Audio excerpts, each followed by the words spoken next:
I'm uploading copyrighted content on Patreon at Cultivation Audiobooks*.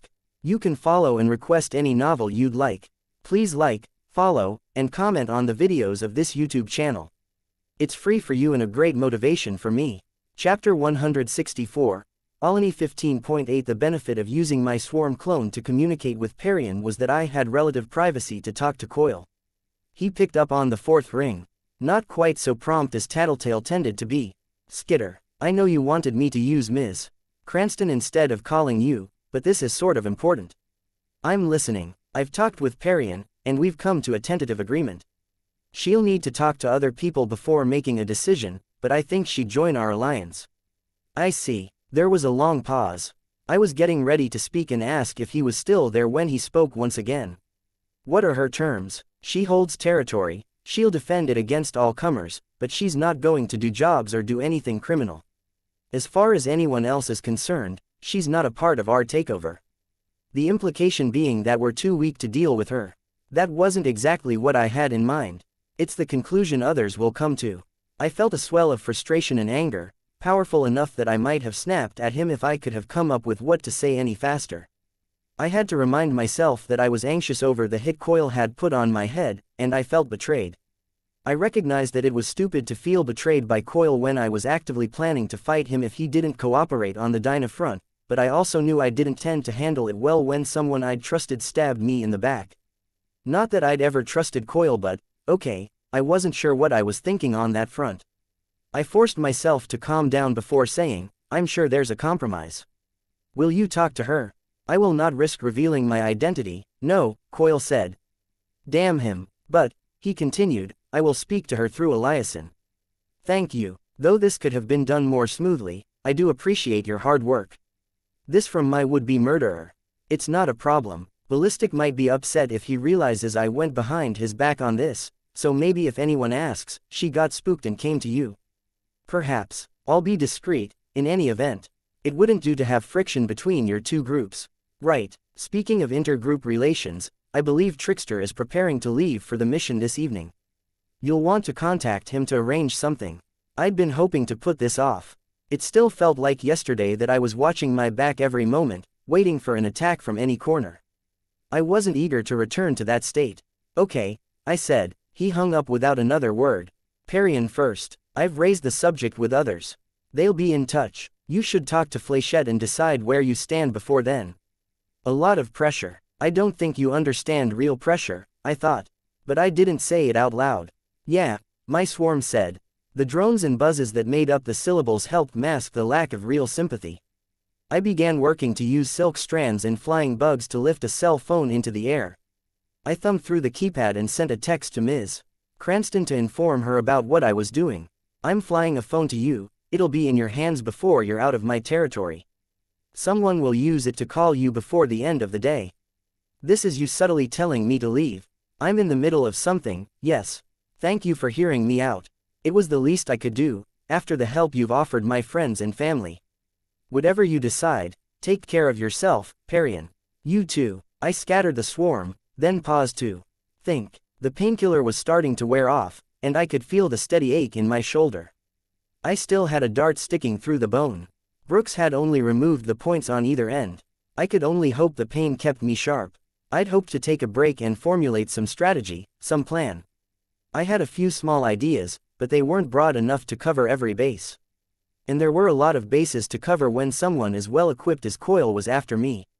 Fuck, I couldn't do up all of the armor I'd removed with the one hand, so I enlisted Atlas, help in putting the armor on my injured shoulder, using his forelimbs to hold things steady. I took a deep breath. It wasn't confirmed 100%, but I had my suspicions that Parian was on board. I didn't want to die, exactly. I was prepared to fight tooth and nail to avoid it, but at the same time I was ready to die, now.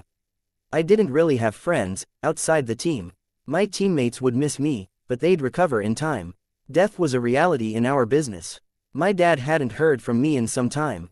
If I died, well, perhaps not as great a shock as it might otherwise be. I knew it would hit him as hard as my mom's death had, that he'd be devastated, but again, he'd recover. Maybe it would be easier, because at least here he'd have someone to blame, the city, the thugs, whoever Lisa told him was at fault for my murder. I was pretty sure she wouldn't reveal my identity to him when a simpler, to-the-point explanation would do. In my people, my territory, I felt Parian receive the cell phone, a few blocks away, pulling it to her hand with telekinesis. From the bugs that lingered on it, I could feel it vibrate pretty violently as it moved the short distance through the air. If I died, Parian could take over my territory. I had the feeling I could trust her to care about my people the same way I did, more than I could trust even my friends. The transition wouldn't be too difficult. I took in another deep breath, then sighed. For Dinah, in any other circumstance, I'd back down, leave Coil's employ. But I was willing to brave this if it meant keeping her and her freedom in my reach. I dialed Trickster. Atlas carried me into the nice part of town, southwest of the towers. The Christian private school wasn't far from here. Immaculata. New Wave was also based here. I kind of hoped I didn't cross paths with them. If they shared any of Fléchette's opinions about me being at least partially to blame for whatever had happened with Panacea and Glory Girl, well, they'd be even less inclined to hold back. I needed to find out the story there. Had to ask Tattletale, when I had a free moment. The area was riddled with hills and glades, with ridiculously large houses gathered in small neighborhoods. Brockton Bay tended to zigzag pretty drastically between the poverty-stricken areas and the wealthy. The contrast seemed even greater here where things were largely untouched by Leviathan's attack, compared to the rest of the city where streets sat under inches of water. I didn't join Trickster and Genesis. Instead, I set Atlas down in one of the wooded glades close to my destination, glanced at my phone to ensure I'd followed directions to the right spot, and then got my laptop out to prepare. I was a little early, which meant I could afford to take the time to prepare. The range would be lower with the trees and any buildings between me and my destination, but I was still better off using my swarm clone as a body double. I double-checked my equipment and weapons while I waited for my clones to gather together. Centipedes and bugs chained end to end for the hair. Larger bugs formed the bulk of the legs, torso, and the core of the head. Smaller bugs filled the gaps, while flying insects, clustering together to form the arms and the parts too unwieldy to be supported by the rest, like the face. Once the basic form was there, it was just a question of refining it so the general silhouette was right, and positioning the miniature camera and microphones so they had eyes and ears I could use. Once they were ready, I gathered one swarm on top of Atlas and flew it to Trickster and Genesis.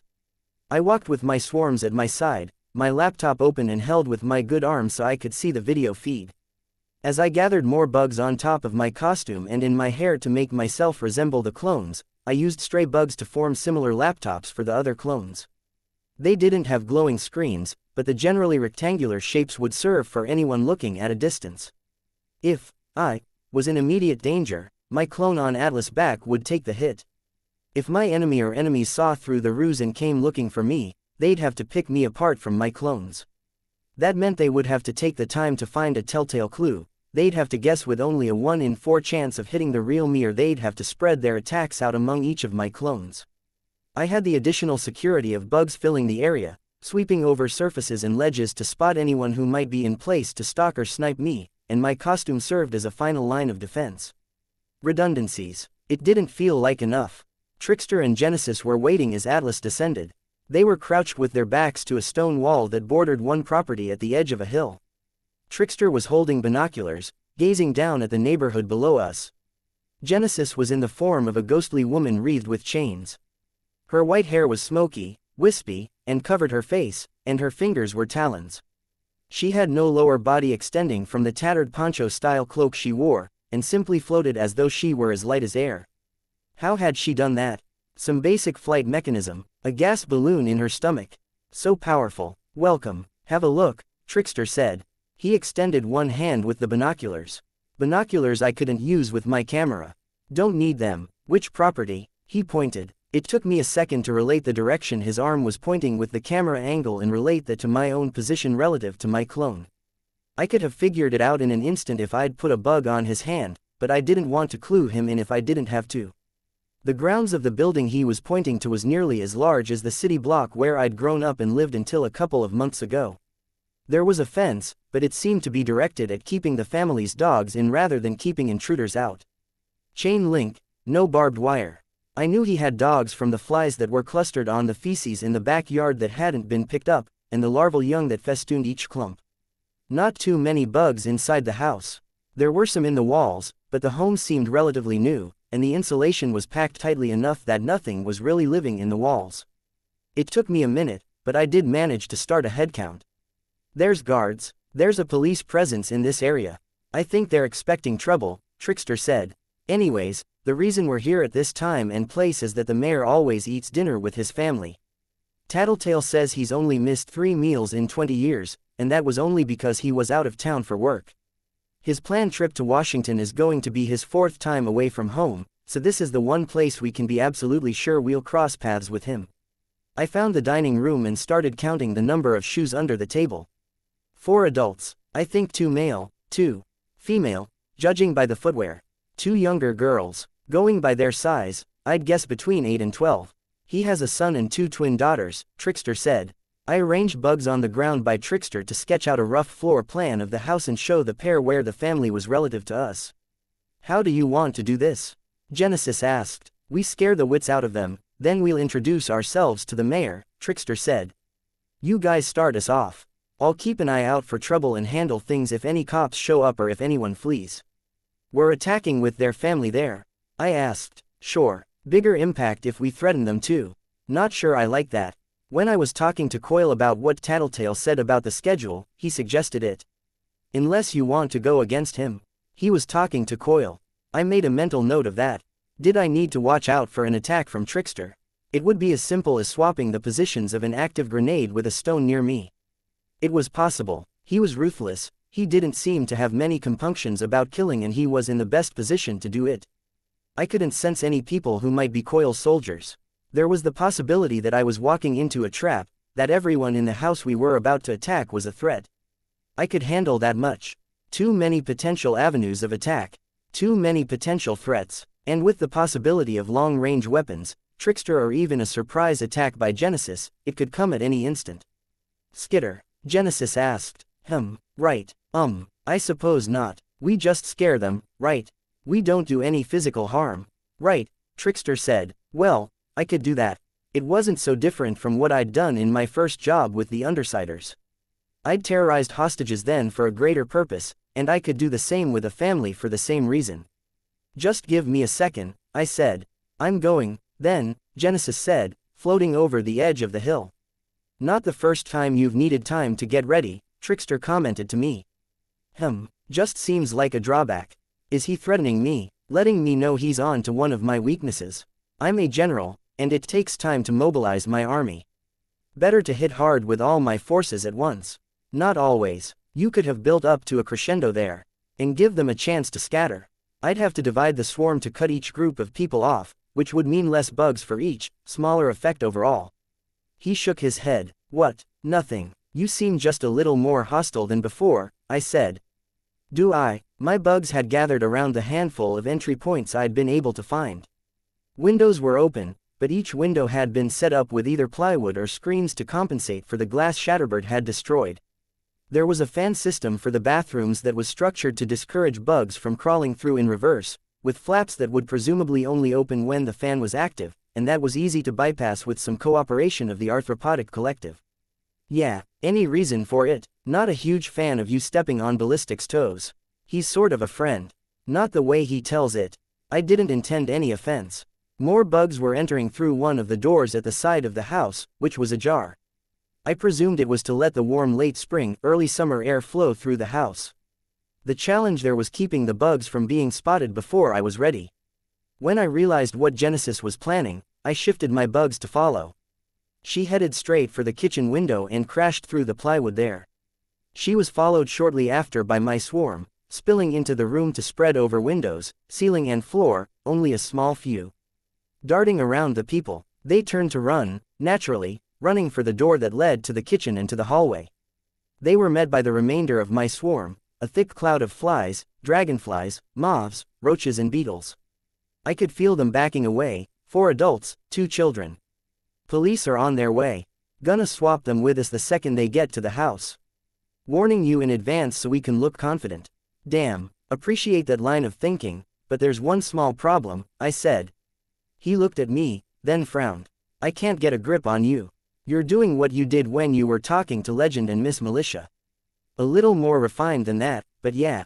Fuck, he said. Then he groaned. And now I've lost sight of the cops. I can deal with them, if you want. Just find them and I'll handle that. Where's your real body? I hesitated. Then I had my clone turn and point to another clone. Just in case he decided to go on the attack. I see you. Right. And the cops. Over there. But don't teleport me, I said. I've got something else in mind, and the visual effect will be stronger. If I don't teleport you, I have to fight whichever cop I'm not teleporting, he noted. Cope, I thought. I deigned not to respond, and dismantled the clone that was standing next to him. I did draw an arrow pointing him to where the two officers had circled one corner of the property. Rather than visit the house myself, I gathered some of the bugs I'd sent to the room and began forming a clone there. From what I'd seen of the process, it was sort of spooky in its own right. A person materializing from vermin. I carried the small camera and microphone towards the swarm, using the video feed to remotely see the clone from a short distance so I could match the finer features and body shape. When I was done, I added the remaining bugs to the swarm, the camera and microphone hidden in their midst, and shifted the camera into place. I recognized our mayor, never someone I'd paid a whole lot of attention to, given how I wasn't exactly a voter, but I recognized him in a general way. His face tended to pop up in and media. If the city wasn't in the state it was in right now, it would be on every TV channel, well into the swing of things for the imminent mayoral elections. He was 50 or 60, with horseshoe-pattern baldness on a round head and large ears that sort of stuck out. The woman next to him would be his wife. She had the look of someone who had purchased their good looks, with stylish clothes, an expensive haircut and top-notch makeup and skin care. She was clutching her husband, who was holding his two twin daughters. There were two young adults there too. Older teenagers or young 20-somethings. The guy looked seriously well-built, the girl statuesque. I got the vibe of an athlete and his cheerleader girlfriend more than I got the impression of a brother and sister with good genetics. The guy stood a little in front of his parents and girlfriend, as if he wanted to protect them. Genesis and I stood on the other side of the dining room table. What do you want? He asked. A conversation, Trickster spoke. He had hopped up to the ledge of the ground floor window and was now hopping down, one hand on his hat.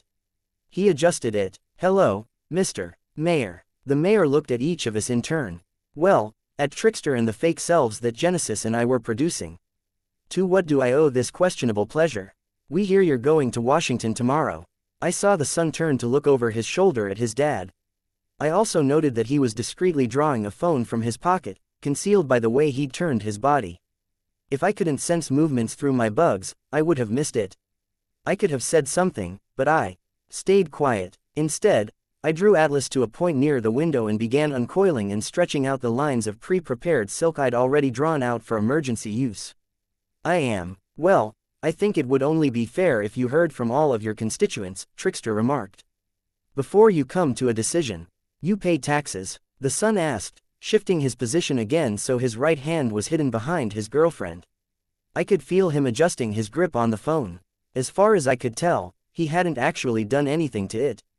I waited for him to stop moving his hand, and then threaded a series of flying bugs between his fingers and the device, winding the thread around it. Rory, the mayor spoke, his tone a warning. He turned his attention to Trickster. And, which outcome are you hoping for? I think it would be excellent if the city kept on going. Things are getting better, and you're putting yourselves in charge, the mayor noted. We're just keeping the peace, Trickster said. Doing a better job than your local heroes. If you have a liberal interpretation of peace, maybe, the mayor said. Rory moved his fingers, tapping the screen, and I had Atlas fly away from the window. The phone was torn from his hand and bounced off of the window pane before landing outside. Atlas reeled it in further while Rory looked around in confusion and alarm. No phone calls, I spoke, buzzing through my swarm. Give that back, he said. Is your phone really a priority? Trickster asked. Yeah, Rory said. Yeah it is. Then you should have known better than to use it here, Trickster said, shrugging. Give it back. Rory turned to glare at me. At my swarm double. Trickster chuckled. Never really got that smartphone craze. People go gaga over the things. No, I thought, something's off. What I wouldn't give for Tattletale's power. Or even to have her present. How would she pull the pieces together, fill in the blanks? She could have looked at the big picture here and known exactly what was going on, while I was left to guess. The obsession over the phone. I couldn't draw any conclusions. What else? The family dinner with the son bringing his girlfriend over. Nothing too strange. They weren't scared. The little girls were glaring at us as they clutched their dad. Rory was too focused on his phone when his family was in imminent danger, and Rory's girlfriend was staying very still. Topping it off, the mayor was too casual in how he was addressing us. I think it would be in everyone's best interests if Brockton Bay kept going. Not quite fair to judge the fate of the city at its lowest point, Trickster said. Are you being ironic on purpose? The mayor asked. You're making a very strong case for why the city shouldn't continue down the path it's been going down, just by being here. Again, that confidence. One didn't trade banter with someone who was implicitly threatening them and their family with bodily harm. Not if they didn't have some measure of security their would-be assailants weren't aware of. I considered the various possibilities. Not too hard to narrow down the options, with the process of elimination. I drew the words against the wall, above and behind the gathered family. Trickster didn't seem to notice. I'm surprised you aren't showing us more respect. You'd think we'd almost be equal on a level, current guy in charge of the city talking to the aspiring rulers. I earned my position through hard work, dedication and by convincing the people that it was in their best interests to vote for me. Which it was. You three, you're criminals. Thugs. You didn't earn anything. Thugs. Do thugs take on the Slaughterhouse 9 and walk away? All you have going for you is violence and intimidation. You can't accomplish anything but destruction that way. I made the words on the wall bigger. Trickster didn't see them, or he didn't care. Trickster, I started, speaking through my swarm. I need to have a word with you. Well, Trickster said, cutting me off, if you insist, who am I to argue? In an instant, one of the two twin girls was replaced by one of the dining room chairs on our side of the table, and vice versa. Trickster grabbed her hair and pulled her close, drawing a gun and pressing it to her head. Trickster, Genesis said, in the same second I moved forward to stop him. Was she trying to stop him as well, or had she seen the words? She settled one talon on his shoulder. I wasn't sure what signal she gave, but Trickster paused. Whatever it was, he must have looked up at the words I'd written, because Rory noticed. He whipped his head around to see, and I couldn't disperse the bugs fast enough. Triumph, written on the wall with bugs with a triangle beneath, pointing at his head. Above his girlfriend were the words, Prism or Ursa. The mayor's son was the civilian identity of Triumph. Enhanced physical prowess and a concussive shout that could punch holes through concrete. He whipped his head around and stared at Trickster. Before the teleporter could pull the trigger or do anything else, Triumph shouted. His sister was untouched, but Trickster was sent flying into the wall hard enough that he was half buried in the dry wall. Duck, Kyla. The little girl threw herself to the ground as Triumph lunged forward, kicking the dining room table. It slid halfway across the room, over Kyla, and into the wall. The side slammed into Trickster's midsection, and the table's contents flew into the villain and the wall around him. Trickster went limp, his upper body flopping over the table. I mobilized the swarm, but Triumph was already shouting again, slamming Genesis into a wall, much as he'd done with Trickster. A third bellow annihilated my swarm clone, and he turned to start eradicating my spread-out bugs while his family ran for the hallway, led by the superheroine. Couldn't get a serious number of bugs together in one place to mount a serious attack without Triumph obliterating them, and he was either too angry or too stubborn to surrender to the stings and bites I was managing to inflict. The superheroine had her phone out and I wasn't able to tug it from her hand like I had with Triumph's. They would be getting reinforcements shortly. Even if I took all of them out of action, I'd still have to get Trickster out of there and escape with my own hide intact. Damn it, I cursed. I broke into a run, accompanied by my swarm doubles, hurrying for the house. I couldn't leave him there, not without jeopardizing everything. He struck me as being disloyal enough to offer information for his own sake, or information about the Undersiders, at the very least. And leaving him behind would leave a permanent rift between our team and the Travelers. It could even mean being dropped by Coil, an excuse for him to separate me from my teammates. That said, I couldn't save him or mount a serious attack with just my doubles. He was hitting too hard, handling my bugs too effectively. I could have killed or critically injured his family with the few bugs I did have, brought them down with the more dangerous insects, but I wasn't willing to go that far. Not with people who didn't deserve it. Atlas wouldn't be strong or versatile enough to carry an unconscious body to safety. If I was going to haul Trickster out of there, it would have to be with my own two hands. I could only pray I wasn't exposing myself to whatever assassination ploy Coil had in mind. Or worse, that I wasn't doing exactly what he wanted me to do. Chapter 165, Alani 15.9. I had two different heroes to deal with, one of whom I couldn't identify yet. That posed something of a problem. Each likely possibility for the heroine's identity made for a very different scenario in how this fight could play out. Process of elimination had told me that Rory would be one of the local heroes, because there weren't any prominent male villains who I couldn't identify with their masks off. Coil had outed Empire 88, which had split into the Chosen and the Pure, and everyone else had been eliminated or driven out of the city. I'd identified him as Triumph from his build. Assault and Cash weren't as muscular, the wards were younger and smaller, and the remainder of local heroes were women. That had been easy enough once I'd pegged him as a cape. His girlfriend was harder to pin down, both as a cape and in terms of her costumed identity. I'd read her confidence and judge that she wasn't terrified enough to be ignorant about Rory's secret. She probably wasn't a civilian in the know, either, because she hadn't been cowering behind Rory. Going by her appearance, I didn't think she could be Miss Militia or Battery. Her blonde hair didn't fit, for one thing, and she was too tall, too muscular. She had to be one of the two female capes who came to Brockton Bay with Legend. It was critical that I figure out which of the two she was before getting into a fight with her. Prism was a duplicator who could consolidate into one body to get a temporary boost in strength, speed and durability. Maybe other areas too. Fighting her would mean staying out of close quarters combat at any cost. Ursa Aurora, by contrast, summoned ghostly bears onto the battlefield. On a level, she'd want to fight like I preferred to, relying on her minions while staying out of the thick of things. Two possibilities, each requiring very different tactics to handle. I set my bugs on her and her alone in the hopes of forcing her hand. Atlas had returned to my side, and I made sure to collect Triumph's phone before climbing on.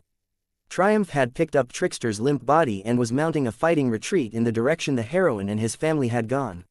He shouted again and again, controlling the magnitude, force and breadth of each strike to hit the maximum number of bugs with just enough force that he was killing or crippling them without destroying the house. Walls of bugs pressed against the exits of the house. If they escaped before I got there, I wasn't sure I'd catch up.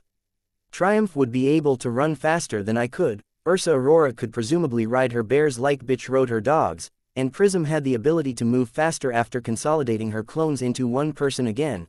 If she didn't run faster than me, the little boost she got there would keep her far enough ahead. There was the family holding them back, yes, but there was also the possibility that there was a vehicle they could all climb into.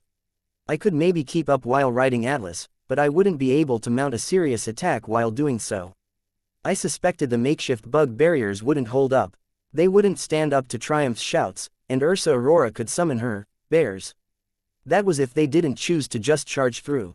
I needed more redundancies, more fallback plans. I began drawing out lines of silk at the lower half of the door frames, while gathering the bulk of my bugs in the upper halves. The question was, would they go through the doors or would they settle for the windows? Would human habit triumph over slightly more abstract thinking? The heroine led the way, already under attack from hundreds of bugs. She grabbed a coat from the nearby rack and draped it over herself for cover against the swarm as she threw herself headlong into it. Her legs caught on the tripwire and she tumbled down the stairs. I rebuilt the barrier of bugs behind her, condensing it to the point that they couldn't see through. I directed fly-borne spiders to extend threads around the heroine's arms and legs, as well as her fingers. After a moment's consideration, I started packing them in her pockets, sending bugs crawling beneath her clothes. Right, a gun at her ankle. I set spiders to the task of binding that up too. Maybe she's a PRT officer. Gun, no apparent powers. None of the rest of the family seemed willing to try exiting by the same door after she'd disappeared into the cloud of bugs and promptly shrieked. Okay, that meant I'd separated the family from the woman. Triumph would catch up to them in a moment, so I had to make the most of this advantage if I was going to slow them down further. I began moving the bugs from the door towards the family, simultaneously bringing more bugs in behind them. They quickly realized they were cornered and backed into the nearby closet, closing it behind them. I could sense them throwing coats and boots down at the gap between the bottom end of the closet door and the ground, trying to block my bugs from getting in. Not quite good enough to stop the bugs, but I could leave them where they were. As I was arriving on the property, the heroine was partially disabled and Triumph was en route. Genesis would be pulling herself back together in another body, I supposed, but that wasn't so reassuring. The heroine had made a call to the PRT and there would be reinforcements on the way. Okay, how was I supposed to do this? I had to deal with Triumph, but he was shutting down my swarm. I'd probably lose in a straight-up fight as well. Whatever damage my bugs were doing with bites and stings, it wasn't enough to bring him down. He'd kicked a long oak table that had to weigh 600 pounds at a bare minimum, sent it skidding across the room. There was no doubt he had some superhuman physique. That same advantage might be giving him the ability to hold out against what my bugs were doing. I was forced to scale up, to start injecting more than the trace amounts of venom, and I was all too aware of how easy it was to go too far or go over the top. Life would be so much easier if I didn't give a damn about other people's well-being. But I wouldn't be able to step up my attack without getting more bugs on him, and I wouldn't be able to do that without a different tactic. I began pulling my bugs out of the house and gathering them. By the time Triumph found his way to the hallway where his family was hiding in the closet, the bugs were almost entirely gone. There were too few bugs there for me to catch it, but someone in the closet must have made a noise, because Triumph made a beeline right for them. He stopped when he saw the heroine outside the door, lying on the ground under a carpet of bugs. He said something to his family that was probably along the lines of, "Stay there," and headed for the door. He could see the human-shaped figures I'd molded out of bugs and positioned around the lawn and proceeded to gun them down one by one. His shouts were short, on target and devastatingly effective. The heroine was starting to get free. 2 additional versions of herself had appeared next to her, quickly searching out and cutting the silk cords that bound her. At least I knew who I was up against, now. Damn it, unlike Oni Lee, Prism didn't materialize her duplicates along with whatever additional baggage her original self had. None of the restraints and none of the bugs hampered her copies. Not to mention that her guns were probably free as well. I quickly directed Atlas to the roof and took cover in case she spotted me and decided to open fire. "Sam!" Triumph shouted. One of the duplicates turned to look at him, her eyes widening.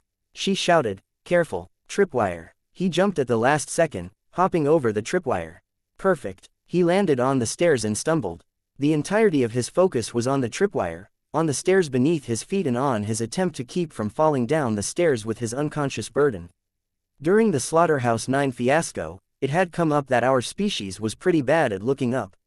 I'd pulled bugs out of the hallway and from around the backyard and gathered them above the door, with airborne bugs helping by ferrying the slower-moving ones up to a higher vantage point. I gave the command at the same time that Prism shouted her warning, and the bugs dropped down onto Triumph's head. Bugs tended to be very durable when it came to falling from high places. It had something to do with the amount of air resistance when compared to their surface area or mass. Something like that. Either way, it barely did any damage to my swarm when they fell to the ground. For Triumph, on the other hand, he was dealing with the sudden appearance of enough bugs that I could have formed 3 or 4 densely packed swarm clones from their number, on top of the fact that he was carrying Trickster, who had to weigh 130 or 140 pounds. It probably didn't help that he was standing on a staircase and was already somewhat off balance. The timing proved to be lucky for me. As strong as Triumph was, a strike at the right moment could still knock him off balance. I'd seen Alexandria do something like that to Leviathan, knocking something as big and horribly strong as the Endbringer to the ground. Blind and struck at an opportune moment, Triumph fell. I swept the bugs over him. There was no room for holding back or playing nice. I sent bugs into his nose and mouth, into his ear canals and biting at folds and crevices below the belt. I could have been squeamish about that, but that would require thinking in too much depth about what I was doing. I attacked his more sensitive areas, including the insides of his mouth, the sensitive edges of his nostrils and the insides of his ears. Others stung and bit at his eyelids. Some of my capsaicin-laced bugs flew from my cover at the roof's edge to Triumph and Prism. I directed them to the vulnerable mucous membranes of the eye, the nose, the mouth, and again, beneath the belt, the urinary tract and anus. The most important thing was to keep him from getting his bearings and dealing with the bugs. I wasn't sure I'd be able to catch him by surprise a second time. There was a secondary goal, too. We'd come here for a reason. If it came down to it, the mayor might change his tune once he'd seen his superhero son brought low. This was leverage. Prism was back on her feet, alongside her 2 copies. I was forced to split my bugs among them. What rules did she follow in terms of consolidating? How did she pull back together, and what happened to injuries? I knew she could survive if one copy was taken out of action. If she had a knife wound on one body of the 3 she had active, did it stay? Or did the damage get divided to only a third of what it should be? Whatever abuse my swarm was inflicting on her, she wasn't activating or deactivating her power like I might if I had her abilities at my disposal. In her shoes I'd be splitting, spreading out, then consolidating into the body furthest from the bulk of the swarm. My secondary goals would be getting to a vantage point where I could shoot down my assailant. If I assumed she'd use the same basic tactic against me, I began gathering bugs around myself for additional cover and for a potential counterattack. I swept some bugs over the surrounding landscape while I waited for her to either decide on a plan of attack or succumb to the bugs. No threat of imminent attack by Coil. It was spooky, having that hanging over my head. I almost wished he'd attack already and get it over with. I couldn't be sure how she spotted me, but Prism turned my way. Maybe it was the size of the cloud of bugs I had around me. It was almost a good thing that I had her attention. I had to take her out of action as soon as superhumanly possible if I wanted to get Trickster out of here before the reinforcements arrived. She backed up, spreading out across the lawn. One copy swatted at the bugs that crawled on her, another was gagging and coughing from the capsaicin, but they seemed to be holding out remarkably well. One by one, they started towards me, running across the lawn. I did what I could to obstruct and hamper them, but the rightmost copy slipped past the line of my bugs and bent down, the other copy snapping back into her body. She flashed with light as she leapt with incredible strength. She arced through the air until she was higher than the rooftop, set to land in front of me. I sent the swarm forward to meet her, lines of silk stretched between them. If I could disrupt her landing or even push her back enough that she missed the roof, she split into 3 copies in midair. The swarm caught the central one and tangled it. It landed hard on the roof and rolled, falling a solid 20 feet to the ground, while the other 2 landed and skidded for a grip on the shallow slope of the building. An instant later, she split off a replacement third, surrounding me. Okay, this wasn't as bad as it looked. I had Atlas. Yes, she could shoot him and me out of the air, but I had an escape route and this terrain suited me fairly well. The shingled roof had a shallow slope leading to gargoyles and gutters at the edges, but I stood at the roof's peak, giving me the steadiest footing. She was pacing, each of her copies slowly moving clockwise around me as they searched for a glimpse of me or some weakness. I was doing much the same, trying to think of an approach that would work here. What did I know about her?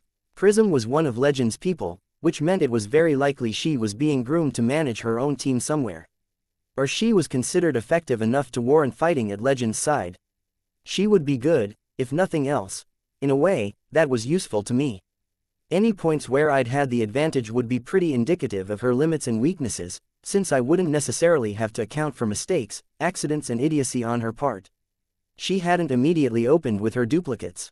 Why? Did she have a reserve of power she drew on? Some restriction on when or where she could duplicate herself? I'd seen her fight alongside Battery when they'd been tackling Mannequin. They'd paced the fight so each of them took turns. It made me think that maybe she needed to charge before she made her duplicates. It would explain why she hadn't made them the second I'd outed them as superheroes. That, or she'd had another reason and she needed time to recharge after using her power. One of her copies rubbed at her eye, then disappeared. She replaced it with a version of herself that wasn't suffering. That's one question answered, sort of. It was all too easy to see how she'd gotten this far. I couldn't keep all 3 versions of her in sight at the same time, and taking her out of action necessitated taking all 3 versions of her down before her power recharged. Couple that with how hard and fast she could hit. She could be a nightmare. Could be a nightmare. Emphasis on the could. I countered her powers, in large part. If my suspicions were right, I had some kind of enhanced multitasking as a side benefit of my powers. I wasn't limited to seeing with just my eyes, so her circling me wasn't such a drawback, either. And I could easily attack all 3 at once. The trick would be doing it without giving her an avenue for attack. She seemed reluctant to charge blindly into the swarm, but I was equally reluctant to use those same bugs to attack when I needed them for cover. If I waited, her reinforcements would arrive, which put the pressure on me to end this. I let out one deep breath, then carried out my plan of attack. I unwound the silk cords I'd gathered and climbed off Atlas, sending him out with one, taking hold of another. Crouching to make myself a smaller target, I sent my bugs out to carry the string. She moved to try to find a point where the swarm was thinner, while avoiding the clusters of bugs. It wasn't quite fast enough. I'd used my silk to grab Triumph's cell phone and yank it from his hand. I did much the same thing here. One silk cord wound around the throat of Prism A, masked by the presence of bugs. Another wound around the leg of Prism B. In the same moment I pulled on the cord leading to Prism B's leg, Atlas pulled back on the cord leading to Prism A's throat and my swarm bull rushed Prism C, aiming to drive her off the roof through sheer force of numbers, surprise and the pull of silk cords. A and B fell from the roof, then promptly disappeared, consolidating into C. She flashed with a light I could see through the dense cloud of my swarm and charged forward. In a heartbeat, she was out of my swarm and capable of seeing me. Prism reached down to her ankle and grabbed for her gun. It didn't come free of the holster. She could come with baggage she wasn't aware of. She had some control. Maybe she had to go out of her way to exclude certain matter or material from her duplicates. She formed 2 new duplicates, and I caught a glimpse of them pulling their guns free before I was back in the cover of my swarm. At my bidding, Atlas flew low, close to the building where he was out of sight of the rooftop. He circled around until he was behind me. I formed a crude swarm clone and then stepped back onto Atlas. I didn't sit, but relied instead on control of his flight and the angles he moved to help match my own balance. We swiftly descended to the ground as the part of my swarm that wasn't dedicated to forming my double moved forward to attack once more. I could hear and feel Prism firing blind into the center mass of the swarm. She was mad now. I'd nearly taken her out. Had to think ahead. She would use the same tactic as before, consolidating to barrel through. She'd see my decoy and attack it, then come looking for me. I reused the cord that I'd had around her foot, winding it around one gargoyle. The trick was figuring out which copy I'd target. This wouldn't work if she unmade the copy to supercharge one of the other ones. I'd have to bait her. My bugs tied the silk around one of her wrists, letting the rest sit slack against the rooftop. As I'd expected, the 3 of her appeared at the edge of the roof, looking down to the ground to find me. I was already heading for Triumph, putting myself roughly between them and him. It would serve 2 purposes, the primary purpose being that it would give them reason to think twice before shooting. They leapt, then consolidated with a flash of light before they hit ground, to absorb the impact with superior strength and durability. Only the silk thread connected the gargoyle to the Prism duplicate closest to me. She didn't make it all the way to the ground. In the blink of an eye, she was whipped sideways, one arm hyperextended. She dangled for a second or 2 before the silk gave way and she fell to the ground.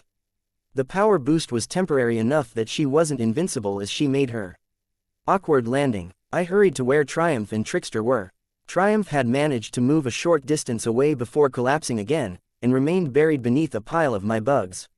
He wasn't doing well. It was very much what I'd been concerned about at the outset, going a little too far.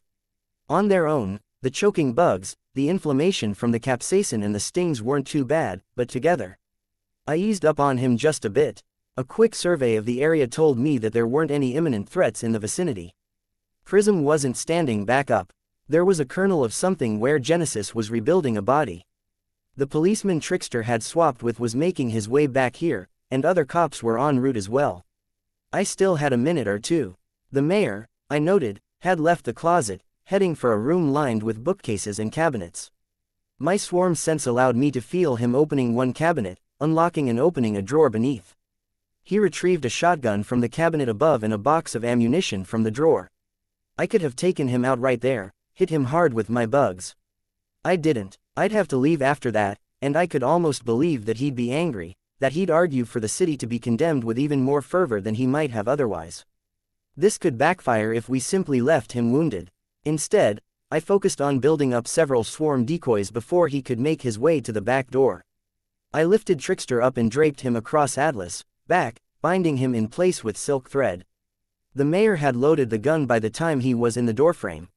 He must have overheard Prism shouting about the tripwire, because he moved fairly gingerly through the threshold. His eyes roved over my mass decoys, his gun drifting from side to side as if he was getting ready to shoot at any instant. "Mayor," I spoke to him through one decoy, buzzing and droning the words. He turned and fired, blowing a hole through its chest. "Your son is," another spoke, while the first reformed. He fired again, blasting the head off the second decoy. "Dying," the first finished. He was in the midst of reloading the shotgun when he stopped. "What, suffocating?" I spoke through a third decoy. "No, stings aren't helping," I began rotating through the decoys, each speaking a different sentence. The allergic reactions causing his throat to close up. He can't swallow. There are bugs in his mouth, nose and throat. They're making a dangerous situation worse. He can barely even cough to clear his airways to breathe. If I shoot you, he tightened his grip on his gun. My power rewrites the basic behavior patterns of my insects from moment to moment. If you shoot me, they'll continue attacking, and there'll be no chance of getting them to stop. You'll be sealing Triumph's fate. Rory's fate. He's stronger than that, the mayor said. He didn't sound sure. We all need to breathe, I replied. I could have said more, but I judged it more effective to let the thought sit with the mayor. I cleared the bugs away from Triumph, giving the mayor a visual of his superhero son lying on the ground, struggling. To make his struggles a little more pronounced, I briefly increased the pressure, shifting the bugs to limit the available oxygen. I wasn't sure exactly how much danger he was in, but he wasn't doing well.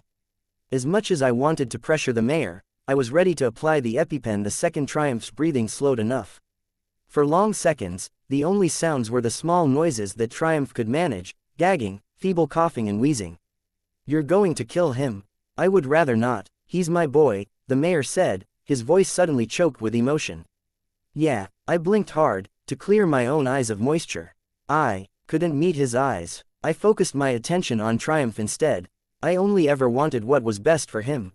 I didn't want this. Please. I couldn't muster a response. Please. This time, I thought maybe I could have said something to him. I deliberately chose to remain silent. Hey! He roared. He raised his gun, cocking it. Don't ignore me. Triumph coughed, then his chest heaved. I forced a bug down his throat to check and found it almost entirely closed up. I moved the bug away so it wouldn't block the already limited airway. He's almost stopped breathing, I said, almost in shock at what this had come to. I'd been so preoccupied with Prism, I'd pushed things just a bit too far. I'd allowed my bugs to sting him because he was tough enough to take it, but I'd forgotten to account for the other variables, the pepper spray and the reduced air volume thanks to the bugs in his nose and mouth. I looked at the mayor and found his gun pointing at me. I spoke with my own voice. With a calmness that caught me off guard, I said, "It's not too late." The voice of the 60-ish man who could address whole crowds with conviction and charisma sounded painfully feeble as he spoke. CPR. Yes, but primarily this. I drew an EpiPen from my utility compartment and held it up. Do you know how to use it? He shook his head. I do, I told the mayor.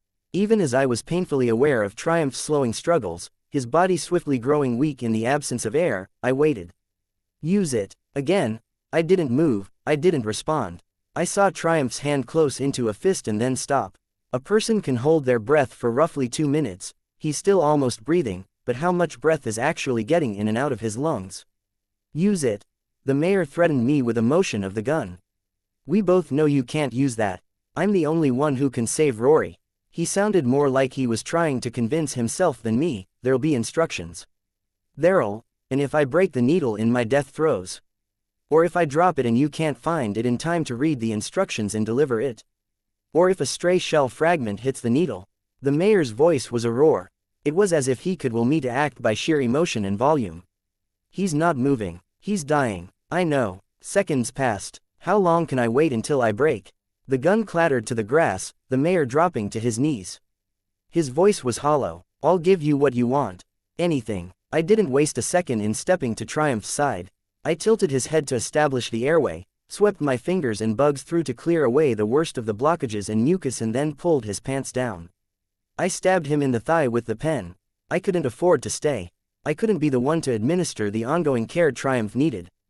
Coil was still after me, the reinforcements were coming, and I wasn't sure I could bring myself to leave if I stayed much longer. Do you know how to give CPR? I asked. No, but my wife, bring her here. Hurry. He practically crawled on all fours in his hurry to get up the stairs and up to where his wife waited in the closet. Sorry, I murmured to Triumph. I didn't want this to go this far. He wheezed, a strangled squeal. Yeah, I told him. I know. The older woman bent over her son and began administering CPR. I watched a few seconds to ensure she was doing everything right. I threw a second EpiPen to the mayor. In 15 minutes, if the paramedics aren't here yet, use that. His hands were shaking so violently I was momentarily worried he'd break it. Washington, I told him. The city survives. He nodded. There were tears in his eyes, this stubborn man who'd talked so casually with the supervillains who had invaded his home and threatened his family. Who'd tried to take me on with a shotgun. I turned to walk away, my swarm decoys moving in the same direction.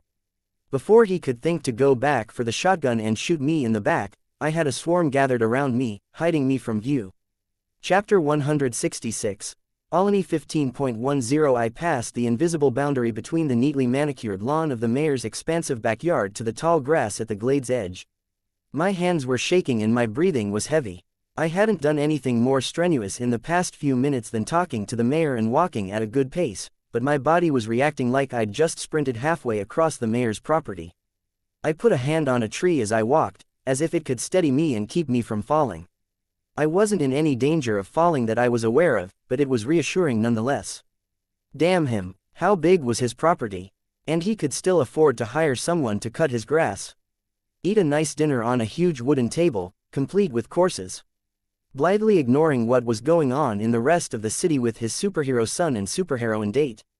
No, try as I might, I couldn't bring myself to get angry. Couldn't blame him for what I'd done. I'd deliberately let someone come within seconds of dying, and he hadn't been a monster, like Lung or the Slaughterhouse 9. He hadn't even necessarily been a bad person. If I'd waited just 10 or 20 seconds longer, he might have stopped breathing. CPR would be that much more difficult with a closed airway, and he could have died or suffered brain damage while they attempted to revive him. Of course, my first aid knowledge wasn't all that recent or complete. I let go of the tree, adjusted my sling and moved on. Drawing my cell phone from the armor at my back, I made a call. Cranston, what can I do for you, Skitter? My voice sounded too calm for how my body seemed to be reacting. Need an ambulance to the mayor's residence, backyard. There's a young man having breathing difficulties. Can you use untraceable channels to get in touch with emergency services? I'll do that. Anything else? Tell Coyle the job's done. The second this phone call is over. I hung up. Triumph's family would probably do that anyways, but it made me feel a little better. I couldn't afford to dwell. I headed for Genesis, stalling her movements by signaling her with my bugs. I wrote out a message. Job done. Trickster hurt. Need help taking him to Coyle. I directed her to me with my bugs, drawing arrows in the air. A minute or two passed before she caught up. Genesis had decided on a form that was an overlarge woman's face carved out of bone, surrounded by long, thin, branching tentacles. She would have come up with that as a counter for Triumph and either Prism or Ursa Aurora, something that could take a heavy hit, either from a bear made of force fields or Triumph's shouts and punches. It would also be pretty effective against Prism for the same reasons I was, multitasking and the ability to handle multiple foes at once. Where's Trickster? She asked. I brought him down from above the tree line, unconscious and strapped to Atlas, back. I can't carry him all the way back.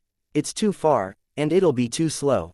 Atlas is leashed to me by my maximum range, and as long as I'm on foot, I'm vulnerable to any attacks from Coyle or Prism's reinforcements. You want me to carry you? I shook my head. I want you to carry him. Flying Atlas is hard enough as it is without an uneven weight on top of him, and if Trickster wakes up and starts moving, he's going to fall. Fine. Damn it, making a new body's slow when I'm this far from myself. Can you make it at the far end of this glade? I can jog there by the time you're done, and I'll bring Trickster. She didn't respond. Instead, she began breaking down into a gelatinous, blurry mess. Her power was like mine, I supposed. It took time to prepare. I had to get my bugs to the battlefield, she had to put herself together. I checked Trickster was securely in place, adjusted my sling so my arm wouldn't bounce too much and then hurried for the meeting place. Atlas followed, flying just above the tree line. It was times like this that I felt less normal, less human. It was dark, the foliage overhead dense, branches blocked my way and the ground was riddled with roots, stones and uneven footing. It barely mattered. My bugs flowed ahead of me to check surfaces, clinging to branches and carpeting the ground. I passed through the trees as though I'd spent my life among them, memorizing where everything was. I extended my foot just a bit further to accommodate the slope ahead of me, ducked a branch with wickedly pointed tips and found a handhold on another branch to help myself hop over a spot where water had pooled. I liked running. For months, I'd used running as a way to forget about whatever was plaguing me. Before, it had been the bullying. Then it had been the pressures of dealing with the Undersiders, my undercover ruse. Separating from my dad, Dinah, The fallout from the Endbringer attack. Coil. The times I hadn't run, I'd felt like I was losing my mind. Did correlation equal causation, there? Or was it just that the moments I was unable to run were the same moments I was under the most stress? When the Slaughterhouse 9 had been in town, when I'd been living in the shelters after Leviathan hit the city, before I rejoined the Undersiders. Either way, it was good to break free of my thoughts on Triumph and what I'd done to him.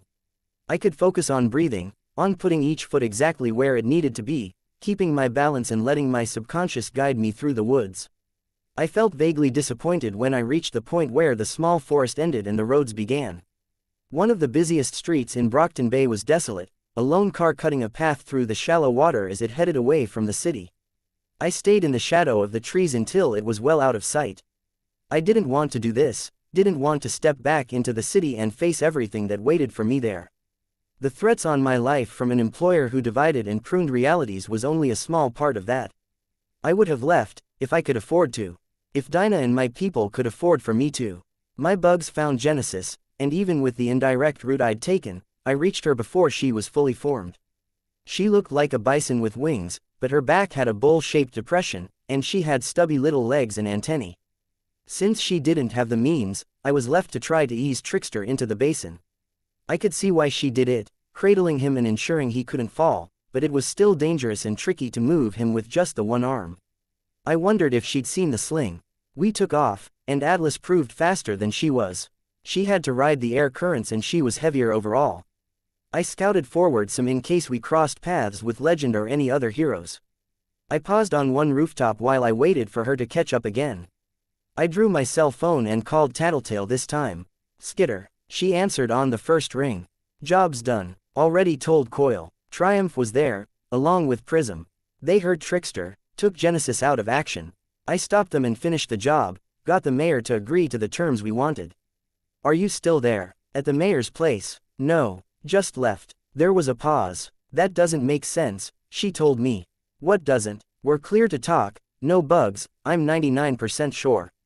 So listen, if Coil wanted to assassinate you, that'd be his chance. Once you leave the mayor's property, that's it. He doesn't know where you're going. Trickster got hurt, I told her. Maybe he was supposed to do it. Maybe, she admitted, but that still feels wrong. Why wouldn't Coil have a backup plan? Or maybe Dinah's power is working, and he's got some bigger plan in mind. I'm at his base right now. It doesn't fit with his movements. He's not really visiting her. I shivered. Visiting her, dosing her with drugs, interrogating her for answers about his grand plan. I hated the images that popped into my mind when I thought about Dinah in captivity. Listen, she said, I'm going to try to find out more. I'll call you back. I don't like that you're there without backup. You said he might want to get rid of you too. I'll know if he does. Like you knew he'd try to kill me. Another pause. I'll call you later, she said. The line went dead. I reluctantly put my phone away. I had a hollow feeling in the center of my chest. A huge part of me wanted to call Gru, but I couldn't convince myself that it was really what I was aching for. I might have anyways, but I wasn't sure what I would have said. Would I have asked for a hug, another cuddle? For advice, tactical suggestions? For reassurances? I wouldn't have said the thought had ever explicitly crossed my mind, but somehow I'd always assumed that I'd know what to do when I got into a relationship. I didn't want this thing to be designated the nice memory that we avoided mentioning until things had returned to the old status quo. But I wasn't sure he was the person I wanted to reach out to. The people in my territory. Was I seeking some validation there, some cheers, smiles, hugs and other assurances that I was really on the right track, doing the right things? I couldn't be sure. I met with Genesis in the air, flying just beneath her so our heads were as close to one another as possible. Is he okay? He was awake a second, then went under again, she said, might be a good thing. He's hurting, probably. Why? Why did he pick a fight like that? It's how he operates. I'm not saying this is usual, or that this wasn't an extreme case, but it's always how he dealt with things, big or small. The worse things get, the more stubborn and cocky he gets in going up against them. It worked when we were just messing around together, just playing around. But we were never suited to be, I dunno, a family. A family. We've spent 2 years together, with just each other.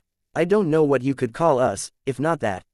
Why don't you quit? Split up. Is it Noelle? She's only half of it, Genesis said. She didn't volunteer anything more. We flew in silence for a few long seconds. Don't blame him, okay. He has his way of handling stuff, but those methods don't scale up so well when we're dealing with stuff this screwed up. Things are getting better. The 9 are gone, we're cleaning up the city, our enemies are getting driven out of Brockton Bay.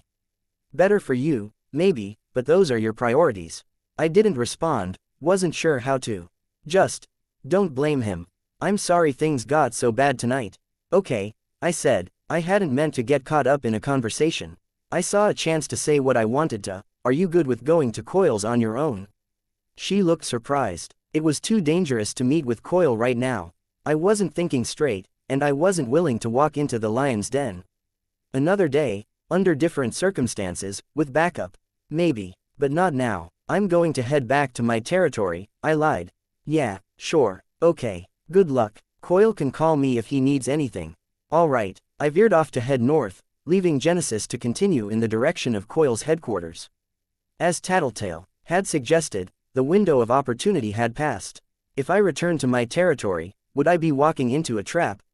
The same could be true if I went to any familiar place. Coil had enough soldiers to have one lying in wait in any given area. On the other hand, if I broke pattern and stayed somewhere off his radar, I'd be letting him know I was suspicious. That might be all he needed to decide to step up his plans and go all out. I came to a decision, all my disparate thoughts and concerns snapping together into one simple, inelegant solution. Too dangerous to go to my territory. I set Atlas down on top of the tallest building in the area, climbed off and sent my bugs into my territory instead. They flowed into my lair as a mass. I left some in the appropriate terrariums to restock my supply of some of the rarer spiders and larger beetles. The rest passed through the upper floors of my lair and retrieved the necessities. They returned, surrounding Atlas as a cloud. Once Atlas had landed beside me, I began getting everything in order. Atlas held my rain boots in his front claws and carried my backpack and some of the clothes I'd had him pack on his back. Using my hand, I swatted other items through the backpack's opening as my bugs brought them into position: underwear, socks, wallet. I ran one hand over Atlas, rough exterior. What am I going to do with you? Atlas didn't have the instincts to operate on his own. He was an entirely unique creation, designed from scratch with no real blueprint or model for behavior. He couldn't move, couldn't eat and couldn't defend himself if I wasn't in range to control him. I'd have to figure something out. Some place I could stick him so I could keep him close. I picked out what I wanted to wear, checked there wasn't anyone nearby and changed on the rooftop. I had to take off the sling to free my arm, which maybe wasn't the best idea, but I was gentle with my shoulder as I worked my way into a tank top.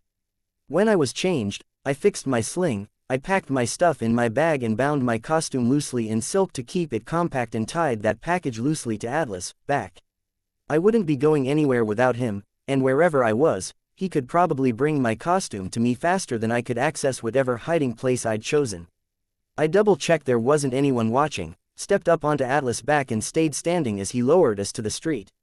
I skipped down with a bit of a splash, slung the backpack over my good shoulder and started walking. Things were getting better. The flooding was more under control, and less streets were sitting beneath inches of water.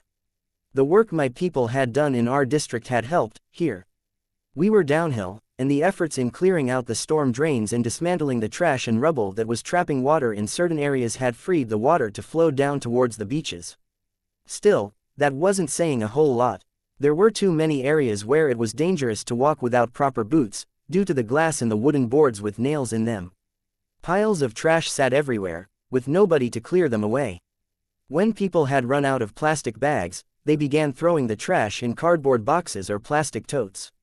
When those had proved too short in supply, they'd started throwing debris and litter wherever they pleased, out windows and into alleyways. I could see rats in the spaces between some houses, not even shy about being out in plain view while I walked by with my oversized rain boots. Plant life was alternately dying and flourishing, with trees and lawns drowned and algae and moss blooming. Weeds were cautiously emerging wherever there was ground to take root.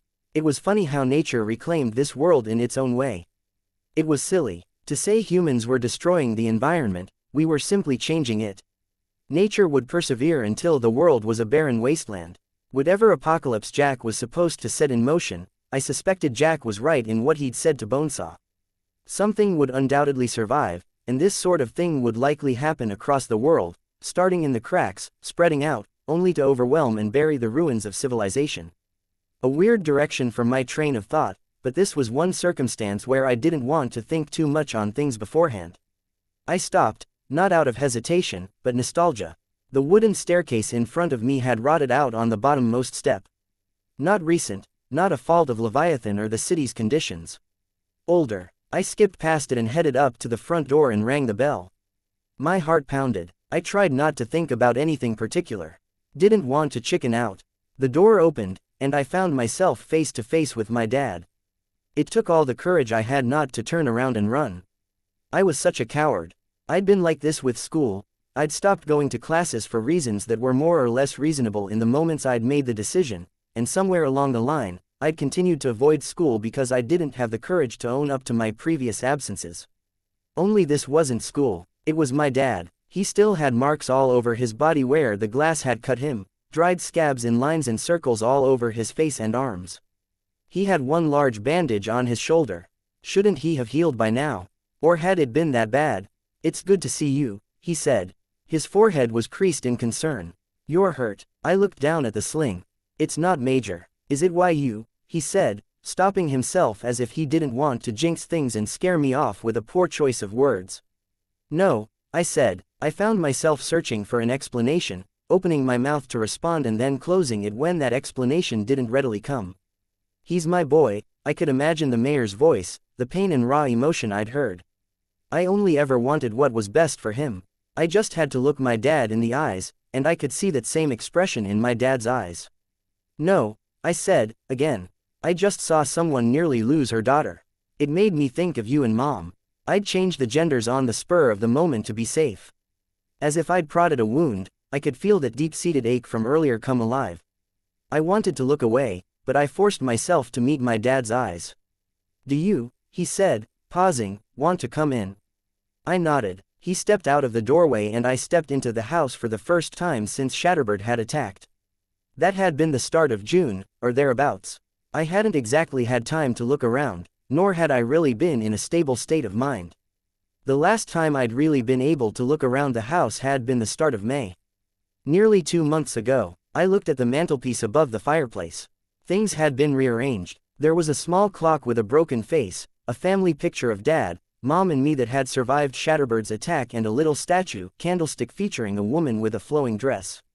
I touched the statuette. There were memories there. Too many things in the house had them. The statuette was part of a pair. My mom had bought them at the market. The overly tall, skinny, exaggerated figures had seemed to match my mom and dad, in a way. "Where's the husband statue? Were you robbed?" I looked at him, and he looked embarrassed. "I traded it away. More than a few things." "Why? For what?" "Selling and bartering for food," he answered. "But there's supplies. Did you not get enough?" I trailed off. Why was I attacking him? Accusing him? Was it guilt? Failing to look after my dad and make sure he got the supplies he needed? The explosion with the glass. I suffered some minor kidney damage. The doctor advised me to up my iron and protein intake while we wait to see if it'll scar. Not nutrients you find in good supply in supply kits. Kidney damage. Is that the worst injury? You're otherwise okay. I'm mostly okay. Better than most, thanks to the warning you gave me about the Slaughterhouse 9 being in town. Some of my coworkers owe you thanks as well. I nodded. I was glad people were okay, but the fact that word was spreading, it put me in a dangerous spot. But I should be the one asking how you're doing. What happened to your arm? Foreign body got trapped in there at some point, I said, needed minor surgery. I could see the alarm crossing over his face. Had he heard something? Flechette passing on a message that people with injured shoulders, surgery? He asked. It was only local anesthetic. Really? Not that big a deal. I looked over the bookshelves. One of the better pictures of Mom and me had been destroyed by the explosion of glass, ripped to shreds. He had to have picked up that frame and stood it up on its own, sometime after Shatterbird's attack. I prodded at the picture, as if I could push the tattered remains back together. "You're so different," he said. "You're standing straighter, dressing like you aren't trying to hide in your clothes, moving with more purpose. I think you've grown, too. So many people, they seem like they've been burdened by what's going on, they've given up a little, lost important things. That just makes the contrast between you and them that much stronger. I turned around. I don't feel that much stronger. I spent 15 years raising you. 2.5 of those years I spent raising you alone. I can see a difference. I'm not saying there isn't a change. There probably is. I dunno if I'm better because of it. Oh, a silence stretched out. Neither of us were adept conversationalists, and any familiarity we'd had was gone. Do you want to sit? He asked. I nodded and seated myself. There were papers on the coffee table. 2 loose stacks, headed with the title, Know Where You Are. They looked as though they had been printed using a 15-year-old photocopier. I picked one up. Know Where You Are. The area extending east of Captain's Hill is believed to be under claim by the supervillains Gru and Imp. Both are members of a group known as the Undersiders, who have joined with the Travelers in an unnamed alliance. These villains will not attack civilians unless provoked, and cleanup is tentatively progressing throughout the area with no objections from either villain. Gru has the ability to create clouds of darkness. Should you find yourself in one of these clouds, retreat to the nearest cover you remember seeing and assume there is immediate and present danger from vehicles, gunfire, moving pedestrians and fighting between capes. I put it down. There was more, noting a lack of information about Imp as well as the gangs and possible rivals that Gru and Imp might be fighting with, but it was over a week out of date. The second paper. Know Where You Are.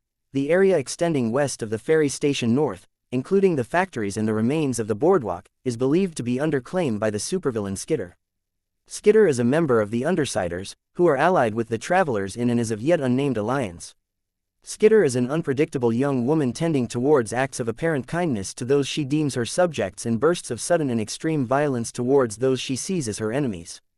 The city is not funding work in her territory, as Skitter is handling matters there. Skitter controls insects and senses what they do.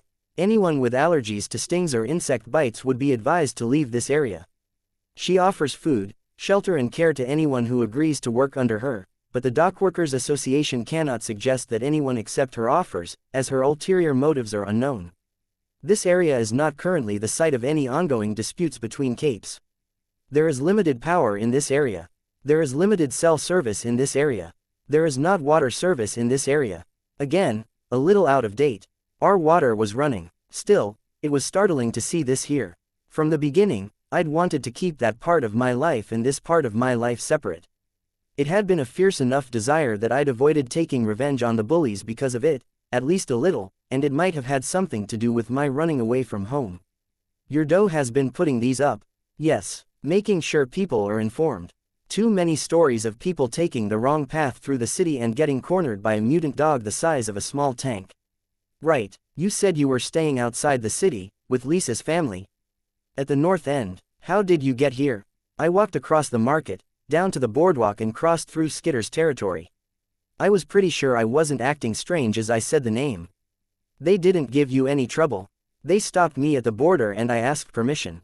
They were nice about it. Okay, lie after lie. Another uncomfortable pause. Have you eaten? I have some liver and mashed potato in the fridge. I've eaten, I lied. No use taking some of my dad's money when he was having to sell stuff to get food. Would you like some tea? Please, I said, grateful for an offer I could accept in good conscience. He retreated into the kitchen to put the kettle on. I looked around. It didn't feel like my house anymore. I'd only been gone 2 months, but things were different.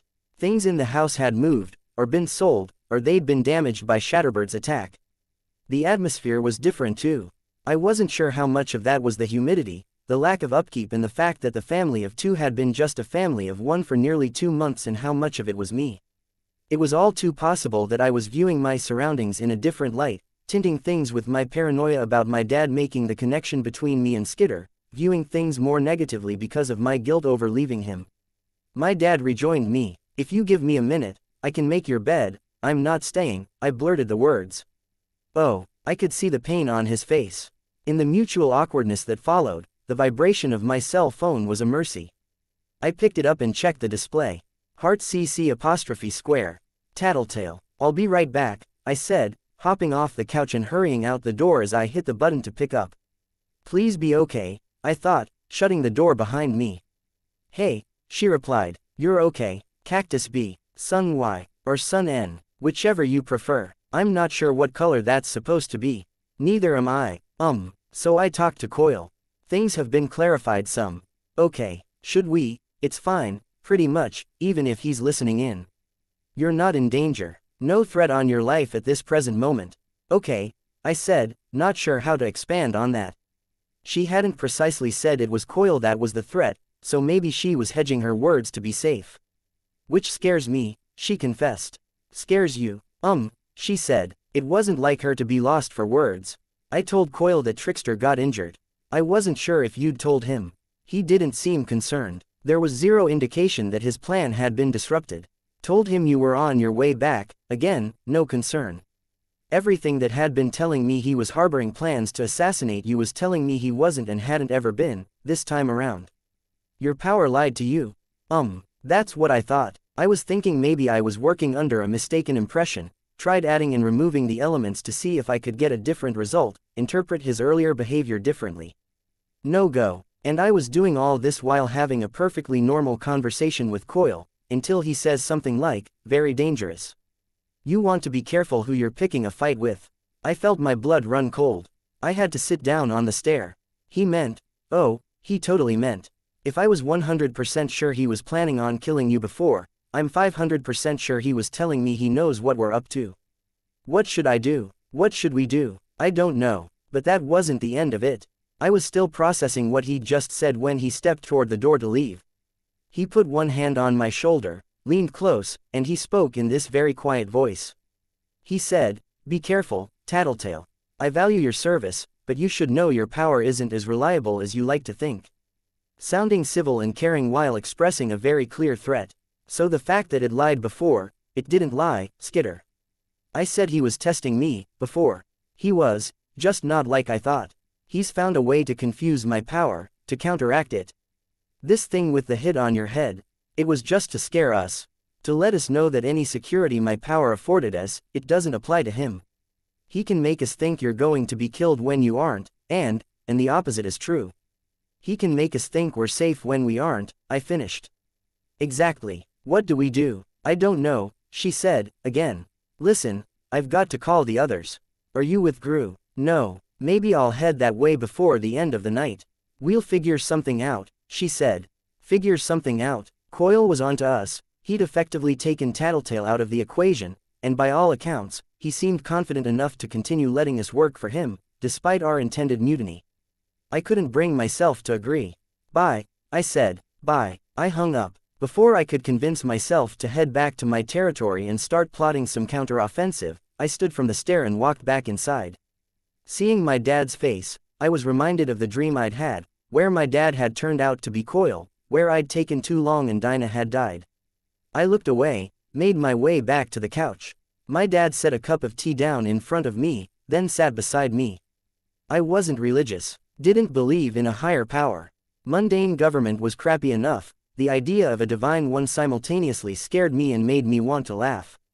As a consequence, when I thought of a soul, I was thinking more about some collection of the abstract parts of the mind that covered a person's mental and emotional well-being, their psyche and the defining aspects of their personality. A more religious view of the soul would probably add up to a rough equivalent. Whatever my overall motives might be, some part of what drove me was some desire to patch up the damage, fix that part of myself that had been taking a beating ever since I'd gotten that call about my mom's death. Only it wasn't working. Try to help the city, help the heroes, shore up my sense of self-worth, find myself fumbling, tearing and discovering fresh holes in my subconscious makeup, with Dinah and my betrayal of the people who'd become my friends, betraying myself by failing to keep to that overall goal. And there were other moments where I'd been brutal and violent, accidental or otherwise. Moments I'd made sacrifices, or where I'd been callous. It wasn't subtle, either. The stack of papers in front of me said it, clear as day. Sudden and extreme violence. Even coming here, it had been at least partially motivated by my desire to fill that hole deep inside, that spot where family was supposed to fit. I sipped on the tea.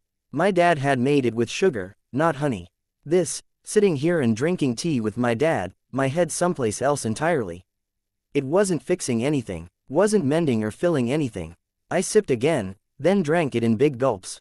It burned going down, and I pounded my collarbone, as if I could banish that sensation. Taylor. I stood and picked up my backpack and shrugged it over the one shoulder. I've got to go. He stood too. I'm sorry. We're heading back, and it's dark, so we're going with a group. I'll come. No, you'd be alone going back. It's okay. He looked hurt. A hug. I hesitated, then stepped close and hugged him with the one arm.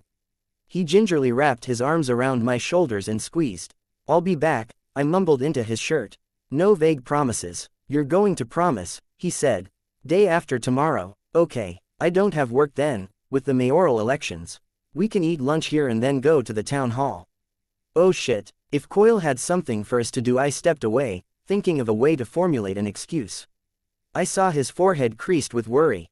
As thin as he'd been before, he looked thinner now. Looked years older, wounded, tired, lonely. I'll see you then, I told him. See you, he said, smiling sadly. No pressure to stay. He had no idea what was going on, I hoped, but he was still letting me do what I needed to. I felt the need to reward him, to express some kind of gratitude, but I had only one thing to offer that he really wanted. I don't know when, but maybe I'll come home. Vague, again, just like with what I'd said before, there was no set date. I'd said the exact same thing when I'd left in the first place. It was almost an insult. But I saw him smile. Anytime, any day, but we can talk about that over lunch, day after tomorrow. I nodded and turned to leave. I wasn't half a block away from the house before I felt the tears welling up, running down my face. I couldn't say whether they were because of my love for my dad or my despair for Dinah. Chapter 167, Arc 15, Colony, Interlude, Rory Christner, knock, knock. Triumph turned around. Sam. She poked her head around the edge of the door, hand over her eyes. Beautiful. She was blonde and wearing her skin-tight costume. She had the figure to pull it off where so few really did. The kind of body someone worked for. Her mask was off, tucked into her belt. You decent? Prism asked, not moving her hand. Yeah, he finished folding his hospital gown and draped it at the foot of the bed. Not perfect, but it was better than leaving a mess. You're okay to be up and about.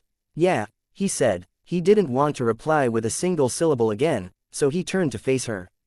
He smiled a little. I'm tough. Don't boast. I was with your family while we watched the paramedics cart you off. I made it. I don't heal that much faster than normal, but I do heal faster, I don't scar, and I don't tend to suffer long-term injuries.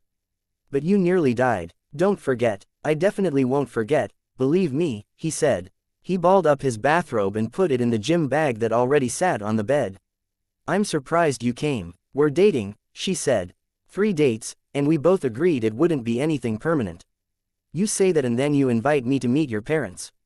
Because the food at home is better than the rations you'd get anywhere else in this city. He raised an eyebrow, but you're the one checking on me this morning. Didn't you have a flight? A flight's easy enough to postpone when the protectorate's arranging it. I decided I needed to sleep in after being up all night getting x-rayed. Ursa said she was okay with it. I'm just saying, you didn't have to stop by. Don't flatter yourself. I wanted to see how Cash was doing. It's a walk down the hall to see you. Ouch. Allies before guys. There's got to be a better way of saying that. Probably. How's he? Burned badly, but he's healing. We'll see how bad the long-term damage is. And how are you? Bruised. Bit of a limp. Pretty okay overall. Good. He smiled. Want to go get some coffee? I've been running on so much caffeine lately that I think I'll pass out if I don't get my morning dose. I'll lend you my shoulder so you don't have to put too much weight on that leg. Coffee's good, but are there any places that are open? There's a place in the building.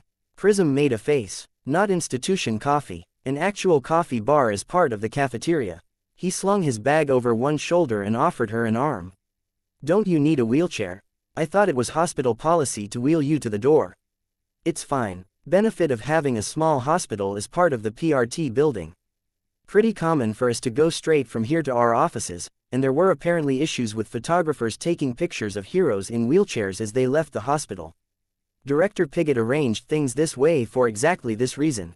Damn, need to push for something like that in NYC. Our hospital's off-site. She put a hand on his shoulder and they began making their way down the hall. Ursa Aurora turned the corner and spotted them. Triumph could see the frown lines above the glossy black bear mask she wore, her obvious relief in the quickening of her pace on spotting him. His heart sank. Something's happened. Or it's happening. Guys, what's wrong? He asked. There's an issue. Division in the ranks. Looking ugly. The enemy. She shook her head. Our guys. And it's about you. That caught him off guard. He shook his head a little, no time to get into the particulars. He'd deal with the situation himself. Lead the way. Despite the apparent urgency of the situation, they couldn't run. Prism was hurt and the elevator was the fastest way to their destination. Ursa went ahead to press the button while Triumph helped Prism limp her way there.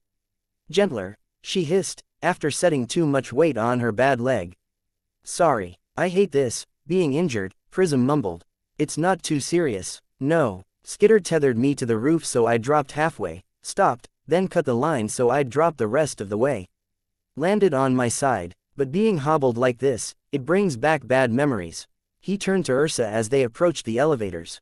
Press both buttons at the same time, 3 times in a row for the emergency use. Ursa did as he'd suggested, and the button began alternately flashing yellow and red. The doors opened almost immediately afterward and they gathered inside. Ursa hit the button for the basement floor, the ward's headquarters. He glanced at her teammate. It struck him that it was inappropriate to ask, but it also felt like Prism was inviting the question. Would it be bad form for me to ask? About the bad memories? Prism shook her head. Ursa knows, and I've been working on getting over it. I already mentioned my history in gymnastics. My dad's a coach, had spent his entire life pushing me and my siblings to be on the Olympic level. I sometimes thought it was the only reason he had kids. I was pretty close to qualifying when I tore my ACL. Ouch, you didn't re-injure it last night. She shook her head, hip, not knee. Looking back, I think I screwed up my knee back then because my dad had pushed me too hard and too fast. But I blamed myself. I got depressed, stayed home instead of going to the gym. Once Dad and the Sibs realized I wasn't going to come along anymore, I started to get left out of family events, left behind when they went out to eat after training. It doesn't sound like that huge a deal, but gymnastics had become a core part of my life, and it was gone. Everything fell apart. I'm sorry, I know better than to say that's not significant. Believe me, I've been there. She shrugged. I guess I became my own family. Found another pillar to build my life around. But even if I have a high pain tolerance, having an injury like this reminds me of those days. Puts me in a bad mood for a while. So I'm sorry if I'm irritable. I can deal. They'd gone out as friends, first, because they both had similar backgrounds, and segued into a casual relationship. They had both been athletes, once upon a time. She was an ex-gymnast, he had been a baseball player. She'd triggered because of the aftermath of a career-ending injury. He'd acquired his powers because he'd been perpetually second place, doomed to miss his chance, a mere hair from a career in the major league. He knew how devastating that stuff could be when you'd made the sacrifices, given up most of your adolescence to succeed at something, only to fall short. He'd turned to his dad for help, and his dad had delivered a small vial that was supposedly designed to force a state equivalent to a trigger event, without the necessary trauma. Irony had reared her ugly head when the major leagues had mandated MRI scans to check for powers and maintain the integrity of the game, mere months after he'd gained athletic ability that would let him compete. In a way, he was glad. Not that he had been back then. He'd been spoiled, a brat, entitled. He was relieved he hadn't continued down that road, that he'd found a career where he was on something of an even playing field with his peers. Not that things were perfect. He could hear the arguing the second the elevator doors parted. Miss Militia, Weld and Kid Win stood on one side of the room. Assault was on the other side, perched on the edge of the terminal, with Clockblocker, Chariot and Vista at his side. Vigilantism. Miss Militia's voice was tight with barely controlled anger. There has to be an authority for us to ignore for us be vigilantes, Assault said. His voice was calmer, but his body language wasn't. He was tense, the hand that wasn't gripping the edge of the console was clenched into a fist. There isn't. Nobody's stepping up to enforce anything. The PRT stands. All of the watchdogs are in place, Miss Militia spoke. You go out and do something without an official AOK and people are going to notice that we're acting completely outside of the principles and rules the Protectorate stands for. How? Assault countered. Media. In case you haven't noticed, a full third of this city is still lacking power. The reporters that have stuck around this long are too tired and too low on resources to follow along. Cell cameras, Miss Militia said. People are watching and recording us every step of the way. We'll be covert. I'm talking a fast, hard-hitting strike. Attack is always preferable over defense. You're talking revenge, Triumph spoke. He let Ursa support Prism and stepped forward to join the discussion. Revenge, justice, it's a pretty thin line. But sure, We can call it that, Assault said, leaning back a little.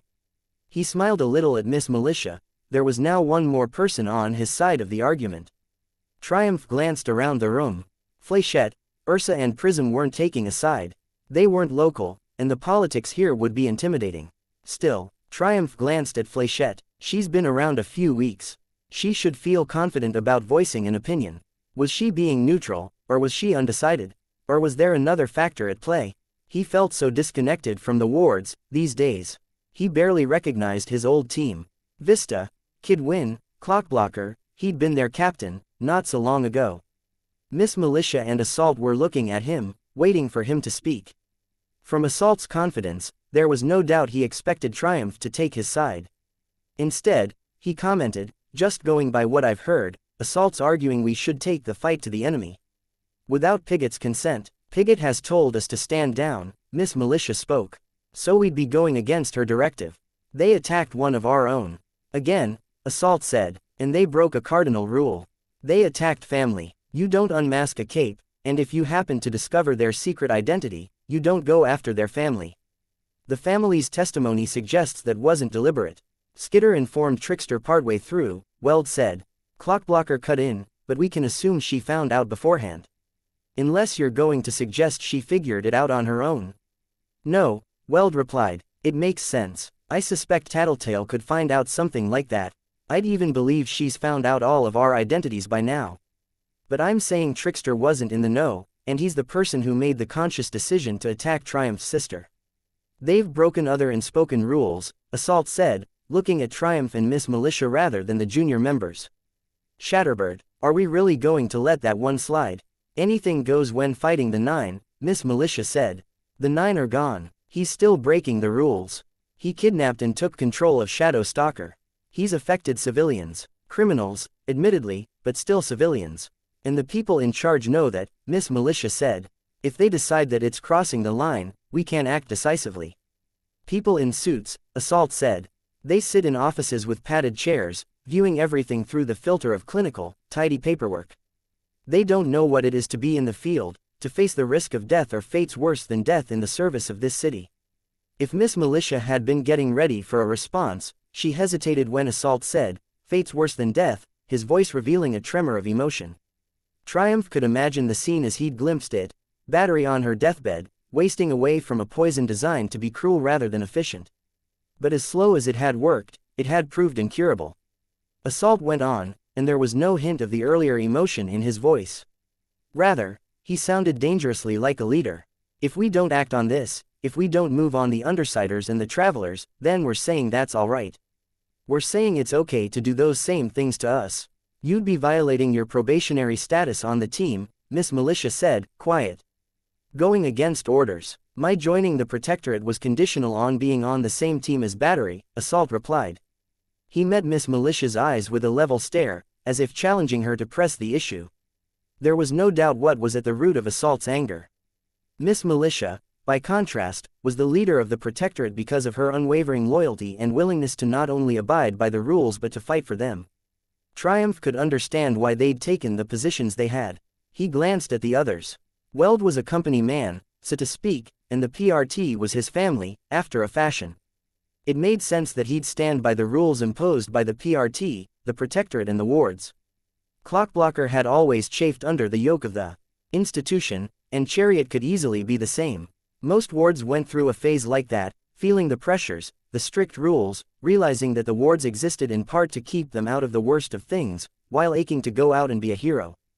Clockblocker had never entirely grown out of it. It could be that Chariot's stance here was what Coil wanted. Triumph couldn't forget that Chariot was an undercover operative, planted by the supervillain to gather information. No, none of those calls surprised him. The outliers, the ones that caught him off guard. Vista, I didn't think you'd be wanting to break the rules like this, he commented. Before she could reply, he said, and Kid Win.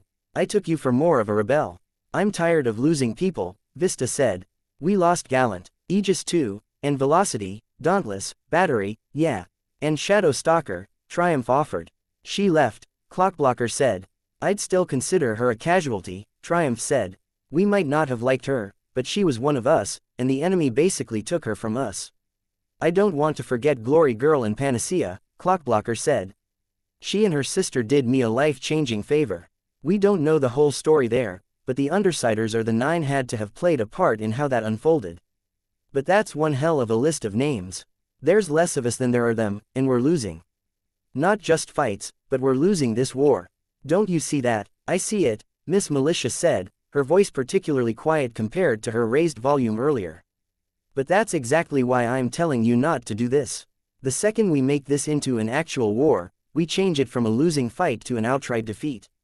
At best everyone involved would lose out, our enemies included. I don't want that. You're making it sound more complicated than it is, Assault said. I'm talking a quick, hard-hitting strike against one of their territories. One of the master classifications would be a good bet. I'd suggest Regent, but Shatterbird is too big a complication. Better to take out Hellhound or Skitter. Doing either would cut their tactical options down by a third, and it could gain us a hostage to leverage against the others. Not Tattletale, Clockblocker asked. Assault shook his head. She'd know we were coming. It's in Armsmaster's notes from his first meeting with Skitter. It's why they're so elusive as a group, and that's why it's so crucial we strike first, while they're still split up in individual territories. Gru, Trickster, Genesis or Imp would escape too readily, and confronting Ballistic or Sundancer would place our side at too much risk. They'd retaliate, Miss Militia said, and we'd almost certainly lose. We're roughly matched in numbers, we're outmatched in raw firepower, and they have the edge on us in terms of tactical knowledge. So we're supposed to sit here and take it? Clockblocker asked. If my family gets attacked next time, I don't think my dad's about to haul out a shotgun to defend himself. That's not exactly how it played out, Triumph said. But no, I don't think we should take it, and I don't think we should attack. Miss Militia's right. Assault's eyebrows rose in surprise. Thank you, Miss Militia said. I understand that some of you are upset. We're all upset. We're all concerned about our loved ones, about the current state of things in the city, and about possibly being captured and controlled by Regent. But we're only going to succeed with the support of the Protectorate as a whole, and we'll only have that if we stick to the rules. Well said, Director Pigott spoke. All heads turned. Director Pigott stood in the doorway that led to the stairwell. Director, Assault said. He didn't look fazed by the woman's appearance. I hope you'll hear me out before committing to a plan of action. Of course. Assault leaned back, folding his arms. Then let me introduce our visitors. Pigott stepped to one side, shifting her prodigious weight out of the way of the door. There were two of them, each covered head to toe in power armor that was similar in theme, if not in design. It was heavy-duty stuff, and even without tinker abilities, Triumph could admire it as something exceptionally well made. They were the same height, a man and a woman. The man held a spear that was no less than 15 feet long, with a two-pronged tip on the end. The woman wore something that looked to be a modified jetpack, divided into two pieces that each had to weigh as much as she did. The exhaust jets fanned out to either side of her, like the feathers of a bird's outstretched wings. The woman removed her helmet, then shook her head so her dark hair could fall around the armor around her shoulders and neck. She wasn't beautiful, but she wasn't ugly either. Even, plain wasn't the right label. She was exceptionally average in appearance, to the point that it was borderline eerie. He couldn't pin down as belonging to any particular ethnicity, nor could he eliminate her from one. Yet she's strangely familiar, Triumph observed. Triumph looked at the man, waiting for him to remove his helmet, but he didn't. The man folded his arms instead, still holding on to the spear with one hand. That body language, Triumph's eyes widened behind his visor. No way he'd come back here. But if he was here, then the woman would be, Dragon, Miss Militia said. It's nice to finally meet you. Dragon extended a hand, and Miss Militia shook it. Likewise. Let me introduce Defiant. Triumph glanced around at the others. Nobody here was so stupid as to miss what was going on. Even the capes that weren't native to Brockton Bay would figure this out in a heartbeat. Dragon and Defiant have stopped by to pick up resources and gather information before taking on a long-term mission, the director explained. Would you like to explain? The Nine, Dragon explained. We know their general behavior. After a spree like the one they had here in Brockton Bay, they're going to retreat. They'll stick to back roads and isolated small towns, use time and distance to let the heat dissipate. Jack may keep his people engaged with games like what he tried to set up here. Scaling up slowly in a remote area, seeing how badly they can terrify the local populace, ending with a grand climax before moving on. They'll also be looking to recruit and replace missing members, and I expect they'll go easier on testing the recruits until they've replenished their numbers. What are you doing, then? Assault asked. We're going after them, Defiant spoke. His voice was partially altered by his helmet, but it was still identifiable. Why is everyone pretending they don't know that's Armsmaster? Defiant continued, and we're not going to stop. Pursuit will continue 24/7, year-round. We keep them running until they get tired and hungry enough that they make a mistake, and we capitalize on that. We've tried this before, Miss Militia responded. I'm not saying I don't appreciate the idea, but Assault was just arguing that it's easier to attack than to defend, and I agree. You won't be able to prevent every casualty. The primary issue before, Dragon replied, is that the previous efforts were squads, sleeping in shifts, always moving. Invariably, the 9 would catch on to what was happening, they'd take out the squad on duty and then they would disappear before the others could mobilize to stop them. Or the 9 would circle around and kill the off-duty squad members. We don't have that problem. I don't. Follow, Assault said. Dragon mentioned to me once that she doesn't need to sleep. A side effect of her powers, Miss Militia said. Dragon dipped her head in a nod. I tried going after the Slaughterhouse 9 before, but Shatterbird's powers proved too difficult to work around, and I was only one person. Now I have a partner. Defiant, Miss Militia asked. Defiant tapped his chest. With Dragon's help, I've replaced my internal organs and parts of my brain with artificial equivalents. My current downtime is a rough 15 minutes a day. That includes waste, sleep and eating. In the next 2 weeks, I intend to reduce it to a mere 12 minutes. Vista's hands went to her mouth in shock. He's made himself into a monster. And Dragon doesn't even flinch as he announces it. Triumph's own eyes were wide. Miss Militia seemed to recover faster than anyone else. That's not the only issue the squads faced. There's the psychological strain, hunting a prey for days, weeks, months at a time. Especially targets that will commit atrocities if you let your guard down for a second. It gets to you, I think. Defiant paused, as if he had to pick the right words. My single-mindedness will be an asset on that front. It's worth a try, Dragon said. Between us, Defiant and I can customize our equipment and approach to effectively counter the 9's powers. Once we have a lead, we'll maintain constant pressure for as long as necessary. Even if we can't save everyone, even if we can't stop them outright with Siberian rendering others invincible, I think we can keep them from setting up another major event like they tried here in Brockton Bay, and we can hopefully keep them from recruiting. The PRT is hopeful, the director said. They gave their consent. But you'll have to explain how this is relevant to the current situation. Of course, if everyone would turn their attention to the monitors. Assault had to hop down from where he was sitting on the edge of the long desk to see. Everyone else turned as the images appeared across the screen. One armored suit after another. The Cawthorn Mark III, a sleek model resembling a cross between a dragon and a fighter jet, mounted with 4 engines around the shoulders. The Astaroth Nidhugg hybrid, making use of the Nidhugg design that was partially damaged in prior confrontations. It didn't look like a mesh. It looked like a cohesive design, a massive gun barrel with teeth at the end, outfitted not with a handle, but 3 afterburners at the rear and 3 at the midsection. The landing gear looked spindly. It was also, Triumph realized, quite large. No smaller than a commercial aircraft, if the machinery beneath it was supposed to be a forklift. The Laden too. It didn't look as sleek or combat-ready as the others, smaller, almost spherical in the body. That's a utility design, Chariot said. What's the concept? A force field generator, Dragon replied. Dual offensive and defensive use. I also have the Gloring Zero model, the Pythios 2, the Melusine 6 and the Azazel ready for field use. The camera panned out to show a sheared-off mountaintop with the 7 armored suits in a hangar or factory. It is thanks to Defiant's assistance that I can now do this. Simultaneously, each armored suit flared to life and took off, disappearing from the camera's field of view. The cloud of dust and snow that spread out from the takeoff point obscured the camera's view. The image went black. I have 9 models in total that I can keep active simultaneously. More are in development. It's inefficient and expensive to keep all of them active when we do not yet have a bead on the Slaughterhouse 9. With the director's consent, we'll be stationing the 7 suits we're not personally using in Brockton Bay. The PRT will remain in contact with me so I can remotely deploy them. That is, those not already in use against the Slaughterhouse 9 or an Endbringer.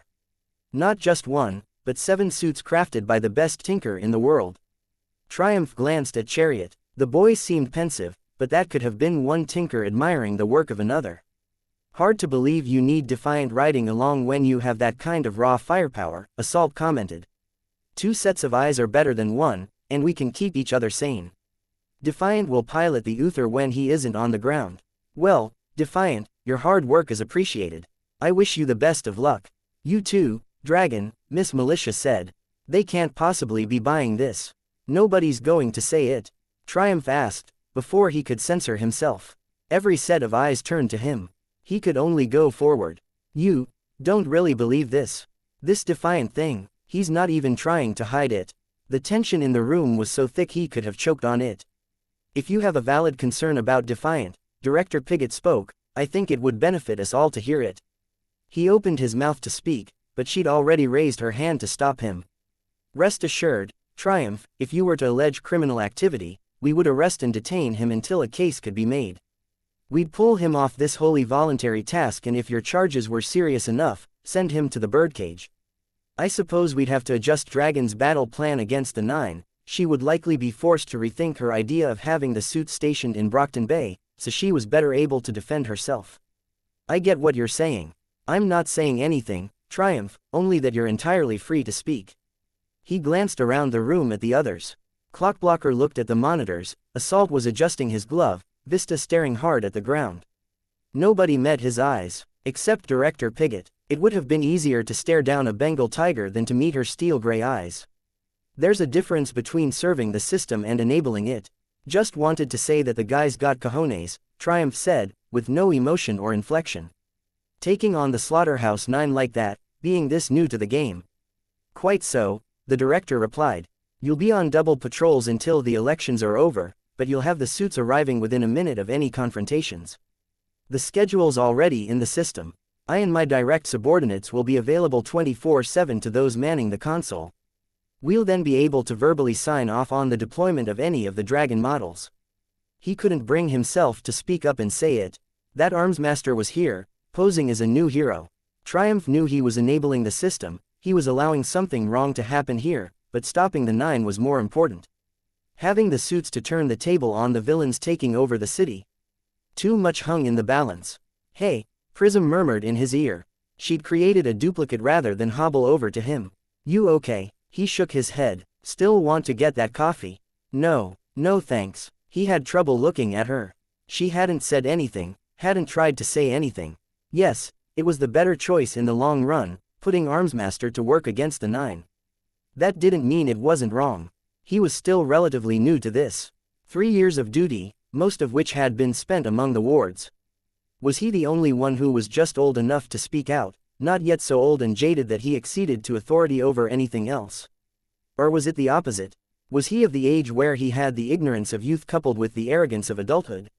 As much as he'd thought she was the ideal girl before, as much as he'd shared her background with a failed sports career of his own, he could barely recognize her. I gotta go. Need to take a walk. My flight is, right. Of course. Have a nice flight. Maybe I'll see you at a future date. Disappointment crossed her face. Maybe. He stepped into the elevator and pressed the button. The doors whisked shut. His mind was a dull buzz as he walked. He'd looked up to Armsmaster, once. He'd understood the man. His own experiences of being second best in baseball ran parallel to the feelings Armsmaster had hinted at but never outright stated. The Protectorate captain had been resentful of Dauntless, meteoric rise, the inevitable moment that Dauntless would effortlessly supplant him as leader of the team. As much as he hated to admit it, Triumph could understand where Armsmaster was coming from. He could imagine the selfish joy the man must have experienced when Dauntless fell. It would have been horrifying, too, no doubt, but that horror would be tempered by pragmatism. Death was a natural consequence of an Endbringer attack. It was reality, so maybe Armsmaster had told himself it was okay to feel relieved that a rival had fallen. He could see why Armsmaster had taken the route he had in the actual battle. Taking on Leviathan one-on-one had been the only way the combat prediction program would work, and he'd had an effective weapon. If villains happened to die in the process, well, he only had to call on that pragmatism again. Triumph didn't agree with the line of thinking, but he could see how it had happened. Armsmaster had been injured by Leviathan and Mannequin, and replaced parts of himself with mechanical equivalents. He'd realized the benefits, worked with Dragon to step them up further. He'd failed to defeat Leviathan, had been too hurt to fight the 9 directly. So he augmented himself further, eradicated his need for sleep, for time spent eating and shitting. Armsmaster, defiant, would achieve that respect he hungered for by stopping the 9. Or he would join Dragon in stopping an Endbringer. It spooked Triumph because he could imagine it all too easily, where his teammates seemed dumbfounded. It all made sense, to the point that he could imagine himself doing something similar if he found himself in Armsmaster's shoes. He wouldn't ever do something like that, that was how he'd reassured himself. He was no longer that selfish teenager who'd received superpowers from his father like his peers got cars on their 16th birthday. He'd hoped for an undetectable, undeniable advantage over his peers and been enraged when it had been denied him. He'd changed, forced himself to change, he would be a good student, he'd help his fellow citizens, do the right thing. Except he hadn't. He'd kept his mouth shut. Armsmaster would get away scot-free with what he had done. He might even succeed in stopping the 9, in seeing them killed or put in the birdcage.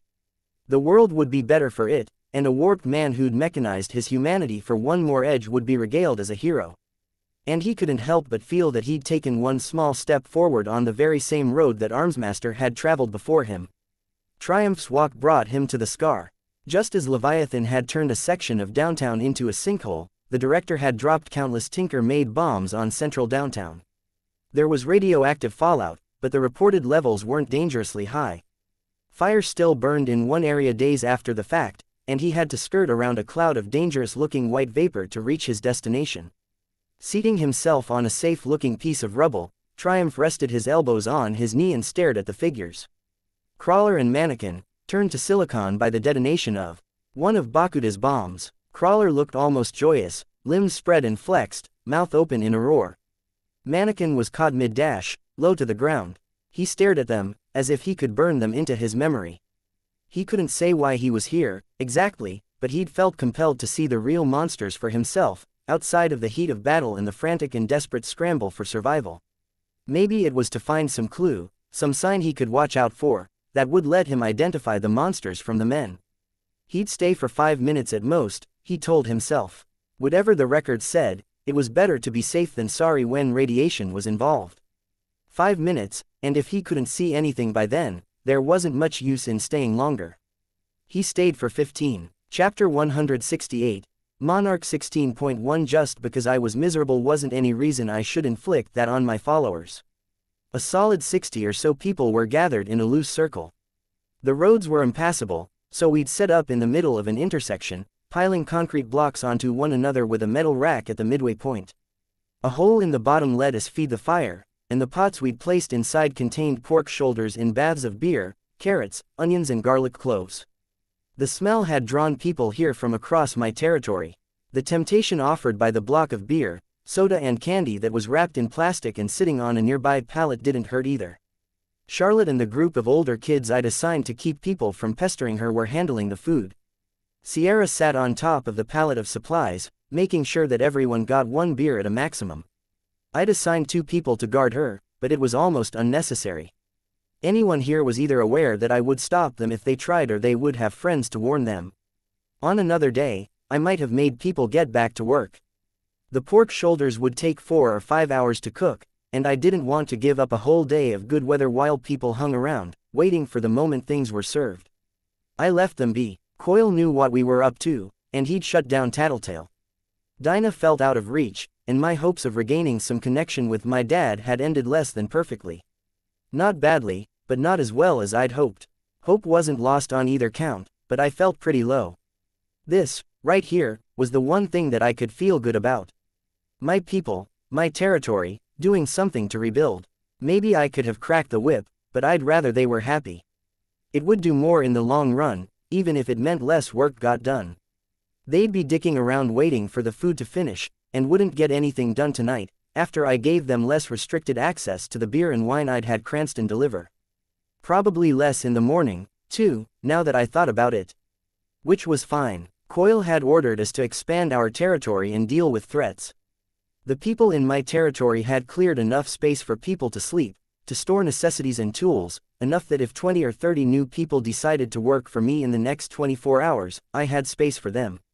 Expanding my control beyond this point would be a staggered process with phases of clearing followed by phases of settling. There was no point to going the extra mile to clear more space if neither I nor my enemies would be occupying it before his deadline. He'd specified 3 days. We'd taken one to deal with the Chosen, I'd use the next to talk things over with Parian and visit the mayor. We were officially done tonight or early tomorrow. My swarm informed me of a visitor. I stepped away from the pallet that Sierra was sitting on. It was a bit disconcerting to see how the crowd parted to give me a path. In my first night out in costume, I'd seen the Ab do it for long. How much of that was respect, and how much was fear? Maybe they weren't so distinct when it came to supervillains. We met in the middle of the street. Gru was wearing his new costume, complete with mask, and the semi-liquid darkness rolled off him to spread out over the ground, hiding much of his body. I folded my arms. Speaking quietly enough that the others wouldn't hear me, I murmured, "Any problems?" His voice was hollow with the effects of his power, "Just checking in. I expected a call after your job. I had to get the update on how you were doing from Tattletale. Sorry, I also heard about what the boss was planning. Going to give me a hard time for going. No, I don't like it, but I understand you didn't have a choice. Or you did have a choice, but you weren't about to take option B. Yeah, which turned out to be the right choice. He was playing us, trying to send us a message without rocking the boat. You've got a lot of stake in this. You holding up? I should be asking if you're holding up, I thought. I'm dealing, and dealing involves a barbecue. I glanced over my shoulder at the crowd that was watching us. Building loyalty. You don't think you're going over the top? Being too nice. They're working hard. That's all. I almost shrugged, but decided to maintain my composure, look confident in front of my people. I needed a better term for referring to them. They were sort of employees, but that was vague. Should I take the same approach Parian did, identify my territory somehow? The residents of Spiderville, the Bugwalk, the Hive, no, not all. I figured I'd go all out, as much for me as for them. This is the only thing that I've got going on that I can really feel good about right now. The only thing. I looked up at him. Oh, no, not the only thing, you're right. Though I'm not sure exactly what we're doing or what we are. Not like we're in a position to go out to dinner and a movie. My heart was pounding so hard I worried he'd notice. This would be the moment he'd tell me he was having second thoughts, that it was a mistake, he'd been in a bad place. Or would he go one step further and accuse me of taking advantage of him, get angry? I've wondered about that myself, he said. It's okay, though, us. Yeah, definitely okay. What would my people think if they could overhear? I know we can't exactly go out, but if you're okay with it, you maybe want to come by tonight. We'll let my people celebrate a week of hard work and head into my lair, eat, watch a movie on the couch. Okay, not sure if I can get away before dark, if I'm doing a serious check of my territory. Imp's doing more than her fair share. It's fine, I'm not sure how to put it, so I'll be upfront about this, I told him. Which is easier said than done. It took me a second to organize my thoughts. I don't expect to be priority number one. We have a job here. I'm not sure what the boss is planning, or if we're still going to be doing this a few months from now, or even a week from now.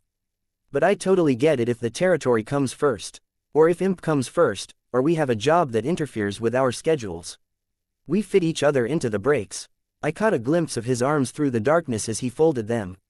You can say that, but I'm not sure it'll be true when it happens for the 3rd time, or the 10th. It's not set in stone. If it doesn't work, we talk about it. Maybe it's best we say whatever's on our minds, given who we are. We're not the best at the social thing, you know. I know. He paused, glancing away. In the spirit of saying what's on my mind, I'm kind of wondering how your people would react if I kissed you right now. So glad I have the mask. I felt my face heat up in what would have been an embarrassing flush if anyone could see it.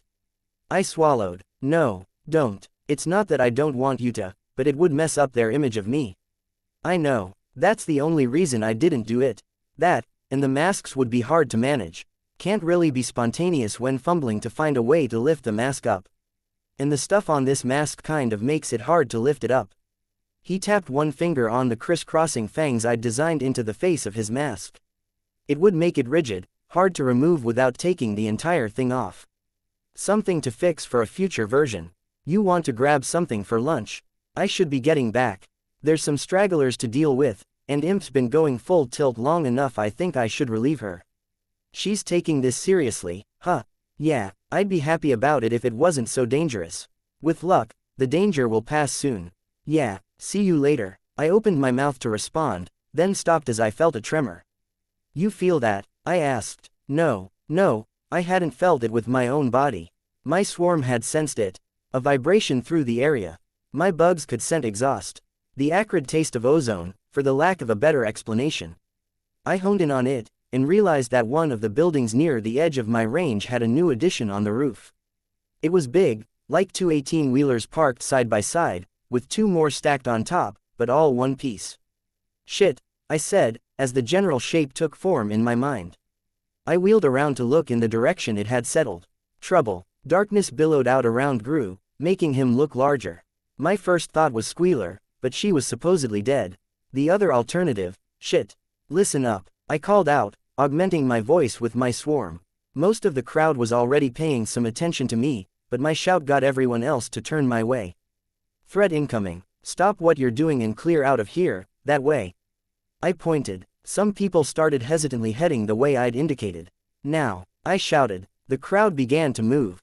Sierra and Charlotte were among them, abandoning the food in the makeshift oven. Sierra looked my way for confirmation and I gave her a tight nod.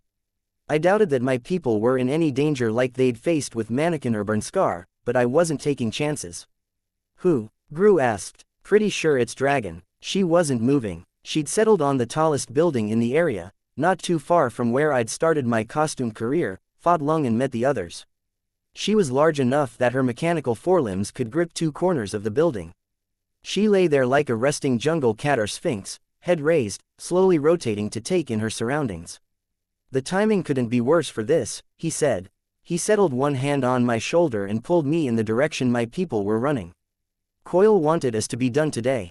Now the heroes are making a move. Retaliation for the mayor, I said. We pushed things, now they're bringing in the big guns. Maybe literally. Plan, no clue. I got my phone out and dialed Tattletale. She picked up on the first ring, as I was clicking through the menu to put it on speakerphone. Dragons here, she started. There was a flare of static, not unlike the noise from an out-of-tune radio station. Don't fight. Why? I asked, but the static flared up again as I spoke, and I couldn't be sure Tattletale heard me. She's here. How is she there? Hitting multiple territories at once. Whatever she said next was obscured. It was getting worse, fast. Fight and heroes come to back her up. Run, hide, meet. Then she was gone, lost in the sea of static. I waited for several tense seconds, hoping she would come back. On the line, Skitter. It was Dragon who spoke over the phone. I'm cutting off communications. I look forward to talking to you once you've been brought into custody. The phone died. There wasn't even a dial tone. Oh hell, Gru said. Let's go. We'd been retreating, but we broke out into a full-on run as the phone cut out. Dragon, for her part, made a move. Metal objects the size of a beach ball were filing out of the sides of her suit. They floated in the air, spreading out in formations. Dozens of them. She's trying to beat me at my own game, I said, panting. Minions. Hate Tinkers so fucking much. A collection of my bugs died all at once, the sphere dropping to the pavement below with a thud that the bugs could feel. I'd encountered this before, Armsmaster's electric pulse, the one he'd used with his halberd.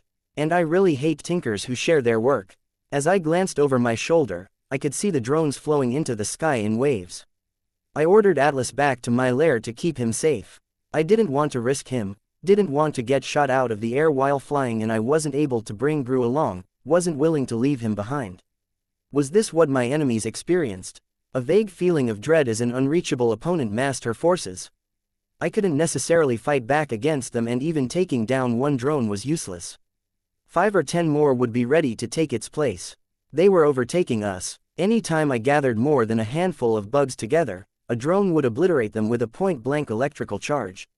That was the only thing slowing them down. They would spend their charge, fall to the ground, and then rise again a few seconds later as they rebooted. I got a better look at the drones as they approached. Each was an identical black sphere with 2 wings like the blades of a battleaxe, the tips of one blade connecting with the other. A camera with a red lens was mounted on a plate that roved across the sphere's outer surface, while another plate glowed in the same way Kid Win's anti-gravity skateboard had, always pointing toward the ground. One passed over my head, then stopped, hovering in place a few feet above me as I ran. I turned on my heel and shifted left, and it followed me unerringly. I zigzagged and failed to shake it. "Attention citizen," it blared, in the same voice that I'd heard from the armbands during the Endbringer fight. "For your own safety, drop to the ground and place your hands on your head. You have 10 seconds to comply." "Fuck, here," Gru called out. He was turned toward me, bent to one knee, his fingers interlaced, nearly touching the ground. 5 seconds. I ran towards him, setting my feet in the cup of his hands, while drawing my knife. He straightened, heaving me up. My timing was off, and I didn't manage to jump in time with the push, but I did manage to stay balanced. As he lifted me, I raised one foot and placed it on his shoulder, using it as a foothold to lunge for the drone. I stabbed my knife at the anti-gravity panel. It raised higher into the air. I missed by a hair. Failure to comply. I felt the hairs all over my body stand to attention a second before it hit us. It felt more like getting a truck dropped on me than I would have expected an electrical charge to feel like, but I could feel the not unfamiliar sensation of snakes writhing across my body. It had knocked the wind out of me, leaving me lying flat on top of Gru. The weight of the drone had followed soon after, no less than 100 pounds landing on top of the two of us. Gru made a guttural sound. "On your feet," I gasped the words as I tried to haul air back into my lungs. "Hurry, we're not unconscious." He gave me a hand as we climbed to our feet. Spider silks, partially insulated against I stopped to cough. "Electrical charges. Attention citizen, for your own safety, drop to the ground and place your hands on your head. You have 10 seconds to comply." The broadcasts overlapped, two voices a half step apart in timing. I looked up. Sure enough, there were another 2 drones in place over me and Gru. Gru drenched us in darkness, seizing my wrist and hauling me away with enough force that I could barely keep my feet under me. "Won't work," I gasped out the words. "She's not reliant on conventional senses." "Saw imp." I couldn't hear a response, of course. I focused my attention on the drones, getting bugs onto them to track their movements, and getting some onto Dragon to see what she was doing. The drones were falling. Gru's darkness spread throughout the area, and drones were descending slowly from the air to touch ground. They weren't discharging their electrical loads either. Whatever signal Dragon was using to command them, Gru's darkness was cutting it off. He banished the darkness in a small clearing around us. "The drones are down." We could double back, hit her main body. I turned my attention to Dragon. She was rising, planting her claws at the roof's edge, and turning her head to face us. Her mouth opened. "Incoming," I shouted. This time it was my turn to grab Gru and pull him away. We headed for the side of a series of stone stairs. Crouching so our heads weren't sticking out, we pressed our backs against the side of the stairwell that was closest to Dragon. The attack was silent, but that was par for the course when Gru's darkness was involved. It speared down the length of the street like a tightly focused gust of wind. It scattered Gru's darkness and made the drones skid hundreds of feet along the road's surface. My hair whipped across the face of my mask in the wake of the attack. We moved in sync, rushing out of the doorway and rounding the first corner to our right. With the darkness cleared, the drones were rising again. "She's prepared for me," Gru said. "Maybe planned to come after you when she was done here," I said. I glanced nervously at the drones that were turning their red eyes to every surface and object, searching for citizens to detain. Or it's part of a more complicated setup. "This way. There's a path through the building and out the other side." We were halfway through when a trio of drones moved to cut us off, another drone moving to block our retreat. It was a precise enough maneuver that I knew Dragon had to have some kind of thermal vision at play, or another means of tracking us. Gru hit the drones with his darkness, shutting off the connection to Dragon. We pushed our way past as they settled to the ground. Dragon was orienting herself for another shot. We had cover, but she had to know that. The blast of hot wind ripped past us. The building obstructed the worst of it, but it was less focused than the former. Again, it stripped away much of Gru's darkness. He covered them in a fresh layer and we continued running. Dragon didn't give chase. We arrived at Coil's base and I knew from a single glance at Regent's posture that we hadn't all made it. It was as though we were afraid enough of the answer that we weren't willing to ask. Nobody spoke as Regent and Shatterbird led the way into the underground base. Imp was just past the last door. Gru hugged her, and for once she didn't fight or complain. Coil's soldiers were armed and at the ready, guns resting on knees or from the straps at their shoulders, each man and woman with their specialized body armor strapped on. 30 or 40 sets of eyes watching us, each of them utterly still. Coil stood on the walkway opposite us, Trickster to his left, Sundancer and Oliver to his right. You made it, Tattletale called out. I'd nearly missed spotting her in the midst of the soldiers. She was in the company of Fish and Miner, two of the squad captains. Who are we missing? Gru called out. Ballistic, Genesis and Bitch.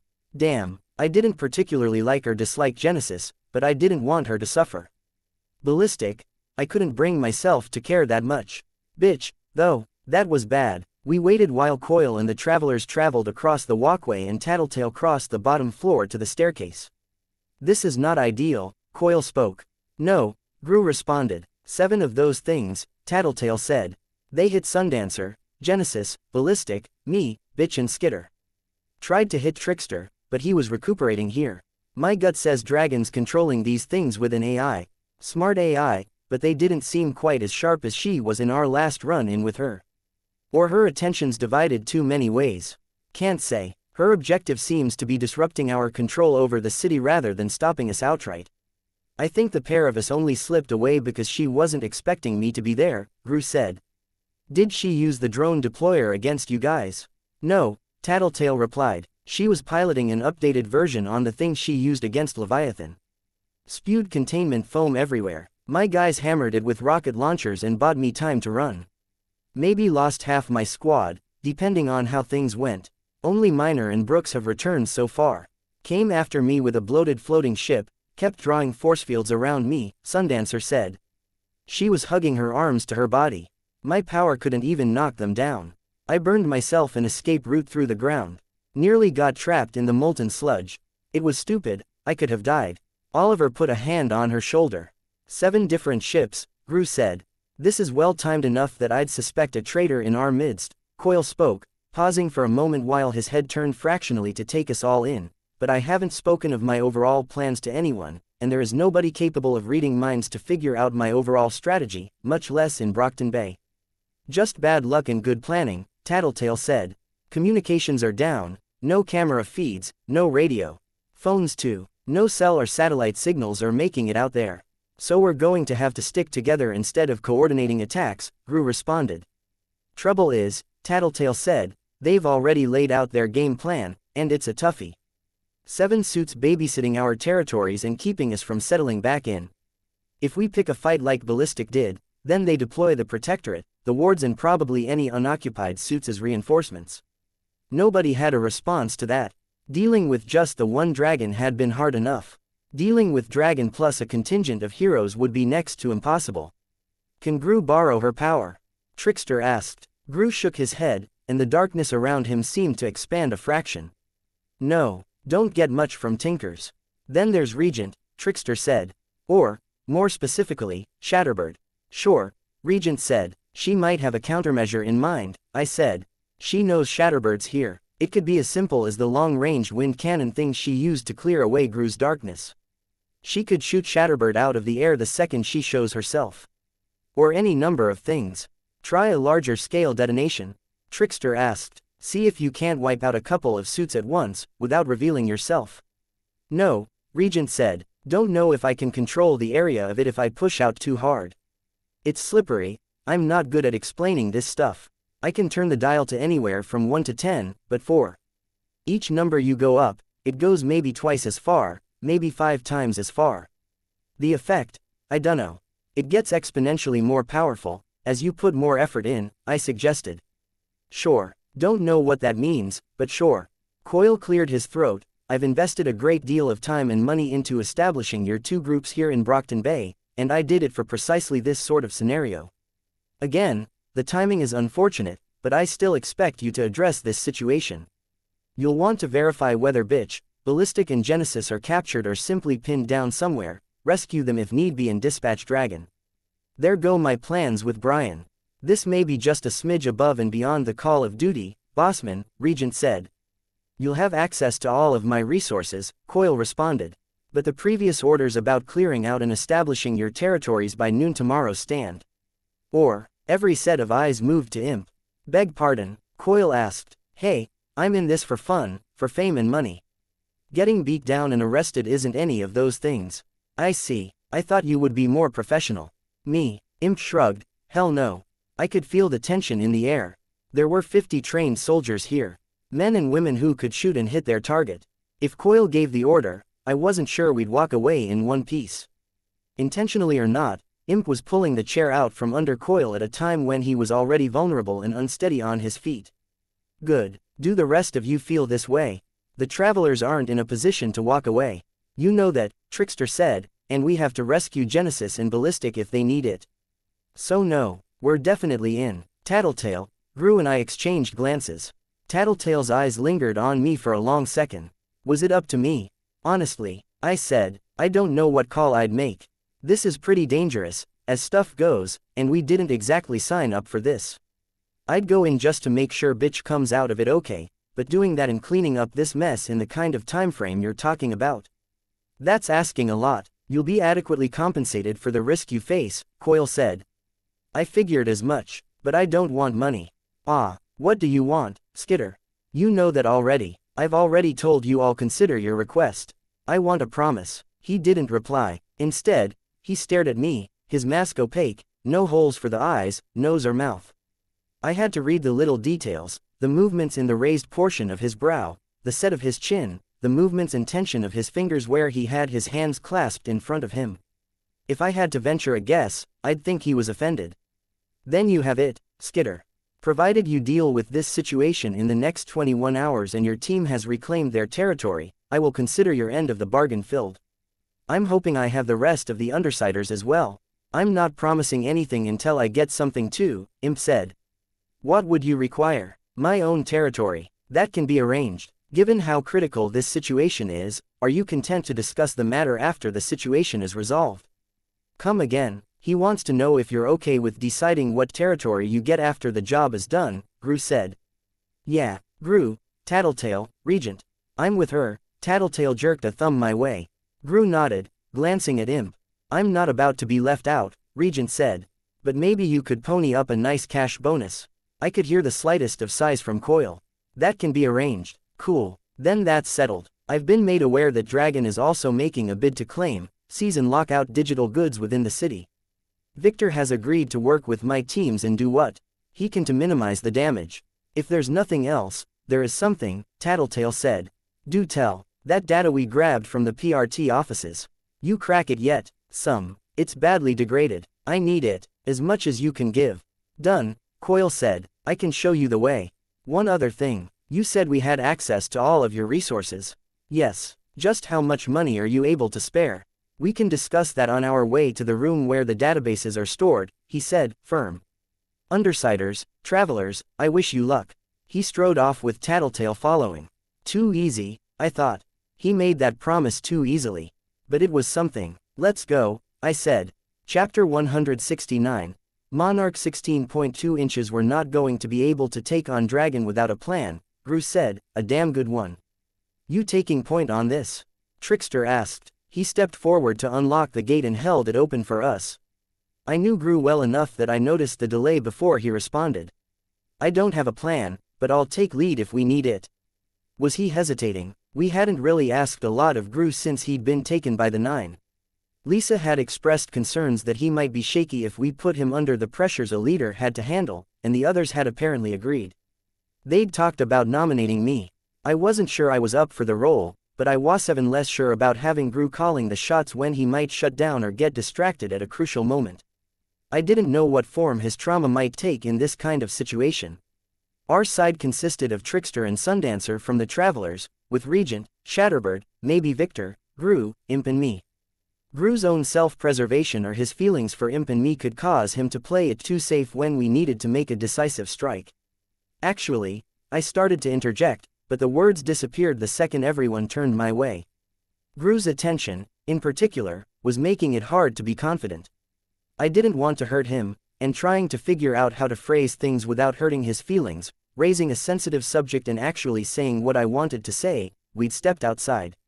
The half-finished building that loomed over the entrance to Coil's underground base sheltered us, allowing intermittent sunlight through where plywood hadn't yet been erected to fill the gaps. Patches of bright and dark. I turned and looked at Gru, trying to read him, to see if there was some clue about what he'd say. Regent spoke up, spit it out. Actually what, can I, I asked. Can I take point here? When in doubt, keep it simple. You have a plan, Trickster asked. Maybe. No, plan is the wrong word. Call it a strategy. I was studying our group, assessing the tools we had at our disposal. But it's becoming a plan as I think about it, and I think Imp plays the key role here. Fuck yeah, Imp, Trickster asked. Dragon can see her, can't she? She's the most useless person here. I mean, I know I'm not in any shape to fight, but at least my power does something. Fuck you, Imp snarled. No, I said, we can definitely use her. Let's hear the plan, Gru said. I was relieved that there was no anger or irritation in his voice, nothing to indicate he was upset over my co-opting the leadership role. The first priority will be making sure Bitch, Genesis and Ballistic are okay. I'm thinking the easiest way to do that will be to pay the heroes a visit at the PRT headquarters. Dangerous, Gru said, and it's something Dragon will anticipate, I think, I said.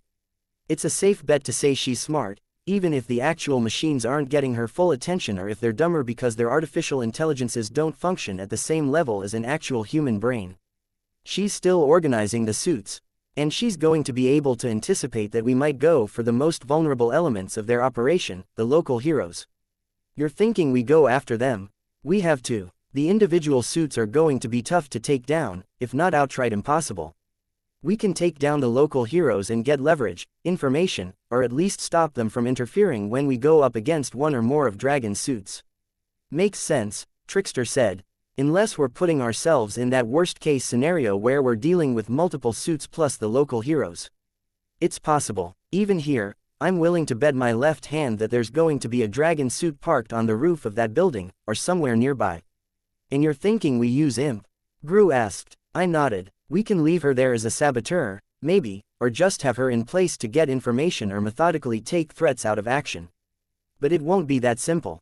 They'll have security cameras throughout the building, which means we need to take them out if she's going to walk around without a problem. Regent, can Shatterbird kill all the cameras and lights in the building without killing anyone? Nothing explosive. A gentle break. I'd have to be close. Closer if I don't know where it is. And by you mean Shatterbird? Gru asked. Yeah, I can't get that far from her though. I can probably find the location to target with my bugs. But getting Shatterbird in close means we need a distraction. So this is a two-pronged plan. The problem with that, Gru said, is this is also a plan with a lot of steps, each dependent on the success of the step before it, as well as the success of the second prong. If we fuck up or run into a snag somewhere along the line, it falls apart. Yeah, I said, and we're going to be outnumbered and outgunned, even if we don't count the squads of PRT uniforms that are going to be stationed in there, but I think we can use that to our advantage. Disguises? Sundancer asked. No, not disguises. Let's hurry. We're working with a hard time limit, we have to travel on foot, and we're going to be forced to stay out of the open as we travel. Gru filled the area with darkness as we approached, and then cleared enough away for us to talk. With luck, it would help keep them from detecting us with any of the countless tools tinkers like Dragon, Chariot or Kid Win had at their disposal. Radar, thermal imaging, stuff I'd never even heard of. They had modified the PRT building since our last visit.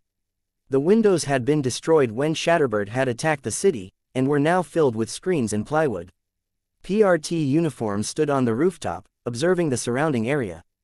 Trucks ringed the area, each with police officers, detectives in bulletproof vests and more PRT uniforms standing nearby. One of Dragon's suits was perched on the rooftop of the tallest building in the area.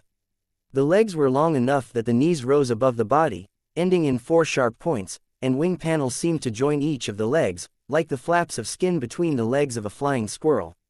The actual body was low to the ground, with a long tail that had entwined from a point at the back of the rooftop to the front, caressing the corner closest to me. The head swiveled slowly from side to side, scanning for threats. It wasn't the drone ship. Good, that would have been disastrous. But I didn't know what this suit did. The feature that caught my eye was the wheel. As big around as the suit was long, the spoked wheel ran through the shoulders of the suit, jutting straight up. It rotated slowly, arcs of electricity occasionally flashing between the center and the edges, killing any bugs that settled on the spokes and leaving a heavy scent of ozone in their wake. I described the general shape for them. Anyone recognize what Skitter's describing?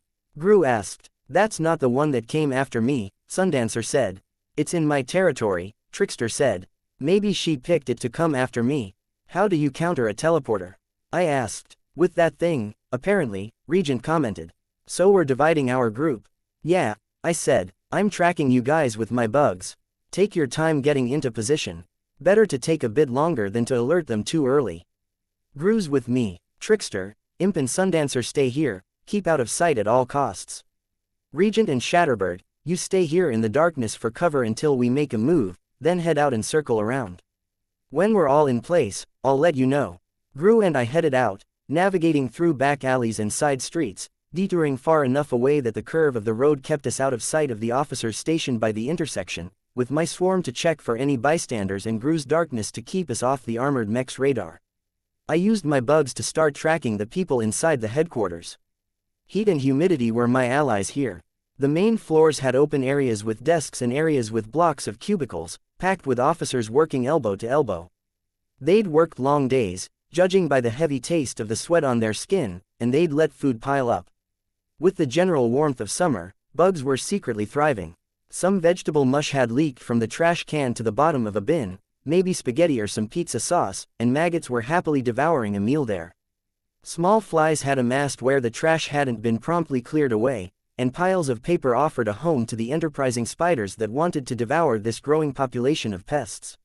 I'd worried I wouldn't be able to get my bugs on everyone present without alerting them.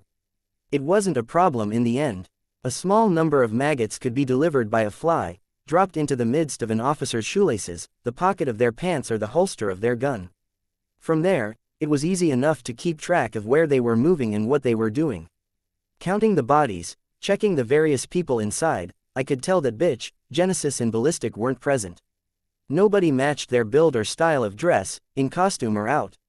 On the third floor the 3 local members of the Protectorate were in the company of the wards, a pair of PRT uniforms and the woman I took to be the director. Triumph seemed to be okay. I could sense the general shape of Miss Militia, as well as Assault. I didn't spot Prism, Cash or Ursa Aurora. That was good. All of the wards were present, too: Weld, Clockblocker, Fléchette, Kid Win, Vista, and Chariot. We had 2 big guns. If we were willing to be monsters, to go all out, it would be a fairly simple matter to hit them with Shatterbird to slow them down, use Sundancer's Sun at maximum power, tear the building apart and incinerate the residents before everyone could clear out. It wouldn't even be hard. But what was the point if we went that far? I was in this to save Dinah. It didn't do any good if I ruined the lives of 100 Dinahs in the process, the daughters and sisters of the employees here, fathers, mothers and other people who did nothing to get caught up in this war. This spot good? Gru asked, stopping. I looked around. We didn't have a view of the building, but we did have a view of Trickster. Which is what we needed. It's good. 1 minute while I fill them in. Feel confident. Wish I had time to practice this before trying it in the field, I replied. Yeah, he answered. I used my bugs to spell out the various information they needed. The presence and location of the armored suit, the general number and location of the enemy forces and the floors they were currently on. It took me a few minutes to spell everything out and verify that they understood. The plan called for a distraction. Sundancer would take the lead on that. I signaled the go-ahead, and she created her orb, shoving it down through the road surface. However many thousands of degrees it was, it melted through pavement and bored into whatever pipes and drainage spaces were beneath the roads. When it rose through an intersection some distance away, it was significantly larger. Sundancer began bringing it steadily towards the headquarters, moving in towards the opposite face of the building that Gru and I were closest to. The Protectorate headed to the windows to see what was happening. I highlighted the window frame with my bugs, clustering them so a general rectangle surrounded the area. Did Trickster have the ability to see them through the window? It was hard to calculate the angles. I found myself in the midst of the local heroes. Bugs exploded out from within my costume, covering them. Capsaicin-laced bugs found every uncovered eye, mouth and nose before they realized what had just happened. My bugs could sense Triumph bending his knees to lunge for me and I'd shifted a few feet to the right. Even as my orientation and senses were thrown by the sudden movement, my bugs let me figure out where I'd moved a fraction of a second before the enemy did. I was already reaching for my baton, whipping it out to its full length. Trickster switched me again before I could strike Miss Militia with my combat stick. Vista was in front of me, and without really thinking about it, I struck her in the most vulnerable area I could reach, across the bridge of her nose, swatting her in the ear with a stroke in the opposite direction. Another swap, not a half-second later. We were counting on my swarm sense giving me the edge in this chaos. The close proximity and unclear positioning of their allies would keep them from hitting me with the worst of their powers. I caught Miss Militia in the midsection with my baton, swung overhead to try to catch her hand, but missed when Trickster teleported me again. Assault kicked me before I could recover and strike my next target. The hit didn't feel that hard, but it sent me sliding across the floor, into a trio of chairs with plastic seats. The window. Miss Militia choked out the orders through the pain of the capsaicin and the masked bugs. Block Trickster. I climbed to my feet. I'd waited too long to signal for an exit. The plan had been to bring Gru in as I wrapped up my initial attack, let him use his darkness to disable, steal whatever power would serve best and dispatch the enemy. They'd caught on to what we were doing, and they were making their counter move. If Trickster couldn't see me, he couldn't swap me with anyone, meaning I was on my own. My opponents were suffering, though. Clockblocker was gone, teleported out as I'd teleported in. Miss Militia, Vista, Fléchette, Triumph, Chariot and Kidwin were down, more or less out of commission with their eyes swollen shut and the bugs crawling into their ears and airways. At Miss Militia's instruction, they had backed up to the window, blocking Trickster's view. Besides bringing Gru in, the plan had been for Trickster to swap the heroes out as he spotted them, using bystanders or any officers in the area. Right this moment, he should have eyes on the uniforms on the roof, could switch their locations with that of the heroes, but he wasn't. Maybe he felt it was more dangerous for me to be up against a cop with a gun or a PRT uniform with containment foam than against heroes we'd already disabled. Or maybe he was fucking me over on purpose. No, it didn't make sense. He had his teammates to rescue.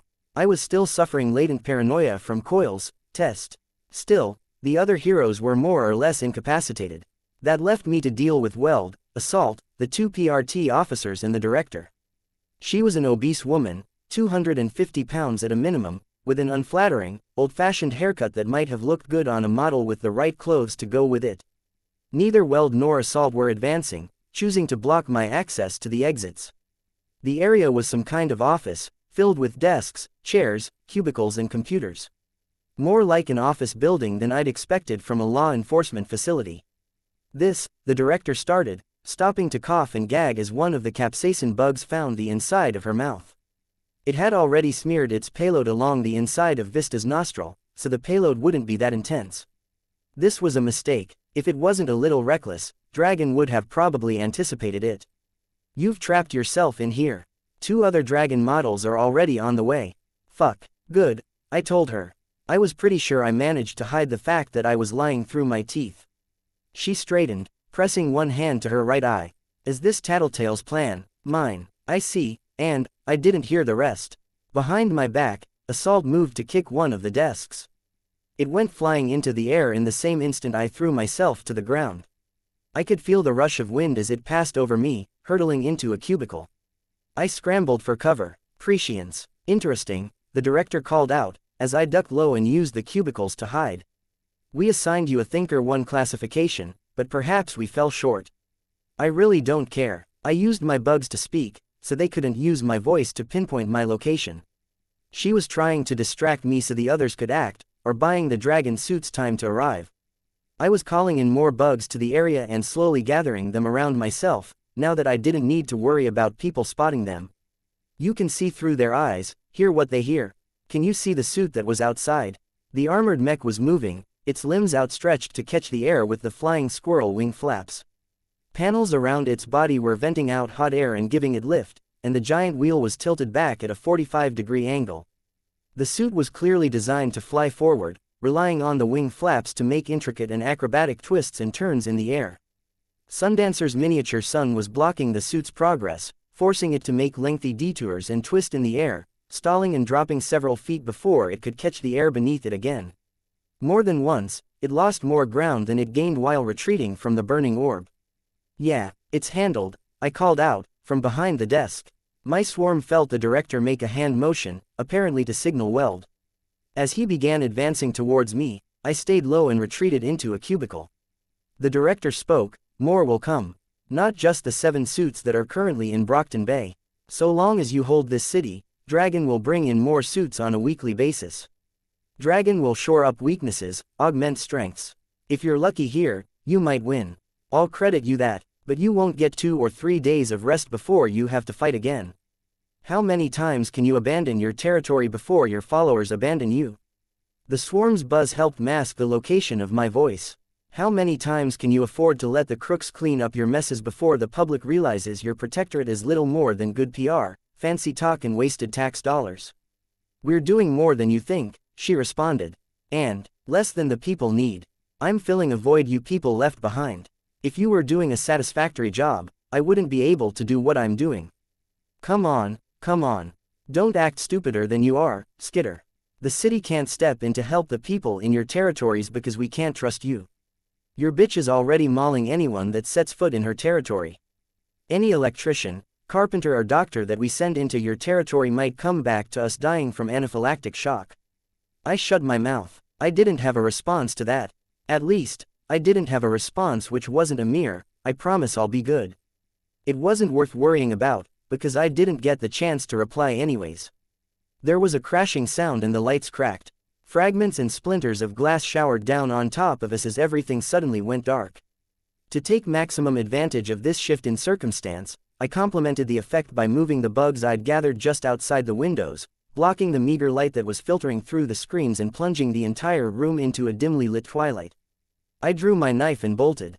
Glass crunched underfoot and caused my feet to slip under me as I ran. Assault charged my way, one arm still covering his mouth. More bugs covered the lenses of his mask, but they slid off him as if he were oiled. His power at work. With the bugs around me, I pulled a quick, crude decoy together, running in one direction as my bugs moved in another, slightly closer to him. In the dim, his mask partially covered, he went after the decoy. When his hand passed through, he reached just a little further to grab a desk and heave it my way. Once again, I only barely managed to dodge by throwing myself to one side. My landing was hard, undignified, and ended with the armor of my mask and shoulder hitting the corner where 2 walls met. What are you hoping to accomplish? The director called out. I stood, trying to look as if I was considering my answer. Weld was approaching, and Assault stood ready to attack. Not like he had anything to lose, I was cornered, quite literally. I turned the knife around in my hand so the blade pointed down and slashed to my right, cutting the bug-covered screen with a loose X. Assault lunged for me, crossing half the room with a single leap. He was too late. I let myself fall through the 3rd-story window. The outdoors were startlingly bright after the gloom of the building's interior. I felt my hair whip around me for 1 second, then landed, sprawling, in a dim setting. I hadn't fallen the full distance. I was inside again, surrounded by the other heroes. I had only a second before they realized what I'd done. I turned and slashed the screen behind me, throwing myself from the window a second time. Again, Trickster swapped me with one of the heroes. I landed with my feet skidding on the floor beneath me and caught the windowsill for balance. I waved. My signal. Get away from the window. Assault bellowed. Then I was teleported yet again. I found myself back in the alleyway I'd been in with Gru. Clockblocker was facing away from me, Gru was gone. A quick check showed he wasn't moving. Gru had caught him off guard, and his initiative had beat out Clockblocker's concern about potentially disabling an ally. Clockblocker was frozen by his own borrowed power. Perfect. I reached behind my back and unspooled the length of thread. My bugs took hold of it at various points along its length and began traveling across Clockblocker's body, winding the silk cord around him and tying it in knots. With luck he wouldn't be a threat even after he got loose. I reached out with my power to assess the general situation. Gru's darkness surrounded the area, keeping the officers in PRT uniforms at the blockades from opening fire. The mechanical suit that had been perched on the rooftop nearby was on the ground now, fighting Sundancer, Shatterbird and Gru, the latter 2 of which were out in the open. The plan was to avoid leaving cover, I thought. The wheel on the back of Dragon's machine was already spinning at full speed. I could make out a red eye in the center, identical to the ones that had been on the drone. The suit thrust itself forward with the vents around its body, lunging for Gru, and Trickster swapped Gru's location with a PRT uniform, putting Gru on the rooftop. It avoided hitting the man by dragging its 2 left claws in the pavement, lifting its tail so it wouldn't swing around and strike him. The wheel blazed with a wreath of electricity, the entire suit thrumming with enough charge to kill every bug touching it. Without warning, the wheel flared and Gru was yanked over the edge of the rooftop by an invisible force. Trickster caught Gru, swapping him for the same officer before he was halfway to the ground. This is Dragon's counter to a teleporter. I would have called it a magnet, but Gru wasn't carrying or wearing anything substantial with metal on it. Or was this the suit Dragon had deployed against Genesis, Ballistic or Bitch? Maybe I was missing something. I used my swarm to keep the windows blocked and the people inside under assault, just enough that they couldn't recover and complicate an already dangerous situation. I tried to position the bugs I could spare so they hovered around the sensors in the eye of the wheel. Shatterbird was pelting it with a stream of glass shards that looped back in her general direction to rejoin the stream and strike over and over again. It didn't work. The thing targeted Gru again and hauled him 100 feet towards it. Still crackling with electricity from its nose to the tip of its tail, it advanced on him, tail stretching forward to reach for him. The machine suddenly shifted position and powered its thrusters to lunge away. Sundancer's orb erupted from the ground just behind the spot the suit had been standing. I could see Gru raising his hands to shield his face from the waves of heated air as he scrambled to his feet and ran. The first of the reinforcements arrived. I recognized it as the suit that had been deployed against Leviathan. The same one that had gone after Tattletale, unless she had more than one. This one had the foam sprayer. It set down on the edge of the battlefield opposite the wheel dragon. We took too long, or the suits had arrived too soon. There wasn't really a difference. The wheel dragon must have pulled Gru from cover and forced Shatterbird to step up to help, and my own invasion of the main building had taken just a little too long, giving Assault a chance to get his bearings and hit me. My swarm informed me in advance of the second of the suits that were arriving on scene. The wheel dragon thrust itself forward, skimming the road surface to put itself next to the PRT headquarters. The drone deployment suit set down on top of a nearby building so they were spaced out evenly. They had Gru and Shatterbird surrounded. I stood off to one side, between the drone deployer and the foam sprayer, still too close for comfort, but they didn't seem to have noticed me. I glanced towards the building where Trickster and Sundancer were holed up. Sundancer wasn't moving her son, and Trickster was apparently unable to see a valid target to swap Gru for. The officers in PRT uniforms had been disabled while I was indoors, and both Kidwin and Miss Militia lay at the base of the building. I used my bugs to write him out an order: swap me for son, swap me for kid. A long second passed. Was Trickster illiterate? Why was it so hard for him to notice the key info I was trying to write down? I found myself surrounded by darkness. Only a slit of light filtered into the room through the plywood. Trickster stood beside me, and the words I'd written out with bugs were on the plywood. He'd swapped me for Sundancer. You sure? He asked. He'd gathered what I was hoping to do. Yeah, I said. I pressed my knife into his hand. He moved me in an instant, putting me at the base of the headquarters, facing a wall. As I turned around, the three suits shifted position to look my way. Trickster stepped out of the building, the tip of my knife pressed to the point where Kid Win's chin joined his neck. We could have used Sundancer's son to threaten the people inside the building and get the suits to back off, but I didn't trust her to be mean enough. I didn't have much respect for Trickster as a human being, but that was an advantage when we needed someone to be more vicious. The suits stood down. I could see the wheel spin to a stop, the drones returning to dock. Right, Dragon wouldn't risk a human life. She discarded her suit rather than let an established criminal die. She wouldn't let a young hero die for the sake of getting us into custody. Let's go, Trickster called. I hurried to cross the area between the three dragon suits, Gru joining me halfway. Trickster backed up with a barely conscious Kid Win in his grip. We'd nearly reached safety when one suit shuddered to life. Trickster spun around, still holding Kid Win, turning his attention to the wheel dragon. The wheel was moving again. No funny business. It wasn't the wheel dragon that attacked. Before I could open my mouth to warn Trickster, the suit with the containment foam sprayed him, swamping him from behind. The weight and force of the spray knocked his knife hand away from Kid Win, and the swelling, gummy mess kept it away. The sprayer proceeded to slowly bury the two of them, trapping hostage and hostage taker together. Swap for Miss Militia, Gru shouted, turning around as the drones began deploying once again. The wheel was getting up to speed, crackling with electricity. Can't turn my head to get a look at her. The foam was spraying him from behind. If he turned his head, he'd be blinded. And we weren't in a position to grab her and haul her into Trickster's field of view. It would take too long. Drones were sweeping down onto the street level, moving into position so they hovered above Gru and I.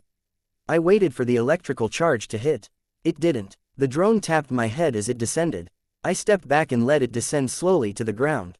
The foam sprayer had stopped. Trickster was buried up to his waist, Kid Win face down in the foam in front of him. The wheel was spinning down for the second time in the span of 20 seconds. Trickster swapped himself for Kid Win, putting himself knee-deep in the foam. He craned his head around and managed to get Miss Militia in his sight, then swapped for her. We ran, following after the others, who'd already left the battlefield. Why did they stop? Gru asked. I shook my head. Tattletale. I kept waiting for the suits to perk up and give chase, or for further reinforcements to appear. There was no pursuit. 15 minutes passed before we had to stop, settling in an abandoned building to hide and catch our breath. I sorted out my weapons, taking my knife back from Trickster, and sat down to rest. I ran my fingers through my hair to get it in a semblance of order. My fingers snagged on something. For a second, I thought maybe I'd gotten some containment foam in it. No, my hair was tied around a piece of paper. I had to use my bugs to untie it. I recognized the lettering, a series of symbols that all strung together so it was hard to tell where one began and one ended. I'd designed it, when I was making up the code to keep my superhero notes private. I'd left myself a message. When I gave myself a reminder, telling me to take our group to the south end of the main beach, I said. The fuck? Regent asked. I dunno, I said. But we didn't get the hostage we'd planned on taking, so I think we should go, if nobody else has a better idea. It took some time to get there, sticking to back alleys and roads, and it took more time to verify that there were no threats in the area. As confusing as the message was, everything made sense when Imp made her presence known, dropping the veil of her power's effect. Right, I'd had her tie the note into my hair so it wouldn't confuse or distract me while I was in the field, something I'd only notice after the fact. She was practically bouncing with excitement. Saved your asses, she said. And she's never going to let us forget, Regent commented. You got out okay? Gru asked. I marched the fatty out of the building as soon as I'd made sure the robots weren't going to attack again. Grabbed the keys from a cop and drove off. No way you can say I'm useless again, Trixie. Trickster looked at her, guessed. I won't. Director Pigott, the fat woman, was handcuffed and kneeling beside Imp, head hanging. Well, I said, could have gone better, but we got what we needed. You had her order them to shut down, right? Yup. Dragon must have given the director the ability to command the suits. Wouldn't have guessed, Gru said. I nodded in agreement. It's a matter of time before they arrange some workaround, take away the director's access or Dragon reprograms the suits, but this is good. We've got some leverage now. The director raised her head to direct a glare at us with swollen, bloodshot eyes. Funny as it was, I couldn't bring myself to feel bad about it. Chapter 170. Arc 16. Monarch, Bonus Interlude 1, PRT Squad February 2, 2001. The helicopter's rotors stirred up billowing clouds of dust and debris as it landed. Evan leaned forward from the chopper's passenger seat, hitting the button for the intercom. The interior of the helicopter buzzed with his voice. Check. Clear. Lady shouted. Pine echoed her. Gun up, he told them. He followed his own instructions, unstrapping himself from his seat and collecting his machine gun. Bird 1 landed. Over, the radio buzzed. He pressed the button. Squad 2 here. We just touched ground. Over. Waiting on a response from 3. Over. Give me a few minutes and I'll be in the air with Pine for supporting fire, the pilot said. Evan nodded. Wish us luck. Luck. He opened the door separating the cockpit from the chopper's midsection. 4 uniforms had been seated in the corners, and were now unbuckled and double-checking their guns and ammo, outfitting themselves with the additional gear that had been tied together and strapped down in the center of the chopper. Tiu and Coldiron carried the grenade launchers and ammunition, grenades, flashbangs, incendiary and smoke. Holler and Shane were the guys big enough to haul the extra guns and the packs with ammo clips and supplies. Pine and Lady were still kneeling behind the turrets that looked out over either side of the vehicle. The pilot would be manning the guns for the front.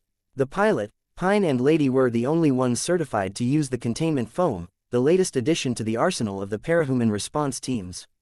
Their entry hadn't been quiet, and he'd expected at least one of the vehicles would see some sign of trouble quickly after they landed. Maybe it would be the terrified populace of Ellisburg, maybe their target would show up right away. He hadn't quite expected this. It was empty, a ghost town. Rain, rain and more rain. Not a light on in the small town, not a single soul to be seen.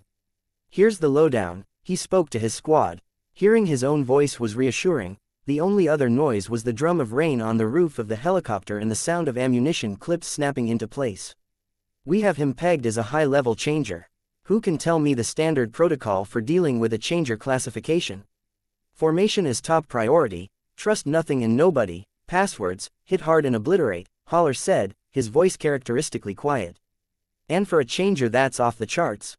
Evan asked. There was a pause as his squad tried to recall if this had come up in training. Formation is number one priority, trust nothing and nobody, passwords, hit hard, obliterate, and pray.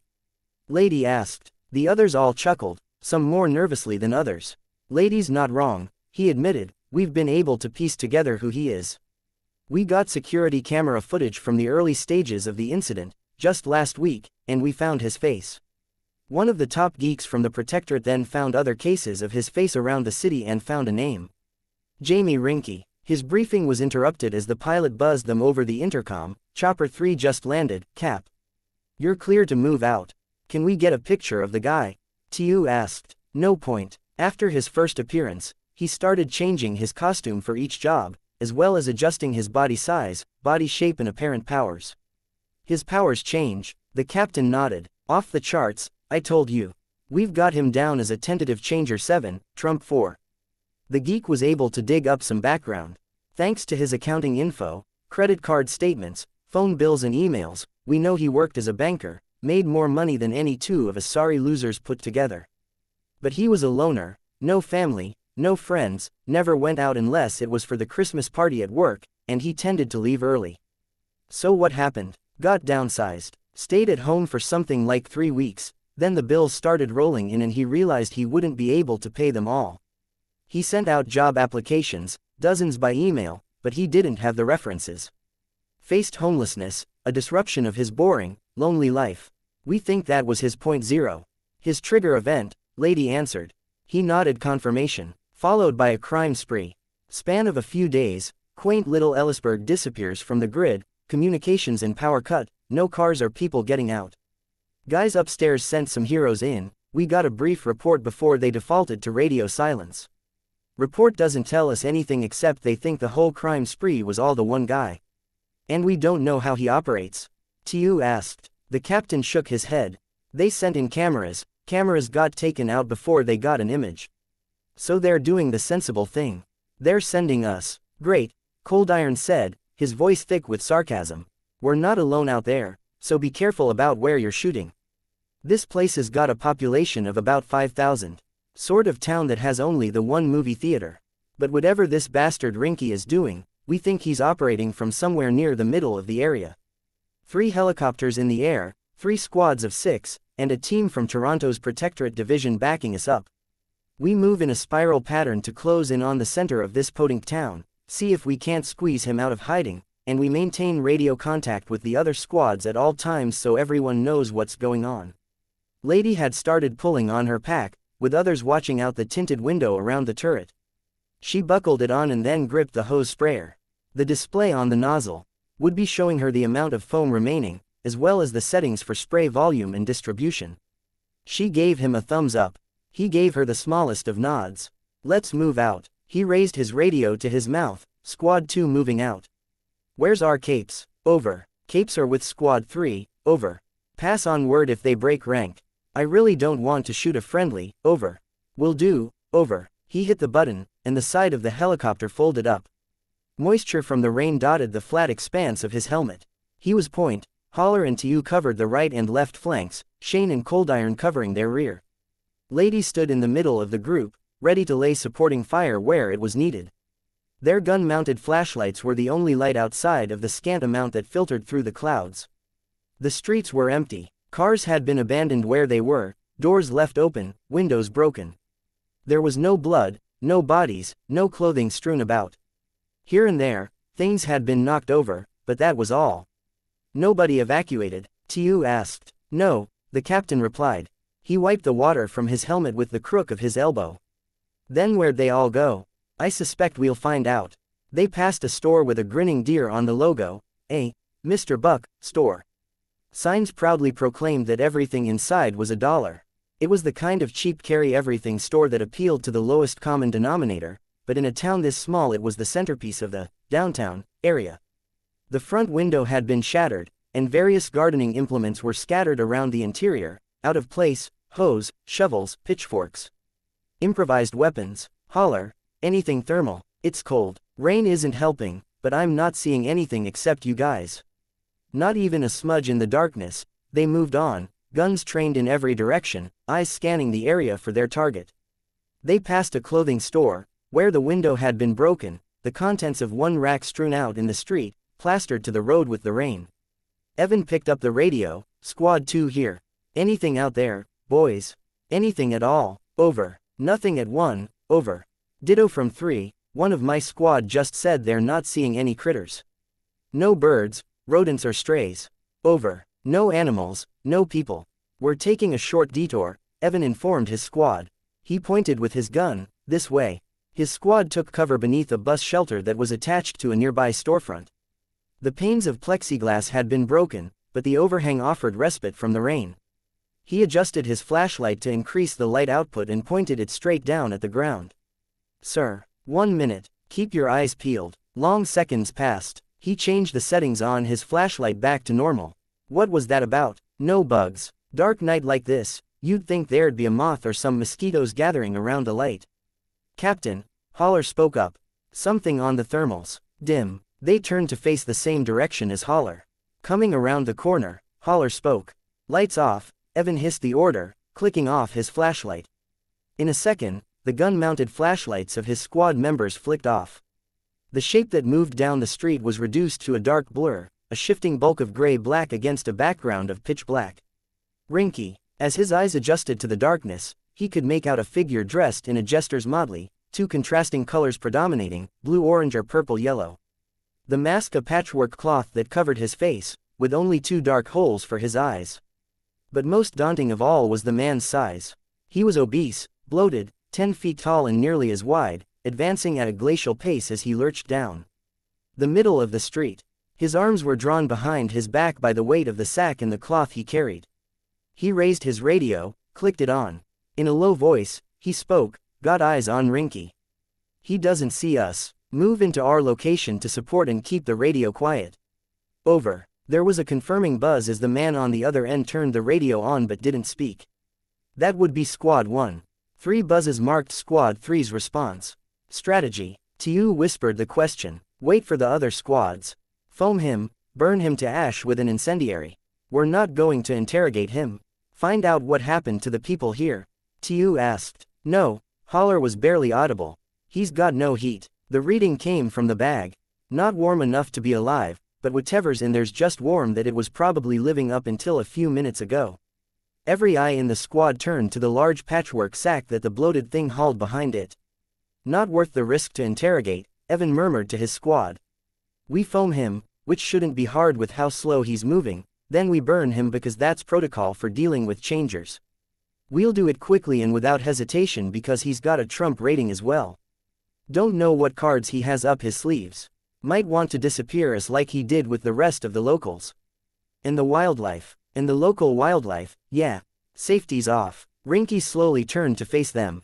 The second the dark holes of the mask centered on them, they opened fire. Evan's entire body shook with the recoil of his assault rifle. The brute didn't seem to mind as his blood and flesh sprayed from the holes the bullets opened up, advancing steadily. Tiu and Coldiron fired the incendiary grenades. The shells exploded on impact with Rinky in the ground, lighting him up. He continued to waddle towards them, slower than they were able to walk backwards. Rinky dropped the sack, gripped the sheet with both hands and hurled it towards them. It spread out, scant amounts of light filtering through the holes in the weave. A net. Lady shot the net out of the air with a blast of foam, causing it to land at the halfway point between them and the brute. She sprayed his feet, locking him down to the ground. Rinky thrashed as the flames spread. The cloth burned away to show pallid, gnarled flesh, a face without ears, nose or brow, only recessed, pig-like eyes and a mouth that was little more than a ragged gash across the lower half of his face. Another incendiary, everyone else hold fire. One more incendiary shell struck home, ensuring the monster was covered in flame from head to toe. The smell of burned meat and sulfur filled the air. Hold position. Wait for the fire to do its work. He raised his radio. We engaged and foamed the bastard. He's lit up. Over. Squad 1 hears you. Over. Squad 3 here. Good work. Over. The bloated stomach split with the weight of the upper body, tearing across one of the recesses of a roll of fat. A slurry of half-dissolved bodies spilled out around him. Tiu. One more. Evan called out. Tiu fired an incendiary round into the opening, lighting the brute up from within. It took several minutes for the entire thing to burn. They didn't relax a second. It was the #1 lesson drilled into them in training.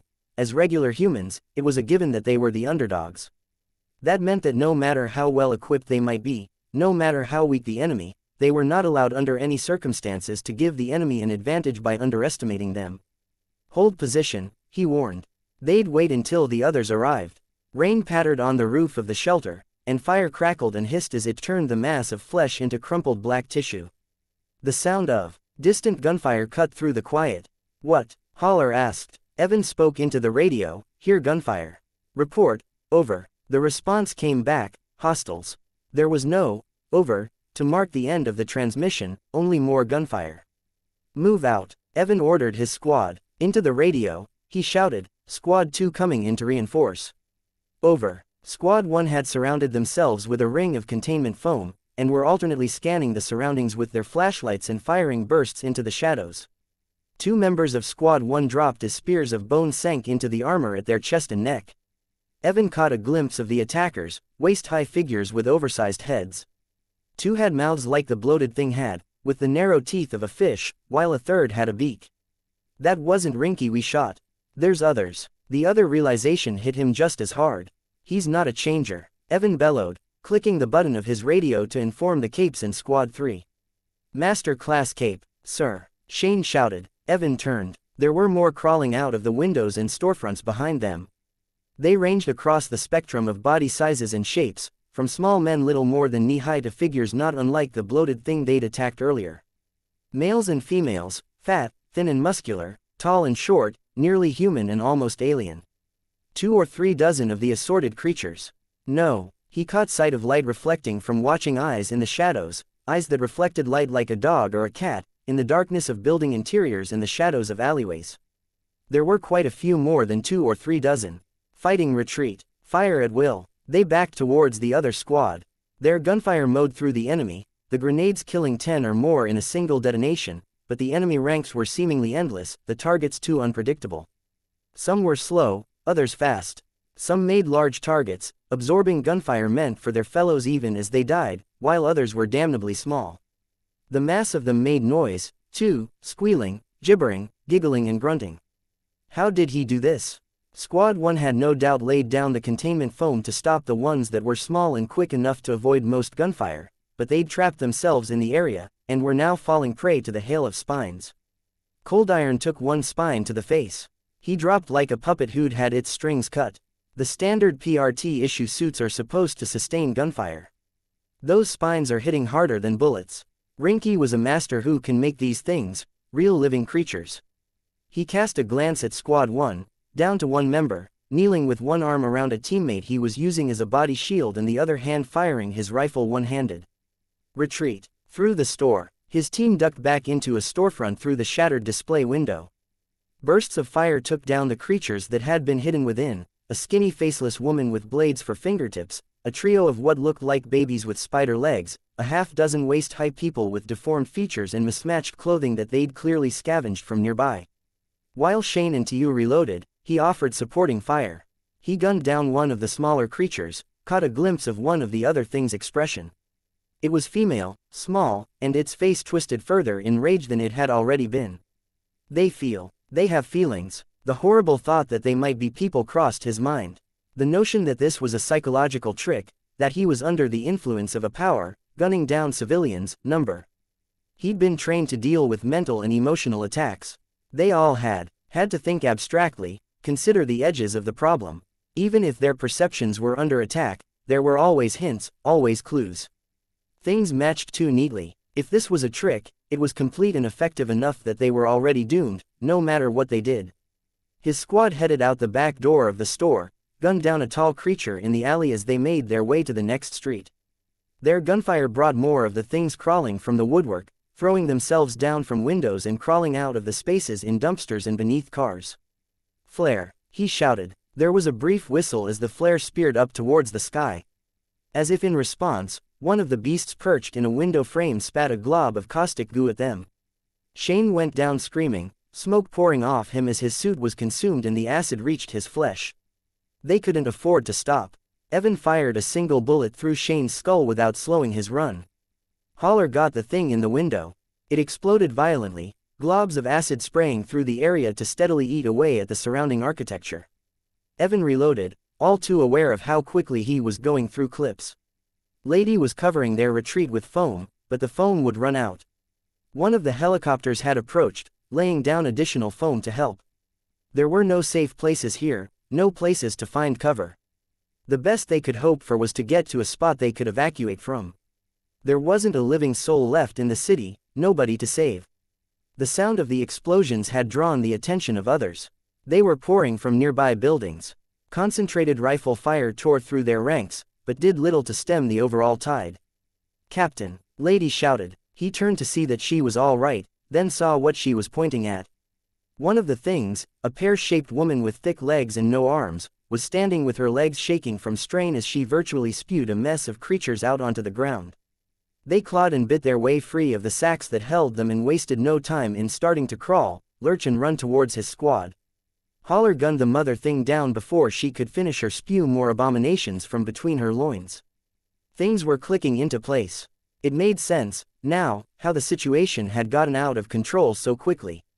How Rinky had seized the city so totally and absolutely. It wasn't just that he was a master-class cape who could make monsters with abilities of their own. He could make monsters that bred, monsters that gave birth to more monsters. Flare. Holler fired another flare into the sky. Evan reached for his radio, shouting at the top of his lungs to be heard over the gunfire, even his own gunfire. "Squad 2 needs an evac, stat. We just sent a flare up. Where are those capes? Choppers 1 and 2 down, Squad 2. Your capes vacated the scene.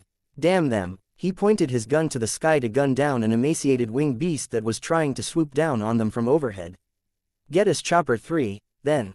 Chopper 3 is giving Squad 3 supporting fire while they all retreat to a viable landing point. You'll have to get to them. They're north of your position. You heard the man. Move." They didn't get 2 paces before the ground rumbled.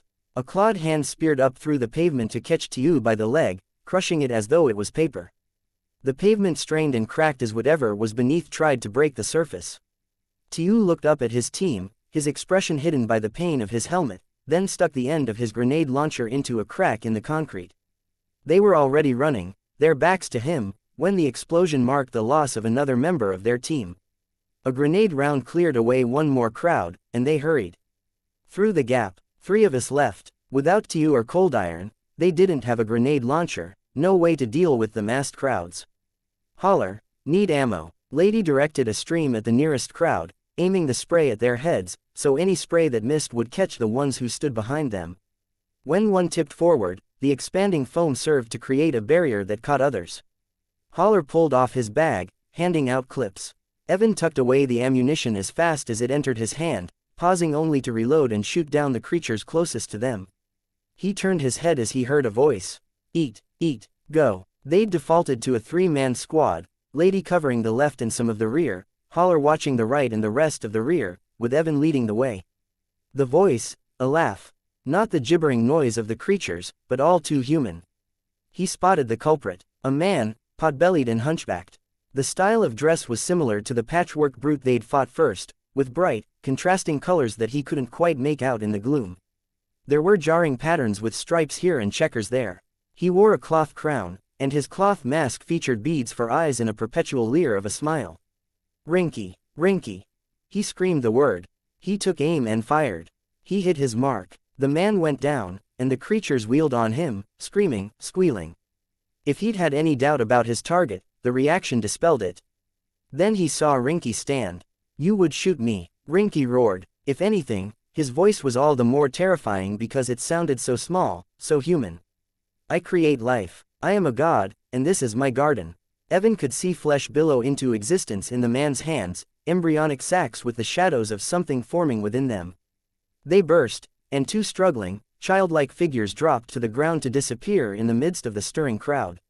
Lady did what she could to suppress the enemy's approach, laying down the foam, but there were too many, and their irregular sizes and shapes made it impossible to cover all of them with the foam. If she aimed high, she missed the little ones. If she aimed low, the bigger ones leapt over and others walked on top of the ones who'd become stuck. A spine caught him in the midsection. Before he could react, another struck home. They penetrated his armor to stab into his stomach like hot knives. He caught a glimpse at one of the bastards that was spitting the things at him, gunned it down before it could shoot again. He could hear the helicopter's approach, knew it was too late. Ring. He gasped out the word. He could barely breathe, felt like a weight was sitting on his chest, every word he uttered came out thinner than the last. Circle S, make high. Lady did, laying down foam in a circle around the remnants of his squad. He couldn't breathe at all, now. Had one of the spines caught him in the diaphragm, he was blacking out, faster than he'd expected, saw the bastards making their way over the top of the wall of foam, getting stuck, others using their bodies as handholds to crawl forward, reaching, drooling, screaming, squealing. Didn't matter. He was dead anyways, knew it beyond a doubt. One of his squad members collapsed on top of him, blood spraying out onto the front of his helmet. The darkness took him. Lady, stirred, felt the weight of machinery and tubing that kept her from moving. You're awake, an unfamiliar voice called out. She tried to speak, couldn't. Her throat was raw, her tongue leaden. I don't want to offend you, but I'm frankly surprised you made it, the man spoke. She turned her head to one side to see a bed in the other corner of the room. A tall man lay there, hooked up only to a saline drip. I'm Thomas Calvert, he introduced himself. Squad 3. We're the only ground forces that got out alive. The only ones. She shut her eyes. Your sister was here. She was talking to the doctor about your prognosis. She started, wincing at the pain speaking caused her. Prognosis. You might not want me to tell you. The doctors will be gentler than I will. Tell me. Deep tissue damage. Your kidneys are gone, which means you may be on dialysis for the rest of your life. You suffered some muscle damage when they gnawed on your legs. There's no future for you on the PRT teams. She shut her eyes. She'd lost her squad, her career, her health, all in a matter of an hour, if that. Half an hour. How long had the mission taken? 20 minutes. You're not alone. I won't be joining any future missions either, Thomas remarked. Rinky. You mean Nilbog. Huh, that's what he called himself. He's alive and presumably well. I saw out the window as the chopper pulled us out, Nilbog retreating to hide in some building, his creatures were returning to their hiding places. I expect the man will be alive for some time. Why? She wheezed the question. Far as I could tell, he's wearing one of his creations. Made him bulletproof, maybe fireproof. We won't be able to bomb the area. He's created beasts that multiply if you set them on fire. Did you see those? She shook her head. He may have other countermeasures for other courses of action. You'll get your chance to talk to the chief director, but last I heard, they're planning to wall the city off. They'll let the motherfucker be the god of his own little town, so long as he doesn't try to expand any further, which they're saying he won't. I almost envy him. He gets to live. Yeah, Thomas spoke, letting his head rest on the pillow. It is a perk of having power, that you get to decide which rules apply to you. She shook her head. He sighed. I thought I might trigger, perhaps. Hoped. I suppose I don't have the potential. She glanced at him in surprise. What? I'm glad I don't have powers. That I can't have powers. Why? They're monsters. Freaks. Lunatics. They fight only because they have the impression that they're stronger than their opponents, and when they aren't they run. She thought of the squad of capes that had accompanied them. They abandoned the rest of us. Thomas chuckled, and it sounded mean. Mocking. What? I suggest you change your attitude, he said. Why? It's ironic. When the doctor and the chief director were talking to your sister, the chief director assured her that you still had a position in the PRT. Some of it is probably to keep you quiet, a cushy desk job and fat paycheck to make up for the fact that they sent you into a death trap and killed your teammates. A desk job. Director. You'll manage the local teams, handle the PR, convince everyone else that they aren't freaks, monsters, lunatics and bullies. I suggest you fake it, pretend you really do believe it. You might start to believe your lies. And you, I did mention I wouldn't be on the team in the future. Not because of any injuries, mind you. I'm facing a stay in prison. My captain and I were the only ones left, Thomas knit his fingers together and rested them on his stomach, looking very calm. He grabbed the rope ladder first, but he didn't climb fast enough. I shot him. Her face twisted in disgust. You would have done the same in my shoes. Never. Well, it doesn't matter. A few years of my life. I don't expect I'll be there for too long. There were extenuating circumstances, and the PRT doesn't want me talking to anyone about what happened. She shut her eyes, tried to shut her ears to his smooth voice prattling on with things she didn't want to hear. Monsters, freaks, lunatics and bullies, the labels didn't belong to just the capes. It's like the world's gone mad, and I'm the only sane person left. Chapter 171. Monarch 16.3 Well, we'd gone up against Dragon, the wards and the Protectorate at the same time, and our pains had earned us our hostage. I was worried the next part would be harder. Trickster started fishing through the pockets of the director's suit jacket. Looking for this. Imp held up the director's phone. Yeah, Trickster replied. He took the phone. There's a chance it's not scrambled. Bad idea, I said. I stopped when Gru reached over and blanketed the director's head in darkness. Don't need her listening in if we're talking strategy, Gru explained. Go on. If Dragon's listening in on the call, and it sounded like she was, we might accidentally divulge some crucial info. Or we could be alerting those suits to our location. Or the location of whoever you're calling. I finished. Might be, Trickster replied, but it's handy to be able to contact others, and that might be worth the chance that we'd have to run again. Maybe, Trickster went on, we could call Tattletale right now, hop in the truck Imp brought and have her meet us somewhere secluded, or we could split up, with one or more people going ahead to pass word on to her, then wait for her to meet us, wasting a hell of a lot of time in the process. Keep in mind the suits are still disabled. There's still the Protectorate and the wards, Gru said. The only ones capable of moving that fast are Assault and maybe Chariot, I said. We're short enough on time, and we need to know what happened to our other teammates, Trickster said. It's not a good idea. Gru folded his arms. I'm making the call anyways. We can't afford to wait. Gru stood there, literally fuming as the darkness roiled around him. After a few long seconds, his pose relaxed and he held his hand out, then let me talk to her. We have a password system. The rest of you, keep an eye on her, and don't forget to watch out for incoming threats. Good man. The two of us will be over there, Trickster said, pointing to one area where sand and debris had been bulldozed into a small hill. Need to talk with Dancer for a second. Shout if you need a hand. I nodded. Gru, Trickster and Sundancer all stepped away, leaving Regent, Shatterbird, Imp and I to watch over our hostage. A minute passed, and she shifted position, her head leaving Gru's darkness. Back up, Regent warned. I have bad knees, the director said. I will if you make me, but it's painful. I suppose that could be a way of easing into torture, if that's your style. Sounds like a plan, Regent said, uncharacteristically cheery. No, I told him. To her, I said, sit however you want. We'll cover you again if we start talking work. She gave me a curt nod. Maybe we should get her to command the suits. Regent asked. Won't work, the director replied. Why's that? Regent asked. I can send them in, I can tell them where to go or when to stand by, but they do what they're programmed to, and they're programmed to avoid attacking civilians and local heroes.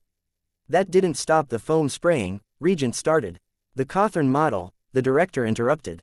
Sure, that didn't stop the Cawthorn thing from shooting Trickster when he had Kidwin hostage. I expect Dragon accounted for the fact that you might take hostages and use the non-lethality restrictions of the AI against it. She would have given the machines tools or strategies to work around it. And you're just volunteering this information? I asked. I said it earlier, I think, but you're not a stupid girl, Skitter. Reckless, short-sighted, capricious, violent, even vicious, but not stupid. I'm hoping you have the sense to realize how dangerous your current position is. There will be more mechanical suits coming. There will be heroes coming to Brockton Bay to assist us. You can't afford to hold this city, and we can't afford to let you. Not in the grand scheme of things. She likes to jabber, Imp said. Should we gag her, or make her stick her head back in the dark? Might be better, Regent answered, looking down at the director. Need a cloth. I could pull off a sock, jam in her mouth, maybe we tie it in there with Skitter's silk. My feet are sweating like crazy in these boots, so it'd be really gross. No, I said, we're not going to humiliate her. We get the information we need from her, see if we can't use her as a hostage to leverage for peace. That's all. The director shook her head. What? Extorting for peace when you started the war? When are you saying we started the war? When the AB came after us and we fought back? When we ambushed the fundraiser to embarrass you? When we fought Leviathan in the Slaughterhouse 9 and then picked up the pieces ourselves, clearing our territories of the low-level threats while leaving the civilians more or less alone? Except for Bitch. We adjusted Bitch's territory so she wouldn't have as much cause to harass the locals, not so long ago. I suppose that's a consolation to the people she injured. I'm not saying we're perfect. We aren't. But we're doing something. So are we. You're not doing enough. And when you subtract the blood you've spilled and the pain you've caused, have you really done that much more, Skitter? That's oversimplifying, obviously. Right and wrong aren't a matter of adding the good deeds and subtracting the bad. I'm bad at math anyways, Regent said. The director ignored him, her eyes on me. I presume you've been paying for the supplies and materials you've been importing to your territory with your own money. You've been paying your people, I know. Yeah, how much damage was done in the course of earning that money? I see the repercussions you don't. Things pass my desk. Hospital bills, property damage, psychiatrist's notes. People lose their jobs, lose precious belongings. Parents are woken in the middle of the night because their children are seriously injured. I see the details from detectives in narcotics who track the drug trade. She interrupted me before I could protest. I know you don't sell drugs, Skitter. But you're interacting with people who do. If you buy a favor from someone who does, the merchants, Coil, the Chosen, then you're indirectly supporting that trade. Just like you're supporting any number of evils every time you help a fellow villain. I've talked to homicide detectives who have dealt with the bodies in the wake of your shenanigans. We don't kill. People die when you start feuds. Bakudo was injured by you in one altercation, and she attacked the city over the course of several days. Do you know how many people were harmed, then? Because you set her off. I could show you photos. People with flesh melted off, frozen, burned, turned to glass. When I don't see these things in person, I see them on my desk, in high-definition glossy photos. I could arrange for you to see the photos if you don't believe me, or if you want to see the damage you've done for yourself. No, I don't need to see them. She looked up at me, one eye half closed, both eyes bloodshot. Why is that, Skitter? Are you afraid facing that reality would shatter this nice little delusion you're living under? I'm not to blame for whatever crimes Bakuda committed. You played a role. Anything she did is on her head, just like anything the 9 did is on them. Where do you draw the line? When do you start taking responsibility? Or will you explain away every evil you've done and count only the actions you want? I could have protested, argued that I did take the blame for some things. I did blame myself for Dinah, for not seeing the bigger picture, for acting when I'd known Coil needed a distraction for something bigger. Hey, Regent said. I turned to face him. This is going nowhere. Let's wait until Tattletale can talk to her. Right, I said. Not only had it been going nowhere, but she'd had the upper hand, so to speak. Not necessarily in the strength or validity of her arguments, but in the psychological and emotional sense. I'd failed to budge her and she'd provoked a response from me. The director didn't open her mouth again, apparently satisfied. Gru returned with Trickster and Sundancer following behind him. Imp, where's the truck you used to get here? You passed it as you came here. We'll have to be careful, Gru said. Anything from the Protectorate, her included, may be bugged. No talking about anything sensitive on our way back, and we'll ditch it ASAP. We nodded. I had only the one good arm, my other shoulder still tender, so I walked around to the director's left side to grab her under the shoulder and help haul her to her feet. I was surprised that she cooperated. If she'd delayed us by forcing us to carry her, she might have bought time for reinforcements to arrive. If we'd forced the issue with violence, it would have reinforced her argument. In her shoes, I might have done it, just to apply that stress to my enemy. It said something that she didn't. I just wasn't sure what. We emerged from the truck at the rear of a liquor store. Tattletale stood in the open doorway of the loading area with Brooks and Miner beside her. We hauled the director out of the back of the truck. Gru had covered her in darkness to keep her unawares, and she looked more than a little disoriented. Her hair was in disarray and she couldn't fix it with the cuffs on, and the effects of the capsaicin hadn't entirely worn off. Her eyes were puffy, her face red. But when she looked at Tattletale, the smallest smile touched her lips. What's this, Pigott? Tattletale asked, hopping down from the ledge to the parking lot. Looking forward to a duel of wits. Director Pigott shook her head, still smiling. Staying mum, lips sealed, so you can't betray vital information. I trust you'll get it anyways, the director replied. First things first, Gru said, are we bugged? The truck is, but we'll have my guy drive it a ways and then leave it somewhere. Tattletale jerked a thumb towards Miner, and he marched over to the truck, catching the keys as Gru tossed them. They'll know the truck stopped here, the director said. I know, we're going to go for a walk, Tattletale said. Up for that, I don't think I have a choice, do I? Nope. We headed down a back alley. I saw the director struggling to keep her feet under her pump sloshing in shallow water.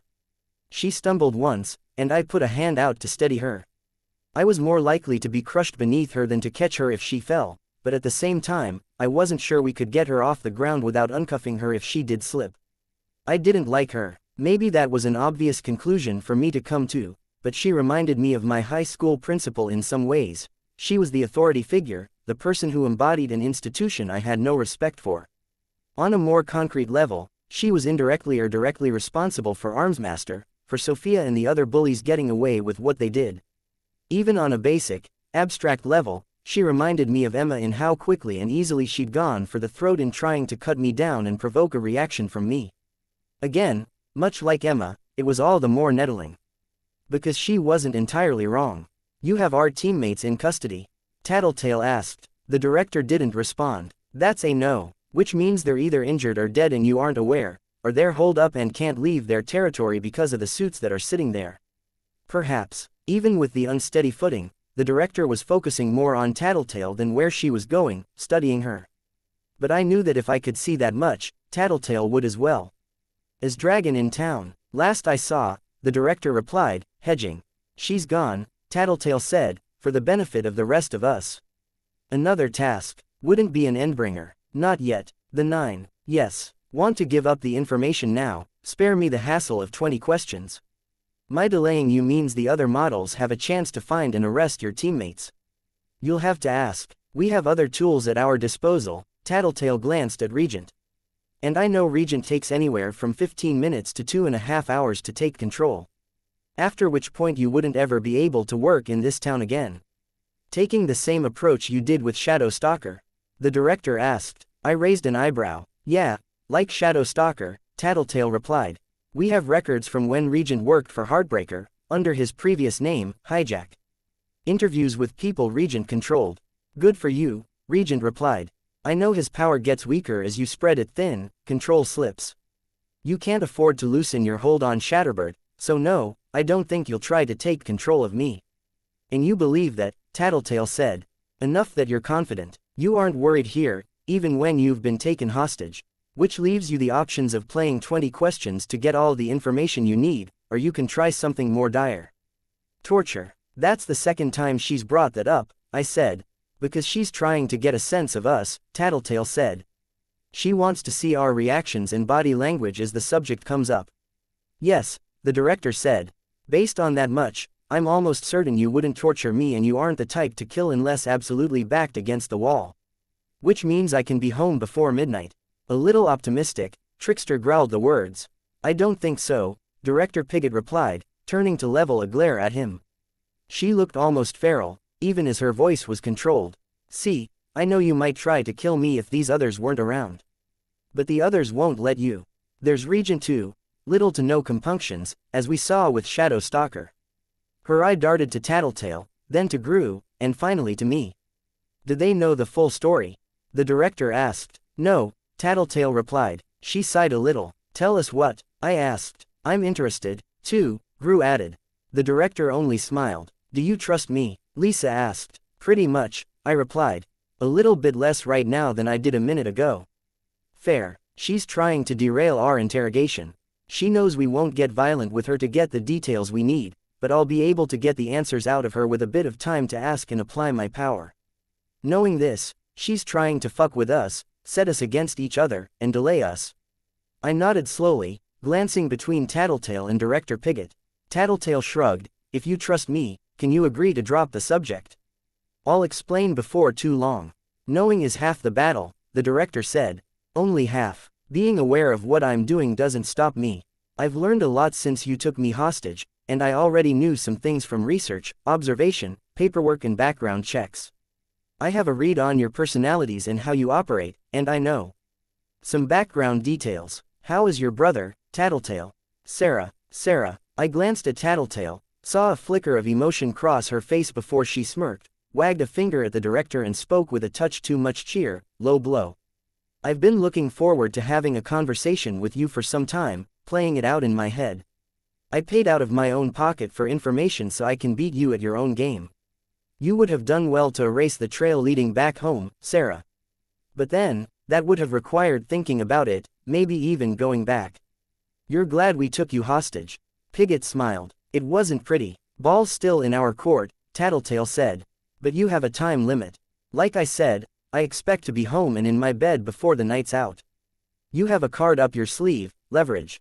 In a way, I'm dying. Our group had been walking across a street, and we all stopped to look at her. You need constant medical care, Tattletale said. I have a setup at home. Hemodialysis. I hook myself up to it every night, flush my blood of excess water and pollutants over the course of 8 hours while I'm sleeping. If I don't get the dialysis, I expect I'll go downhill very quickly. My body's already in rough shape, and I've overworked myself these past few weeks. I wouldn't die that quickly, but you wouldn't get any use out of me, either. So we get to enjoy each other's company for about 5 or 6 hours. Then you decide whether you let me go home or whether you let me die.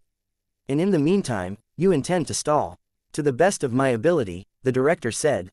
What suit did they send against bitch? Hellhound. Did you know your parents are still looking for you? They never stopped. Tattletale pursed her lips. A model dragons used before. You should have seen the looks on their faces when I told them you were alive and well, Pigott said. She measured the look on Tattletale's face, smiled. Yes, I visited them in person. Tattletale's eyes narrowed. I could turn the tables on you, pick you apart. Please do. Waste time. You won't accomplish much. Look at me. You know as well as I do that I wear my shame and disappointment on the outside, for the world to see. I had the muscles of my legs torn apart years ago on the job, lost the ability to keep up exercise, coupled with hours behind a desk, hours of the dialysis and recovery from surgeries, no time to take care of myself with work. I know I'm ugly, I know I'm fat. There's nothing you could say to me that I haven't said to myself 100 times over. You sound almost proud, Trickster said, a hint of disgust in his voice. I have no powers, Trickster. I'm lowly, a mere mortal compared to you. I admit it, I admit I'm weaker, slower, my options are pretty limited in a fight. But I'm tenacious, I'm shameless, if I have to be, because I refuse to lose to you. Her voice bordered on a growl as she uttered the word, refuse. This was the director of the PRT. Hearing her speak, I'd almost thought she was like Coyle, at first. Cultured, proud, arrogant. Now that she was showing her true colors, it was almost the opposite. And strangely, it was equally problematic. A fleck of spit flew from her lips as she continued her rant, and I find it pretty fucking poetic that I have the upper hand because of the very things that you capes look down on us for. I'm fat, frail, scarred, and I have old wounds that I'll never recover from. But because of that, because I could die in a matter of hours if you don't let me seek treatment, you're either going to have to compromise with your personal code or you're going to have to let me walk away and find another way to beat Dragon. This isn't working, Trickster. Watch her, I said. Sundancer, you and the medic. Watch Trickster and the director. Rest of you with me. We'll talk over there. We retreated from the woman. Regent ran his fingers through his hair. Tattletale had her arms folded as she leaned against a wall, staring at the ground.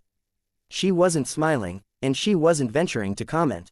What are you thinking? I asked. This isn't working, obviously. We could take her to her house, give her the treatment she needs, Gru said.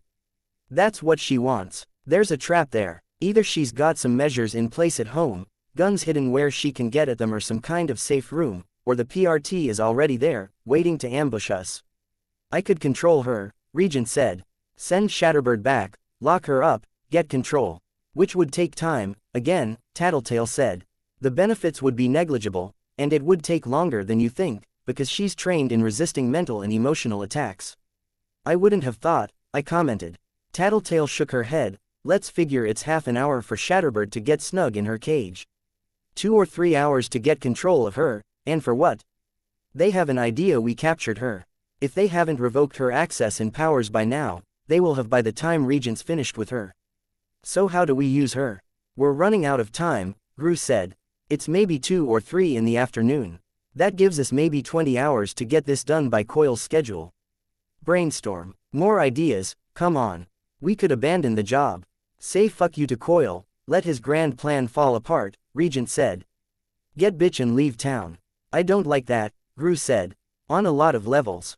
Sure, but it's the most obvious choice. Not an option as far as I'm concerned, I replied. I won't blame you guys if you want to do that, but I gotta do this, finish the job or fail trying. Okay, I sort of expected you to say that. Hear me out on this before jumping down my throat, but why don't we torture her? She's been begging for it, practically. I stared at him. Torture doesn't work, Gru said. Without getting into too much detail, I'd say it does. Sometimes, Regent replied. Not with someone like her, Tattletale said, sighing. Even if she didn't have a background in that sort of thing, her personality, if anything, I think she'd be glad we did it. Not while we were doing it, but it'd validate her view of the world. Which is? Gru asked. That we're monsters. In her eyes, our trigger events highlight a moment at the worst point of our lives and our powers make it so we can never put that behind us. Good guy or bad, she sees us as walking personifications of whatever issues drove us to get our powers in the first place, inflicting some shadow or abstract representation of those traumas on others with our powers. How can someone educated and professional like her think that way? Gru asked. For one thing, she's not all that wrong, Tattletale replied, shrugging.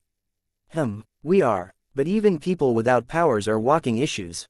That's no big surprise. Having powers just makes it all more noticeable. Pigot's suffering from some tunnel vision is all. Happens with any bigot. Anyways, my point was, if we torture her, we're only reinforcing her worldview. It would almost negate any psychological stress we put her under. No, torture is out for a few reasons. What if we give her treatment? I asked. Not at her house. Off-site, we'd be showing our hand, maybe cluing her into our connection with Coil, and it would still take time we don't have, Gru answered. Nothing saying we'd get enough in the way of answers to be worth the time spent. I don't see what was wrong with my suggestion, Imp said. Which was? Imp pulled off her boot and then peeled off a knee-high sock, wiggled her toes before jamming her bare foot back in the boot. She stretched out the sock, gagged the fatty. I need her to answer if I'm going to get the detail we need in any reasonable length of time, Tattletale said. She's not answering anyways, right? Get what you need from her body language. Tattletale frowned. Yeah, you're right, but it's going to take time. And we're operating in the dark until then, Gru said. We did okay with the last fight, Imp said. Barely, I cut in. At the same moment Gru said, we didn't, we walked away, Imp clarified. Where are you on the other thing, what you were talking to Coil about? I asked Tattletale, trying to get info. It's hard with the way communications are down. We sent some soldiers out in trucks, each going down a different major road in the hopes of getting far enough away to get cell service. Then they gotta get back here to bring me what they got. Time's our most valuable resource here, Gru said. I spoke up. I don't think we can afford to wait until we hear from your soldiers or the director. Heading out, I nodded, pointing towards the others. We rejoined Trickster, Sundancer and Brooks. Imp shoved her sock in the director's mouth and took the silk cord I offered, tying it in place. Careful, I said. Trouble with this sort of gag is that if she pukes, she could choke on her own vomit. How do you know these things? Regent asked. I'll be careful, Tattletale assured me. Let's plan, then. Tattletale, any idea if the other suits would be active yet? The ones we had Pigot shut down. Not yet, but soon. Then I'm thinking we should split up into 2 teams, I said. Strike while the other 3 suits are shut down and waiting for Dragon's attention.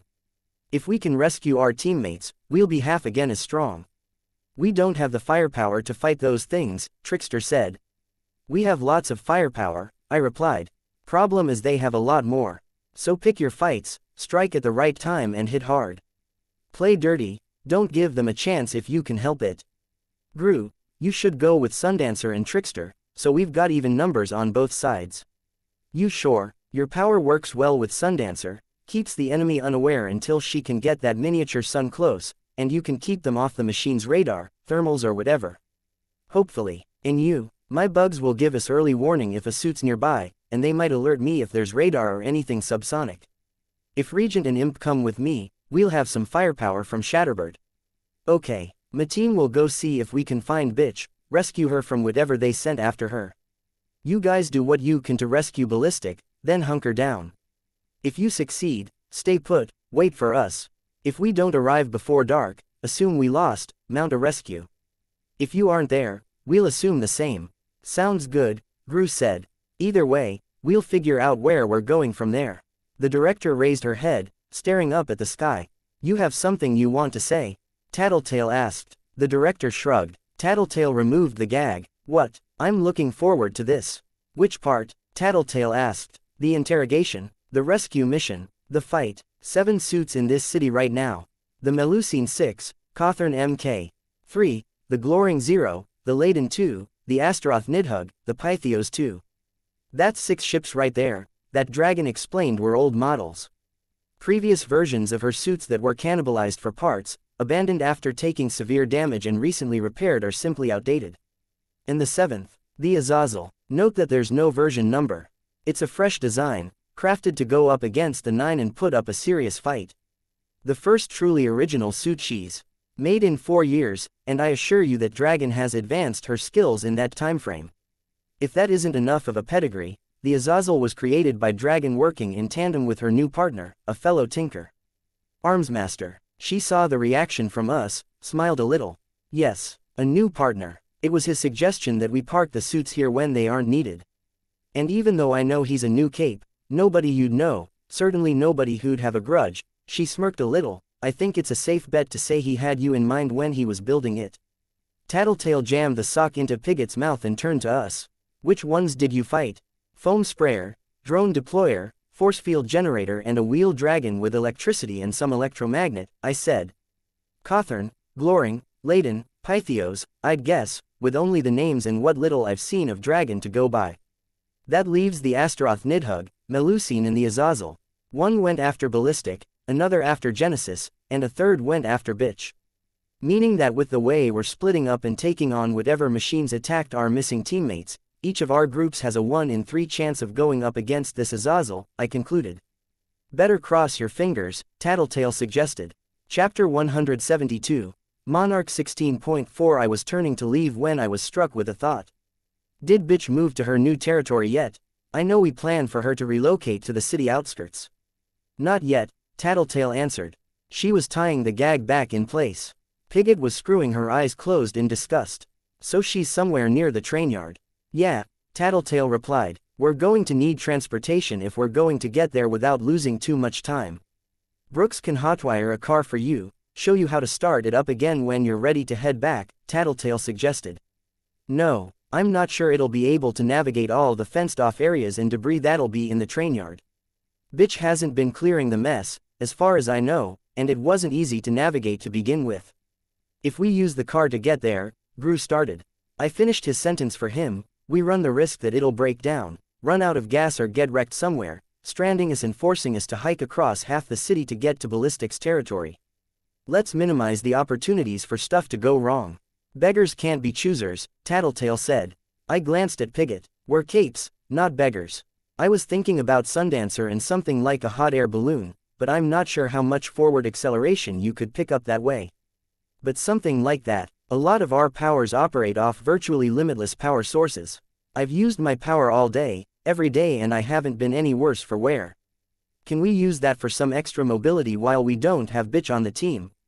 You could try a James and the Giant Peach thing with us, Imp said, only it'd be backwards, bugs on strings and a bird along for the ride. I shook my head. My bugs would get tired. That leaves Shatterbird. I can only fly with one person, maybe 2. Regent and Shatterbird spoke in unison. What if you aren't flying? I asked. Maybe not my best idea in retrospect. We were putting our lives in Shatterbird's hands. Or in Regent's hands, depending on how I interpreted it. Which wasn't to say we weren't getting where we needed to be in record time.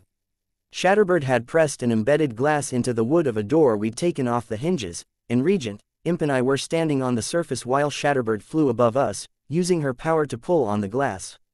With our weight resting more towards the back than the front, the door was angled upward, skimming on the surface of the road or through the shallow water of streets that were still flooded. We had to be pushing 40 or 50 miles an hour, and any time we were forced to make a turn, we inevitably went wide, sometimes bouncing off of a wall. That was without getting into the cars and debris that still covered the roads or our total lack of solid handholds, seats, seatbelts or brakes. I'd parceled out silk cord to grip, but they also served to emphasize how momentum swung us out to one side or another when we turned. It was easy to underestimate how fast even a lower cruising speed was when safe inside the interior of a vehicle, removed from the road by 2 to 4 feet of solid material. Either way, we headed into the thick of the docks. Our makeshift vehicle sped towards a chain-link fence. "Regent, fence," I warned, leaning forward to speak into his ear and make sure he could hear me. We continued forward without slowing. "Half a block away, 70 feet away, fence." I raised my voice. 30 feet away. Shatterbird hit the fence with a wave of glass, knocking it down to a 45-degree angle. Our makeshift craft lifted up fractionally and we hit the makeshift ramp, remaining airborne for only a second or two before hitting the ground and continuing forward. "You dick," I swore. Regent and Imp laughed and cackled.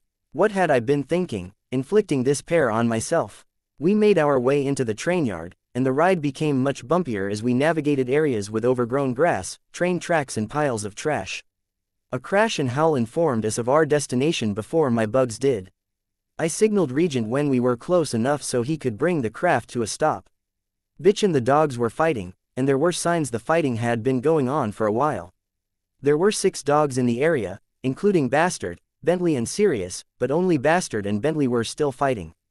Bitch, Barker and Biter had stepped up to fight, as well, with Bitch's civilian henchpersons were hiding nearby. The vet girl was taking care of a smaller dog. Looking at the situation, I couldn't figure out why they'd be having trouble with their opponent. Dragon's suit wasn't that large, didn't seem to have that much in the way of weapons or gear. She stood maybe 8 feet tall, 8 feet wide, with each arm forming roughly a third of its mass, ending in disproportionately large, squat claws. Barker screamed, then slammed his teeth together with a clack my bugs could hear. His power turned the noise into a concussive force, erupting around the armored suit. The suit reeled, staggering back from where it stood on top of a derelict train, nearly falling. One of the dogs charged and tackled it, tearing into it with claws and teeth. The suit hauled the dog off it, climbing to its feet in an instant. It leapt forward to close the distance to its human opponents, and Biter stepped forward to meet it, his fist swelling to 5 times the normal size, along with the spikes and blades he'd worked into the fabric of his glove. The suit went flying, gathering itself into a rough ball shape as it careened backwards into the side of a train. Had we stepped in just as the fight was wrapping up? The suit stood. That didn't surprise me. It brought its claws to either side and clawed at the side of the train, crumpling metal in its massive claws. My bugs gave me a sense of what was going on as the suit drew the metal into itself with crushing mechanisms and gears. Its torso expanded slightly as it made room for the new material, armor plates reshaped by internal mechanisms and shifted into place to patch up the worst of the damage. I arrived on the scene, Imp and Regent only a short distance behind me. A glance showed me that bitch, her underlings and her dogs were injured, beaten too. The point that they were dirty, bruised and scraped. Her eyes widened as I approached. "It won't," she growled the words between pants for breath, "fucking die."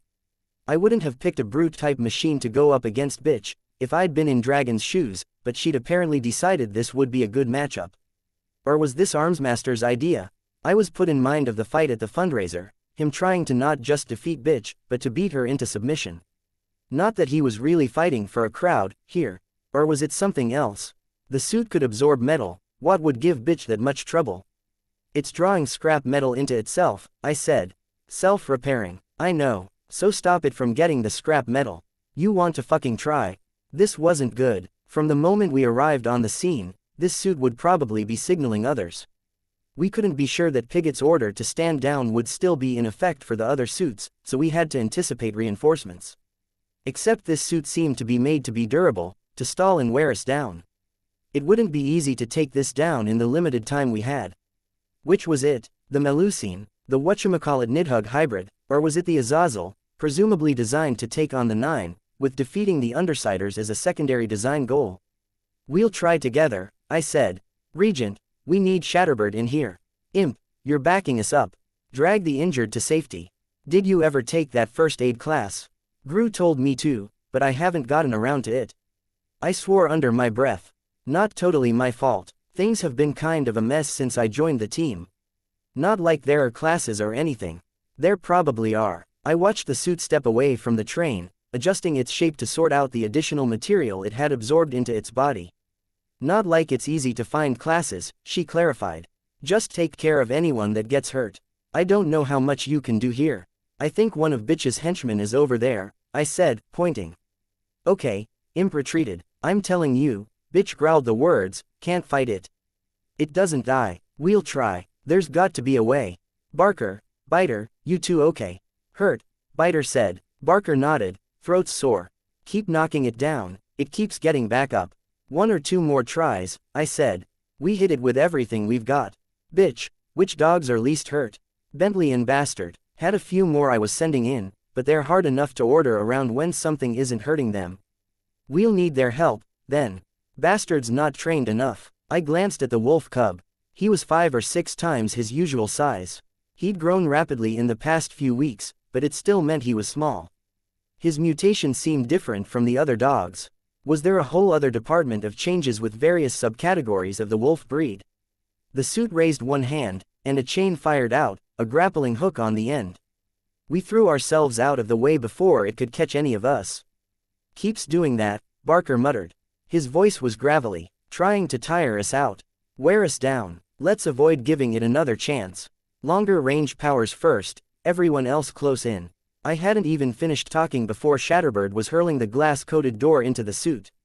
She followed up with a veritable tide of glass shards, pulling them from debris and the edges of the street. The suit staggered back, putting it closer to the train she had just harvested scrap metal from. Keep it away from anything metal. I reminded them, easier said than done. The area was a fenced-in yard with railroad tracks, rusted train cars and trash that ranged from signposts to disused trash cans. There was metal to spare. I was limited in my options. Bugs wouldn't hurt this thing's metal body. That left me the less stellar option of fighting it like I had mannequin. Barker shouted 3 times in short succession before bidding the resulting clouds of smoke to detonate violently. The suit shielded itself with its arms, leaving it defenseless as Bentley flanked and charged it from one side. It sprawled, landing face down, and reached over to grab 2 rails from the train track. In one motion it rose to its feet and hauled 2 lengths track out of the ground. Each of the rails bent and folded as they were absorbed into the suit, churned up by grinders and more complex devices.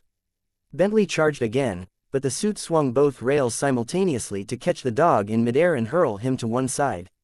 Bentley was on his feet in a second, getting his paws under him and lunging for the suit before it could turn to face him, savaging the suit's metal exterior with claws and teeth. My bugs began to encircle the suit. The silk had enough areas to catch on, and my bugs were finding openings to crawl within, but I couldn't find much in the way of stuff to interfere with their attack. The suit's interior was hot, more so as my bugs drew closer to the very center, to the point that my bugs died if they got too far inside. Everything was solidly made. Wires had chain mesh protecting the insulation, pistons and valves were sealed and reinforced, with more delicate technology presumably contained within cases and covers. There was nothing for my bugs to get into. Using silk to bind the main body wouldn't do anything. Spider silk had strength on par with steel, but this was an armored suit capable of tearing railroad tracks from the ground and crushing them in one hand. A material as strong as steel wouldn't accomplish anything against a machine that could rend metal. I'd have to play this smarter. I used cords of silk to seal valves shut or bind them in an open position where I could, and focused the rest of my efforts on more strategic deployments, forming cords as big around as my arm. The suit's arms and legs would be free to move, but my goal was more along the lines of restricting its movements. Biter used the metal, bear trap, jaw guard in combination with his ability to distort parts of his body to large sizes, clamping down on the suit's hand. He had to hurl himself back and out of the way to avoid the suit's retaliatory attack. As he climbed to his feet, he spat out 2 fingers in a section of the suit's hand. I hurried to send my swarm after the discarded parts, using silk and the cumulative strength of the swarm to haul the bits away. Biter hit the suit twice with enlarged hands and then backed off as Bentley hurled himself into the fray, catching hold of the suit's other arm and hauling on it with all the strength afforded by his muscular forelimbs, neck, jaw and shoulders. He struggled, strained, to tear the arm from its housing. The suit fought to keep its feet beneath it, leaning hard to one side to compensate for the 2-ton bulldog's weight hanging off its arm. It used its free, damaged hand to grab the dog by the scruff of the neck and flung it hard to one side.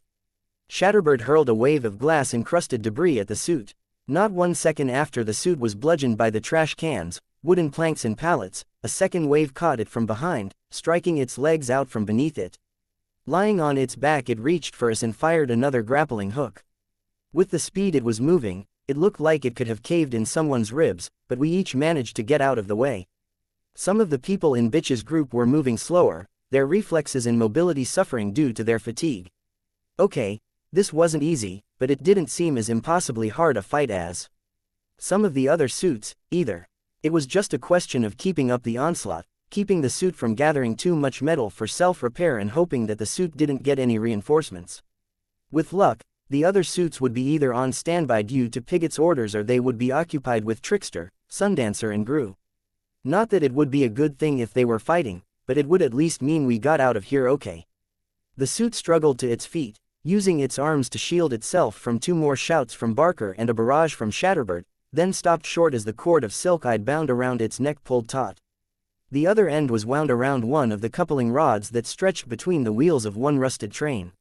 I'd worried the coupling rod would come loose, but the elasticity of the silk combined with the durability and sheer thickness of it meant it didn't snap. The suit was pulled off balance, giving Biter and Bentley a chance to close in, hammer it into the ground and thrash it. I glanced at Bitch, saw her mouth set in a grim line. The suit fought its way free, and Bitch whistled for Bentley to back up. I could see how it was mangled, metal torn and rent. Yes, it had displayed some self-repair technology, but every part of it was a ruined mess. I didn't want to underestimate Dragon's work, but hot steam hissed out from the gaps in the suit, seconds before it turned itself inside out. The parts on the exterior folded out and were absorbed into the suit's interior, new components emerged from within and locked into place. They still smoked from the heat of being forged and reforged in the heart of the machine. The suit's joints shifted position as it settled into a quadruped stance. I recognized it, now. It didn't have missile launchers, and it was a fraction smaller than it had been, but it was the same suit Dragon had used when I'd first seen her. The suit she'd used against Leviathan. That suit had also peeled apart to reveal a lesser suit beneath. Presumably it had possessed the same self-repair capability and the ability to do what this suit had done, but hadn't had the chance.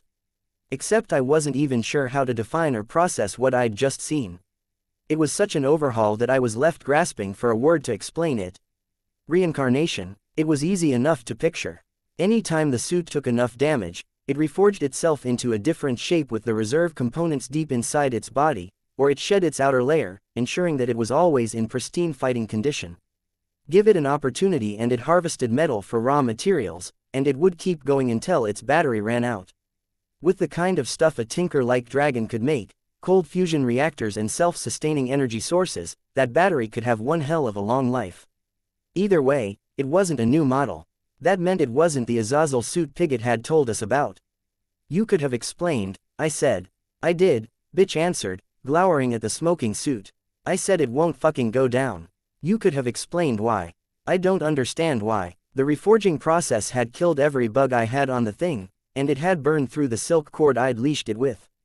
I was left wondering what the black market price would be for something like Armsmaster's EMP device. Something that would serve as a get out of a fight with a tinker card. Tinkers had so many options that they brought to the table, a crazy synergy with any teammates, and an ability to customize their approach to counter specific threats or individuals. I, on the other hand, was pretty screwed if I went up against anyone with flame powers, cold powers, electricity powers, enough durability to shrug off my bugs or a way to clear out large numbers of bugs at once. I'd managed thus far by thinking on my feet, but it sort of pissed me off that tinkers existed as the antithesis of that. Yes, I was aware that tinkers had to put in hours upon hours of work, and that I only ever really experienced the end results of that investment. I didn't care whether they had vat-grown monsters, clockwork layers, impenetrable suits of armor, jetpacks and exploding guitars or programs to tell them how to win a fight. Tinkers were a fucking pain in the ass. New plan, I announced. We hit it hard enough to slow it down and then we scram. You want to run? Bitch asked. We don't have a choice. We do, she said, still glowering at the suit. We gotta kill this thing sometime anyways, so you come up with a plan like you usually do. We'll make it happen, and I won't have to give up territory to this armor asshole.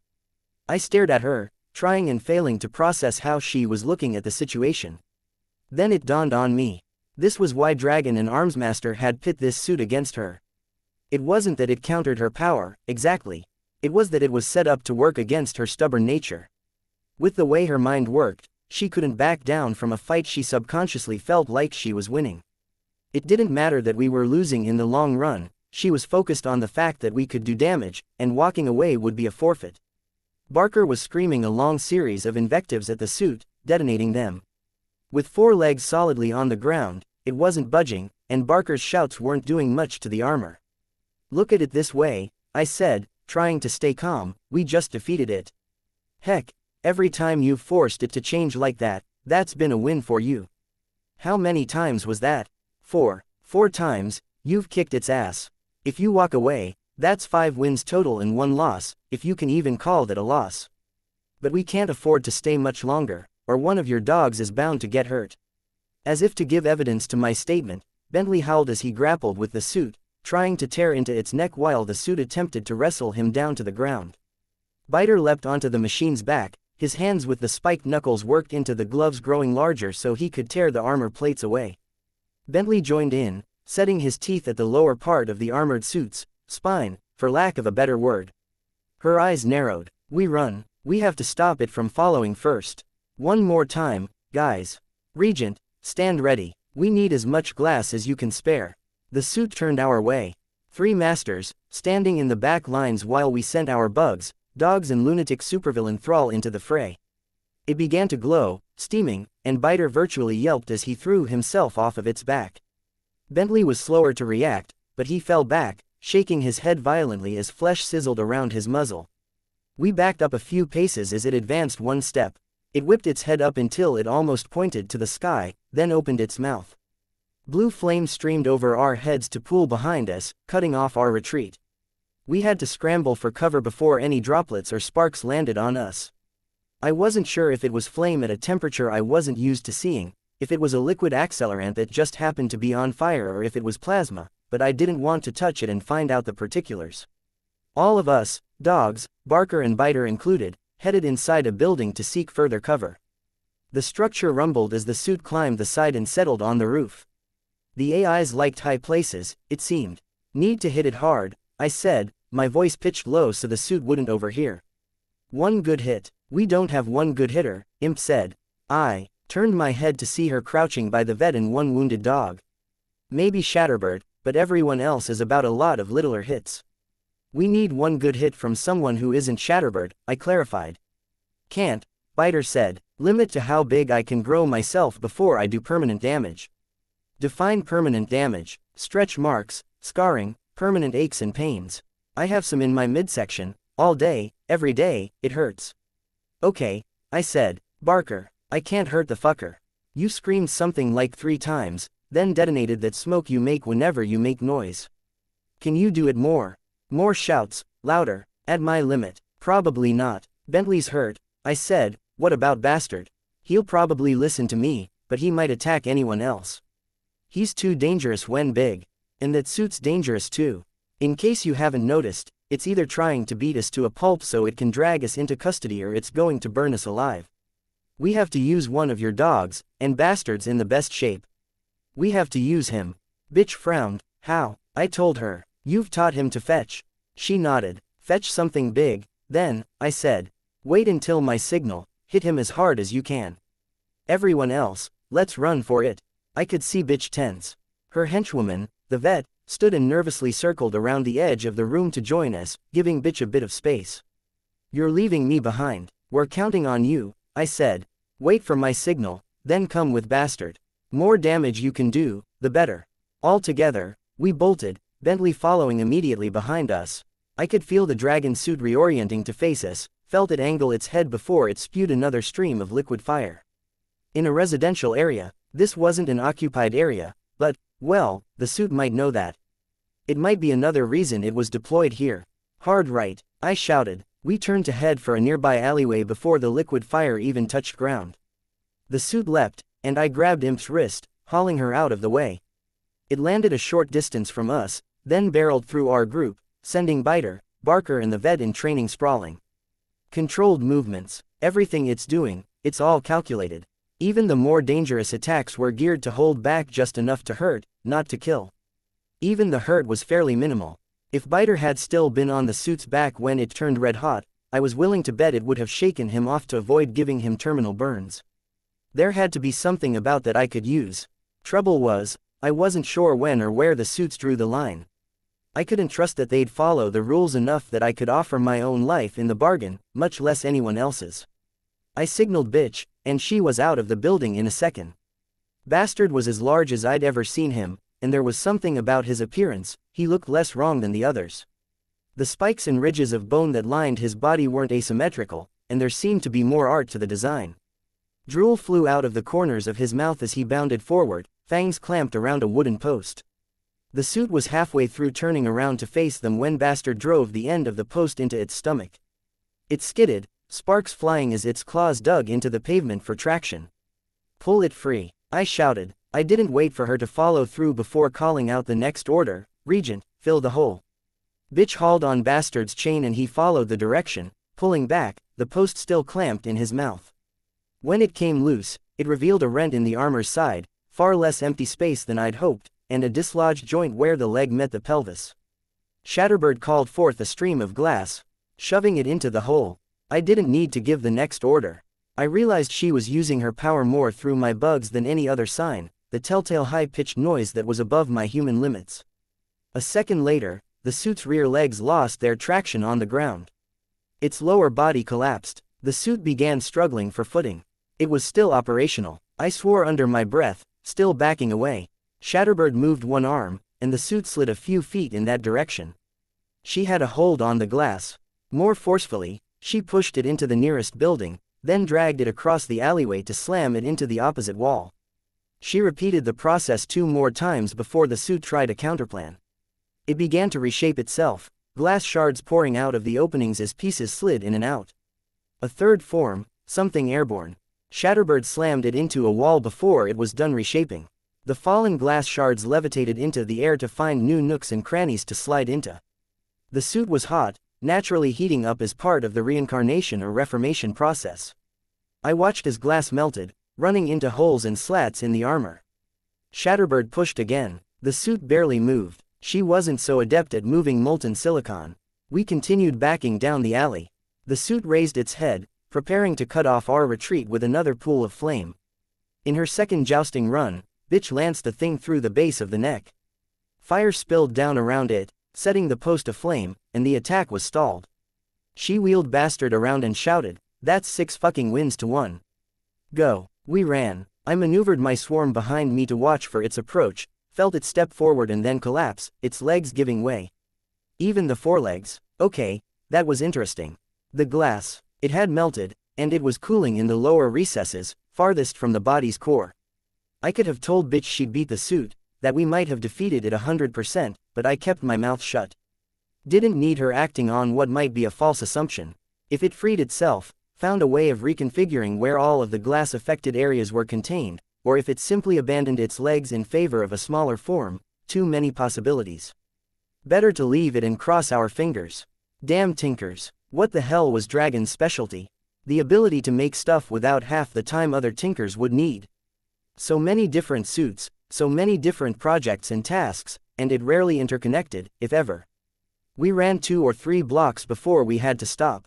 Shatterbird sent glass shards into a nearby door, then tugged it free. A sled for Regent and Imp. With some coaxing, I got the vet trainee to climb onto Bentley's back. The other henchman, the guy, climbed up behind me. Barker approached Bastard, and received a mean growl in response. We searched for an option for Barker and Biter before Regent and Shatterbird offered another door. We made good time on our way to Ballistic's lair. We'd planned to arrive by dusk, but the sun wasn't even setting. The others weren't there. We double-checked, then mobilized to find them, spreading out. With reluctance, I drew my relay bugs from the interior of my shoulder pad. I felt a twinge of disappointment as I handled them, gently passing them on to dragonflies that could carry them. They were dying. Panacea hadn't given the relay bugs a digestive system, and in my haste to save Atlas from a slow death by starvation, I'd neglected to pay attention to them. It wouldn't have mattered anyways, probably, because Gru had only had so much time to work with. The dragonflies sent my relay bugs out so I could keep in touch with the others as we searched for Gru, Trickster, Sundancer and Ballistic. Bugs were tough, natural survivors. I knew that cockroaches could survive lengthy periods of time without heads, that other bugs could be frozen solid and thawed and be little worse for wear. They subsisted on relatively little food considering their body size, and the relay bugs had held on this long with an inability to eat at all. Their physiology wasn't quite the mess that Atlas's was, and they retained some basic hibernation instincts, defaulting to a near immobile state. It was a struggle to even get them to extend my powers range for me. I found the next dragon suit before I found the others, and I immediately knew it for what it was. It had to be Azazel. Chapter 173. Monarch 16.5. If I was remembering right, the Slaughterhouse 9 had introduced themselves to their prospective members roughly 2 weeks ago. I couldn't be sure what had happened, but Pigott had alluded to the idea that Armsmaster had banded together with Dragon. 2 weeks, and they'd built this. The other dragon suits had the general stylings of dragons, with claws, armor plating that resembled scales and heads or faces that resembled a reptile. In the end, though, they were still machines, and the theme was just that. A theme. Rather than armor plates, the scales were fine, intricately detailed and arranged with a kind of natural sense to it, with denser scaling in the areas which saw the most movement, creasing and folding and heavier scales around the elbows, talons and face. There were wings, bat-like, with openings at the base of each finger, that the membrane stretched between. The actual body was more like a lizard, but the angle of the forelimbs and shoulders resembled those of a human. When Azazel moved, its scaled exterior rippled with the shifting movements of the mechanisms underneath. My bugs found their way inside, and I discovered it was very different from the machine we'd just fought. It wasn't sturdily built, nor was it solid. The wires and internal mechanisms weren't heavy-duty, reinforced or covered in chain mesh. They were so numerous and dense that I couldn't hope to make any headway with every bug in the city committed to the task. It was, just going by what I could tell from my swarm sense, a machine as intricate and multi-layered as a living, organic being. But how? It didn't make sense in terms of the time frame. It would have taken time to make each individual, unique part with their condensed and intricate design, but he'd only had 2 weeks. A thought dawned on me. It was a half-formed thought up until the moment I devoted some attention to it. Then it clicked. Tinkers had a knack, a specialty, be it a particular field of work or something they could do with their designs that nobody else could, and I knew dragons. She could intuit and appropriate the designs of other tinkers. It put everything in perspective. The machines she was using, half of them drew on ideas I'd seen other tinkers put to work. The drone model had used Kid Win's anti-gravity generators and Armsmaster's ambient taser. The wheel dragon might have used the same theories as the electromagnetic harness Kid Win had been packing when we attacked the PRT headquarters. It also served to explain how she could invest the time to make the suits. If her power afforded her the brainpower and raw thinking power to understand and apply the work of other tinkers, then she could put all of her resources towards manufacturing.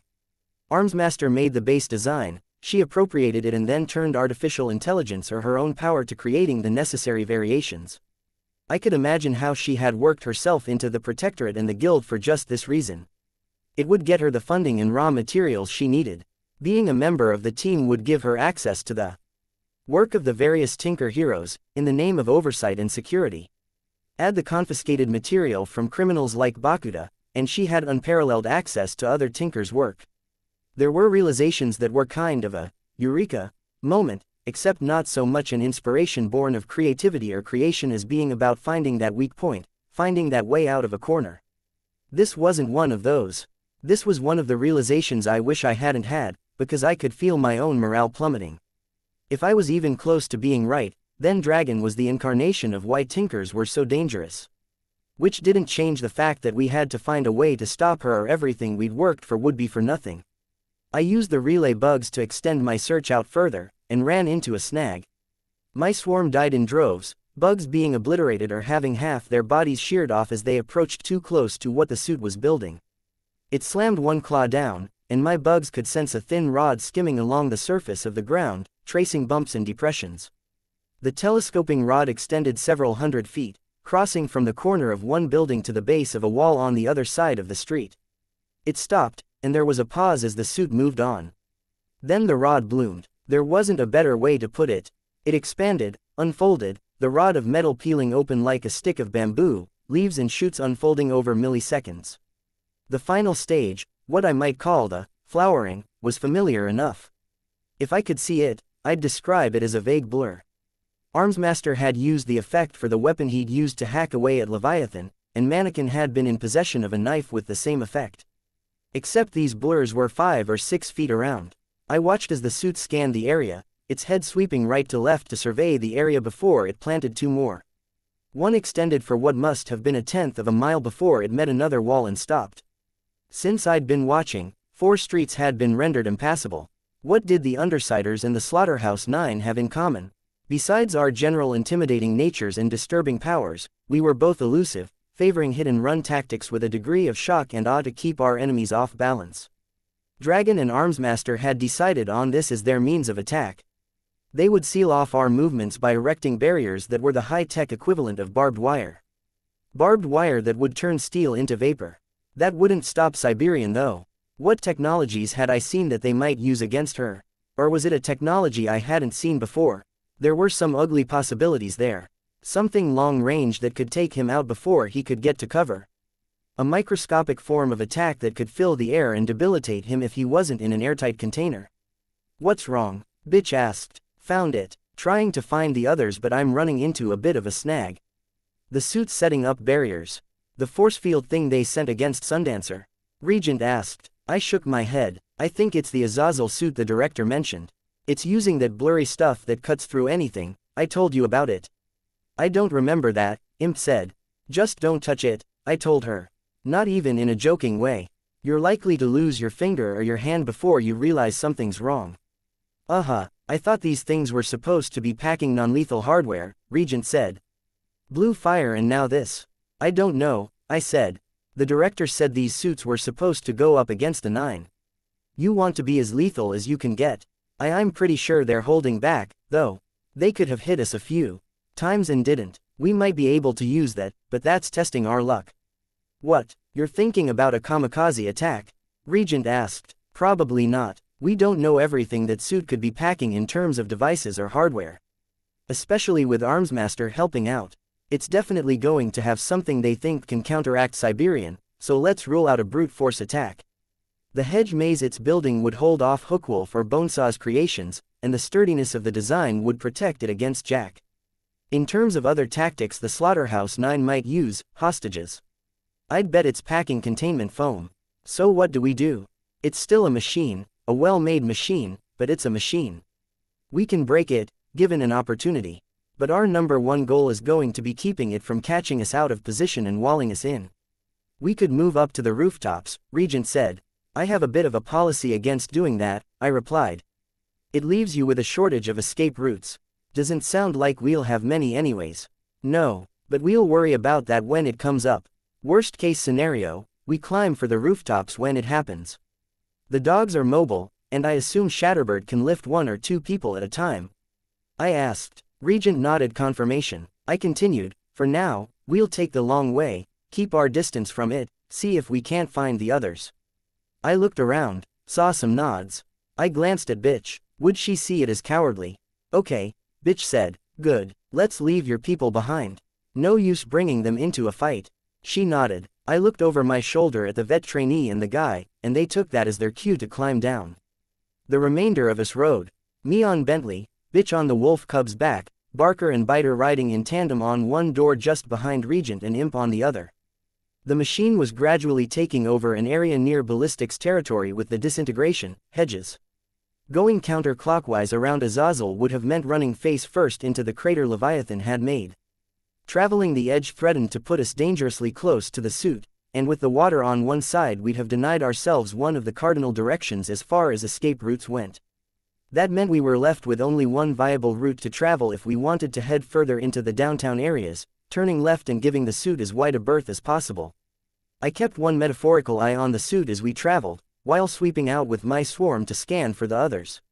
Azazel was laying down more of the hedges, not connecting them but placing one and then winging past intersections and streets to place another 2 or 3 blocks away. I couldn't be sure what the point was.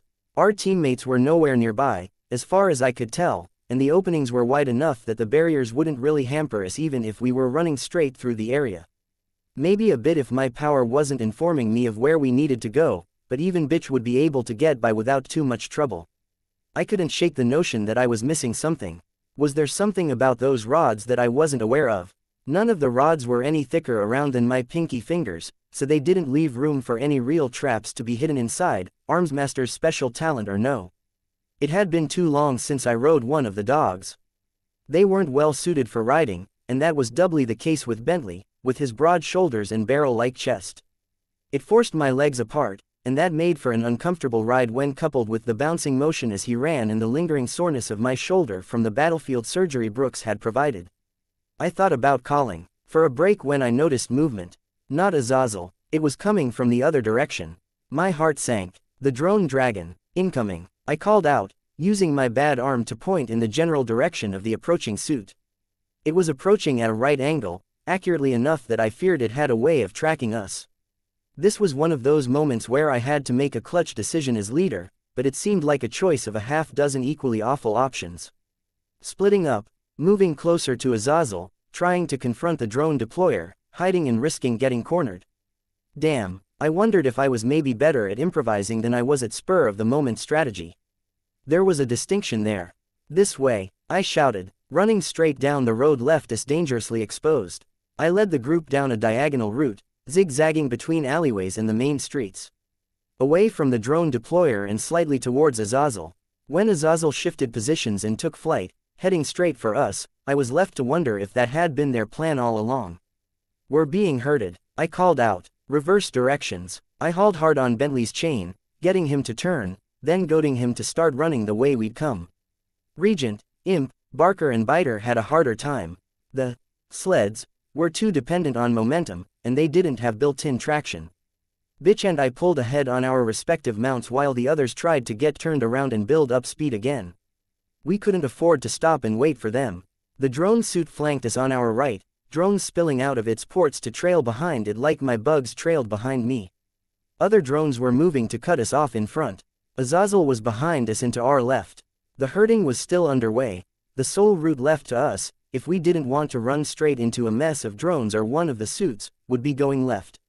Left took us into the area Azazel had employed the rods and the hedges. Fuck that, I could see what Azazel wanted to do, now.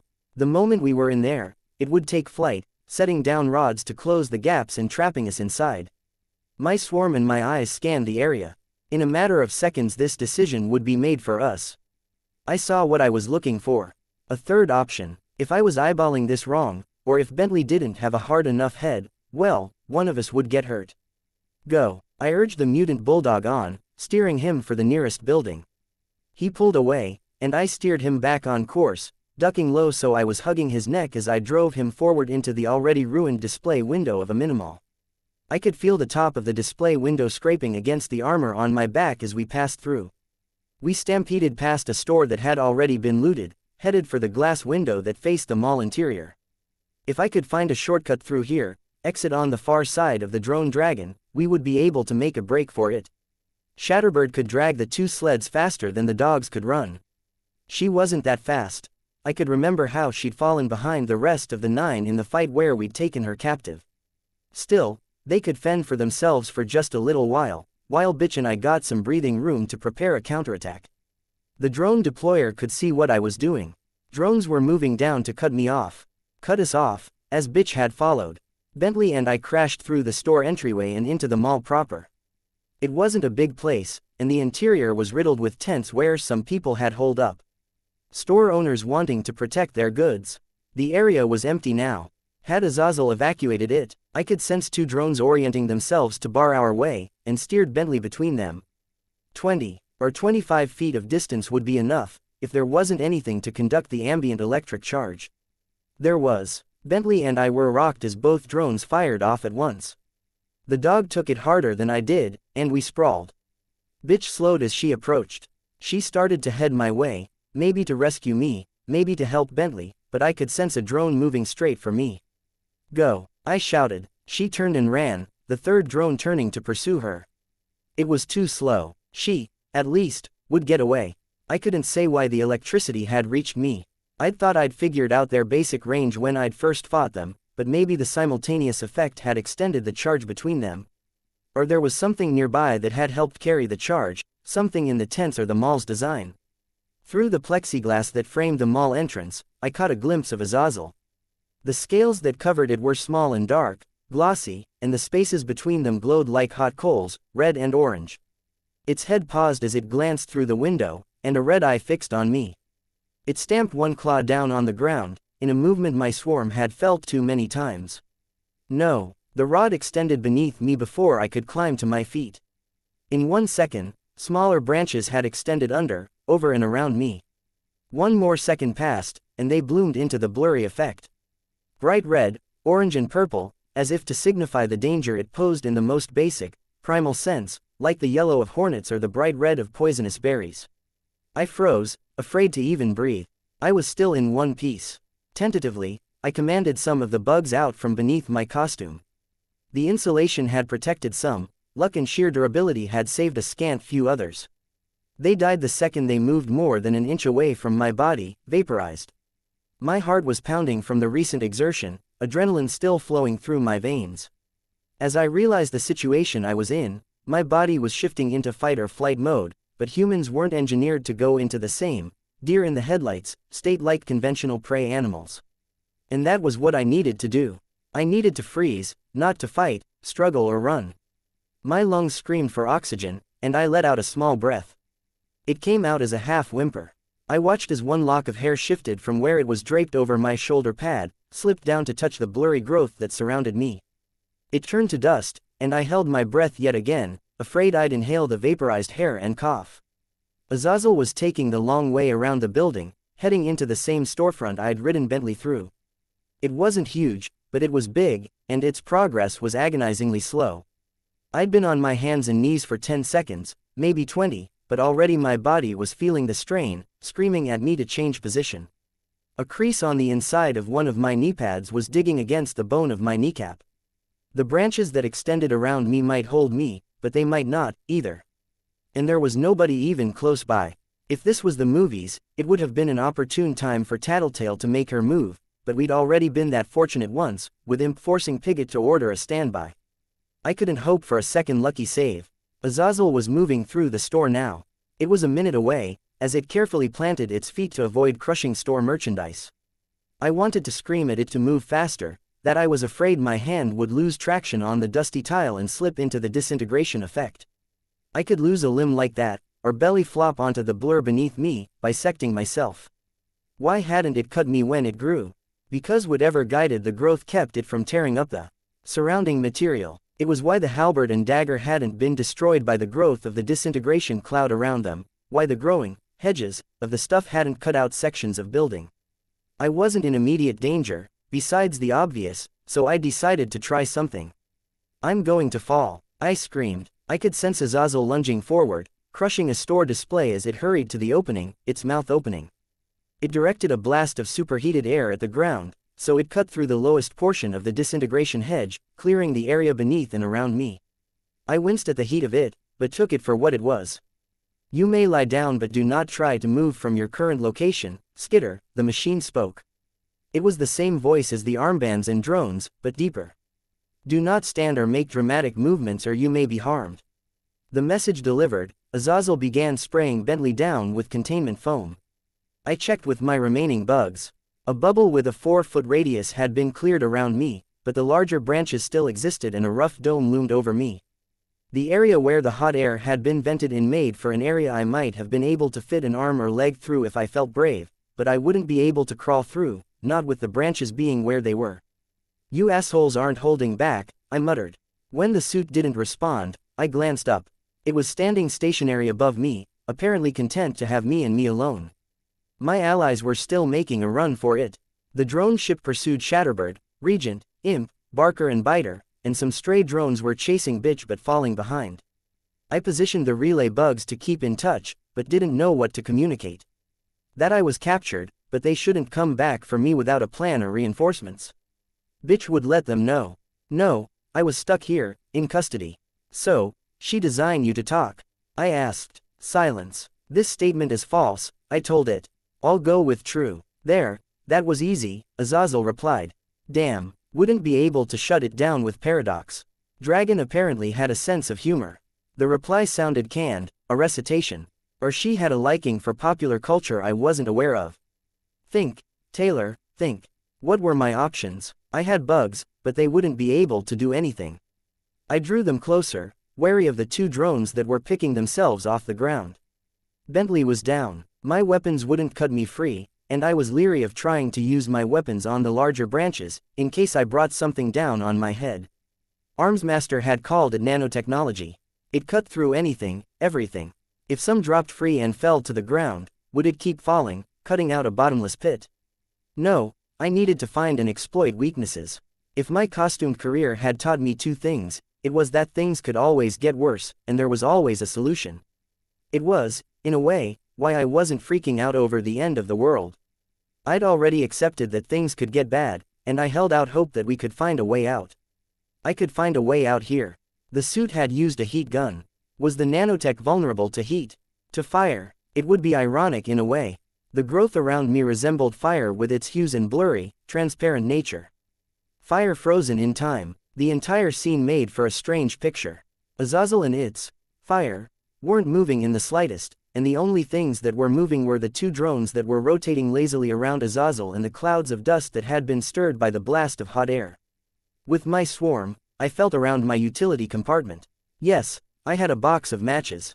I'd packed tissues in there to keep them from rattling around, like I did with my change purse, so I'd have to use my hands to withdraw them, probably. The suit wouldn't let me once it saw what I was doing. I wasn't sure what the response would be, but it could range from blasting me with containment foam the second the fire ate at the nanotech to hitting me with that superheated air to blow me into the side of the dome, vaporizing me. Had to deal with Azazel first. I looked up at the reptilian face with glowing red eyes. I could see the snake-like neck, the human-ish shoulders and arms. It looked more like a demon than a dragon, from this perspective. The only weapons I had were my bugs. There weren't enough in my range, even with the relay bugs, to do anything to the suit. The model we'd just fought in Bitch's territory had been able to bend steel, would have been able to tear my spider's silk. I couldn't hope to tie Azazel up.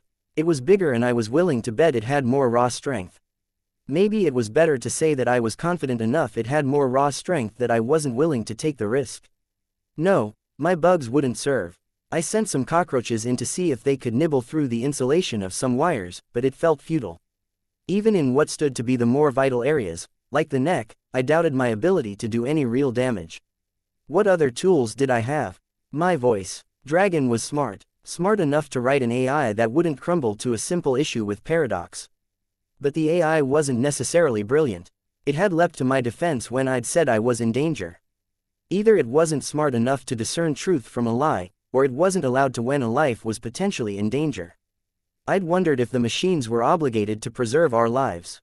Now I had a better sense of it. Now how to use it. Regent and Imp were still fleeing the area on one of Shatterbird's sleds. They had outpaced the drone ship, which was moving too slowly to pursue even Shatterbird. It was better suited, it seemed, for seizing and protecting an area than for pursuit. Good. I drew out a message on Regent's back. Hide. Imp was directly behind him, and bugs on a white shirt would be clear as day to her. I hoped. They were almost out of my range, relay bugs or no. You're Azazel, correct, correct. What's the other ship called? The Gloring Zero is an old model, designed to deploy drones of varying loadouts. Thank you for the information. You're welcome. Don't suppose you'll tell me how to defeat you? No. Or your self-destruct code? No. What if I told you that you were putting a human life in grave danger? I have no reasonable cause to believe that. Damn. But if it wasn't designed to tell truth from a falsehood, maybe, Imp had a second trigger event. She should be invisible to your sensors. I have no reasonable cause to believe that. Doesn't matter. Imp may be in this room. If you move a foot, you could be stepping on her. Imp could not be in this room. As of 2 minutes ago she was recorded at a distance of 0.4 miles away from this location. She could not return here in that span of time unobserved. The suits were communicating. That was good to know, but it wasn't exactly good. It made this harder. She could if Trickster leapfrogged her here, I said. If Trickster was currently engaged in a fight with one of the other models, this could blow up in my face. But the suit didn't refute me. It didn't speak at all. I used my power to signal Imp and Trickster and ask them to help. They're nearby, and it's very possible Imp is here. She could be crawling on top of you, for all you know. If you open your mouth, move your head or move a wing, you might be causing her to fall. With your head being where it is, it's not impossible she could fall and roll into this nanotech hedge you've made, right? I waited for a response, for the canned reply saying Azazel had no reasonable cause to believe it. Nothing. Had it worked? Maybe I should be more specific, I said. I told them to help in general. They might not be helping me, so it's very possible that any other suit might be in immediate proximity to Imp. Be careful you don't accidentally crush her. No reply. Hopefully that would help the others somehow. It wouldn't stop any of the ones in the air like that glowing drone suit, but it could stall others. Now, I said, picking my words carefully, my pulse pounding, I'm going to light a match and try to burn this thing away. I drew the matchbook from behind my back, grabbed a match from the box. Hesitated. If the hedge burned quickly enough to matter, what would happen? Azazel could easily spray me down in containment foam. I began organizing my bugs, placing them on the ceiling, drawing out lines of silk cord. The PRT could be entering my range any second, ready to take me into custody. I needed to be fast, but I couldn't rush this. I was replicating the natural design of a spiderweb, 3 times over, but I was making each strand 50 or 60 times as thick, braiding other threads into cords and braiding cords into thicker strands. It took a minute before I was satisfied. I was aware of the drone that hovered some distance over my head. I adopted a general runner's pose, then lit the match. With my bugs, I was able to sense the safe distance I could raise my hand, match held high. It burned faster than I would have thought. With a whoosh like I might expect from lighting a barbecue, it was gone. A series of things happened in that instant.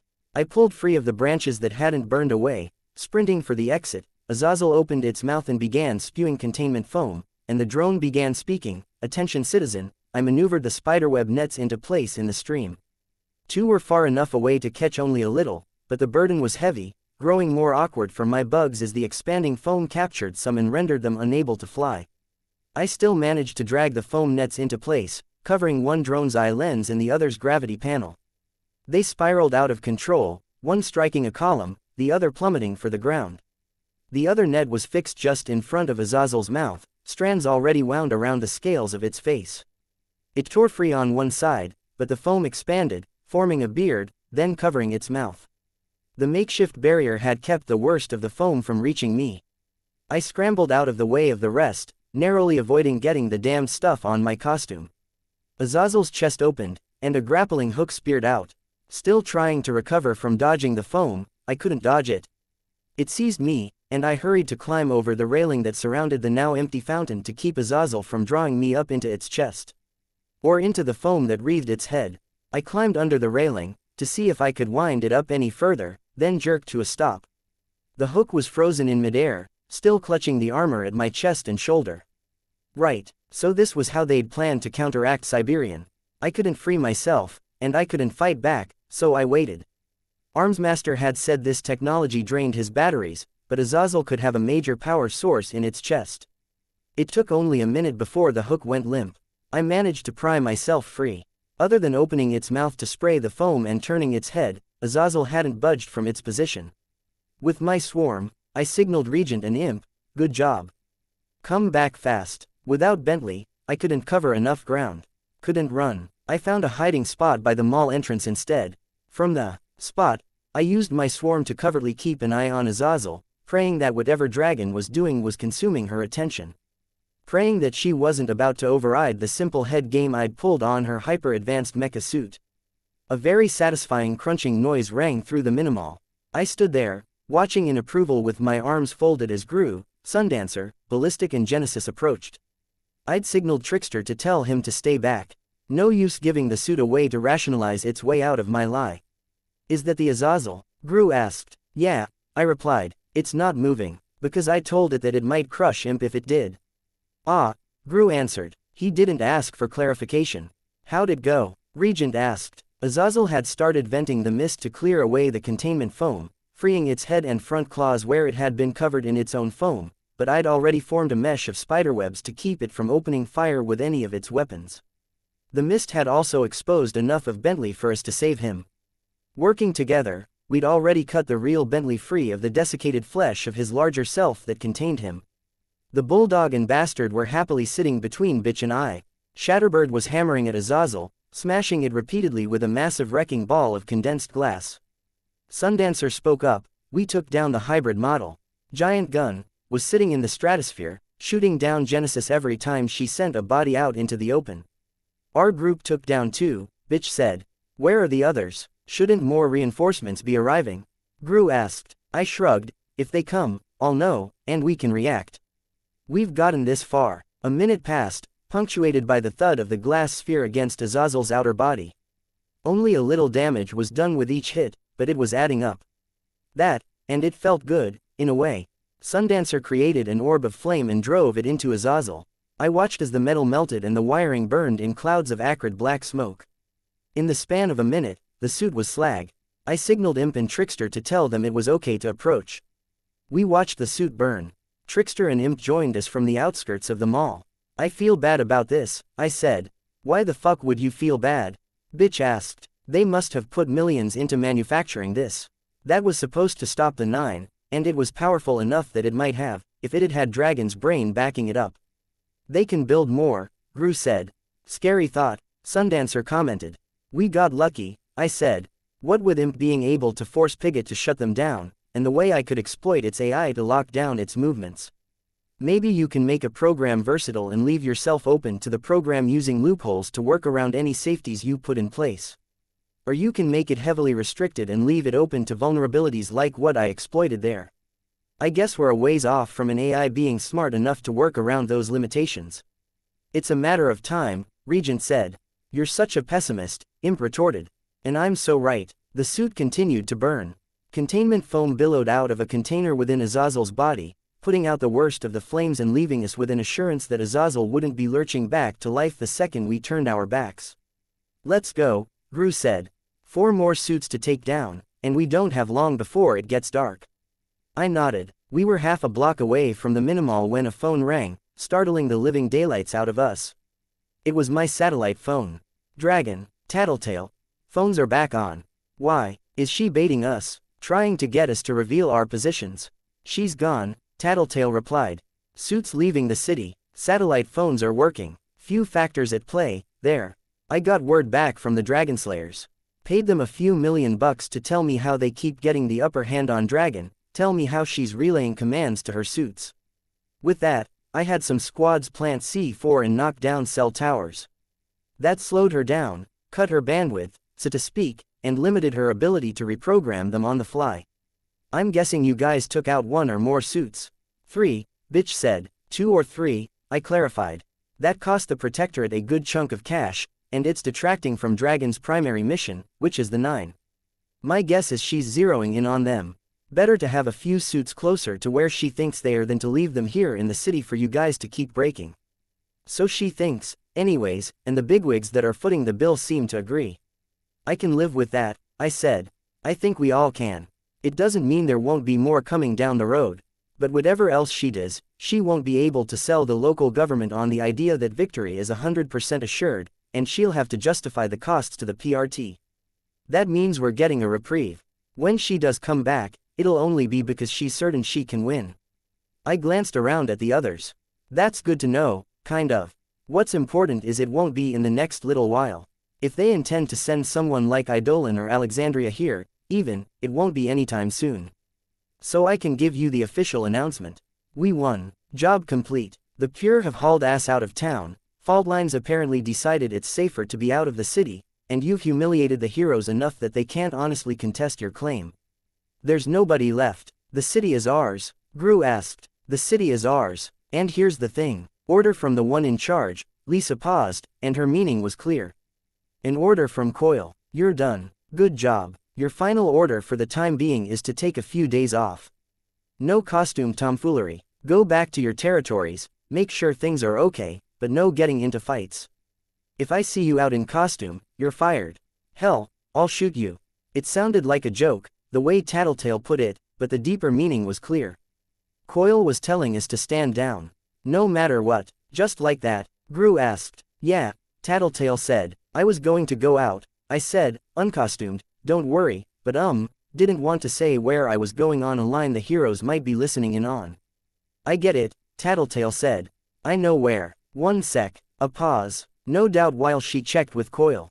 Okay, cool, she said. I can go. It won't cause issues. No issues. So long as you. I know, I cut her off. So long as I left the costume at home. We'll talk later, she said. Gonna go see if I can get more details on what happened. Betting someone blew their top when they realized you guys demolished 2 of those suits. 3, bitch said. Sure. 3, Tattletale clarified.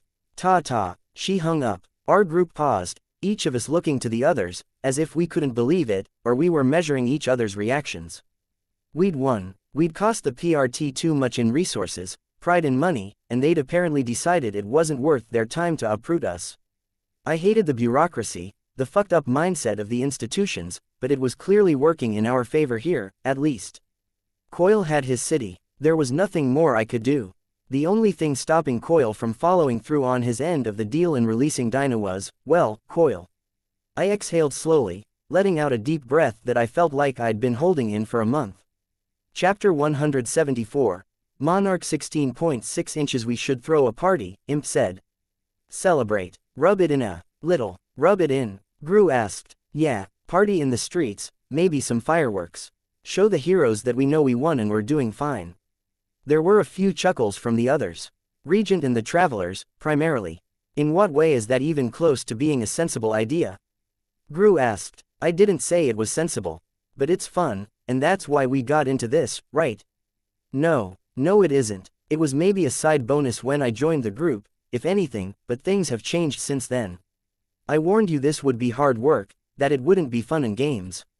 And throwing a party to celebrate a win is a monumentally bad idea when we don't even want the heroes to know we consider this victory anything out of the ordinary. It is out of the ordinary. We're not giving anything away if we're celebrating scaring off Dragon. I kind of have to agree, Regent chimed in. Gru turned his way, and I could imagine the death glare that was behind his mask. Probably scarier than the mask itself. Maybe you're right, Gru said. Maybe. I won't say you're absolutely right there. Of course not, Imp said, sighing. But we definitely don't need to rub it in the heroes' noses.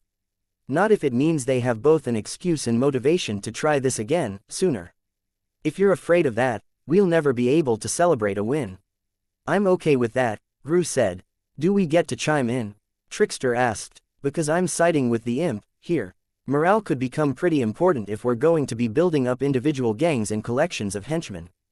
Gru sighed. Feeling outnumbered here. Skitter. What? I blinked. Sorry. Not keeping track of the conversation.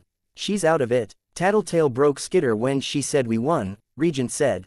I'm alright. Lost in thought, Gru settled a hand on my shoulder.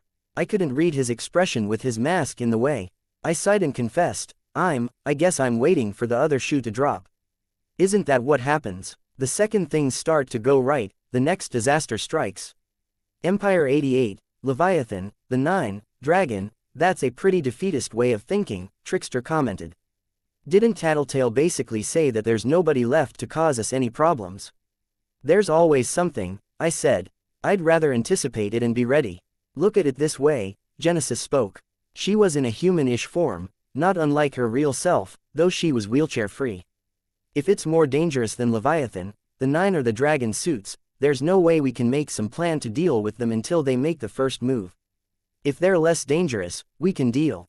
Relax, we're in good shape. I shrugged. Sue, Imp drew out the word, party. No, Gru and I spoke at the same time. Imp groaned. Coil told us to check on our territories. We should do that, I said. Take your costumes off, take it easy. I'm going to see if the food and drink I'd arranged to go to people in my territory is still okay, and make sure that they get fed and don't have cause to lynch me. Then I'm probably going to sleep for 12 straight hours. Wait, didn't you just say no party? Imp asked. It's not a party, it's something I was doing before the Dragon suits came. Do the heroes know that? Dragon could confirm it, I said. She disrupted the preparations. Dunno, that sounds pretty flimsy, Imp said, sounding way too pleased with herself. Maybe you better cancel, just to be safe. Imp, Gru growled the word. Imp laughed. I'll go patrol our territory. I'll be using my power, so no worries about being seen in costume. Coil said we shouldn't go out in costume at all, I said. I thought that part of the message was pretty clear. Fine, Imp said, whatever. If I'm not supposed to do anything, I'm going back to our place, gonna to kick back and catch up on some shitty reality shows. No TV, Gru said. Nah, no way. If you two want to play hard-ass mom and dad and be controlling assholes, okay. But you can't tell me I can't watch TV. I mean, you won't get any channels. There's no cable, no digital connection and no satellite. Only static. Imp groaned, an agonized sound one might expect from someone who had just been speared through the gut. What did it say about me that my metaphors were tending towards that kind of violent imagery? Why don't you come by? Regent asked her. Play video games. I've got shows on DVD. No shitty reality shows, but stuff. I looked Gru's way to gauge his reaction to Imp and Regent hanging out, only for our eyes to meet, so to speak. We were thinking the same thing. I don't think. Gru started to speak. Imp wheeled on him, jabbing a finger in his direction. Enough. You don't dictate how I live my life. No fighting, please, Sundancer said. From the sidelines, we've been through too much already. Gru stepped forward, raising one hand, but Imp didn't give him a chance to touch her, backing away, swinging one hand through the air, as if to swat his hand away if he tried. You've said enough. You don't want me to celebrate my first legit win where I was actually fucking useful. Fine. Don't want me to go on patrol. Fine. I'll accept that shit because I'll take orders from the guy who actually pays me. But if you're going to whine because I want to play video games with a teammate, I'm not going to stand here and listen to it. Deal. If you'd just, Gru started. He stopped and sighed. What? I asked. I was going to say something, he said, turning around. But I can't remember what. We experienced a moment where the conversation died, where nobody was sure what to say next, and nobody was able to tie things back to the prior conversation to resume an earlier topic. We did what we were supposed to do, Trickster said, finally. Good work. Skitter's right. Let's go retreat, tend to any wounds, and we'll take a breather. There were nods and murmurs of assent from everyone present, myself included. More to his team than the rest of us, Trickster said. I'm located closest to Coil, so I'm stopping by, going to check on Noel, see if Tattletale needs help setting our captive director free, and then I'll talk to Coil about his progress with our issues. Don't get on his case, Genesis said. Whatever his plan is, he's under a lot of pressure right now. I'd rather wait another few days and then talk about it with him than push it now and risk upsetting him. The difference between us, Trickster said, terse, is I'm not willing to wait. With that said, he tipped his hat at me and walked away. He wasn't 3 paces out the door before he found something to swap with, leaving a mailbox at the mall's edge. The rest of the travelers began to file off. I'll be off too, Regent said. He offered me a sloppy mock salute. Good work, Chief. I winced at that. I hadn't wanted to raise the subject of me taking over as leader for the previous confrontation. I glanced at Gru and found him looking at me. Can we talk? He asked. Thanks, Regent. Yeah, I said. We did make plans. You're dating? Bitch asked. I didn't say that, Gru said. But you're dating. Yeah, he admitted. Bitch looked at me to double check and I nodded. She somehow conveyed smugness with the monosyllabic response. You want to come? I asked her. Hang out? Nah. You sure? I asked. You're welcome to spend some time with us, kick back, watch something, eat some good food. Being around people's too tiring. Warm night like this, nice weather, figure I'll go play with my dogs. Make sure they aren't too hurt, throw a few balls for 'em in the moonlight, eat when I want to eat, sleep when I feel like sleeping, not having to worry about getting in anyone's way. You wouldn't be getting in the way, I assured her. It's all good. I'm happiest doing this. Well, stay in touch. If you feel like some company, come by again. She shrugged and turned to leave, Bentley to her right and Bastard to her left. With every step Bentley was taking, he was getting larger. When she was nearly out of sight, Bentley was big enough for her to climb on top of. Leaving Gru and me standing in the mall. I'd almost think you didn't want to spend time alone with me, he commented. He was looking at me. I felt scrutinized, like every movement and every part of me was suddenly under the spotlight, anything I did potentially being read as meaning something. No, I said, very carefully. Not exactly. I just didn't want to hurt him by taking away his role on the team, and I knew it would come up. I tucked my hair behind the spot where the armor of my mask covered my ear. No, being alone together is good. Your place? He asked. Yeah, My people were active in my territory, but they were busier cleaning up the mess than they were actually getting stuff done. It was irritating on a lot of levels. We'd been accomplishing something, and Dragon had interrupted. We're in the world on the other side of the looking glass, I thought, where it's the heroes who get in the way of progress and recovery. I could understand why Dragon did it. I wasn't saying it was her fault, exactly. Especially if it wasn't actually her directing the suits. But it was still irritating. The silence between us was a tense one. I wished Bitch had decided to come along. Not because it would have generated conversation, but because it would have put off the subject of discussing team leadership, and the third wheel would have made for a reason for the quiet. Was it bad of me to think about using her like that? Or was it just accepting that she made an uncomfortable silence comfortable by her very nature? I used my power to scout for any groups of people as we made our way to the beach. We weren't supposed to be out in costume, but we didn't have any great options at this point. I figured Coil would forgive us this much. We entered the storm drain and made our way up to my lair. Charlotte and Sierra looked surprised to see us as I opened the door. Charlotte had 3 kids sitting on the couch with her, while Sierra reclined. She rose to a sitting position. "What happened?" Sierra asked. She glanced nervously at Gru.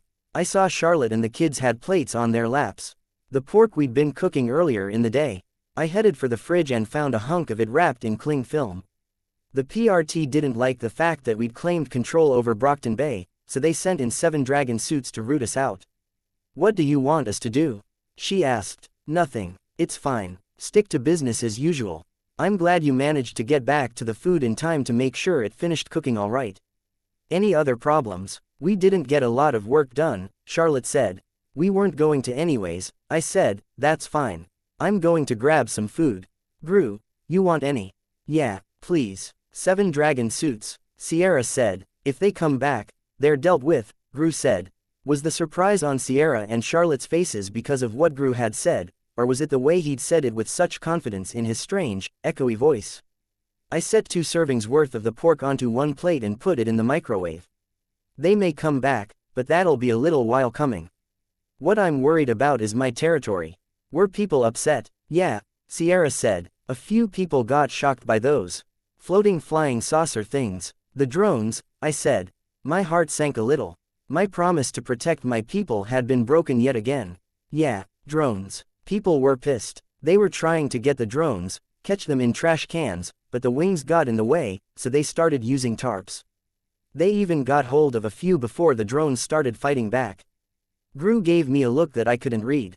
"Stupid masks. Anyone seriously hurt?" Sierra shook her head. "Okay, good. Listen, I'm going to be working from the background these next few days. I won't be appearing anywhere in costume or overtly using my powers. Are you okay with keeping things running smoothly? I'll be available by phone if you run into any problems." I don't know." I opened the microwave and withdrew the plate of smoking, herb-rubbed pork.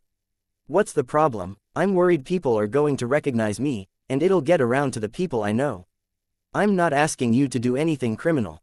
I'm just looking for someone I can trust enough to put in a management role. Make sure things are cleaned up and that nobody's slacking off. It's nothing you wouldn't be doing working for a cleanup crew somewhere else in the city. Except I'm doing it for you. I'm working for a criminal.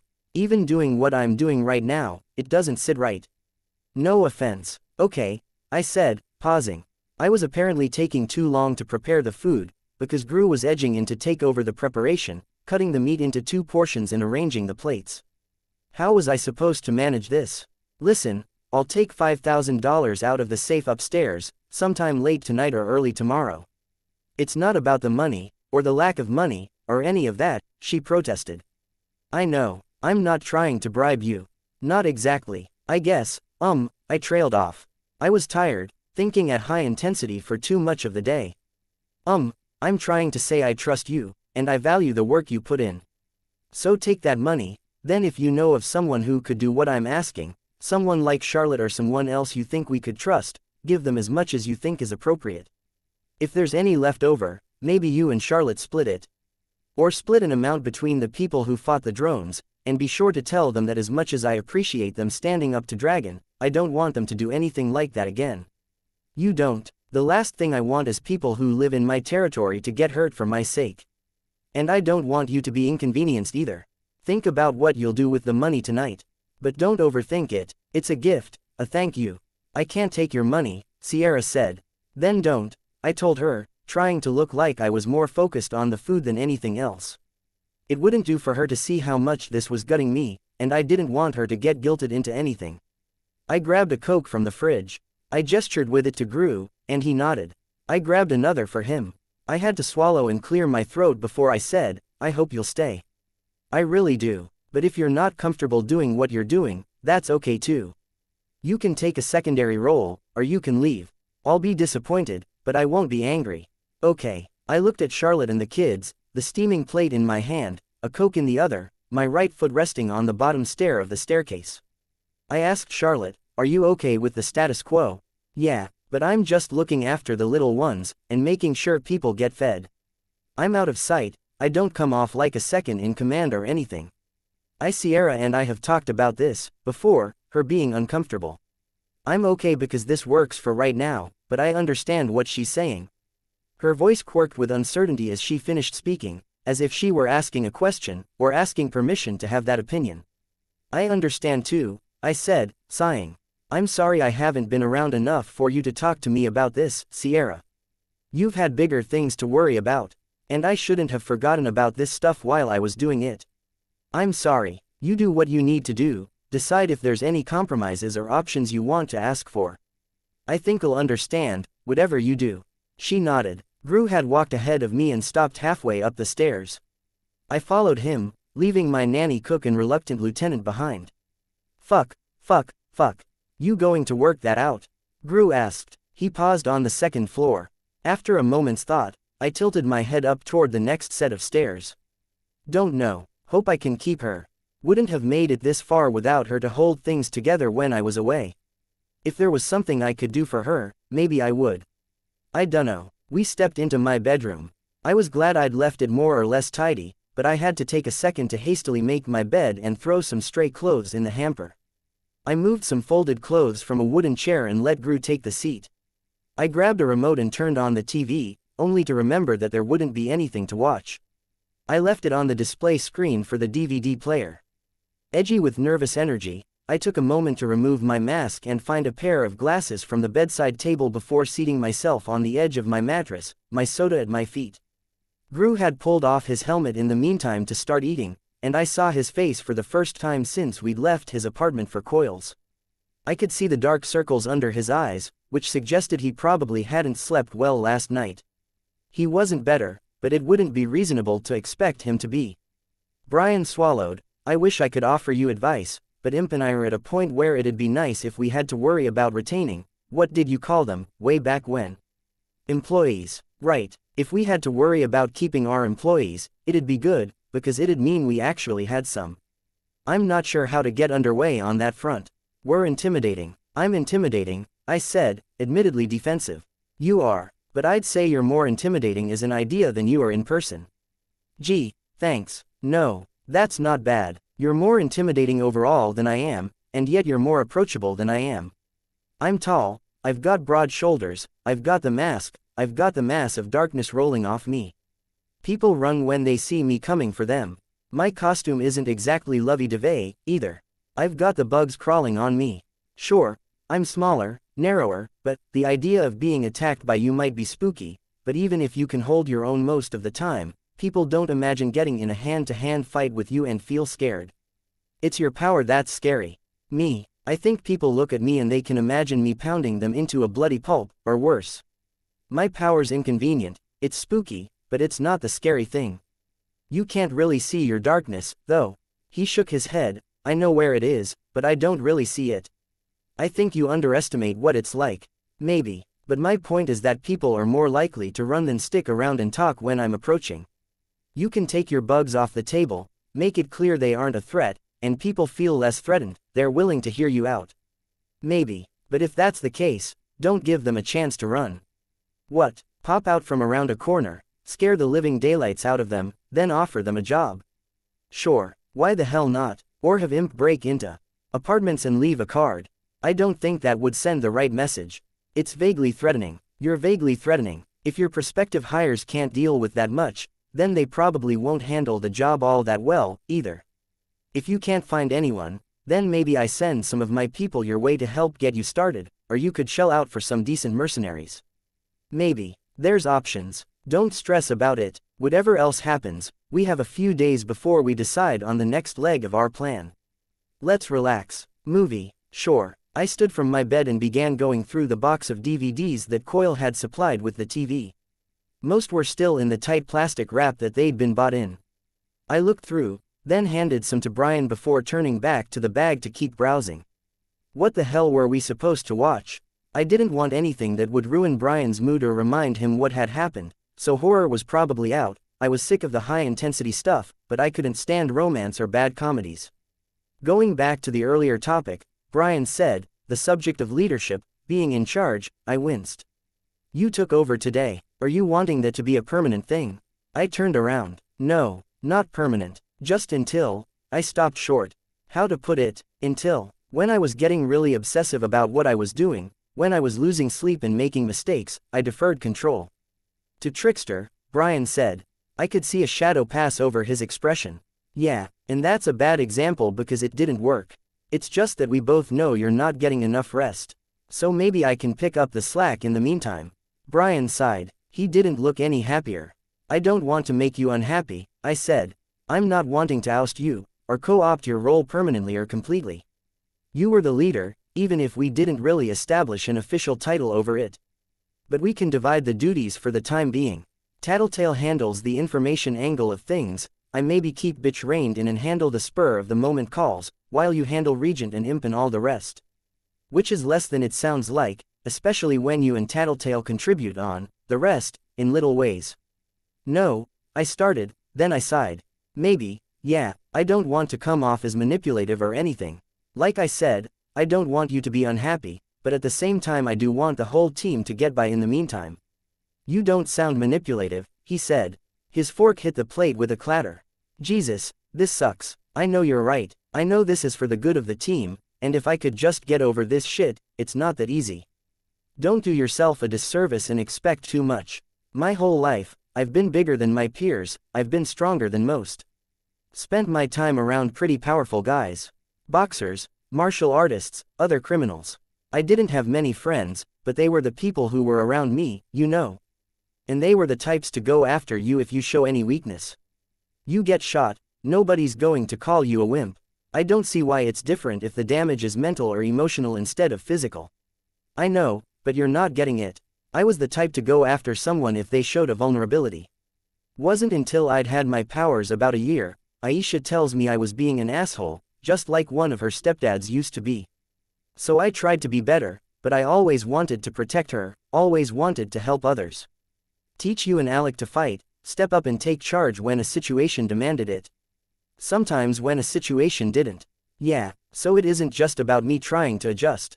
Christ, it's me having my world turned upside down. It's others protecting me, others helping me, others covering me in a fight, others taking charge. Aisha's the one fixing things for me. And you, me, this thing with Coyle. Don't think I'm so obsessed with what's going on with me that I don't see it. It's like a burden's fallen from your shoulders. You've got concerns, but you're more relaxed. You've got hope that you didn't have 12 hours ago, and it's dramatic enough that your posture's changing. Even since we left the mall, it's like you're slowly convincing yourself that this is over, Coyle's going to follow through, we'll move on to taking care of our territories and everything works out in the end. I folded my arms. I don't think that, like I said, I'm waiting for the other shoe to drop. You say that, you tell yourself that, but I don't know that you're feeling it. I'm worried you're setting yourself up for a massive disappointment, and that you'll be affected enough that you won't be able to deal when it happens. But I'm mostly worried that all that will happen and I won't be in a position to help because I'm distracted by my own shit. You don't have to take up all the slack. We have other teammates. Lisa isn't exactly a heavy hitter, and let's not fool ourselves into believing that Alec, Rachel or Aisha are going to offer any meaningful emotional support. We'll manage, I said. We've managed this far, more or less. Problem is, managing is fine, up until we don't manage, if that makes any sense. Then it's over. I sighed. How did Genesis put it? There's no use in getting worked up over it if we can't plan around it or do anything to change it. So we'll each do our own imperfect jobs of taking care of each other and taking care of ourselves, and be as ready as we can for whatever comes up. He sighed. We're not perfect. We're flawed people, and as much as I want to help you in every way I can, I know I can't. I'm not good at this. I don't know how to act, or what to say.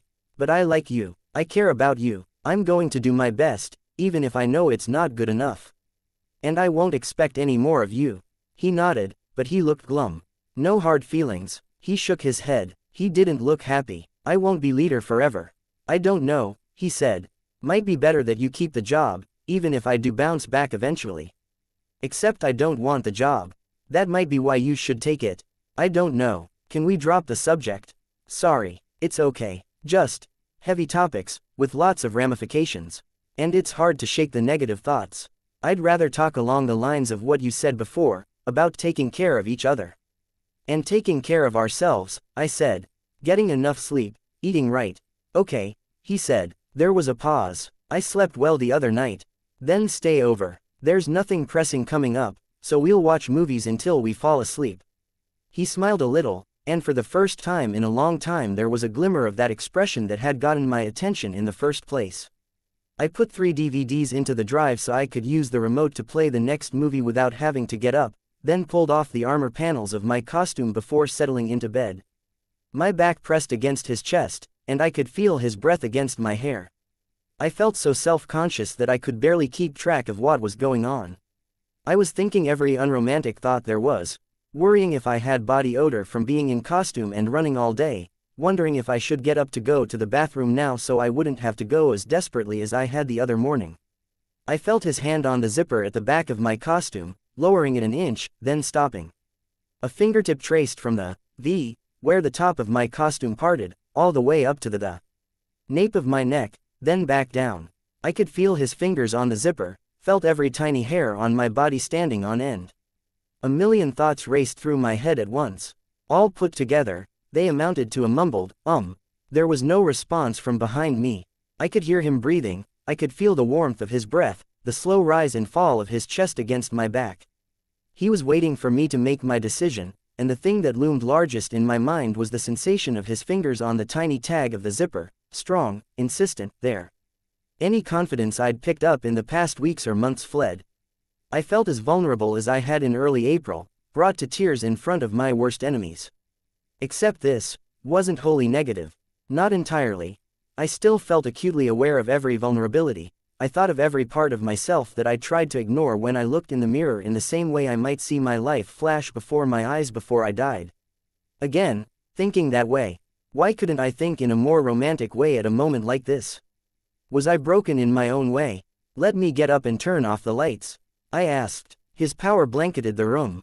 I could feel the phantom touches of it on against the thin fabric of my costume and my bare face, leaving me blind and deaf as we were plunged into darkness. As I was plunged into darkness, he could see just as well. This totally wasn't what I'd wanted. That's not fair, I murmured. He placed one hand on the side of my head to get me to turn his way, then pressed his lips against mine. I didn't protest any further. Chapter 175. Arc 16. Monarch, Bonus Interlude Number 2. Defiant heavy footsteps carried him through a crowd of people who were having the worst days of their lives.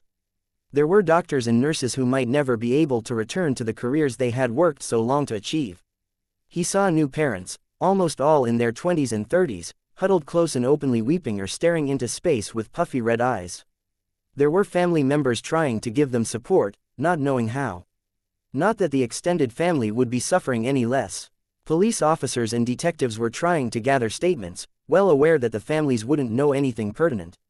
Some were standing by, notepads in hand, unwilling or unable to proceed with their witnesses. He'd known this feeling, once. To be the bystander, watching the aftermath, agonized as much by the inability to help, the lack of knowledge about what he should do as by the tragedy itself. To have it happen again and again. He banished the memories before they could take hold. It was easier to distract himself and think about the work. If there was no work to be done, he would let himself slip into that other state of mind, seeing the world coming apart, ways things could fit together. But right now, he would focus on the job. He glanced at the window. 4 or 5 hours ago, these same parents might have been standing outside the window, watching their new baby sleeping. Now there was only a sheet taped up to block the view, marked for what it was by a yellow, X of police tape. Keep walking. Something nagged at him as he set his right foot down, like a pebble in his boot, except not. He reached out, as if he were trying to move a finger, but the artificial nerves were hooked into his suit, and the impulse didn't go anywhere in his body. He felt the air shift as the openings in his mask sealed shut. He sent out another command and the microphone came online. When he spoke, only his ears and the microphone heard his voice. Note to self: prosthetics in right leg feel alien. I should check the treads on my old boots, see if one of my legs was longer than the other, maybe try to dig up recordings of myself to match my new gait to my old one. Should time adjustments to coincide with next procedure. Note made. He shut off the microphone, opened the vents. He saw two women embracing one another, eyes red, staring at him as he passed through the last of the gathered crowd. They were hoping for the impossible, willing it. But bringing their child back wasn't in his hands. The best he could manage would be revenge. Or justice. The line between the two got pretty damn thin at times like this. The local sheriff was waiting for him as he approached the waiting room. Defiant, the sheriff asked. She looked small, mid-60s, gray-haired. He suspected she was someone who had gleaned some experience in Boston or Brockton Bay and then retired, out to a smaller town in the middle of nowhere. She wouldn't have expected to face a situation like this in her retirement, nobody would, but she was holding herself together in a way that suggested she had some experience to fall back on. She'd lost officers, and the town was small enough that people she knew would have been among the casualties, but she was all business, her chin set, her small dark eyes hard with determination. He liked her right away. Yes ma'am. He shifted his spear to his left hand, extended his right hand to shake hers. Miranda Goering, Sheriff. No need for that kind of formality here. She sounded like she said something similar on a routine basis. She frowned. I would have a hard time expressing just how much I appreciate your being here. How was he supposed to respond to that? He couldn't think of a response. She was studying him. Her eyes settled on his weapon, the 14-foot-long spear. How on earth do you carry that spear indoors? It folds, and it can contract to be half the length, he said. I see, she said. She shook her head, as if stirring herself from idle thoughts. Back to the nightmare. Do you want to start in the nursery? He shook his head. No, I can guess what happened, and I doubt there'll be anything I can use there. Show me the other scenes. Wordlessly, she turned and led him to the stairwell. He noted the gouges on the walls. 2 or 3 inches deep, with blood spatters following each. Plastic had been taped down over each individual mark and spatter. Evidence cards were stuck next to each. He could guess the culprit. Jack. Another impulse sent to his hardware, and his spear broke down into 3 loosely connected sections as they made their way down to the next floor. A practiced motion let him catch the weapon under his arm. You have any local parahumans? 3. Nothing notable. Edict and Licit, a low-rated master and a low-rated shaker. We also have one villainess who occasionally tries to make it in one of the big cities and then retreats back home when she can't cut it. Calls herself Damsel of Distress. He reconnected his spear as they passed through the door. I know her. Mover and shaker. Storms of unevenly altered gravity, time and space. Edict and Licit keep her in check. They manage with our help. Why do you ask? The Slaughterhouse 9 are recruiting. Their numbers are down, and they'll be looking for a quantity of new members more than they're looking for quality. At least until they're stable enough that they can afford to be picky. Once they can, they'll replace the weakest recruits with better ones. I don't want them to get that far. I understand, but would they want her? Damsel of Distress. Her lack of control over her power holds her back. I won't say she isn't a problem, but she's never been a priority threat to anyone. She's a heavy hitter. They can give her control, or they can use that lack of control. Let's not forget that they might be looking at Edict and Licit. I'll need you to send me their files as well. Please. Of course, he didn't really need the files. The PRT had provided access to everything except the highest level secured files.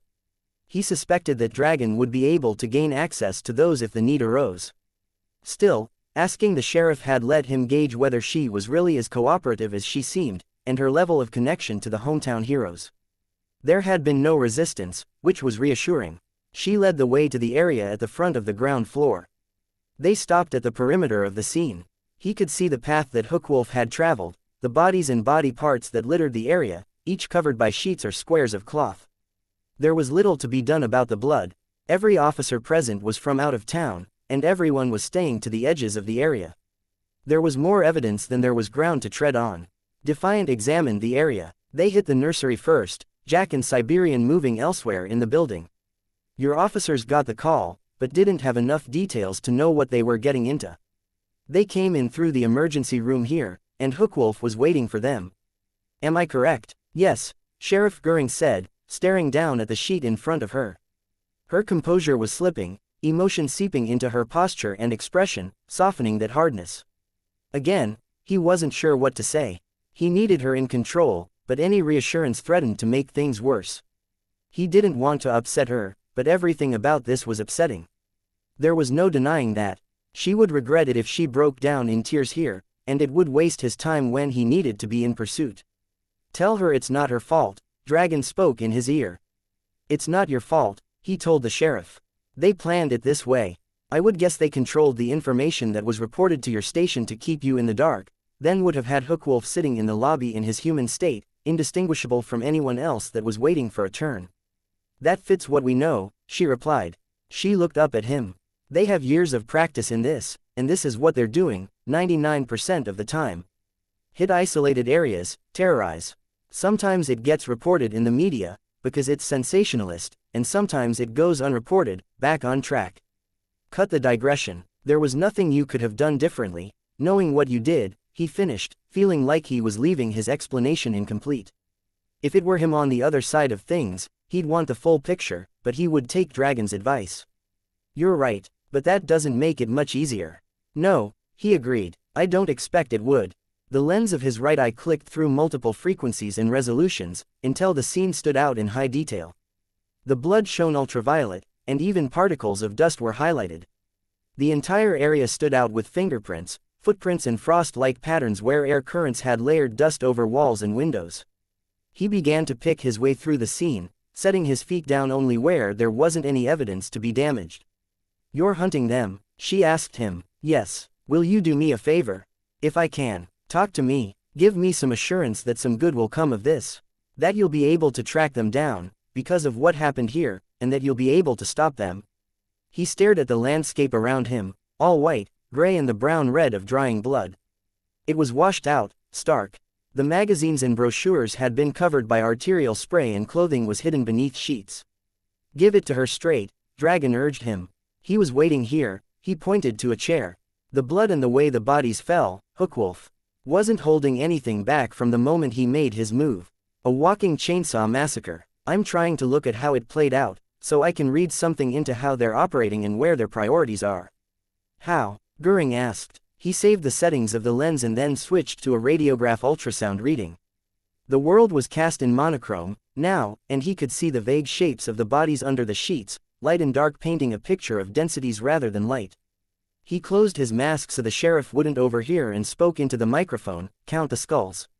22. 22 bodies, he spoke aloud, in the waiting area alone. It seems like too many for a town this size, this time of night. We're the only real hospital for this part of the county. We get people from neighboring towns flying in by ambulance or helicopter. I see. Even so, it's more than I would have guessed. I suspect there was some announcement across the hospital, as the attack started. The way people were clustered here, they were probably ordered to stay put and stay calm. Your officers enter and Hookwolf attacks. There's hesitation from the bystanders. People are caught between perfectly rational self-preservation and the authority of the hospital staff who didn't have the full picture. Don't assign blame, Dragon whispered. The Slaughterhouse 9 are the ones in the wrong here. He lunges across the waiting area to the doors, cutting off retreat and tearing through anyone in his way. This is new to him. He's used to fighting people who resist, people with powers and law enforcement officers with the technology to fight him. This gives me the impression of a fox in the henhouse. The crowd turns to flee for the hallways, and he cuts them off there, herds them towards the center of the room, finishes them off. He could see the pain on the sheriff's face, but she was holding up.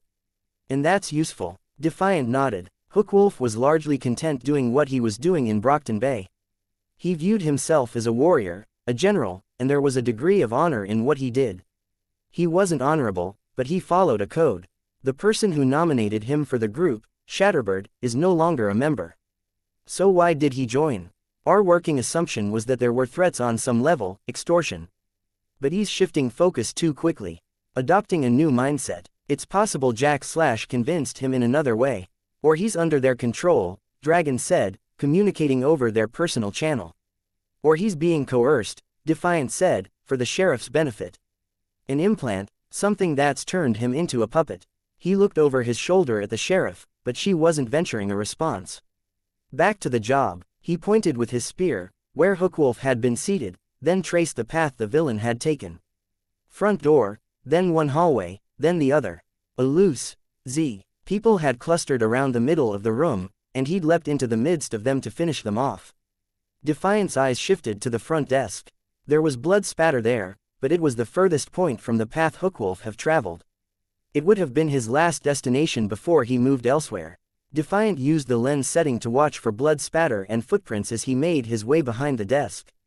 There were more bodies. One was propped up against the wall, and the stains that were soaking through the sheet were more brown than red. He'd had his lower abdomen opened. The last to die. With his spear's point, Defiant lifted the sheet away from the man's head. Young, head shaved, a tan-collared shirt with a star on the shoulder and a Kevlar vest. His arms and hands were mangled beyond repair. Defiant studied the area, noting the presence of footprints, then replaced the sheet. His progress out of the area was slow, and not entirely because he was trying to preserve evidence. He needed to think, to draw the entire picture together and confirm what he was saying before he addressed the sheriff. "Find anything?" she asked. "Your deputy went down fighting," he said. Tooth and nail. Her jaw clenched, and he could see her eyes glisten. She stared hard at the wall. "He couldn't have won. Not against Hookwolf. But I think he gave us what we needed." "Did he?" The aftermath of the fight suggests Hookwolf was in control of his actions. "What's more, I think Jack/ is grooming him." The general and the cutthroat, playing off one another, educating each other in their respective disciplines, so to speak. Jack's going to want to keep this interplay going, maintain Hookwolf's interest and keep him from getting restless. "What's the nearest town?" "Prescott." "Second nearest, Enfield." "Thank you," he said. "I'm going to talk to my partner, join her in paying a visit to Damsel of Distress if she hasn't already wrapped that up, then we'll be leaving. With luck, we'll be right on their heels. Execute the motherfuckers. I'll damn well try." He extended a hand, and she shook it. He turned to leave, sending nervous impulses to the computer system in his suit, drawing up a map of the hospital and overlaying it with the image he was seeing on his visor. He made his way to the exit and briskly walked toward the field where he'd parked the Uther suit. "Talk to me, Colin. What's the thought process?" Hookwolf gutted the deputy and then stood by while he died a slow, painful death. Footprints on the other side of the room are probably Jack's, if you look through the feed. His back would have been to the filing cabinet. "I see it. Hookwolf doesn't have a reason to inflict a slow, painful death if he's just a puppet under Bonesaw's control. That's my line of thinking. From the looks of it, he was standing there longer than Jack.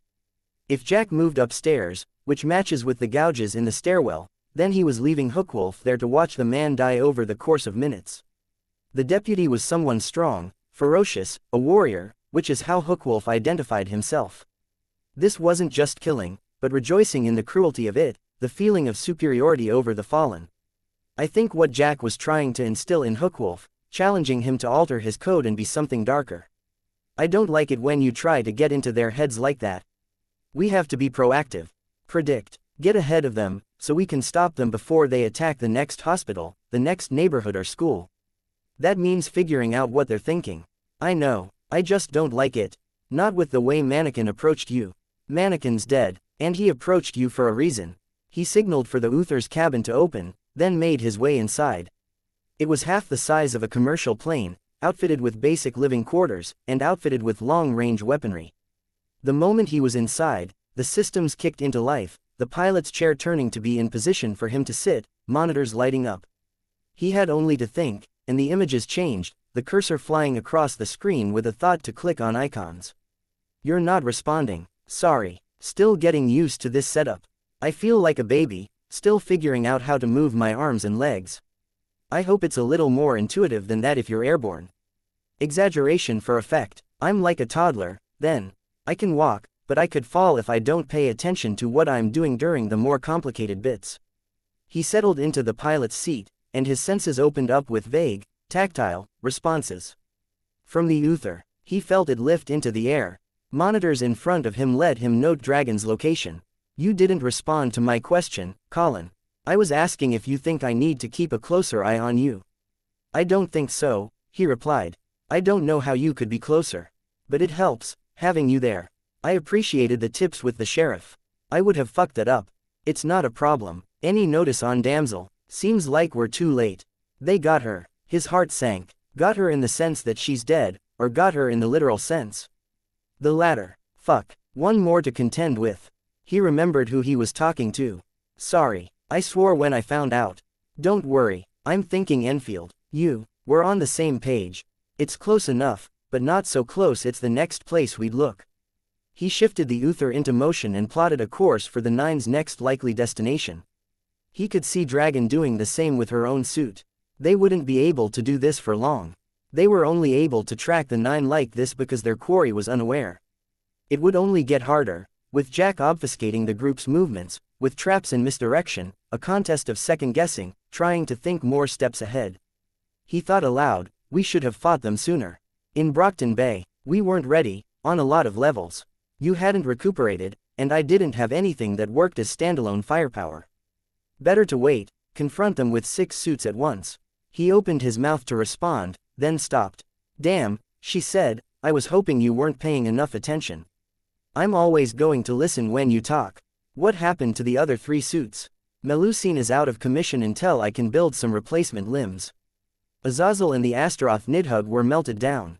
He frowned. The Undersiders, and the Travelers. I pulled the remaining suits out of the city.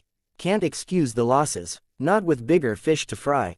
That's irritating. What part? That they get to keep doing what they're doing. Or that I didn't mention it. I'm still officially a prisoner. I'm just a prisoner on a manhunt, now. If you want to control what info I get, I'll live. I can't tell if you mean that. I can't either. But right this minute, I'm more focused on the fact that the Undersiders and Travelers could hold their own against the full flight of 7. If they can get that far, couldn't the Slaughterhouse 9 be able to defeat the suits as well? And as with them, it's the AI, substandard. They follow directions without an issue, but they aren't creative. The AI can't think outside the box, they don't plan or get creative. They just do the tasks they were assigned: sequester, fight, detain. It's your work. I know you're capable of designing outside of the box. I'm working with my hands tied, Colin. There's too many redundancies in my code, the rules against me making AI. They're still there. You gave me some detours, some workarounds, ways to get around them, but I'm still stumbling over them. He tapped his fingers on his armrest, thinking. I'll see what I can do. Please, I don't want to spoil your code. This isn't my field of study. It's not even something I've dabbled in. As a rule, anything I do to change it is going to make things less elegant. In that one department, and I'm legitimately afraid I'll do permanent damage if something runs out of control. I have backups, weekly, which means we'd have to bring you up to speed on the mission here. I'm saying it's dangerous. I like the you of right now more than the you of a week ago. That sounds almost romantic. He smiled a little, saw that, he smiled wider. You're bordering on the obsessive now. I can dial it back. How are the prostheses holding up? Eyes working great. I saw, she replied. He smirked. She sounded legitimately embarrassed as she said, whoops. Don't worry, I knew you were watching. It's fine, good to have an extra set of eyes on the scene. The other parts are fine. I made a note to fix my leg. I think it's a little too perfect. Feels uncanny, but I suppose you heard that.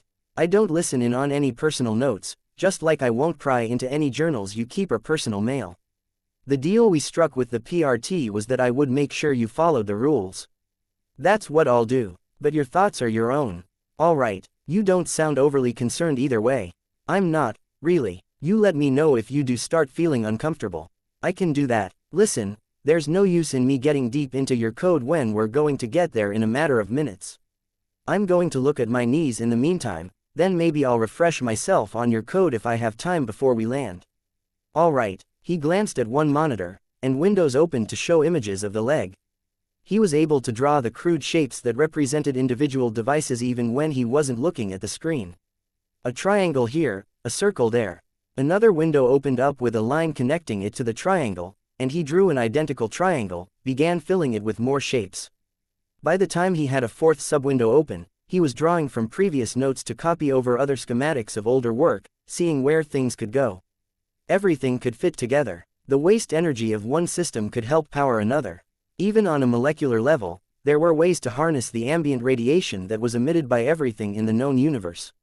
Some was infinitesimally small, but it was usable. That energy could be heterodyned, or redirected into loops long enough that they were near infinite. Hyperfascient, dense energy generation that could benefit from being hooked up to more devices. It was the fundamental basis of his work, efficiency, which suited him well. Efficiency, intensity, focus were all the same thing in a sense, and they were his strengths. The flip side was that they weren't strengths when they were applied to relationships. Or to human relationships. It seemed to be working for him with Dragon so far. Someone else might have bucked at the closeness of their partnership, the intimacy of it, her unending presence and watching eye. He understood that she thought faster, that she didn't sleep, didn't stop. She was fond of him and she was programmed to emulate people. Maybe she came across as intense at times, but that was simply a poor translation, normal behavior overclocked and given no chance to pause. He would watch for any problems just as she was keeping an eye out for the part of him that had drawn Mannequin's attention. For now, his own obsessiveness, arrogance, and goal-oriented mindset would keep him focused on the 9, push other concerns to the periphery of his attention. He could adjust to any of Dragon's peculiarities in the meantime. He could even enjoy them. His lips quirked with another smile. She was amusing. Okay, I'm done for now. Want to look it over while I get into the code? Sure, you have 8 minutes before you should get your stuff together. He'd had to make a program just to get a handle on the code. It wasn't working with a fixed structure, but was instead a torrential waterfall of data, a river of lightning, a trillion eels weaving through one another in a singular mass. Deciphering it required that he think in an entirely different way. To actually change it was something else entirely. The rules Dragon was obligated to follow were a fundamental part of herself, and everything she remembered filtered. Through that, he isolated a part of the program and set it to run in a loop so he could study what it was doing. Your design doesn't work, Dragon informed him. Does too. You inserted the nanomachine thorn generator into your leg, but your power source vents straight into your calf. You'd gradually roast your flesh from your bones. I'm inserting more of the same into my calf. Daisy chain. More self-alterations. Colin, we've been over this. I was going to suggest we take some time tonight, play another round of 10 by 10. At the rate you're going, there won't be a point. You're exaggerating. Not by much, he could have responded, but he held back, stayed quiet. No use starting a fight now, not when they might be fighting the 9 shortly. 10 by 10. The game involved some interplay between him and her android self, physical contact, and rating the sensitivity of the contact on 2 scales of 10. It had started out as a means of calibrating the various sensations her body experienced and ensuring his own prostheses weren't causing any damage to his nervous system, but things had progressed to inevitable, intentional conclusions. Not the obvious conclusion. There was more to be done in refining her body and expanding her capabilities before they could take things that far. Would he be more machine than she was by the time they got there? On the other side of the coin, he had to wonder, could he afford to hold back? They were engaged in a battle of attrition against the 9. In the grand scheme of things, there were also the Endbringers to consider. He'd gone too far in Brockton Bay, but the fundamental principle was right. They had to be stopped, if it was even possible, and he wouldn't complain if it was him who did the deed. If it was a question of going all out, holding nothing back, showing no compunctions and finally stopping the abominations, well, he'd do it all over again. He wouldn't trust the nano-thorns to the same extent. They apparently couldn't cut through the entirety of an Endbringer, but he'd do the same thing again. And he'd feel the same regret he did now. You've gone quiet, thinking. 3 minutes before you take the thinking cap off and we get battle ready. That's fine, I'm thinking in circles anyways. In the interest of being useful, I'm trying to isolate your higher brain code from the rest. You want to take a minute, maybe turn your attention to my leg's prosthesis again. On it, he began to select the outliers from the 2 distinct strains of code. Think about nothing in particular, he told her. Harder than it sounds. Think white, or stare off into space. He could see the code shift. He began to gradually narrow down the outliers. Nothing too pertinent. It would help him to keep any changes from damaging the most essential parts of her, but nothing too useful. Conversationally, he asked her, the Undersiders are still holding the territory they did, then. They kidnapped the director long enough to get her to order the AI to stand down, got away from one altercation, then used some combination of Tattletale's power and the director's knowledge to figure out that they could slow me down by knocking out cell towers. As far as I know, they're in a better position than they were. Damnation. How are you feeling about that? The Undersiders, psychoanalyzing me. I'm itching to stop them. If you ask me what I'd change, I don't know that I could name a thing I'd do different. I'd do everything over again, but do it better. You wouldn't get caught. There's that, he said, sighing. And maybe I was too harsh in my judgment of Skitter. I was angry at her, I was tired, maybe that led me to label her with some malice she didn't have. In retrospect, yes, she made the decisions she did, but she had reasons for doing what she did. In the same way you did. I wouldn't put it like that. Dragon didn't respond. He swore under his breath, knew she could hear it. They took down our Azazel? He asked, aiming to change the subject. Yes. Fuck, he muttered. It would have been useful to have, here. He could see a blip in the code, well beyond the outliers he'd marked out. What were you just thinking? Flight plan, battle strategy, and fixes to the Azazel hardware. I have the black box data. Think back through each of those things. We're going to be at our destination in less than a minute. Please. There was a long pause, then again, the flare of data being altered well outside of the boundaries he'd noted. He opened up the full stream in the view window, spreading it across every screen in front of him. Keep going, he told her. The cursor flew between the 7 screens, marking out areas in color to see where code was changing most radically. It was like the work he did with his own power, the smallest elements impacting everything else. Like his own power, he leaned back in his seat. What is it? Either Andrew Richter was far better at designing AI than I suspected, or there's something else at play. You have any notes on your code from a few years ago? We just reached Enfield, Colin. I'm only barely wrapping my head around this code as is. I'm worried that I'll lose track and this will all be gibberish to me if I look away. Notes on your code, how far back? Let's say in intervals of 4 years. Loading them onto the Uther system. This isn't like you, Colin. Getting distracted, making the Slaughterhouse 9 a lower priority. 4 years ago, I think it's the same. Hard to find flares like that and not think I'm cherry-picking data. Colin, I admit I'm a little unnerved. Way you're talking, it sounds like Richter put some safeguard in place and I could fall apart any second. It's not that. Can you load up the earliest archive of data you have? I'll have to clear away one of the other files. Do it. They're useless. They're the same thing as the most recent set. He watched as the flow of data appeared. It was odd how he could look at it and she almost felt younger, like a musician might read music and hear it in his head. Only here, it was like looking at a video image of a girlfriend as a child. And, more constrained, certainly more advanced than anything else in existence on the planet, but things flowed. A led to B led to C. He sped through volumes of the data to hunt for a flare, glanced at the time markers. A year ahead, 2 years, no. He couldn't afford to pour through Dragon's entire lifetime. He closed the image, leaned forward and stared at the screen, the recent image of Dragon's code, caught in a 3-second loop in the midst of her plotting her design. What is it? You're a tinker. This isn't a revelation, Colin. No, I mean, not just as far as the classification applies to you. You're a parahuman. I don't have time to hunt for it now, but at some point between now and a few years after your creation, you had a trigger event. How can I be a parahuman if I'm not human to begin with? I don't know. I'm not even close to human. I might be trying to emulate one, but a sea cucumber's closer to being a human than I am. That doesn't make sense. I don't know either. What does this mean? Yet again, I don't know. But it's now my turn to remind you that we've got to carry on with our mission, see if we can't track down our targets. The 4 AI suits are close. They'll be here within the minute. Good. But this thing with the data and your nature, it's important. A clue. I'm only mortal. I might not come out of this alive, don't say that. But it's true. I want to leave nothing to chance. So I'm going to leave a note, just in case the worst happens and we both die somehow. Instructions. To look at the code. To look at the code. The fact that you haven't noticed this yourself suggests there may be a mental block in place. I don't have a mind to put any mental block inside. I'm data, and the same limitations still apply. Just in case, we're going to make sure someone can look over the code if we don't make it back. Whatever happens, someone's going to page through your memory, get our first hard data on a trigger event. Ideal world, it'll be us. You can't remember it happening. No. Well, we'll see just how well that data was erased. Or if it even was erased. Could be a block keeping you from accessing a very real memory.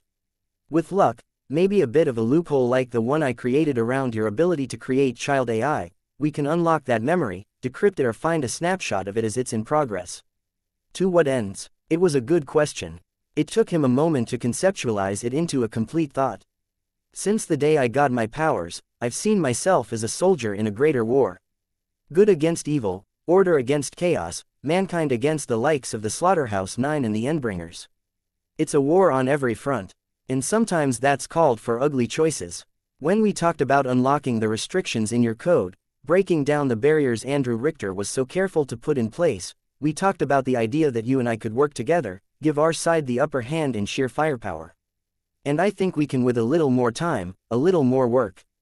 With this snapshot, this recording of a trigger event in progress, maybe we can get the upper hand in knowledge, too. I know what you're thinking. Reproducing trigger events, deciphering or even controlling the source of powers. This is the type of radical thinking I'm supposed to rein in while I'm working with you. Are you saying I'm wrong? That we shouldn't investigate? No, we should. I'm worried about the can of worms this opens up, but we should. I don't see why you're so reluctant. He was already typing up the note to check the code, marking out the dates and times to investigate, the things to look out for. It was painfully abstract, but the right tinker or the right genius could find it. He opened the channels to deposit the files on the primary PRT server. His computer froze. Dragon, do you trust me? Yes, he said. The speakers produced the sound of a sigh. We won't put the note on anything the PRT can get at.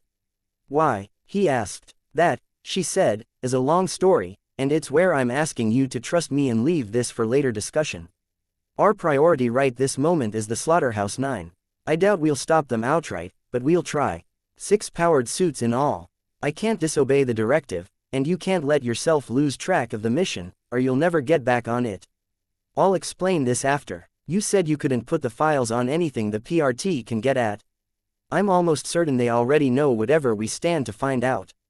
I suppose it's unavoidable, given how close we are on so many levels, but you're getting drawn into another fight, with an enemy that may be on the same level as the 9 or even the Endbringers. An enemy I can't afford to fight face to face. Who? I'm obligated to follow the laws of the land. To obey the local government, no matter who they are. When we're done here, whether we stop the 9 outright, see them escape yet again or lose the fight, you should ask me about Cauldron. Chapter 176. Monarch 16.7 Living in a city meant dealing with some recurring issues. Crime, having to lock the doors, congestion. On the roads, crowds getting in the way on footpaths. Stuff we dealt with so often that we considered it routine. We considered it background noise or we managed without even thinking about it. Construction work was something we couldn't dismiss so readily, something that always seemed to elicit groans and complaints. Maybe because it was so blatant, so grating, and it changed in tone, location and degree often enough that we couldn't adjust. Not today. No, I felt a level of satisfaction and security as the bulldozers and piledrivers went to work in my territory. For every car on the road, there were 10 trucks carrying debris out and 5 trucks bringing materials in. A lot of that would be Coil's doing, I knew.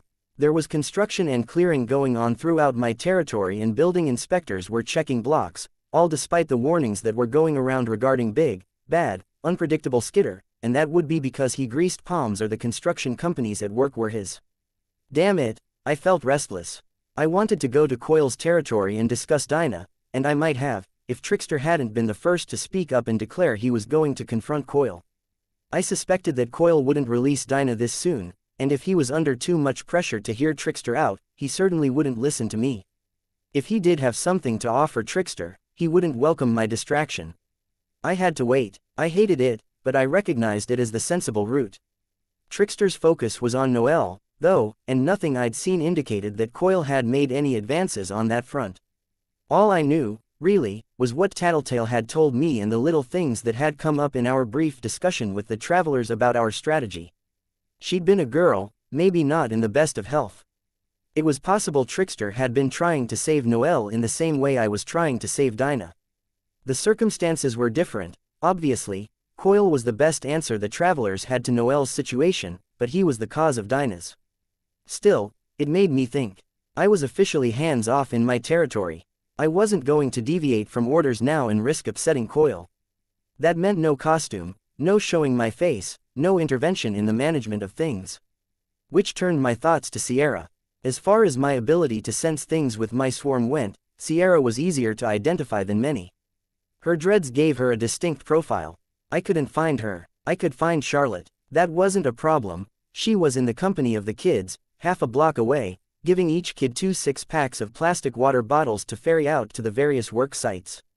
You've been lying there since I woke up, eyes half open, staring off into space. I blinked hard, then rubbed my eyes. Hey. I looked at Brian. He was pulling himself up to a sitting position, the covers over his lap. I glanced over his upper body. None of the battle wounds I'd seen him sustain in the past were there anymore. The scars from the shallow cuts Cricket had carved into his chest were gone, as were the defensive wounds and old scars on his hands and arms. He was in perfect shape, physically, but I'd sort of explored enough to discover that last night. It hadn't been a perfect night, not even excellent, but it had been nice. Considering all of the other humiliating or awkward possibilities, I was happy to take nice. Thinking about it made me self-conscious. I pulled the sheets up to my collarbone. You sleep any? Some. Woke up in the middle of the night, I made some noise. I'm surprised I didn't wake you.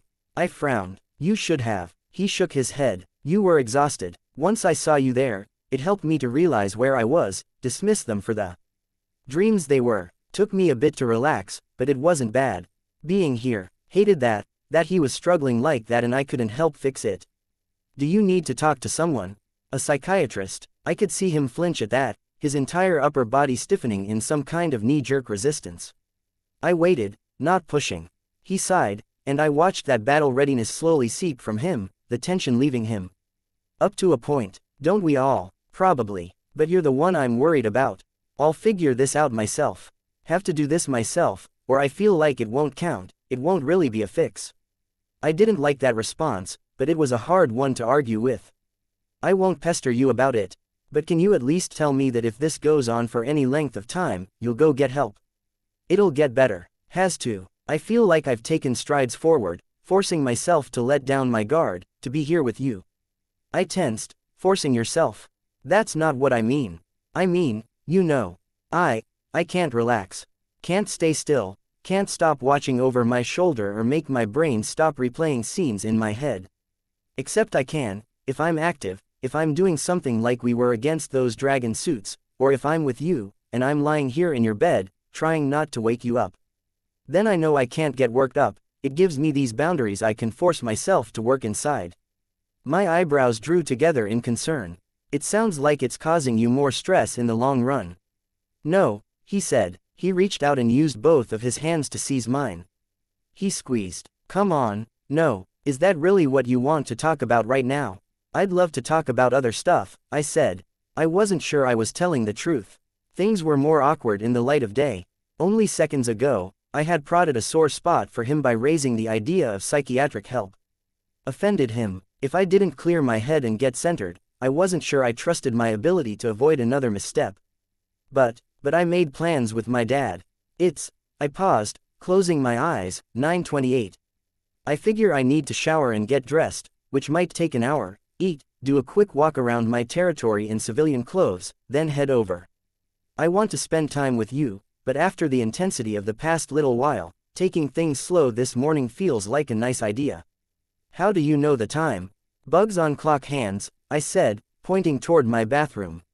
Ah, you want company. My eyes widened a little. In the bathroom, he grinned. For breakfast. And the walk around, if you want. I could learn stuff. We're liable to lose track of time if we share a shower. Yeah, I said. Please, we'll have breakfast, walk. I climbed out of bed, tugging one of the sheets free of the bed so I had something to wrap around myself as I made my way to the bathroom. With my bugs, I could sense Brian getting out of bed shortly after I'd abandoned the sheet, climbed into the shower and pulled the makeshift shower curtain into position. He made his way downstairs and began putting breakfast together. He set 2 plates down, and then said something to the empty room. I still had the scene in mind a little while later, as I ventured downstairs. I was dressed now, a tank top, jeans and sweatshirt around my waist, my hair towel dried but still damp. Were you talking to me? I was saying it probably isn't very hygienic to have houseflies landing on dinner plates. Okay, so he wasn't going crazy. They landed on the edge, and they're mine. From the terrariums upstairs, they're in as sterile an environment as you'll get. Okay, just saying. I can't hear you through my bugs, by the way. It's not the first time you've done that. Right, wasn't sure, because Tattletale said you were working on it. I shook my head, no progress. And I'm getting used to talking to empty rooms. Sometimes catch Aisha off guard. Breakfast. Sit down, I'll put the kettle on. Didn't want to fill it while you were in the shower. Thank you. Through some unspoken agreement, we didn't talk about work. We didn't discuss Coil, Dinah, the Travelers, Dragon or the Nine. Instead, our discussions turned to favorite movies and shows, my favorite books and memories from our childhoods. Shows we'd watched and nearly forgotten, moments from school. Emma came up a lot, as I thought back on it. My parents too. The three of them had been the focus of my world, with everything else taking a distant second place. Emma had turned on me, my mom had left me, and my dad, I had to admit I'd left him. I didn't raise any of the heavier stuff, but I mentioned that Emma had turned out to be one of the bullies that plagued me throughout my stay in high school. Brian, in turn, talked about his life growing up. That did touch on the heavier stuff, and as much as I liked learning a bit more about the details of his life, I was glad when we detoured into a discussion of martial arts. As he explained it, he was more interested in the broader strokes and philosophy of a given style than on the particulars. Once he had a sense of how a given adherent of the style might approach a fight and enough basic techniques to see how they put it into practice, he tended to lose interest. All around us, I could see people hard at work. My people were deferring to any legitimate construction crew that set to work, shifting their focus to nearby areas. I could see people moving supplies out of a nearby building so the crews could bulldoze it, others helping to unload a truck of building supplies. When I got back to this and started to give orders, I'd have to find work for them that wouldn't put them in the way. I couldn't quite track how many people were working for me in my territory, but it was far more than before. I felt like I should be losing people each time I got pulled into a fight against a major threat. I had, when Mannequin and Bernskar had attacked, but I'd walked away from the first Mannequin fight with something of a following, and I'd expected to see my people leaving in droves after Dragon made her move. Except it wasn't happening, and I wasn't entirely sure why. Our walk took us on a circuit, with us turning back to my lair, and I left to go back to my dad's while Brian headed back to my place to use the shower. I felt weird about that, parting ways so casually after spending the night together. Oddly enough, I felt weird about letting him in my lair while I wasn't there. He'd be passing through my room, seeing my stuff. I knew it was paradoxical to be bashful, covering myself with a sheet and feeling guarded about my privacy, all things considered, but that didn't change the fact that I felt that way. I wouldn't refuse to let him use my bathroom because of it, but yeah. In a way, we'd sort of done everything backward. We'd started with the long-running partnership. With the family, if I wanted to think about managing the others in that sense. In the course of that, we'd been through hell and back, we'd backed each other up, helped each other. All hurdles one might face in a marriage. Then there were the more recent cases of actually talking about the relationship happening. There was last night, then the more casual date and getting to know each other better this morning. If it wasn't 100% backwards, it was at least pretty jumbled up. Or maybe I was looking at it in an immature way, expecting some simplistic, formulaic, storybook notion of how a relationship was supposed to proceed.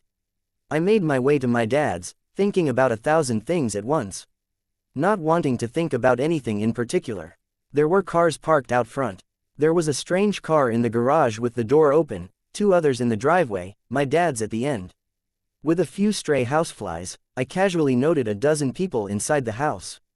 My dad was there, too. I immediately thought of Coil. Had he divined what I had planned today?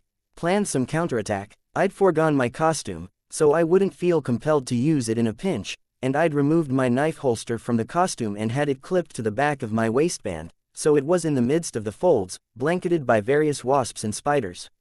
The setup might have been awkward for anyone else, but spending the past few weeks and months while using my bugs to help guide my hand left me fairly confident that I could slip my hand through the folds and draw it at a moment's notice if I had to. Then a man opened the door. I let myself relax. "No shit," he said. "Taylor." "Hi, Kurt," I greeted my dad's coworker and longtime friend. "Been a long time. Barely recognize you." kid. I shrugged. How are you doing? He cracked a wide grin. Working. Getting by. Better than we were doing. Now, you coming inside or are you going to stand in the driveway for the next 5 minutes? I followed him into the house. My dad was in the living room, surrounded by familiar faces. People I'd seen around when I'd gone to his workplace or when they'd dropped by the house. I could only put a name to the people whom my dad called friends: Kurt's wife Lacey, and Alexander. Even Lacey was burlier than my dad, with a build like Rachel's, muscle added onto that. The other three were familiar, but I didn't know them well. My dad and myself excepted, every person in the house had spent their lives doing manual labor. Just looking at him, he looked like the odd one out in every way, in clothes and body type and demeanor, but he was relaxed in a way I hadn't seen in years, surrounded by friends with a beer in hand. My dad saw me, mouthed the word, "Sorry." Kurt saw it. "Don't blame your old man. Alexander brought a truckload of beer in from out of town. We got to drinking. We thought we'd include Danny, drag him along, invited ourselves. Didn't know he had plans." "It's fine," I said. "Nobody that could be a threat, none of Coyle's people." I let myself relax. What had I been thinking? That he'd strongarm my dad. "Hey, Taylor," Lacey said. "Haven't seen you since the funeral." Nearly 2 years after the fact, it still hit me like a punch in the gut. "Hell, Lacey," Kurt said. "Give the girl a second to get used to having people in her house before you drop that on her." I glanced at my dad, elbows on his knees, a 24-ounce beer clasped in both hands. He'd lowered his head to stare at the can. He didn't look devastated, or even unhappy. It hadn't caught him off guard like it had hit me. Knowing these guys, I could guess it came up with enough regularity that he was used to it. "Ah, baby," Lacey said. She raised a beer in my direction. "Just a little drunk. Wanted to say, your mom was good people's. She hasn't been forgotten. Sorry if that came out a little direct." "'S-okay," I replied. I shifted my feet restlessly. I'd never felt more a stranger in my own house. Didn't know where to go, where I wouldn't be drawing attention, have people asking me questions. It was hard enough with my dad and I having this distance between us, but there were other people in the equation now. Kurt spoke up. "We're leaving in a few minutes. It's hard to get around, so they're scheduling events together so we don't need to make 2 trips. The last debate is this afternoon, then mayoral vote right after." "You catch the debate the other night?" I shook my head. Didn't even know it happened. "Well, if that's any indication, this one's bound to be a pisser. So we're drinking to mellow out. And I'd feel a hell of a lot better if your dad had more than the 1 beer, so he can relax some and hold back from choking one of the smarmy bastards." "Not about to do that," my dad said. "Wish you could, but it wouldn't be worth it in the end if you wound up in jail and left that daughter of yours alone. It's all good. We'll go in stinking of beer, offer some drunken commentary from the sidelines, punctuated by a few off-color words." Kurt smiled. "Please don't," my dad said. He hadn't raised his eyes from the beer in his hands, but he was smiling, too. "You want to sit and let 'em say what sounds good for them?" Kurt asked. "I was thinking it'd be better to ask the hard questions, if we get a chance. A big part of the crowd's going to be people from the North End. Good few of them are going to be from the docks. So why don't we ask him what's happening with the ferry? He's going to brush it off," Lacey said. "Not in the budget, with everything that's going on." "Then that's a good time for some booing and drunken swearing," my dad answered, smiling. Kurt busted out a laugh. "You want to start a riot, Danny?" "No, but might sway the undecideds to see just how unimpressed we are with the man." "Everyone's unimpressed with Mayor Christner," Alexander spoke up. He was a younger guy, heavily tattooed, with thick eyebrows that gave him a perpetual glower. Every time I saw him, he had his hair cut in a wild style. Today he had the left 1/3 of his head shaved, showing off a fresh tattoo of an old-school pin-up girl in a bikini with her elbow appearing to rest on his ear. "Disaster does that," I spoke up. "We want someone to blame, and the guy in charge makes for an easy target." "He's a deserving target," Kurt said, seating himself on the arm of the chair Lacey was in. She wrapped one arm around his waist. He went on. "There was this thing in Washington, talking about whether they should throw walls up around the edge of the city, blockade the streets and shut off services, get everyone out of here. He said no, right? He said no. Asshole. Probably earns more money this way. Take a few million for restoring and helping the city, help himself to a percentage. That surprised me. You're not happy the city was saved from being condemned? Did you want to be kicked out of the city? To leave your home? It'd suck, but the way they were talking about it in the paper, there's a big fund that's set aside for covering the damages those Endbringer motherfuckers cause. Idea was that they'd dip into those funds, give everyone that they ousted a bit to cover the cost of their homes. There's no way that's doable, I said. What about everyone who left when they were told to evacuate? Don't know, Kurt said. I'm just saying what the papers did. I felt an ugly feeling in my gut. And they'd give us what the houses used to be worth. They'd give us what the houses might be worth now, he said. So not much. It's more than they'll be worth a few years down the line, after the rot sets in and any mold problems get worse. Getting expensive to get supplies into the city, which means it'll be costly to fix things up and renovate. Not necessarily worth it. I saw construction crews at work. Kurt downed a swig of his beer and cleared his throat. Sure. The companies that are buying up all the materials, purchasing land on the cheap, all in the hopes that this city gets its act together and the land turns out to be worth something. It could. Come on, he made the words a groan. We're under the tyranny of supervillains. Heroes don't have what it takes. Used to be they were outnumbered, but they were trying, making a difference in little ways. Now they're outnumbered and losing. What's the point? Just a hypothetical question, I said, but isn't it better to be in a city that works, where villains rule the streets, instead of a failed city with the same villains in a less prominent position? Lacey groaned a little. Sweetie, had a few too many to wrap my head around the question. Might be time to stop then, Lacey, my dad said. Turning to me, he said, I suppose you're asking the classic question, Taylor. Would you rather be a slave in heaven or a free man in hell? Free man in hell, Kurt responded. Fuck, you think I'd be doing what I do, living here, if I was willing to make nice, suck up to the guys in charge and do what I was told? Some of the others were nodding, Lacey and Alexander included. I looked at my dad. What's your answer, Danny? Kurt asked. I'd rather not be a slave or in hell, my dad responded. But sometimes I worry I'm both. Maybe we don't get the choice. You're the most depressing asshole of a friend I've got, Kurt said, but he said it with a smile. Why are you asking, Taylor? Lacey asked. I shrugged. How much could I say without giving them cause for suspicion? Saw some of the stuff going on in the shelters. Some sick people, unhappy people. It was a long while before anything started getting better, and as I understand it, it was the villains who made the first move in getting things fixed up. For their own benefit. You can't rule a hole in the ground, Alexander said. Maybe, I said, or maybe bad people can do good for the sake of doing good, at least once in a while. They're taking charge, they're keeping things more or less quiet and peaceful. It's better than what we had. The problem with that, my dad said, is that we'd be setting humanity back by about 3,000 years if we let that happen. It'd be falling back into an Iron Age mindset and leadership. The people with the numbers and the weaponry lay claim to an area through sheer military strength. They stay in charge as long as they can through family lines, merging families with whoever else has the military strength. That lasts until the family in power peters out or someone smarter, stronger or better armed comes in to seize control. Might not sound so bad, until you figure that sooner or later, the person who gets control is going to be someone like Kaiser. Kaiser's dead, Kurt said. Yeah, my dad raised an eyebrow. Okay, but I was speaking in general terms. Could just as easily be Lung or Jack Slash, instead of the relatively benign villains that are in charge right now. Again, I stress, it's just a matter of time. Just a matter of time until we lose I lose and someone else claims Brockton Bay for themselves, I thought. What would you rather have happen? I asked. Don't know, he said. But I don't think complacency's the answer. Last debate, Kurt said, people kept bringing up the capes, moderator kept shutting them down, telling them that they were supposed to be talking economy and education. Today we'll hear some talk on the crooks running the city. Hear what the candidates have to say on the subject. We should go soon, Lacey said, if we want to get a seat instead of standing around at the sides.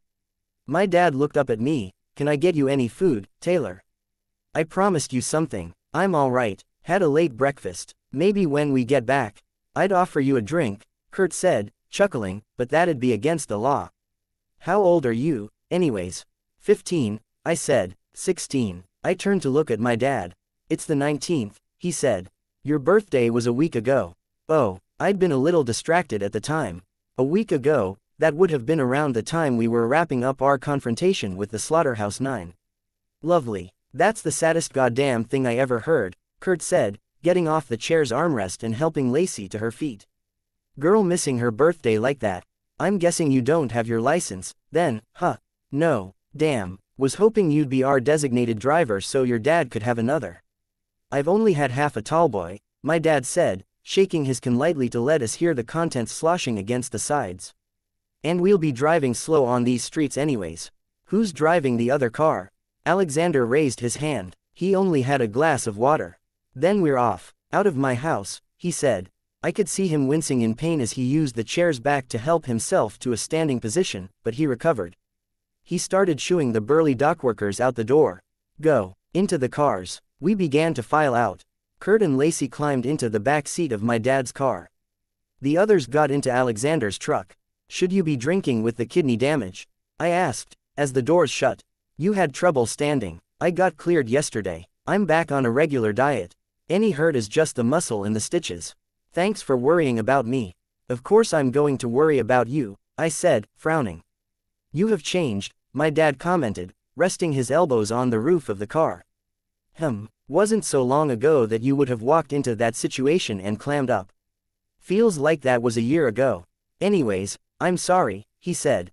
I'd hoped this would be just you and me, having a chance to catch up. They invited themselves. It's okay. I'm glad that you've got friends like that. They're a bit overbearing, my dad said. The windows open a crack, Kurt said, from inside the car. We can hear you. They're overbearing, my dad repeated himself, raising his voice a notch. At a normal volume, he finished by saying, but they're all right. Smiling a little, I climbed into the passenger seat. Hey, Taylor, Lacey asked. Her voice was overly gentle, and for a moment I thought she was going to mention my mom again. I winced a little. What? I turned around in my seat, as much as I was able with my seatbelt on. Just wanted to say thanks. For the warning. You told your dad that Shatterbird was around, didn't you? I nodded. He told us. We were careful. I don't know if it saved our lives or not, but thanks for watching out for him, and helping us out as collator caller. You're welcome, I said, before she could fumble over her words any further. I was glad he was in touch with them. From what I'd seen, I'd been left with worries that my dad was all on his lonesome. Introverted people like him, like us, were best paired with the Kurts of the world. Or the Lises, people that wouldn't be ignored or shrugged off, people who pushed the boundaries, so to speak, and drew us out of our shells. I enjoyed the drive as we made our way downtown, more than I thought I would. My dad and Kurt knew each other well enough that their dialogue flowed easily, and the same went for Lacey and Kurt, what with the pair being married. I had a feeling that, by the end, Kurt was feeling like he'd wound up on the short end of both exchanges. The town hall had survived the waves. The stone building had crenellations and an American flag over the door. We joined the trail of people who were filing in, walking past stands with the posters and images of the candidates, booklets of brochures about the issues and stands with newspapers from neighboring cities. My dad and Kurt grabbed a few papers each and put them into the plastic bags that had been made available to us. It was a nice thought, putting those out. There wasn't any TV at present and we had to keep abreast of what was going on somehow. The signs led us past the old historical courthouse into the auditorium. We'd expected the seats to be filled, leaving us only with standing room, but the opposite was true. The back of the auditorium and the rear rows were filled with reporters and camera crews, and the rest of the crowd had filled in random spaces on the benches. 500 or 600 people. Somehow less than I'd thought. It was an odd election, in a way. The city had been without working computers for a week and a half, most had lost their cell phones, and were left without landlines. An election without media for many here, this would be the first and last time they heard a candidate's stances on the issues before voting. Was this how it had been in the past, when poorer households hadn't gotten newspapers and there hadn't been televisions or radios? I looked at the candidates. A dark-haired woman in a dark blue suit, a blonde man, and the older incumbent, Mayor Christner. How many others in this auditorium were aware? Some time ago, Coyle had told us that 2 of the candidates for office had been bought. Mayor Christner, well, I could remember standing in his backyard, him pointing a gun at me, pleading for me to step in and save his son's life. Would the debate turn to the subject of him arguing against the condemnation of the city, and if it did, how would Christner justify the decision he'd made? I was caught between an ugly feeling of guilt and genuine curiosity in how the event would play out. Mostly guilt, but I couldn't do anything about that. I'd done what had to be done. On the curiosity side of things, I wondered momentarily if either of Coyle's mayoral candidates had military backgrounds or if he'd hand-picked his politicians the same way he selected his elite soldiers. That train of thought ground to a halt as something caught my attention. It was habit, now, to have my bugs sweeping over my surroundings, giving me a perpetual sense of what was going on in the surrounding 3 or 4 city blocks. When the vans found parking spots around the building, it didn't even warrant a conscious thought. When the soldiers began filing out of the vans, it startled me. Men and women with machine guns and body armor. Not PRT. No, definitely not PRT. The armored limousine pulled into the middle of the street, just outside the front doors. By the time Coyle climbed out of the vehicle, his soldiers were either just past the doors on either side of the building or standing at the ready to accompany him by the front. Coyle, here, it didn't make sense. He wasn't the type to show himself. It didn't fit how he operated. Hell, if the mayor was here, his son would be too. Triumph would be in the crowd. I glanced at my dad, and he squeezed my hand, not too bored. I shook my head, trying to keep my expression placid as my mind raced. Coyle was making his play right here, right now. Chapter 177. Monarch 16.8. There was a tap on the microphone. If we could have silence from the audience, please. The low murmur of conversation throughout the auditorium gradually died down. The place wasn't full, but 4 out of every 5 seats were filled, and there were more people at the back, primarily reporters, many from out of town. My eye darted across the room, trying to assess the situation. The heavy woman in the front row, was that Piggott? It made sense that every person worth talking about would be present. The disasters and tattletales attack on the cell towers meant that there wasn't TV, there weren't phones, and the only way for interested parties to find out what the candidates had to say was actually attending. Outside of the auditorium, Coyle's men gathering in the lobby and at the sides of the building. Some were taking point on the roof, gathering in pairs, working together to assemble sniper rifles. Preparing for a fight, for a war. Coyle was in the lobby, now, and he was joined by others. I could recognize Circus by the sledgehammer she was carrying, the metal head dragging on the floor. Coyle said something and she lifted it up. Was he talking about the noise? It shouldn't matter. He was accompanied by 2 others I didn't recognize. A teenage guy and a larger, more athletic man in a heavy metal frame. Thank you to everyone for coming. Tonight is a 3-way debate. Let me introduce your candidates, starting with Mr. Roy Christner, our mayor incumbent. We also have Mrs. Carleen Padillo, City Councilor of Communications, and Mr. Keith Grove, CEO of Eaststar Financial. Tonight's subjects are crime, public safety and the state of the city. Would you start us off, Mayor Christner? What sets you apart from the other candidates in your views? I glanced over my shoulder to verify what I was seeing with my bugs. A young man was making his way up the aisle with a toddler, straight for Coyle. I won't lie, Christner said. I glanced his way, saw how haggard he looked. In a way it worked for him, made him look determined. Things are bad. The situation's improved from where it was weeks ago, but we're still in an ugly situation. No less than 40% of the city has evacuated, hospitals are overflowing, and villains claim to own the streets. I looked back to the dad and his kid. They opened the door, stepping through, and 2 of Coyle's soldiers were on them before they could open their mouths and shout a warning. Putting hands over mouths, the soldiers retreated from the door, separating dad from child. Within seconds, both were being gagged and restrained. The door closed on its own, leaving nobody any wiser to what was going on, involved with the defense every step along the way. I've discussed the subject with Legend, with Dragon and with Chief Director Costa Brown of the PRT. Daily, I've been talking with and working with Director Piggott to see what actions need to be taken to see this city restored to what it once was. That's setting the bar pretty damn low, Grove said, gripping the sides of his podium. No interruptions, please, the moderator spoke. Christner waved her off. You concede the remainder of your turn, Mayor. Let's hear what Grove has to say. Very well, Mr. Grove. 2 minutes to speak. He wants to restore the city to what it was. I think he's wanting us to forget that half of our city was a cesspool before the Endbringer came. Many of you in the audience live in the North End. You know how bad it was. Or maybe the mayor is referring to the city's heyday, when the docks were bustling with activity and the entire city could hear the ships coming in and out of the ports. If he's trying to convince you we'll return to that time, he's telling you an outright falsehood. The Lord's Port, known to many as the ship graveyard, would cost the city $23 million just to clear away the damaged ships and dispose of them. That's not getting into the cost of actually refurbishing the area and updating it to modern standards. Or the fact that anyone approaching within 1.5 miles of the area is subjected to uncontrollable, suicidal despair. I visited. I know. I sent a message to Coil, drawing words with my bugs. I'm here. Stop. He broke up the words with a casual wave of his hands, scattering the bugs. Almost dismissive. Of course he wouldn't stop now. He'd made little secret about how important his plans were to him, and to stop now, at a moment this important. The mayor wants to take us back to where we were. That's not good enough. I'm proposing that we make this an opportunity. The slate, in many ways, has been wiped clean.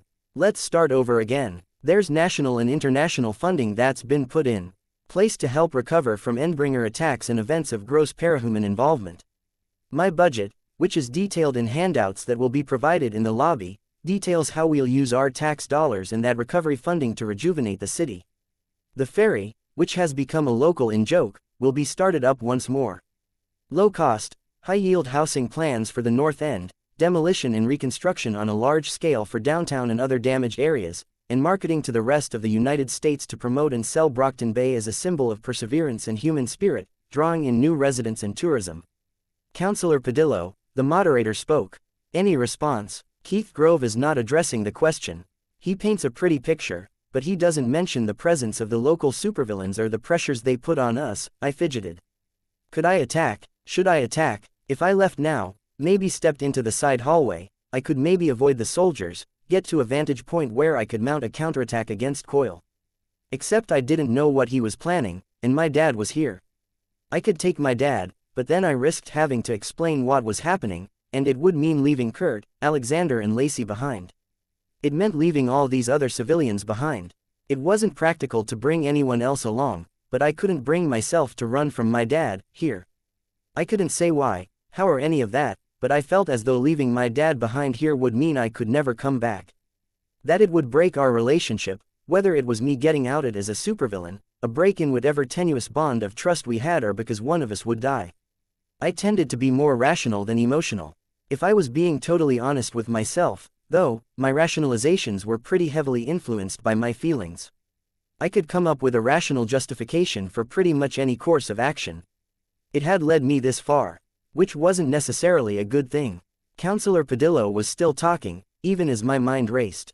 Points to a mismanagement of resources. The mayor would like us to believe that he was involved in genuine efforts to save this city. I can't believe he would want to be associated with the PRT's operations as of late. Loss after loss on the part of our heroes. The losses aren't the fault of the heroes, it's even understandable, given the sheer power wielded by the likes of the Endbringer, of the Slaughterhouse 9 and the various other threats within the city. Coil was moving, now, his people getting in rank and file around him, his pet parahumans standing by. I had to make my call. Stand up to him and jeopardize everything I'd been working towards. Here, now, with Coil drawing on his power, with 3 parahumans and no less than 20 elite soldiers who I knew were entirely capable of hitting what they were aiming at, backing him up. Even if I stayed hidden in the crowd, I couldn't say for sure that he wouldn't spot me or my dad and order one of his people to move. The alternative was that I could do as I'd been ordered, avoiding any costumed activity, trust Coil and his power to handle the situation. I hated him, on a level, but I knew he was smart. And I knew he knew I was here. I'd asked Lisa and she'd asked him if it was okay. He had to have a plan for dealing with me if I took any action. Open fighting in the streets. No, the blame lies with the PRT and the mayor's administration, which he admits was heavily involved in the decisions made.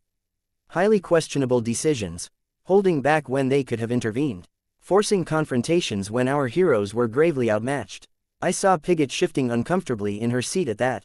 Had this been arranged, a staged scene? Coil started striding for the closed double doors that led to the back of the auditorium, flanked by Circus and the other parahuman, rank after rank of his soldiers following. I gripped my dad's hand, held it tight, and stayed where I was. The doors banged open. Coil, Circus and Uber was with him, in a heavy metal suit. Leet stood off to one side, holding what looked like a ray gun. People screamed, and it set off a chain reaction of responses throughout the auditorium. People started running for the other exits, only to have their paths barred as more soldiers emerged. My dad and I stayed in our seats, and I crouched low in front of my seat, pulling my dad down so he would be under cover. "What the hell?" the mayor growled into his microphone. "Coyle, Mr. Mayor," Coyle spoke. "This is insanity," Grove spoke. "Genius sometimes looks that way to those who don't see the whole picture." Coyle had advanced far enough down the aisle that I could see him clearly. He turned to take in the crowd, and for one heart-stopping moment I thought he'd stop when his eyes fell on me. His head kept moving, and he walked further down the aisle, closer to the stage. Grove said, "The local heroes are occupied. Fires started at select locations, areas where the damage won't be immediate, but where they cannot be allowed to spread. One such fire is at your headquarters. My apologies. I wanted to target high-priority areas. The other fires will occupy the members of the Undersiders and Travelers and slow them down as they recover from the loss of their individual headquarters." I tensed at that. How much of it was a bluff? "You bastard," the mayor growled. "First my niece, now this." Niece. Of course. I'd heard Dinah was niece to one of the mayoral candidates. I hadn't realized she was the niece to the mayor. "She's safe and sound," Coyle said. "As are any people here without a title. If you're the mayor, or a candidate for mayor, if you call yourself chief of police, lieutenant, director or major, I'm afraid I can't promise your safety." "What are you going to do?" "Let me demonstrate." Circus. Circus was walking through the assembled crowd as though she were on solid ground, but each footstep was onto the back of one of the auditorium seats. She extended her arms out to either side, fingers splayed, then closed her hands into fists. Knives stuck out from the spaces between each finger. Mr. Grove and Mrs. Padillo ran first, and Mayor Christner was only steps behind. It didn't matter. Circus flung her arms forward and each of the 8 knives hit the mark. People stood from their seats and for long moments I couldn't see what happened on the stage after that. I only felt the bodies hit the floor with the bugs. I didn't dare move the bugs to try to see exactly where the knives had landed. Coyle's soldiers were holding the reporters and cameramen at gunpoint.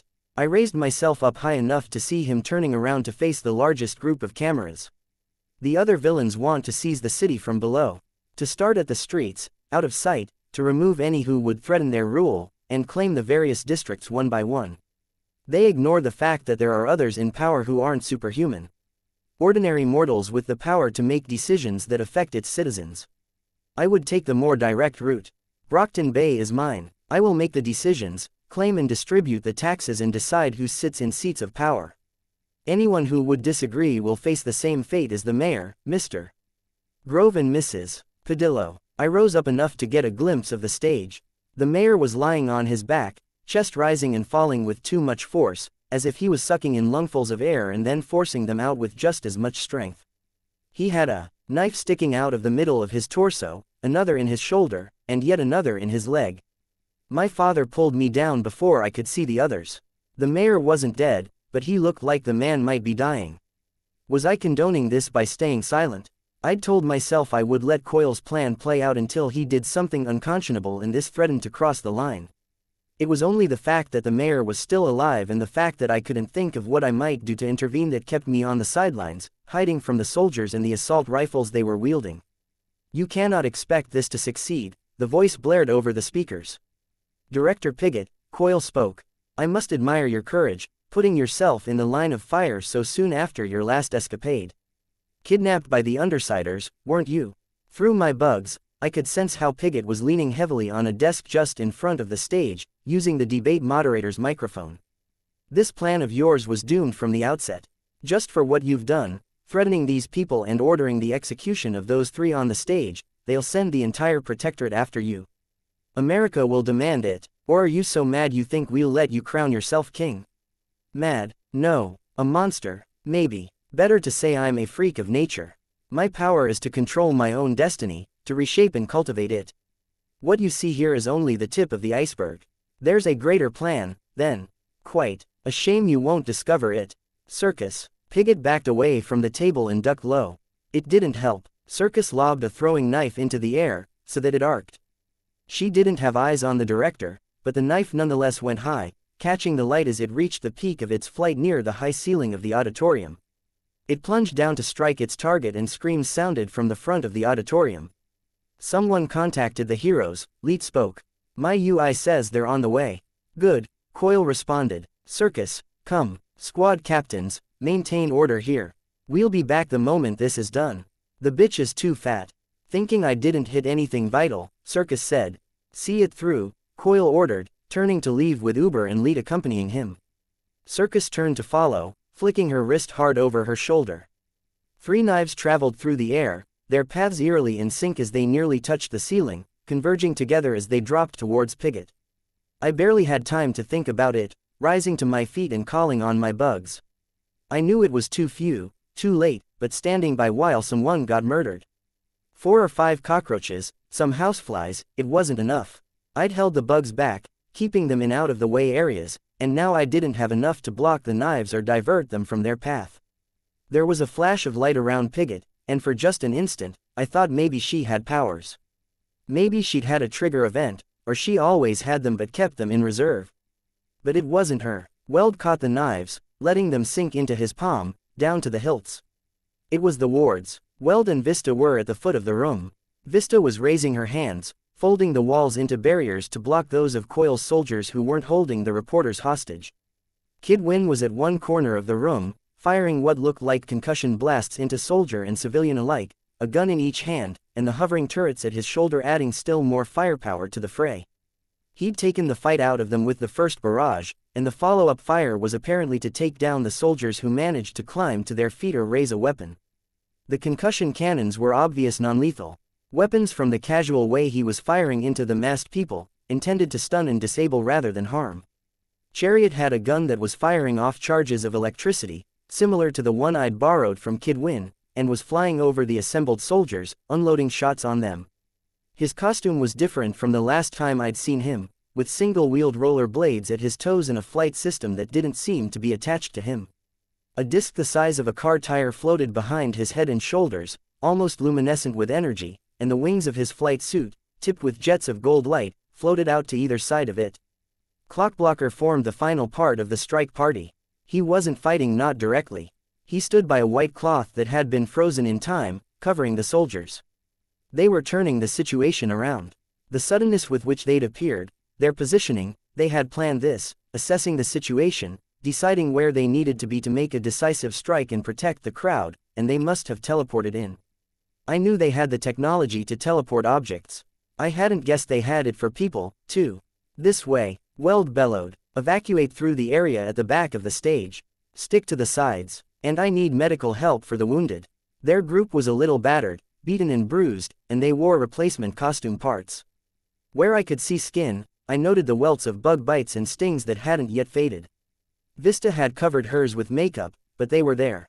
I was frozen by indecision. I felt almost hopeful, strange as that sounded.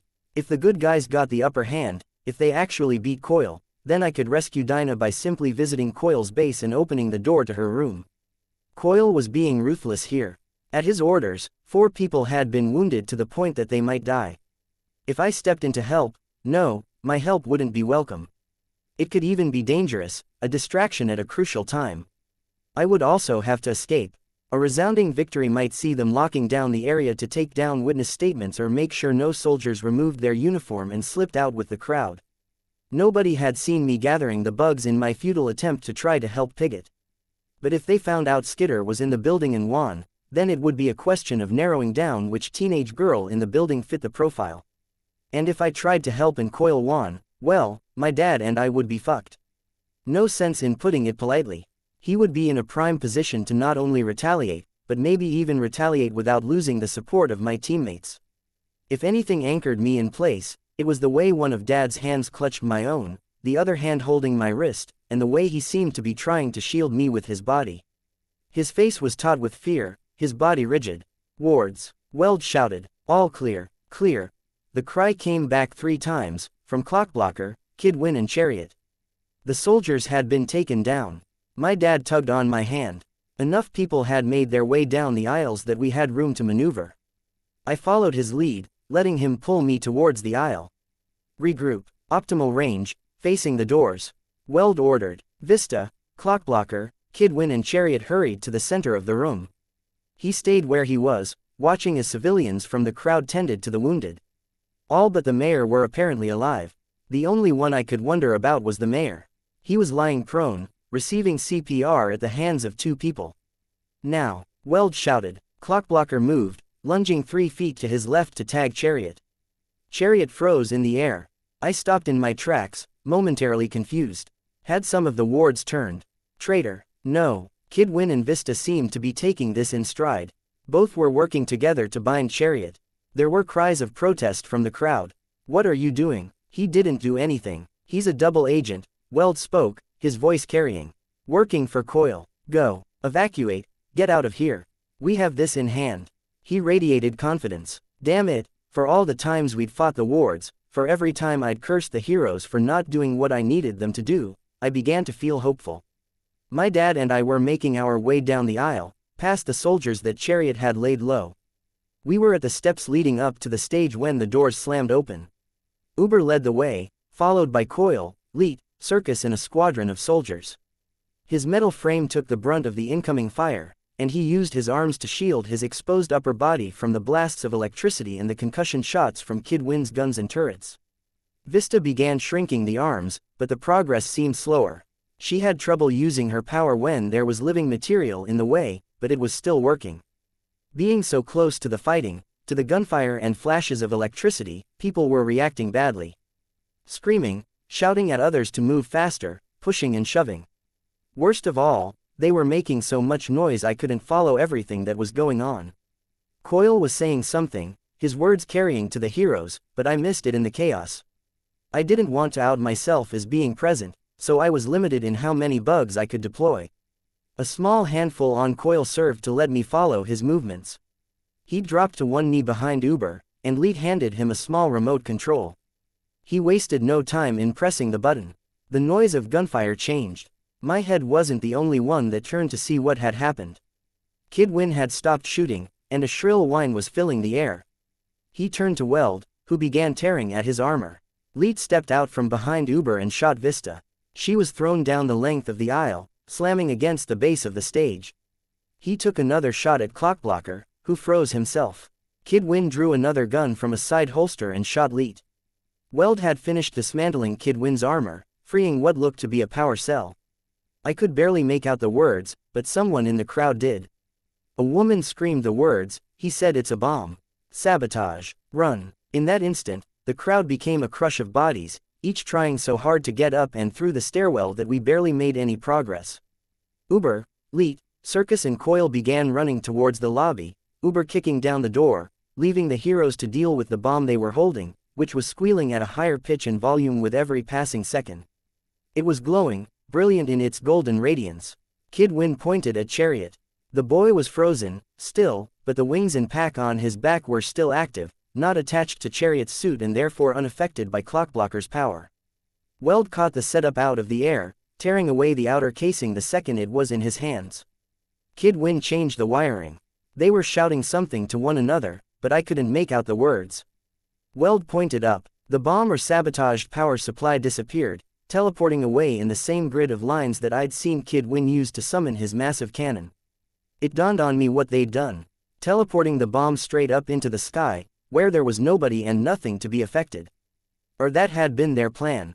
It didn't work out that way. I saw a flicker of light from the lobby, the glow of the device, and Coil wheeling around to face us, his screaming lost in the midst of the shrill whine and the shouts of the others. My brain response was too slow to process everything that happened next. I saw it in snapshots.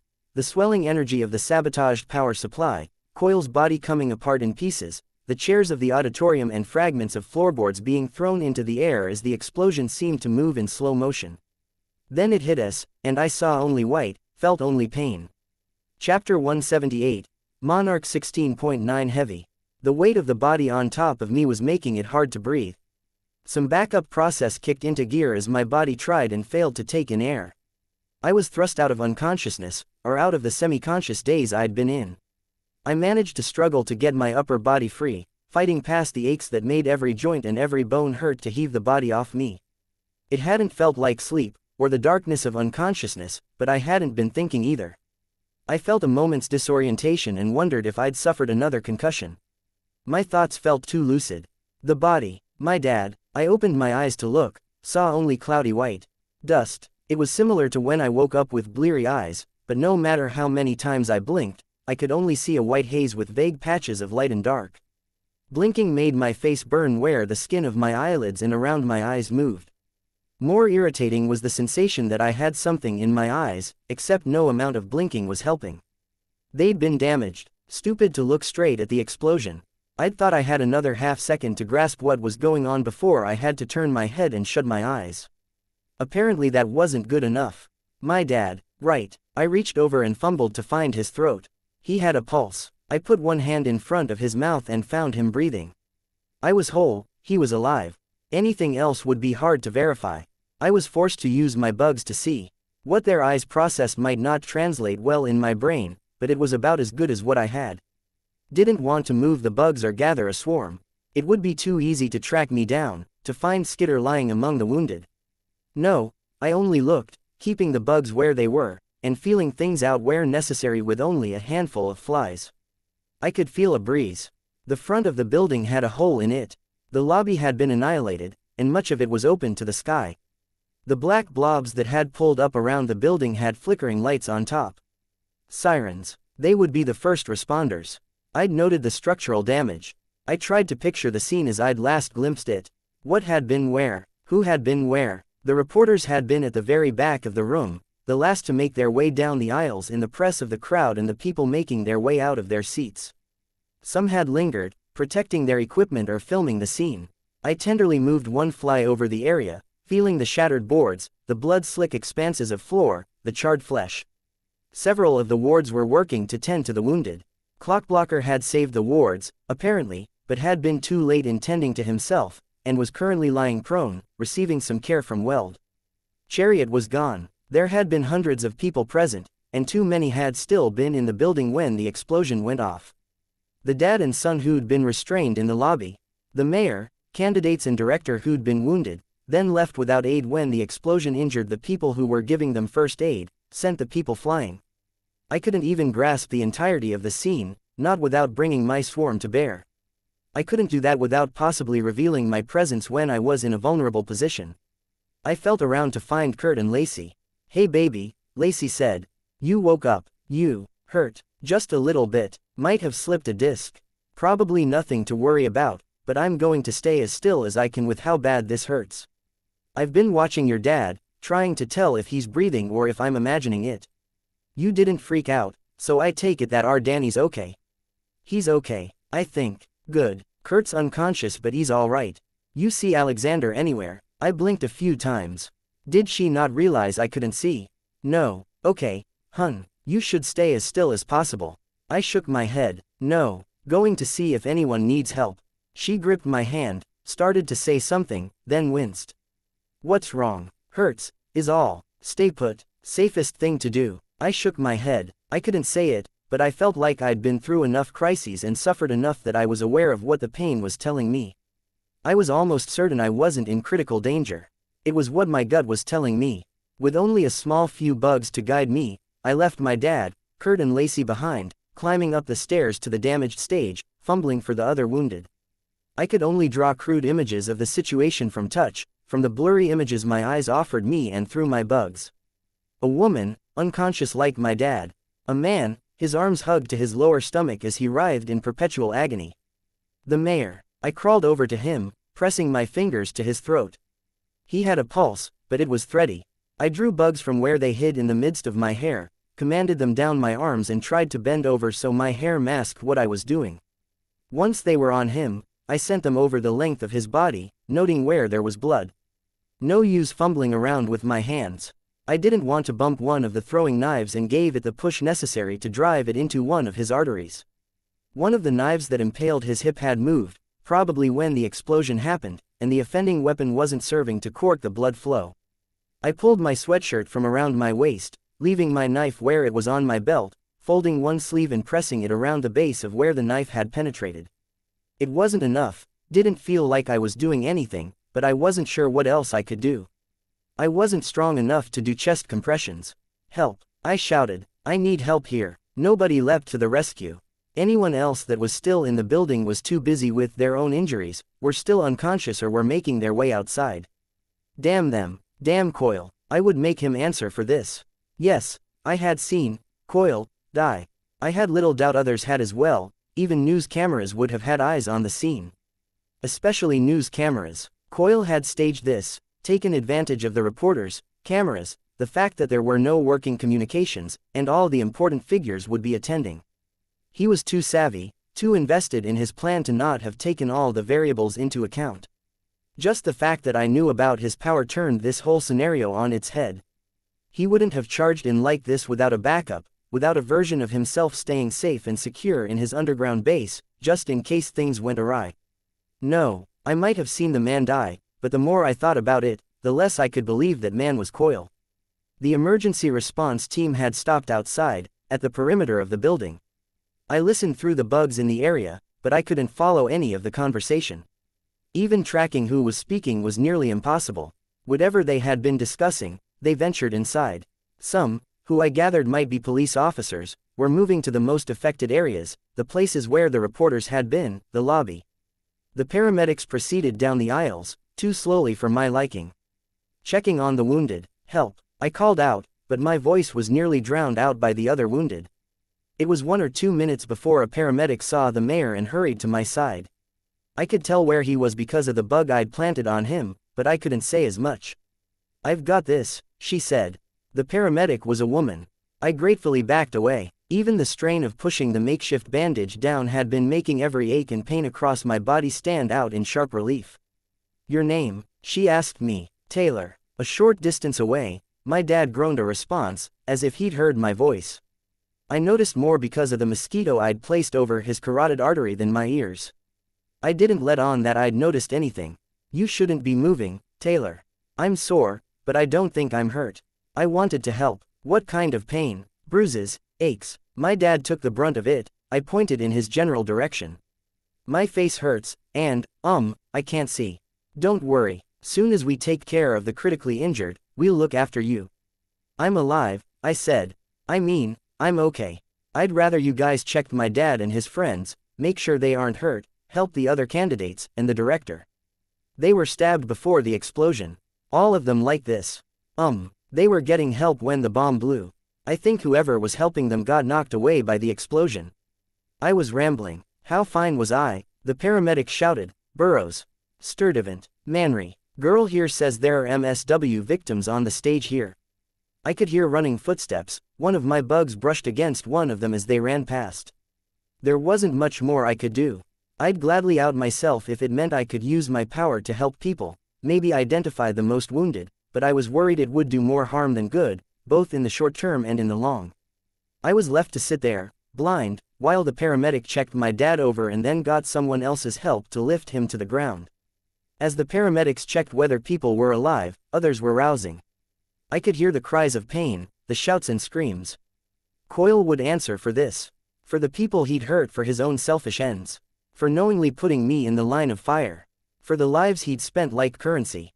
"Taylor, was it?" the paramedic asked me. "Yeah, you're very quiet. You're breathing hard, angry, and a little sore, but I'm okay, really. There are others who need help. Others are getting help. We've got a lot of people here, and very few with serious injuries. You have a burn on your face, we're going to want to look after that." The reporters, at the back of the auditorium, I thought you couldn't see. I remember seeing them there, just before it went off. Very few people were badly hurt. Less than you might think. Just stay calm. If I hadn't used my bugs to see the evidence for myself, would I have been able to tell she was lying? She wanted me to stay calm. It was odd, but I felt very calm, and I didn't feel like I was in shock. I was pissed. I was worried about my dad, worried that I was missing something critical with Coil's overarching plan, but I wasn't panicking, I wasn't stressing about the burn, or my eyes, or any of that. I'd handled worse, in terms of injuries. I wouldn't freak over that much. I'd love to be able to see what was going on, to not have to worry about permanent blindness, but I wouldn't worry about it until I could confirm how bad it was, confirm that it was permanent. Sort of like how I was looking at the potential end of the world. I wouldn't worry about it until we'd exhausted every resource available and verified that in this era where countless people had the ability to break the fundamental rules of reality, someone couldn't stop it from happening. "I am calm," I said, after confirming it for myself. I tried to take a deep breath to demonstrate, but winced at the pain from the bruising. I might have been pushed into the railing by the force of the explosion. But I don't want you to worry about me. My dad, the bald guy by the stairs. Yeah, my partner's looking after him. Let's make sure you're okay. If there's spinal damage or internal damage and we're ignoring it and letting you move around like you have been, things could get much worse than they are now. I shut my eyes, noting how the blurry white haze gave way to darkness. I could remember when Leviathan had hit me, how Panacea had noted internal damage that I'd been entirely unaware of. I sighed, opened my eyes to stare at the hazy figure. Okay, we're going to be putting you onto a stretcher, but we won't be carrying you out for a minute. We can't leave you alone, but I'll need to help my partner carry your dad out. What we're going to do is put you next to someone, so someone can watch 2 or 3 of you at once. Okay, I was lifted into place, then carried a short distance before being set down with great care. The paramedic there was talking with one of the other patients, leaving me free to think. Why, that was what got me. This whole thing bordered on senselessness. Hurting these people, putting me in the line of fire. Why attack the event? It would draw attention from heroes across the nation and it would make holding the city that much harder. Had he abandoned the plan? Or were there nuances I wasn't aware of? What was deliberate in how this had unfolded? He'd wanted to take out the mayor. But the candidates, hadn't they been his? I was looking at it the wrong way. Circus. She had been part of the plan from the beginning, and he'd hired her for an explicit reason. Her powers included her personal pocket dimension for storing items. I couldn't think of how that might be used. She had minor pyrokinesis, but that didn't apply here, either. She also had an enhanced sense of balance and enhanced coordination. The balance wasn't a major thing here. But the coordination, the way she'd been able to casually target Pigott as she tossed the throwing knives over one shoulder. If I had to guess, circus knives had only killed the people Coil wanted dead.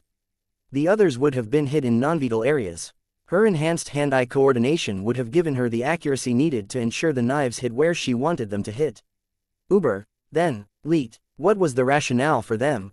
When we'd left the fundraiser and Coil had revealed himself as our employer, it had been Trainwreck in Coil's company, but Trainwreck had joined the merchants, possibly at Coil's behest, and the merchants had been eradicated.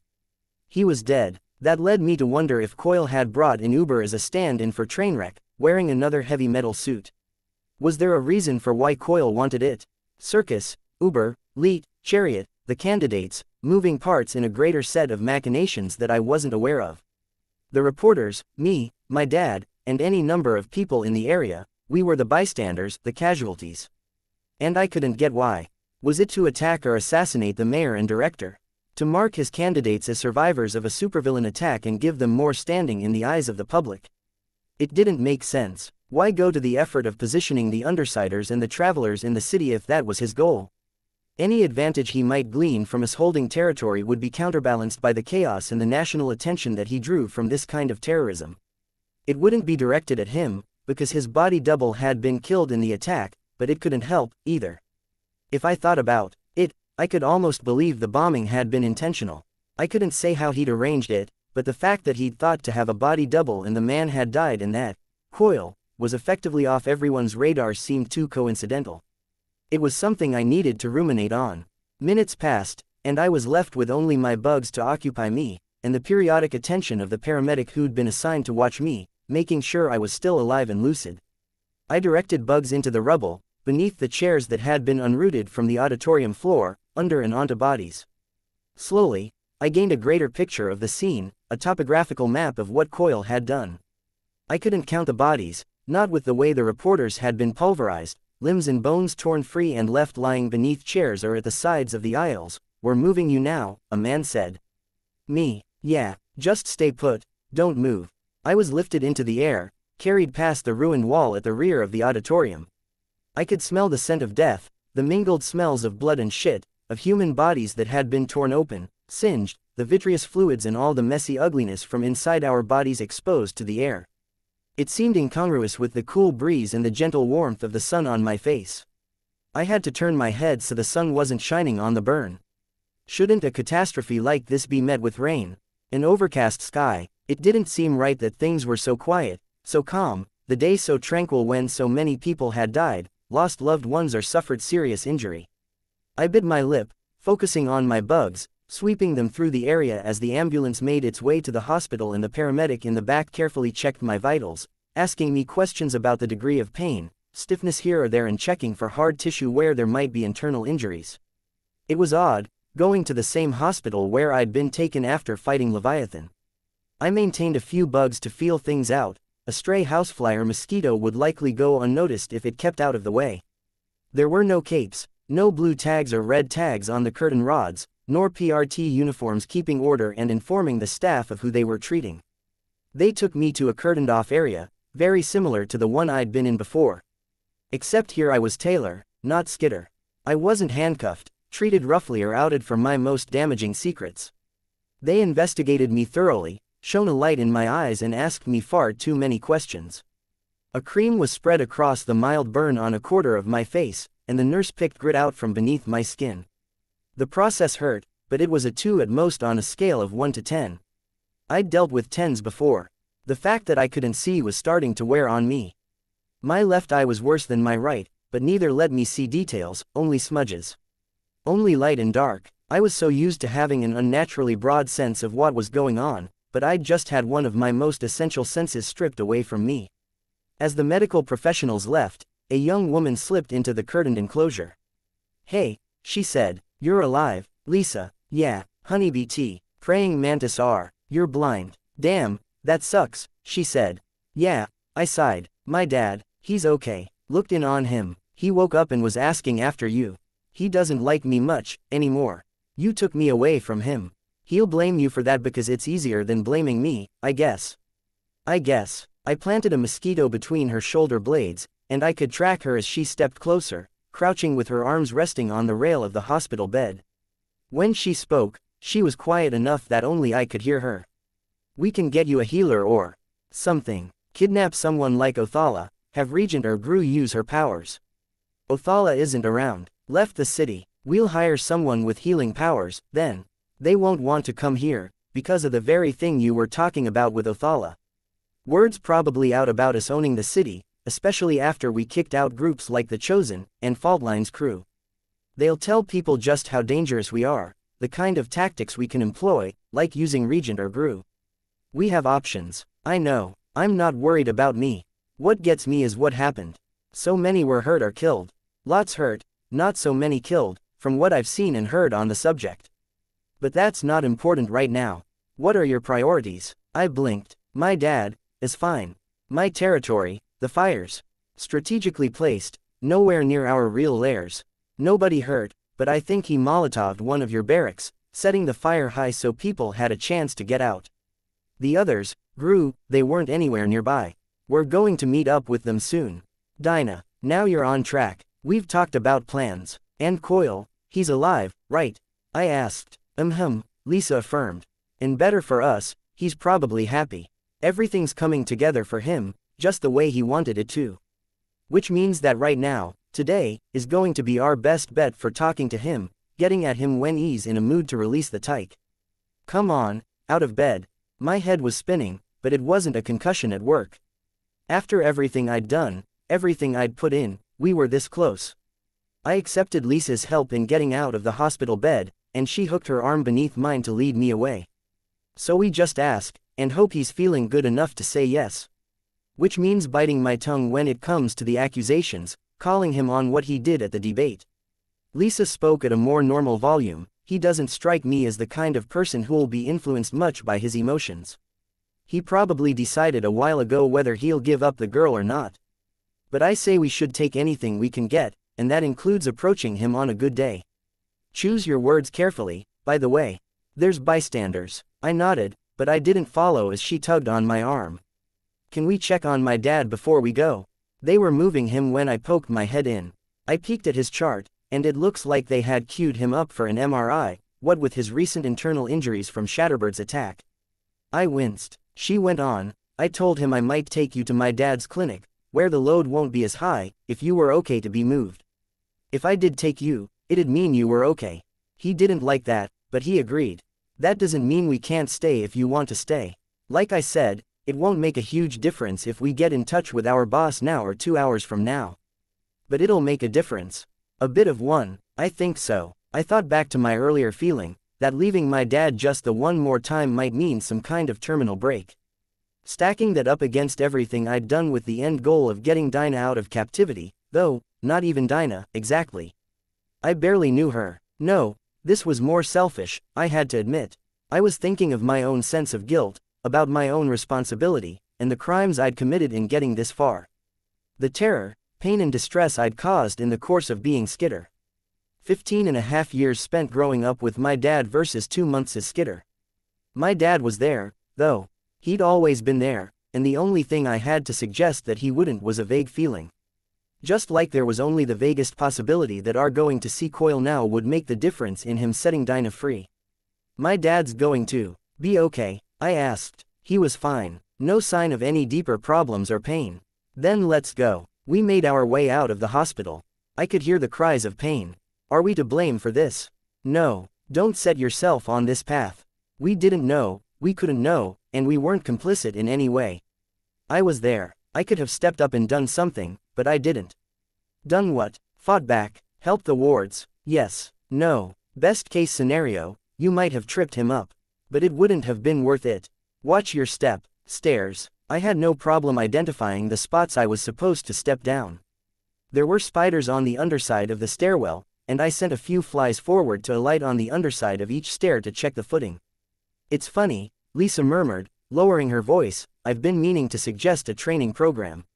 That you should spend a while blindfolded, see if we can't force you to rely on your power to see, get your brain to the point that you can actually process that info. Guess you beat me to the punch. It's not that funny, I said. I didn't like thinking about what might happen if I was still blind when the next disaster came along. Stepping outside, she said. I felt the warm air sweep past me as the door opened. Cars just over here. Nice thing about the city being in this state, it's easy to find parking spots. She sounded so jovial, cheery. I wasn't nearly so optimistic. She led us to the car, and opened the door for me. We'll stop by your place so you can grab your costume and meet up with the others. Then we'll find Coil. Find him, he's not at his base. I raised my voice to be heard as she walked around to the other side of the car and opened the door to get into the driver's seat. He's not at his base. As of now, Coil's dead and gone. He's sticking to his civilian identity, which is going to make meeting him and talking to him sort of difficult. I paused. I'd been thinking over the scenario, calculating Coil's overarching goal. Is he Keith Grove? No, Lisa said. One sec. The car started up, and there was a shuffling sound as she dug through a container. A recording played over the car's sound system. Lisa shifted the car into gear and reversed out of her spot.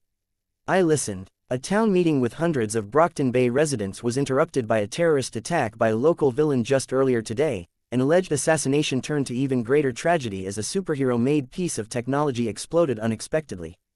This tragedy joins countless others that have recently befallen Brockton Bay, a city that was recently the subject of national discussion, where the United States Senate debated condemning the city, evacuating the remaining citizens and abandoning it as a lost cause. A local crime lord headed a small group of supervillains in an attempt to assassinate Mayor Christner, mayoral candidate Keith Grove and mayoral candidate Carlene Padillo. When local heroes intervened, however, a device owned by local ward's member, Kid WN malfunctioned, ultimately exploding in the lobby of the building. While the number of casualties is yet unconfirmed, we can confirm that WCVN's own on-site reporter and camera crew perished in the blast. More information will be forthcoming as we have it. First reports from the site report allegations of sabotage on the part of a known double agent within the group of junior heroes. No members of the Brockton Bay PRT, Protectorate or Wards teams were available for comment, but sources inside the organization report that Director Emily Piggott, manager of the city's PRT and government-sponsored hero teams, is being put on leave pending a full investigation. Filling in for the interim is Commander Thomas Calvert. When asked about this new placement, the PRT reported that Commander Calvert served as a PRT field agent before an honorable discharge. For the past several years he has offered his expertise to the PRT as a paid consultant in parahuman affairs for New York, Brockton Bay and Boston, later serving as a field commander for the PRT strike squads. The PRT expresses full confidence in Commander Calvert's ability to handle the daunting task of Brockton Bay's parahuman. The sound cut out. Lisa had stopped the recording. Thomas Calvert, I said. Chapter 179. Monarch 16.10. I pushed open the rusted metal door that marked the first real barrier to entry for Coil's underground base. It was unassuming, if secure, easy to ignore for anyone who happened to find their way underground. It swung open without resistance, unlocked. Every door was unlocked as I made my way through the series of checkpoints and gates. There were no guards, and the cameras in the final room before I entered the base proper didn't move to track my movements. I pushed on the final door and let it swing open. The base was empty, except empty wasn't exactly the right word. It had been cleared out. The on-duty squads of soldiers were gone, as were the trucks, weapons, supplies and furniture. The entire ground floor was desolate, with clean patches in the dust where furniture and crates had been.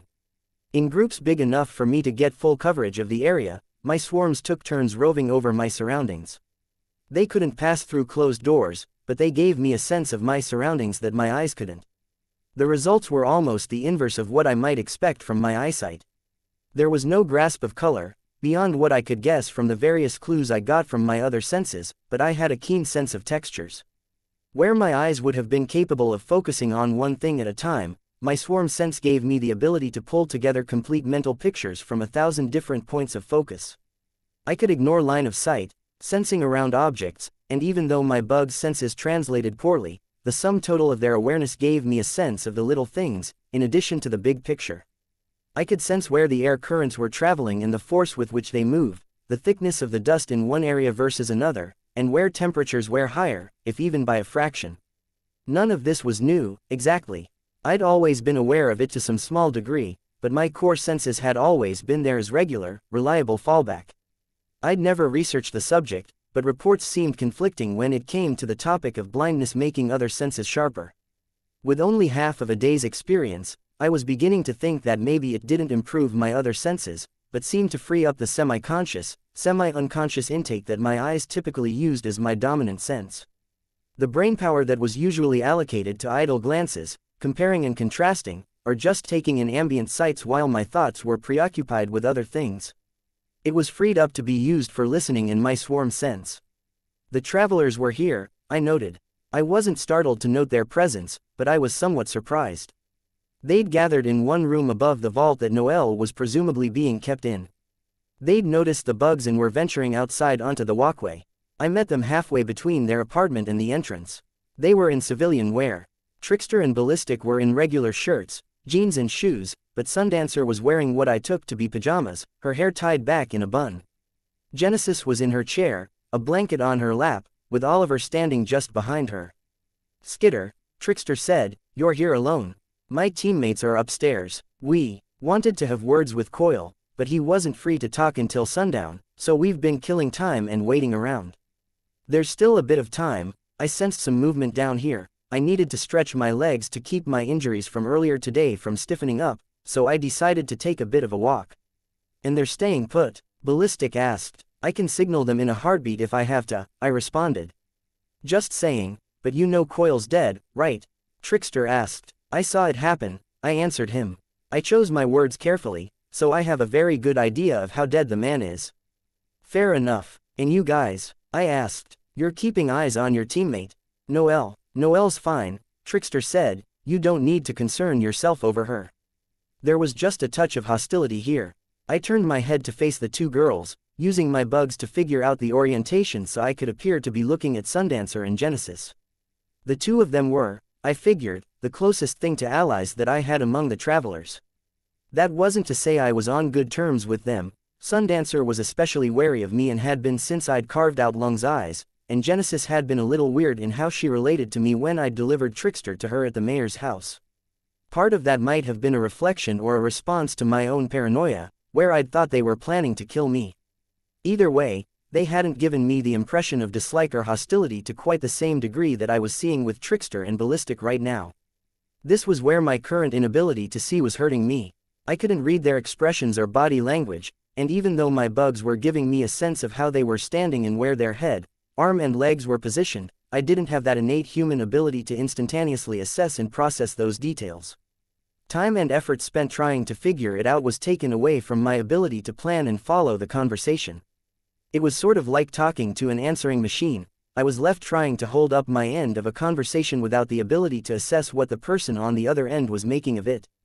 End result, I was left there, silent, while none of the travelers were volunteering anything. If you're done checking up on us, or visiting, whatever you want to call it, Trickster said, you could go. Your duty's done, you've paid your respects to the other team while you're in their territory. That's something we're supposed to do. I don't want us to be enemies, I said. We're not, Trickster replied, but his tone was far from friendly. We're on the same side. But, I asked, it sounds like there's more to that. We're not friends, Skitter. Let's not pretend like we are. You've got your goals, we have ours. You want to work together to tackle a situation like the dragon thing. Fine, great. You want to backdoor Ballistic, going to the boss to recruit that cape he was trying to take down. Hey, that's fine too. Ballistic folded his arms. Trickster went on, really. We're doing what we have to do in order to make this thing work. I don't love what you pulled, I'm not jumping for glee, but I get it. So we're business associates, but not friends. Succinctly put, there has to be more common ground there. We can't meet, share a box of donuts and talk about ways to mutually benefit our territories. The fact that you have to ask that is a pretty good indication of how clueless you are about this. Let's count the ways. 1. I don't give a ratfuck about my territory or the people in it. None of us do. I could feel Sundancer turning slightly away from him. Was there disagreement there? 2. He continued, we don't plan to be here much longer anyways. Either Coil fulfills his end of the bargain and we're out of this hellhole, or he doesn't and we take a hike anyways. Take our chances elsewhere. I could remember how Ballistic had talked about his frustration with the group, the idea that he might stick with this gig regardless of what Trickster and the others did. If I brought it up, would it refocus the discussion to the point that Trickster wasn't opposing me, in an abstract sense, or would it derail it with the ensuing drama? I kept my mouth shut, and I was sort of glad that I couldn't see, or I might have given in to my impulse to glance at Ballistic and give something away. Maybe it wasn't worth worrying about. I was wearing my full costume, including the additional pieces I'd accumulated over time. I wore the tattered cape, the ragged semi-dress over my leggings, and a heavy carpet of bugs clung to the black fabric and armor panels. My goggles would hide my eyes. Nobody would see any tell, if I could see, and I doubted they'd notice I was essentially blind. Trickster took my silence for an excuse to go on. 3. Again, there's no common ground to be found, and I'm not interested in hunting for it. There's 2 things I want in this world, and being part of Coil's thing was my way to get those things. You were useful only as far as you helped make Coil's thing work, and that's over now. To put it bluntly, you don't have anything to offer me. I get the picture, I told him, cutting him off before he could continue. Okay, friendship's off the table, even a friendly business relationship would be pushing it. He nodded once. I sighed a little. Okay, that said, as one local warlord to another, I'd like to extend an invitation. We're going to talk to Coil, and I'm saying you're free to come. Coil's dead, Ballistic made the words a drawl. That was getting old fast. Do we really have to maintain this charade? Coil went to a lot of effort in putting together his grand plan. He died in a blaze of glory and violence, just like he wanted. Do you really want to spoil that by going on about how he's still alive? Like you said, I retorted, we're on the same side. If you didn't know, you'd be more upset than you are now. Why pretend he's dead when he's alive, especially when it's getting in the way of the larger conversation about the man and my invitation to come hear what he has to say? Trickster leaned against a wall and fumbled in one pocket for a cigarette. You mean outside of the possibility that you're wired and my saying the wrong thing could out him? Whatever. I don't have anything to say to him that I haven't already said. Maybe you aren't getting the point. We went out of our way to help you once, rescuing Gru, and it nearly got us carved up by Bonesaw. Your plan, I thought. He went on, I don't care about the Undersiders. I don't care if you get $100 trillion and wind up kings of the planet, and I don't care if Coil kills you. We've wrapped up our business with Coil, and that's as far as my interest goes. All right, I said, raising my hands, point taken. Listen, I get that maybe we haven't gotten along so fantastically, but I really do wish you guys luck with your circumstances, whatever they are. I hope you get what you've been looking for. Sure, Trickster said. He turned to leave, making his way to the doorway that led to the pseudo-apartment they stayed in when they weren't in their individual headquarters. He beckoned for his teammates to follow, and they did. Only Genesis lagged behind, her hands on the wheels of her chair. After Trickster had rounded the corner, she said, "He's tense. Too much comes down to what happens in the next 48 hours. Believe me," I replied, "I get that." "Then good luck with your thing," she said. "Don't take this the wrong way, but I hope I never see you again." How the hell am I supposed to take that? I didn't respond as she wheeled herself to the corridor. Okay, I thought, learned what I needed to. Whatever the terms between Coil and the travelers were, he hadn't seen fit to invite them to the meeting place. I'd had to think for some time before making the offer to join us for the meeting. I knew that whatever Coil had planned, inviting the travelers wouldn't hurt. If Coil fully expected to cooperate, to give us the answers we needed and hand Dinah over, then it didn't matter if the travelers were there. If he was expecting conflict and he had planned to invite them, then we only gained the benefit of knowing in advance that they'd be there. Finally, if he'd expected trouble but he hadn't invited them, there was probably a reason, and that reason would be something we could exploit in a pinch. They hadn't accepted my invitation anyways, and I hadn't sensed anything sinister when Trickster had rejected the offer. He'd been too self-centered. Funny, as I thought on it, how easily he seemed to slip between talking about I, as in himself, to talking about we, the group. It was as if he assumed everyone in the Travelers was on the same page as him, and my discussions with Sundancer and Ballistic had suggested anything but. Even Cherish's taunts had pointed to some strife within the ranks. The second major piece of data that I'd gleaned from my detour was that Dinah wasn't here. There were a handful of locked doors my bugs hadn't been able to slip past, but the room Dinah had been in when we'd first visited was empty. I wasn't 100% sure that Dinah wasn't still in Coil's underground base, but I had a hard time believing that Coil would leave her there with no armed guards. She was too valuable to risk losing her to one of his enemies or losing his bargaining chip he had in his dealings with me. We'd agreed that if I could prove myself as a valuable asset, he'd accept my fealty in exchange for Dinah's freedom. I hadn't earned him any money, not directly, but that had never really been his goal. He had money, and he could get more by exercising his power in some high-risk, high-reward ventures. I had gathered more followers under my wing than all of the others put together, with the possible exception of Tattletale. I'd put life and limb at risk, partially for his benefit. I'd proved myself as a leader, a soldier and a problem solver. I'd put up with every challenge he'd set in my way, the false death threat he'd put on my head, convincing the mayor, dealing with Dragon and going up against the 9. Hell, I'd tended to my territory while my dad lay bleeding in the hospital. I couldn't say for sure whether Coil would actually follow through with his end of the deal. In his shoes, ignoring what the right thing to do would be, if only because it was pretty fucking obvious he didn't put much stock in right and wrong, I wasn't sure I'd give Dinah up. For a guy like Coil, who did things from behind the scenes, playing the long game and orchestrating events to get the best possible results, Dinah's power was invaluable. Trickster had used a chess metaphor, back when the thing with the 9 was just beginning. Would I be considered a bishop? Hell, even if I thought of myself as a queen, I wasn't sure Coil would value having me on his side of the board over having Dinah. Dinah let him rig the game. I ventured outside and made my way to the flights of stairs for the building that was still in progress. It had proceeded nicely in recent days, and the outside was partially complete. The sun was setting, and my bugs could see and feel the warm light that streamed in through the openings in the outside, where tarps had come free. The thick dust of concrete and shorn wood layered the area and formed clouds wherever the wind made its way inside.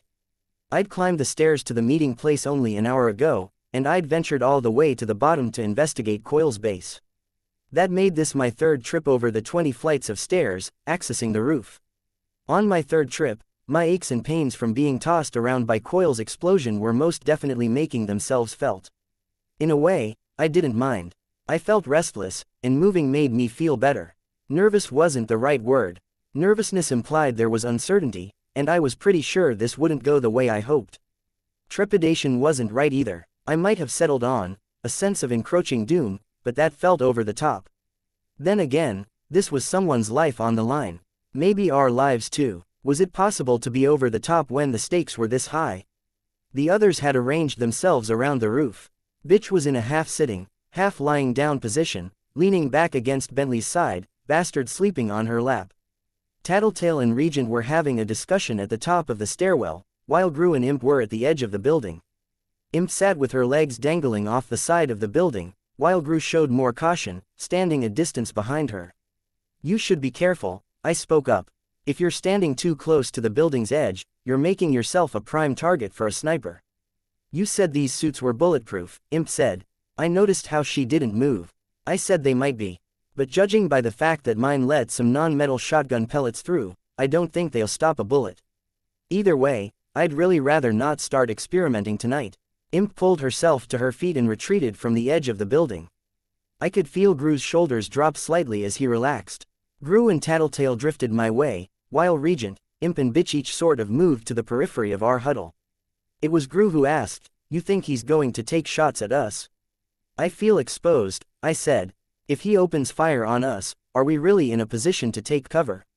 Or if he bombs out the first floor of the building, or calls in the teams of heroes he's in charge of, could we really get down? I'm not getting that vibe, Tattletale said. But he's figured out how to trick your power, I pointed out. Any solutions? Gru asked. Yeah, I've been working on one, but I'm not sure it'll work. Share. I extended one hand, and a wasp took flight, bearing a trio of spiders. It was forced to turn and fly in circles to slow its forward movement to account for the speed at which the spiders were spooling out thread. The ends of the thread were already wrapped around one of my fingers. It took a minute before they reached the other formation that was doing the same thing. I began reeling in the thread, until I'd raised a length of cord to the edge of the roof. Bitch ventured over to see what was going on, and then spun around. No. My first night out in costume, I got stuck on top of a building. I'm not going to make the same mistake twice. We called Thomas Calvert. He agreed to meet us, but just in case he decides to level the building rather than have a conversation, I want us to have a way down. A way down? Gru asked. I'm pretty sure I got the lengths right. I hope I got the lengths right, because I used up a lot of silk here. 8 cords, we each hold one, or tie one around our waists, and then jump off the side of the building. Swing out over the intersection. Awesome, Imp said. Pretty sure? Gru asked. Pretty sure, I admitted. I've tried to stagger it, so the silk stretches out over horizontal lines I set out between buildings, so we aren't just dropping straight down to the street. But it's elastic, and I can't account for how much stretch there'll be in the material. Or how much stretch won't be there. And if he's got gunmen, too. We're left there dangling out over the middle of a street. It's one option, I said. 1. We'll have your darkness so they won't necessarily have clear shots. And you have your bugs, Regent said. Our opponent here knows exactly what we can do. He's worked with us and observed us for weeks. Excepting Imp and I, he's worked with you guys for months. Over a year. So no, he's not going to do something like underestimate the range of my bugs. He's going to have snipers that are just beyond my usual range and I won't be able to fight back. Your relay bugs, Regent suggested. Dying. But yeah, I'll bring them out. I suppose a night like tonight warrants using up the last of their reserves. And you can fly, he said, pointing straight up, where Atlas was in the skyline, circling around a stationary Shatterbird. I can, but I'd almost rather use the cords and swing down to the street level. If I'm flying and they get a lucky shot off, I'm pretty fucking screwed. They hit me, Atlas won't ease me to the ground. They hit Atlas, nothing I can do to stop falling. Besides, being on the ground means I have the utility Atlas brings to the table. Being mounted on him means he and I are essentially one unit. I think you're overthinking this, Dork, Regent said. No, Gru and I said together. Gru didn't say anything more, but I added, we plan for every possibility and we're wrong. We don't lose anything. If we plan for a situation that does come up, we'll be glad we did it. You're going to drive yourself insane worrying about it, he retorted. If she hasn't already, I don't think she will in the next 10 minutes, Tattletale said. You sense them on the ground, Skitter. I shook my head. My power's radius is like a bubble, and the bottom end isn't covering that much ground. I should have been waiting at a spot lower in the building. They're on their way up.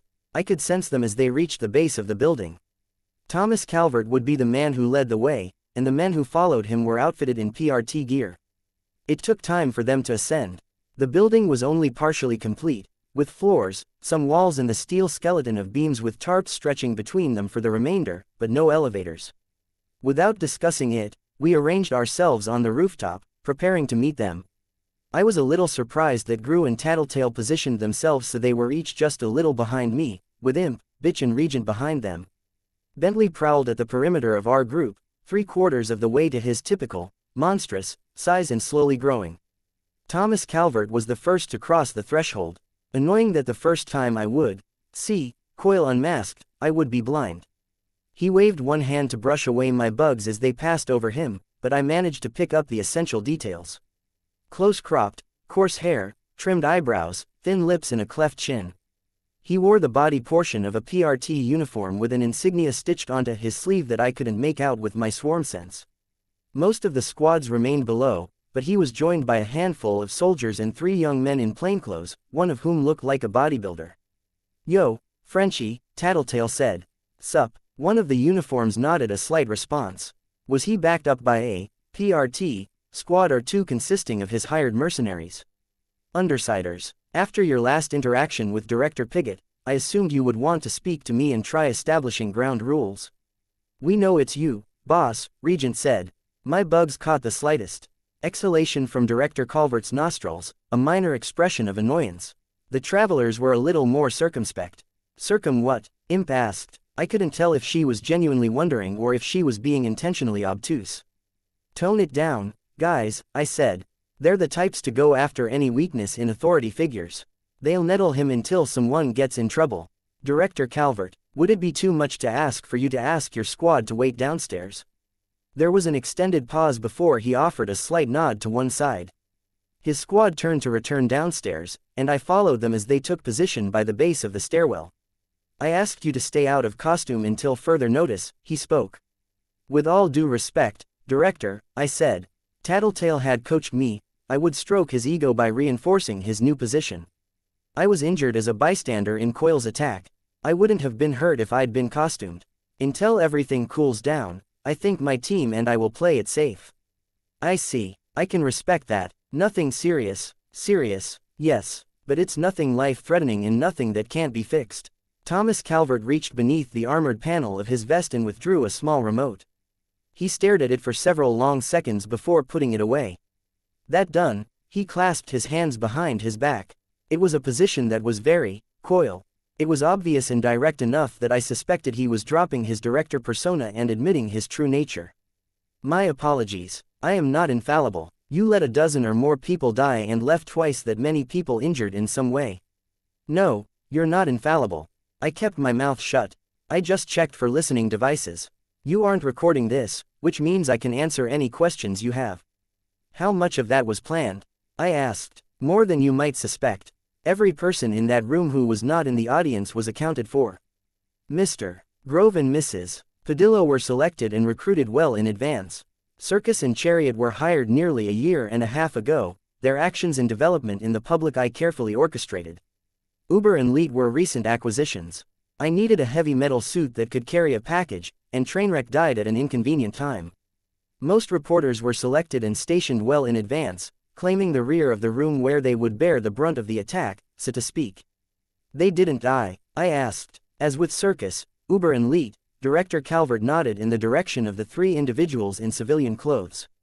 "Wait, Circus is a guy?" Regent asked. "Depends on your definition of guy," Tattletale said. "If you're talking biological or what Circus identifies as.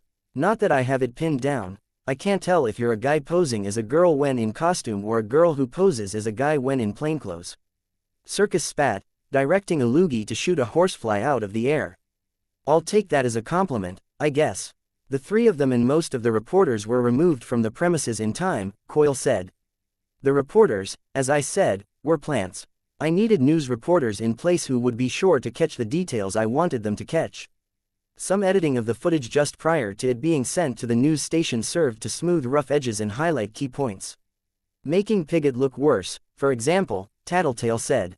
"Among other things, appearances are one of the most important things, here. With Chariot's help, we created a rough emulation of Trickster's power. The reporters were swapped out, a sufficient amount of raw biological matter was swapped in." "Human matter?" I asked. "That is what the paperwork will say, which is the most important aspect," Director Calvert answered me. "Rest assured, no serious harm was done. Circus abilities allowed us to place the knives in non-lethal areas. Better that Director Piggott looks as ineffectual as possible than simply perish. The same applies to the mayor. Thomas Grove and Mrs. Padillo will recover, but Thomas Grove will concede the election, supporting Mrs. Padillo, despite his strong showing. It will help shake the notion that things were staged. But they were. Every part of it, Tattletale said. Every part of it. The bomb? I asked. The sabotaged power supply was real, but Uber's metal suit housed a teleportation apparatus to detect when it was removed from the premises, so a replica could be brought into the lobby.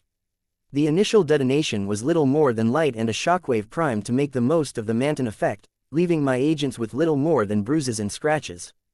They were teleported out, as I already said, just before the final, true detonation. We estimated how fast the evacuation would proceed and calculated a blast radius that would leave the building standing and the crowd largely untouched. I could remember Tattletale mentioning how there were less killed or injured than I might have thought.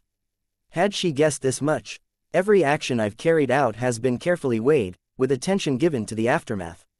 Circus, Uber and Leet will be leaving Brockton Bay with a sizable reward for their efforts. I don't expect they will need to return to a life of crime, but I believe they will use a different identity and modus operandi if they do. He'd made it a question, and Uber answered, "Yes, sir." I could feel Leet and Circus nodding. "Good." Director Calvert spoke. "To us," he said, "it just isn't worth killing good help. Should my ultimate plans here fall through, it's better to have individuals like them on reserve." "And us?" Gru asked. "Your part in Brockton Bay isn't entirely over, yet. I established you here for a reason. As director, I will lead a slow but successful campaign against Brockton Bay's villains. The travelers will be the first. I expect a strike squad of my PRT agents will catch them off guard, but they will ultimately escape capture." "How unfortunate," Tattletale said.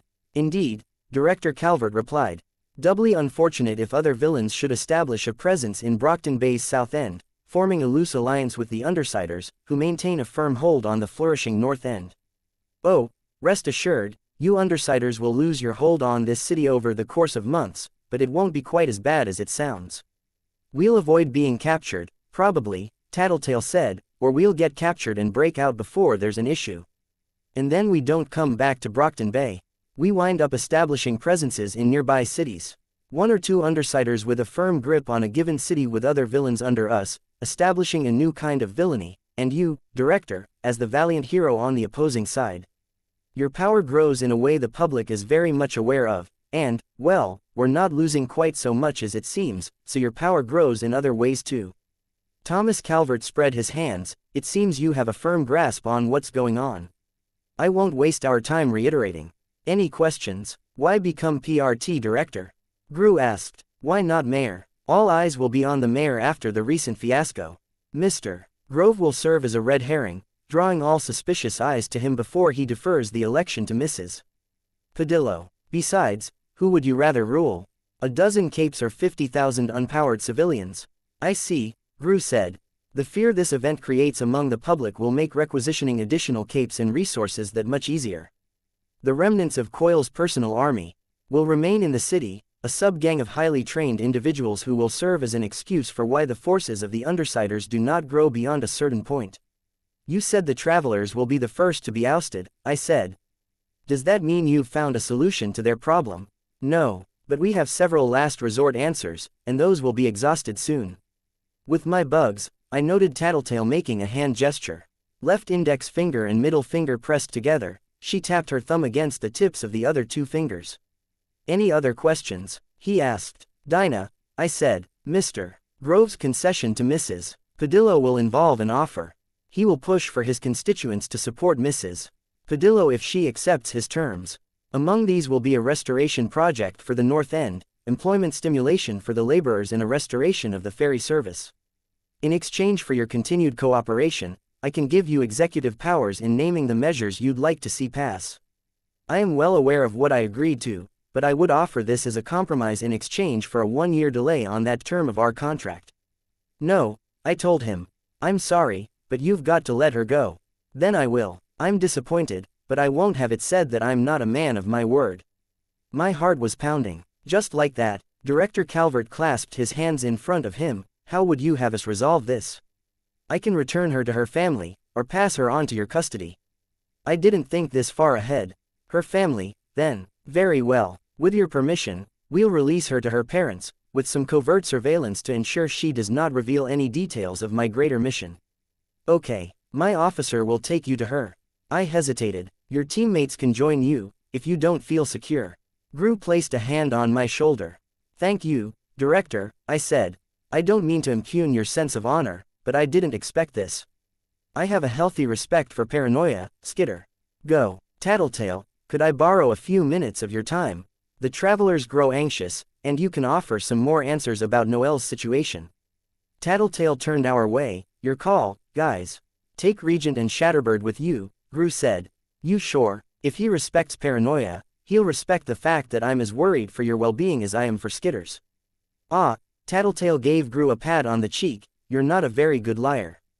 I appreciate the sentiment, though. I felt entirely out of my element. For weeks, months, I'd been bracing myself to hear Coil say no. To hear him say, I promised I'd consider it, or, I promised to release her when my plan reached its conclusion, and that won't happen for another year. I didn't know what to do with my hands. If I'd had pockets, I'd have jammed them in there, but I didn't. My belt didn't really suit itself for me hooking my thumbs in there. I didn't even trust myself to speak, with the possibility that I could say something to ruin this. No, it was better to be on my guard. I swept the area for threats, with bugs on every set of gloved hands and every weapon. But the PRT uniforms climbed into their vans and the doors slammed shut. Director Calvert stayed at the gates that marked the construction site from the roads beyond, Tattletale and Regent beside him. In the truck, the remaining PRT officer told us. If it's all right, I said, we'll ride. He looked to Coil, who nodded. I climbed onto Atlas, and Gru settled behind Bitch on Bentley. It was a 15-minute flight, following the truck, and I was on edge for every second. We stopped outside of a brick building, and the driver of the truck stepped out. I swept the area with my bugs, then swept it again. The interior featured modest living accommodations, a squad of armed soldiers, a man who wasn't armed and a little girl. I set Atlas down and waited outside, bugs poised to attack. The door opened, and the soldiers stepped out, parting to let Dinah go free. The little girl stepped out, hesitant, then stopped. Nothing gave me any indication that she was unhealthy or hurt, but she wasn't lively either. She was dressed in a skirt, sweater and Uggs, her hair thick with chemical smells that told me it had been recently washed. Want to go home? I asked. I reached out, her hand found mine, and I clutched it tight. Couldn't leave on Atlas. I turned, and she stepped to follow. Through my bugs, I could feel the thrum of the truck as it started up. I could feel the mild heat and see the flare of light as the high beams shifted on. If I could see, they would have been blinding. I tried to squeeze Dinah's hand, to reassure her, and found myself clenching an empty fist. My bugs weren't where they were supposed to be. I was momentarily disoriented as I tried to map my surroundings. When I felt hardwood beneath my feet, I scattered the bugs from beneath my costume. Containment foam, all around me. I'd been teleported, and Calvert and a squad of his people. You bastard, I said. There was no response. I could feel how his arm was outstretched, sense the general shape of the weapon in his hand. The others had weapons too. I could attack, but it would only make them open fire. No monologue, I asked. You're not going to explain how you did it? How you're going to deal with my teammates or explain what happened to me? He answered with a pull of the trigger. Chapter 180. Arc 16. Monarch, Bonus Interlude Number 3, Marquis, Holding Court. Cinderhands asked. We've waited long enough, Marquis answered. Words out, demands high, and it's hitting people harder because they've been thinking about it. The time is right, if you're ready, Amelia. Amelia stared down at her hands. I don't want to. Life is full of things we don't want to do. I won't force you, but I think you and I would be very well served if you stepped up to the task. It will be harder to protect you if you don't. Amelia frowned. You mean you'd throw me to the wolves? No. If you truly decided that you couldn't, if the situation forced an ultimatum, I would give up the power I have as the leader of Block W if I had to. I can't tell if you mean it. Marquis took his time rolling and lighting a cigarette, then kneeled before her. He spoke with it bobbing in his lips. My girl. I'm not a good man. I have rules I follow, but that doesn't make me good. At best, it's one virtue among many I've failed to acquire. I'm rough around the edges, whatever I might play at, and that's plain enough to see to anyone who pays attention. I grew up in hard circumstances, and it's taken me a long time to work past that and earn the respect I get. And I would give that up if you needed it. You don't know me. Your family, Amelia. He stood, pulled the cigarette from between his lips and kissed her on the forehead. He didn't miss how she pulled away in alarm and surprise. Whatever else, that's the most important thing in the end. He let the words sit with her, turning away. Long stood by the door, arms folded, and Marquis smiled lightly at the man. He'll see this admission as weakness, but the right display of confidence will leave him wondering if it's a lie, a ploy. Long, much like all of the other prisoners, was wearing the gray cotton clothing that was supplied regularly through the drops, alongside the other essentials. He'd torn off the sleeves of the shirt, showing off muscular arms that were emblazoned with tattoos down to the fingertips. The light brown of his eyes was surrounded by an expanse of bloodshot red. Instead of whites, other than his muscular physique, they were the only thing that set him apart from any ordinary man who one might see on the streets. Long was a killer, a wild animal who played at being a man. Marquis had picked up enough details to know Long's story. He'd broken the rules, broken the code, because he'd thought he had the power to get away with it. But it had been a power he couldn't quantify, a blend of raw military strength, reputation and circumstantial power. Just as there were athletes who studied their sport, trained their technique and honed their bodies with specific goals in mind, there were others who drew from natural talent and instinct. Long had built his gang by conquering others one by one, going by his gut to identify those who would stand in his way and then violently removing them from his path. His instinct and a tenacious power gave him his success on the street level, where he seized control of the local drug trade, of soldiers, but they hadn't fared so well in the scope of a greater war. And so it was that Long found himself here, among the fallen, so to speak.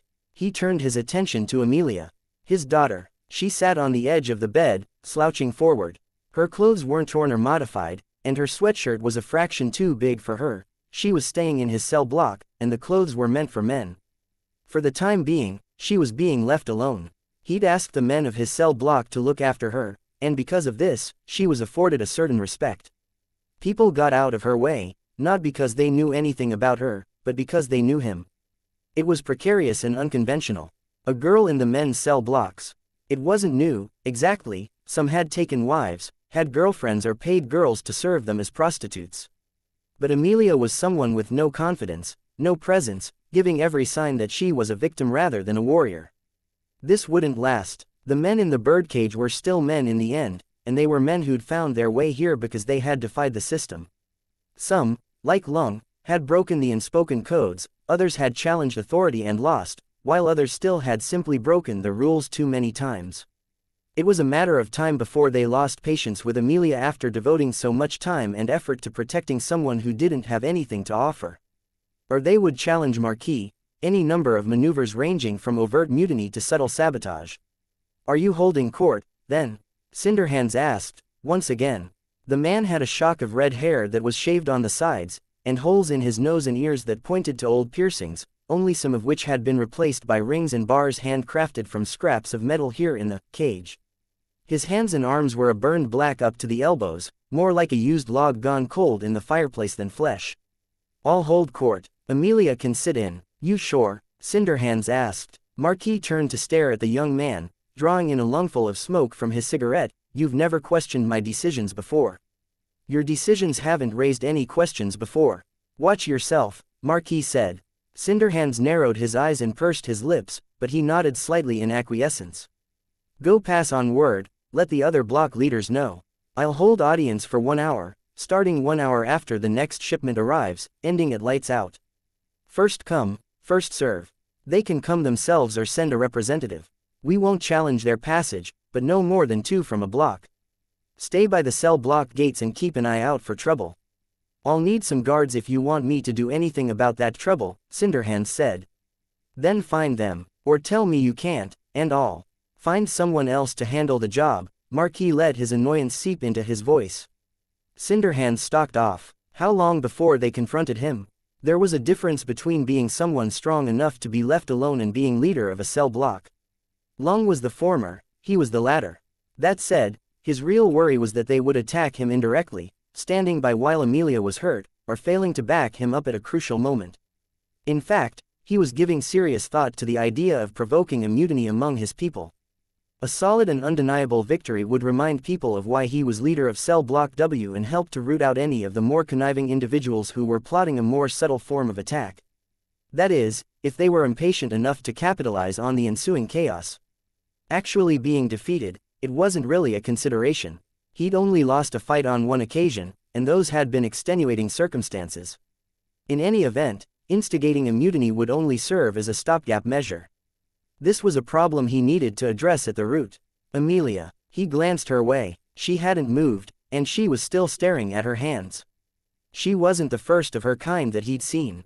A hollow shell, tabula rasa, a blank slate. She wasn't sleeping at night, not easily, and she had frequent nightmares. He'd seen others, had had two appear in his cell block, delivered by their tinker overseer. Except he wasn't a nurturer. He had no experience on that front. He'd done what he could to see if he could wake them up from the neuroses that gripped them, and then he'd bartered them away to other cell blocks when he hadn't seen improvement over 1 or 2 weeks. People who were damaged on this fundamental level tended to go one of 4 ways. They recovered, which was rare, someone filled the empty vessel with an ideology, they were used as a resource, cared for so their talents could be exploited, or they were spent, burned up of whatever they had to offer, be it making things or violence. He wished he'd tried his hand at fixing the 2 who Dragon had delivered to his block. Maybe he'd have a better idea of how to deal with Amelia if he had. We have 20 minutes until they start arriving. Go shower, Amelia, make sure your hair is dry when you return, and don't wear a sweatshirt. They envelop you, make you look like you're hiding. A short-sleeved shirt will do. She stood and headed out the door, her slippered feet slapping as she walked. He could have escorted her, but he didn't. It would be better in the short term, but more damaging to their image in the end. Instead, he ventured out of his daughter's cell, standing at the head of the railing for the raised area that overlooked his cell block. There were 30 people in Block W, including himself and Amelia. Those 30 people shared 5 televisions with no remotes, 2 weight benches, 1 open area for general exercise and sports, and a seating area with tables and benches. The cells themselves were arranged in a horseshoe shape, encompassing the area, with 2 gently sloping ramps meeting at the furthest cell, his own. Beneath his cell was a corridor that led to the supply delivery area and the showers.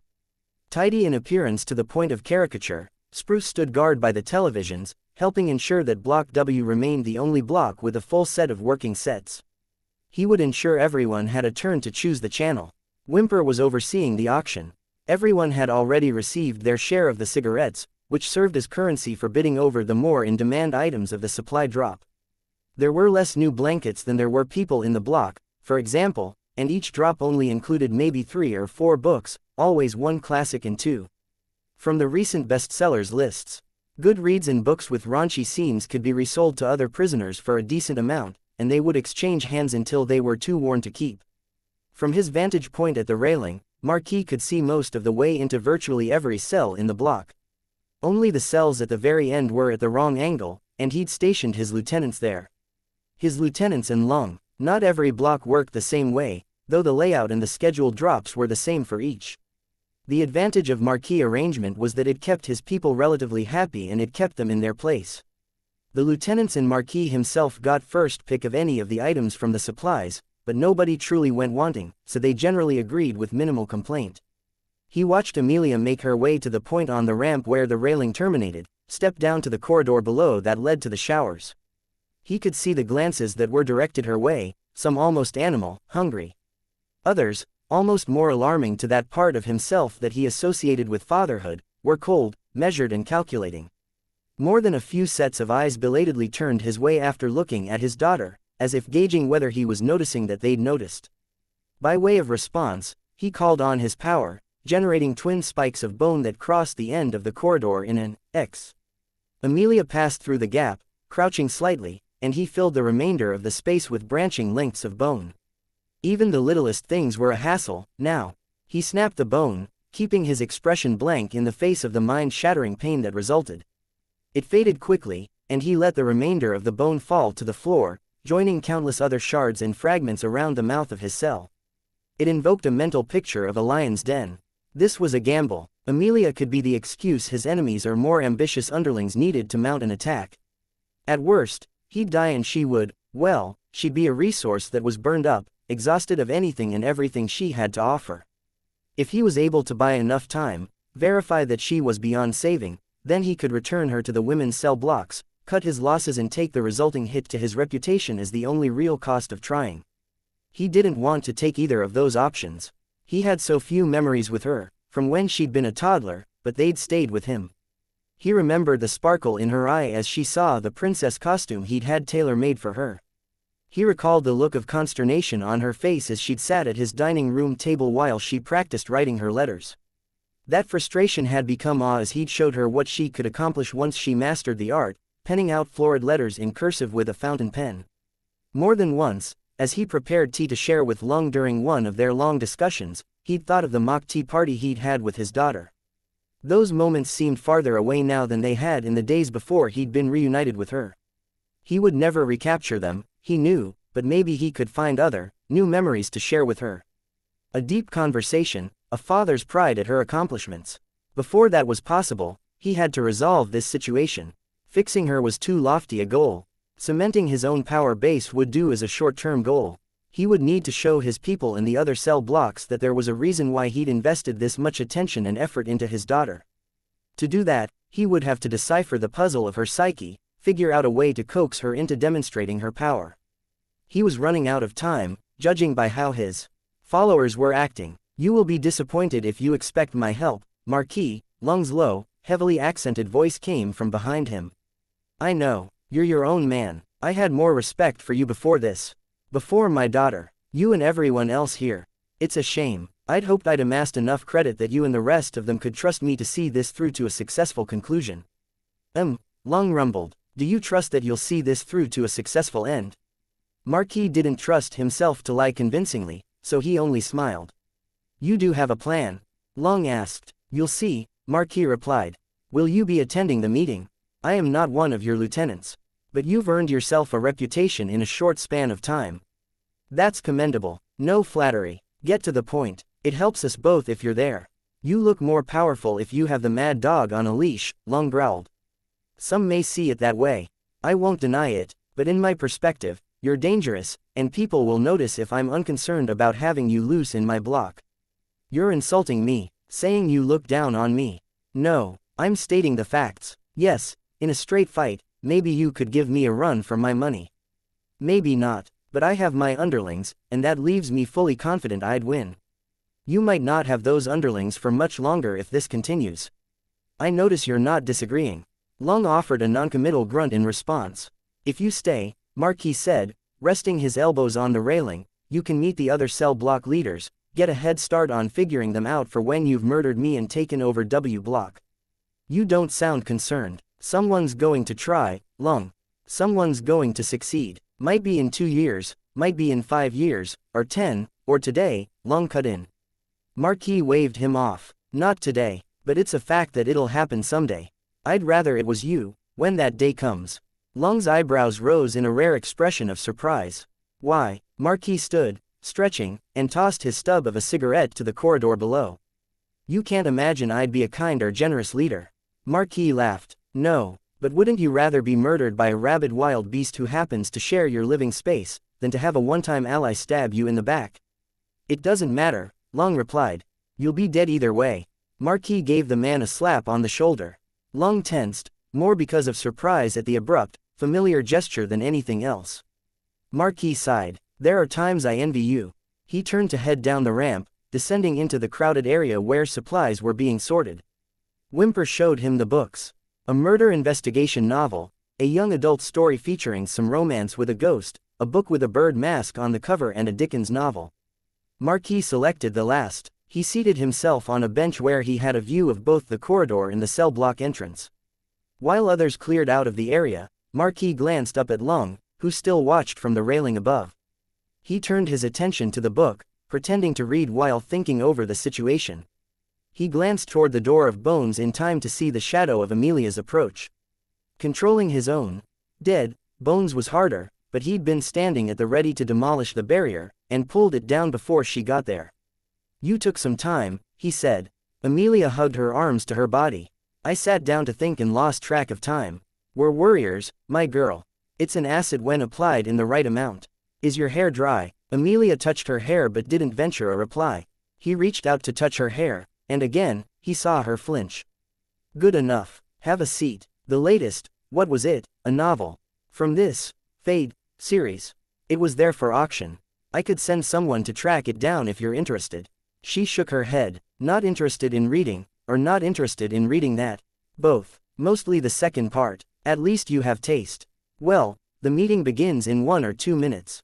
I would like you to attend, of course.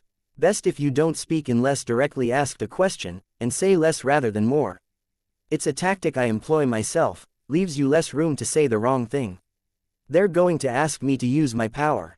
I can't. I understand. Yes, they probably will want a demonstration. I only know what Lungs told me, which isn't much, and what you've said, which is even less. That in mind, I still think that a demonstration would do a great deal to secure our position. I can't. Her voice was small.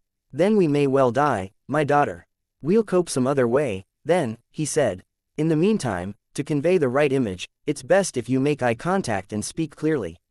Sit. Okay. He stood, then seated himself on the table, his feet on the bench beside Amelia. He gave the signal to Spruce and Whimper, and they stepped away from the entrance to cell block W. All in all, there were 12 cell blocks with leaders. That meant that there were 11 leaders with 11 lieutenants arriving. Acidbath, Galvanate, Teacher, Lab Rat and Gavel were leaders of the cell blocks on the men's side of the prison. Lustrum, Black Kays, Glaistig Uane, String Theory, Crane and Ingenue were the female leaders. There were other cell blocks, but 12 was generally agreed on as a good number.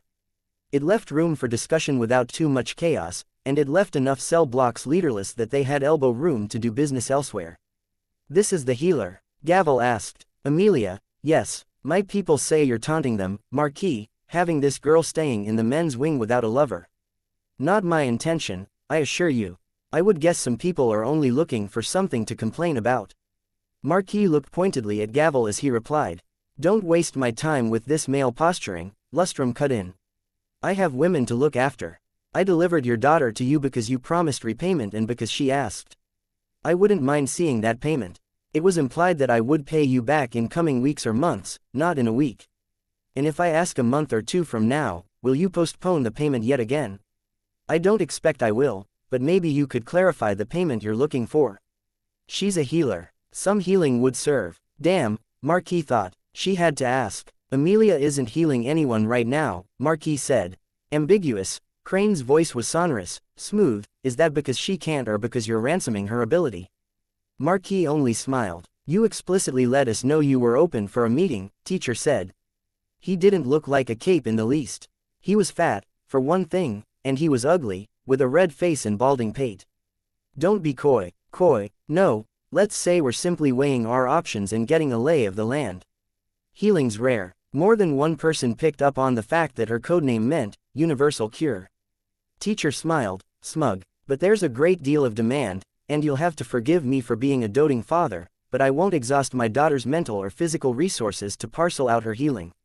We'll hear terms, we'll discuss the offers and counter-offers over the next several days or weeks, and then we'll let you know our decision. You are holding her power for ransom, Lustrum spoke. A power she isn't willing to use, one that I don't know the particulars of. Worse, it's tied to a deeper trauma that somehow involves the loss of a sister, and that's not something that can be addressed in a matter of weeks. I suppose I am, he replied. Glaistig Uane shifted position, and Marquis wasn't the only one to give her his full attention. What he could see of her beneath the blackened tatters of her prison sweats turned shroud suggested she was barely a teenager, but that was more due to her power than anything. She'd been one of the first prisoners of the birdcage, and he suspected she would be one well after he'd died. Not that her megalomaniacal delusion was true. Rather, it was the fact that nobody dared to pick a fight with her. When Glaistig Uane spoke, her voice was eerie, a broken ensemble of a dozen people speaking in sync. Beware, Marquis, you will pay 1,000-fold times for your arrogance when the armies of the fairy rouse and gather for the last war. Rest assured, Glaistig Uane, you're scary enough on your own, Marquis replied, smiling. I don't need a whole army of your kind chasing me down. There will be no chasing, for they are already in position to strike you down the moment they wake, 300 years hence. You're nothing more than the dream of the fairy. I can see it, so vivacious, so creative in its movements, even in slumber. I think it might have been an artist. I want it for my collection. He was glad Amelia didn't challenge the 300 years thing and the notion that they would still be alive then. The fairy didn't react kindly to such. You've said as much before, noble fairy, he said, rest assured, you can have me when I'm dead. In the meantime, I will keep your warning well in mind. Your daughter, too, your fairy is kin to the one that sleeps inside the girl. I have no doubt this Amelia is a healer, but that's only a facet of her true strength. I have decided I will not bargain with you, Marquis. Marquis used his hands to prop himself up as he leaned back. A shame, but understandable. You don't need healing, and your people are a secondary concern. I will collect them as they fall. But you are mistaken, Marquis. I am not expressing disinterest in her talents. I am saying that I will only deal with her as an equal. In years of using his power, of breaking his own bones and feeling the pain each time, Marquis had made himself a master at hiding his emotions beneath a mask. Even so, he only barely managed to contain his surprise. Very well, he said. He reached into his pocket and deftly retrieved a cigarette. He took his time lighting it. We'll be in touch, then. Agreed. Glaistig Yuan replied. She extended a hand to Amelia, and Marquis tensed. Do I stop her? Every rational part of his psyche told him that the leader of Cell Block C had no quarrel with his daughter, that she was in no danger. Every other part of him was telling him to stop her. Amelia took Glaistig Yuan's hand in her own, then hesitated. After a moment, she curtsied. I taught her to do that more than a decade ago. Glaistig Yuan returned the curtsy, then turned to leave. The gathered Cell Block leaders watched as the self-professed fairy left. There were capes who were deluded enough to think that their powers were actually magic. There were capes who were neurotic in a way that didn't shut them down or leave them unable to function. Glaistig Yuan was one who fit both categories, and she was powerful enough to make people listen to her. He'd never thought he could benefit from it. Her lunacy actually plays out in my favor, Marquis thought to himself, even as his heart pounded in his chest.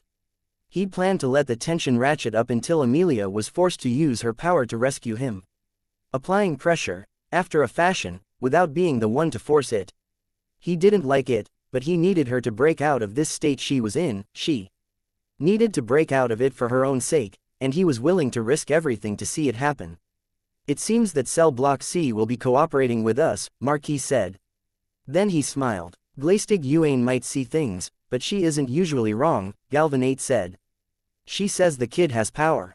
Fine. Our issues are the usual. The dentist in Cell Block T charges a small fortune, and we've got some toothaches.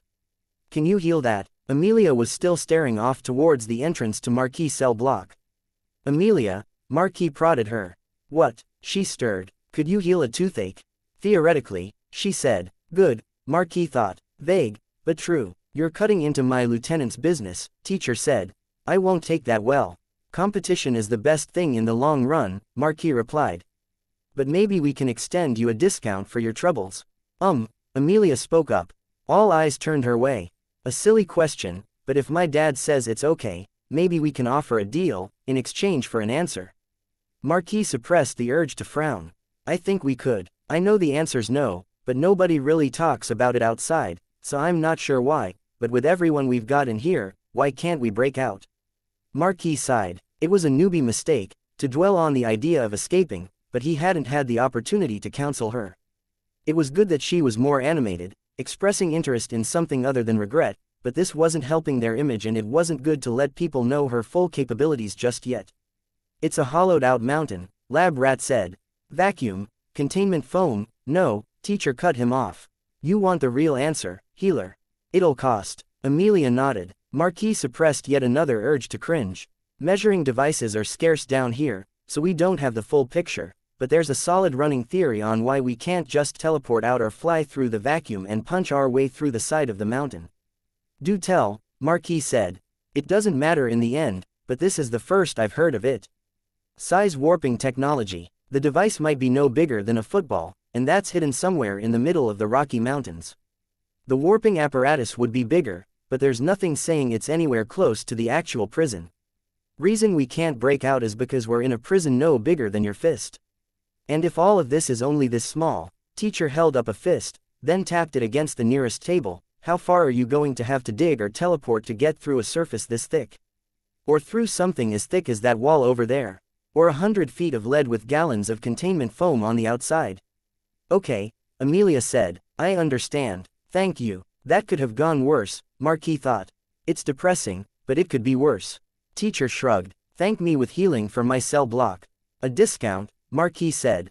Teacher nodded. A discount is possible. What are you wanting? With that, the discussion was underway once more, and Marquis set about subtly setting the other cell block leaders against one another, controlling the conversation while making no promises. This, he could handle. He felt a quiet relief replace his fear. Fairies, Amelia muttered. They were venturing toward the communal dining area. Not real, Marquis answered her. She sees things we can't, the auroras that surround those with powers. She's named them as something else.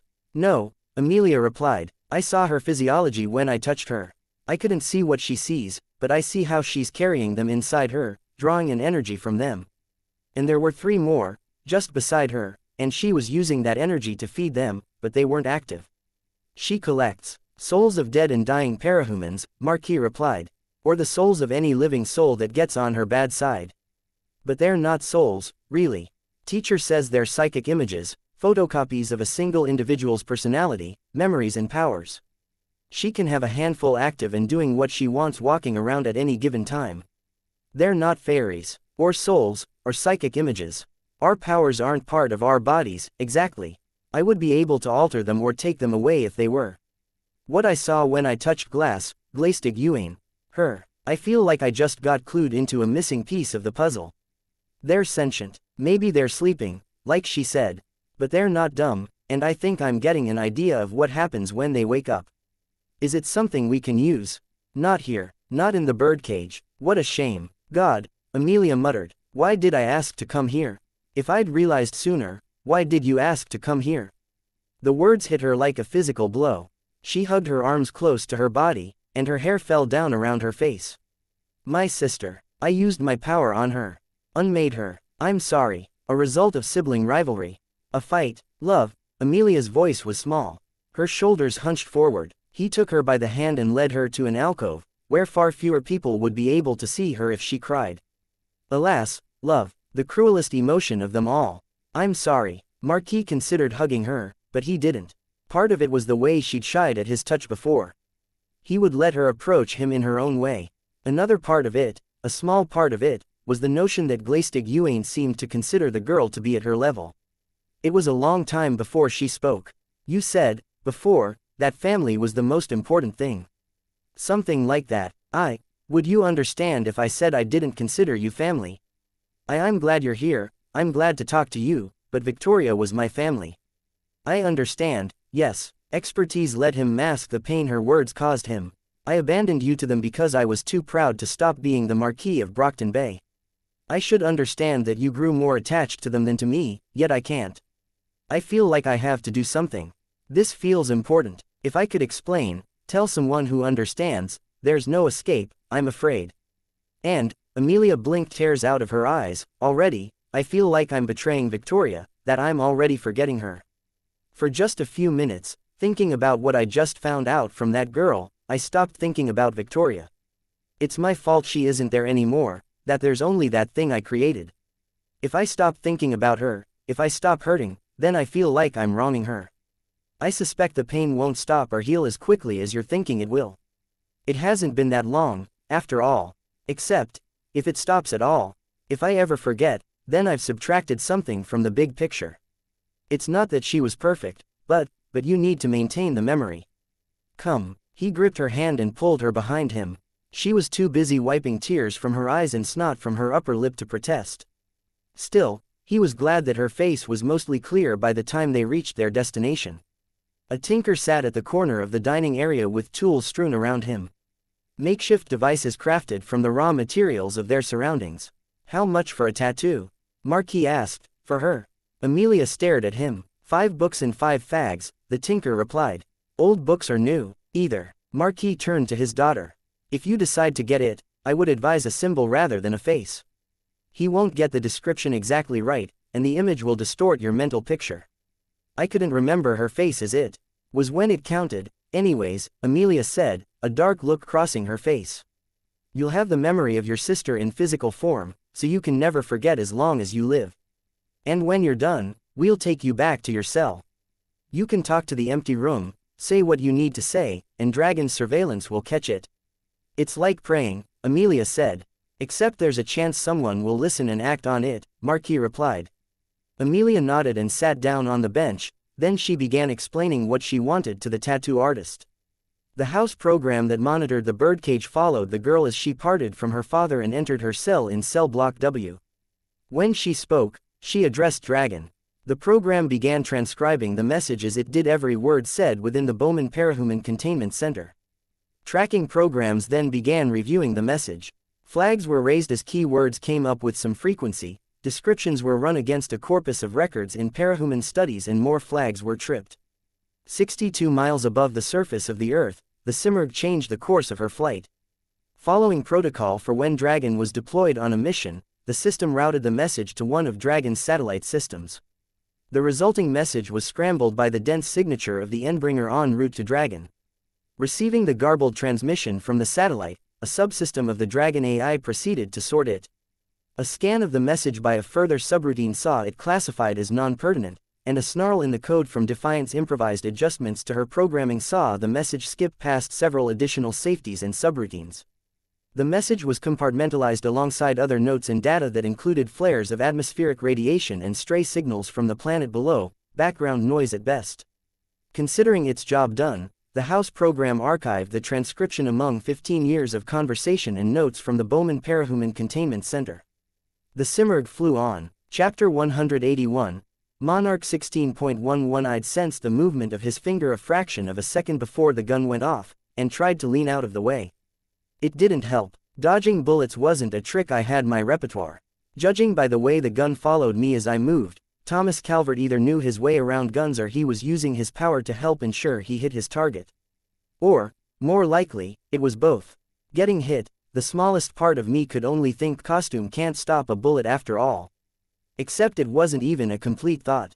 Just a momentary disappointment as I felt the impact of the bullet passing through my chest to my back. I hit the ground, my mouth agape, and I couldn't feel my heartbeat in the aftermath of the hit. It felt like a sledgehammer had hit me in the dead center of my torso. I couldn't speak, couldn't even think in a coherent fashion, but the remainder of my bugs were already flowing out of my costume as I fell prone. Capsaicin bugs moved in the general direction of Thomas Calvert and his soldiers, pre-prepared cords of thread unspooled from beneath my costume, trailing behind flying insects. I couldn't think straight enough to orchestrate a smart attack, to tell them to go for the weak points, but they advanced swiftly, biting exposed flesh and forming a barrier between me and my attackers. Calvert backed away, his nose and mouth tucked into the crook of his elbow, eyes squinting shut. He emptied his clip in my general direction, but he didn't have a bead on me. He couldn't see, between the cloud of bugs between us and the bugs crawling on his face.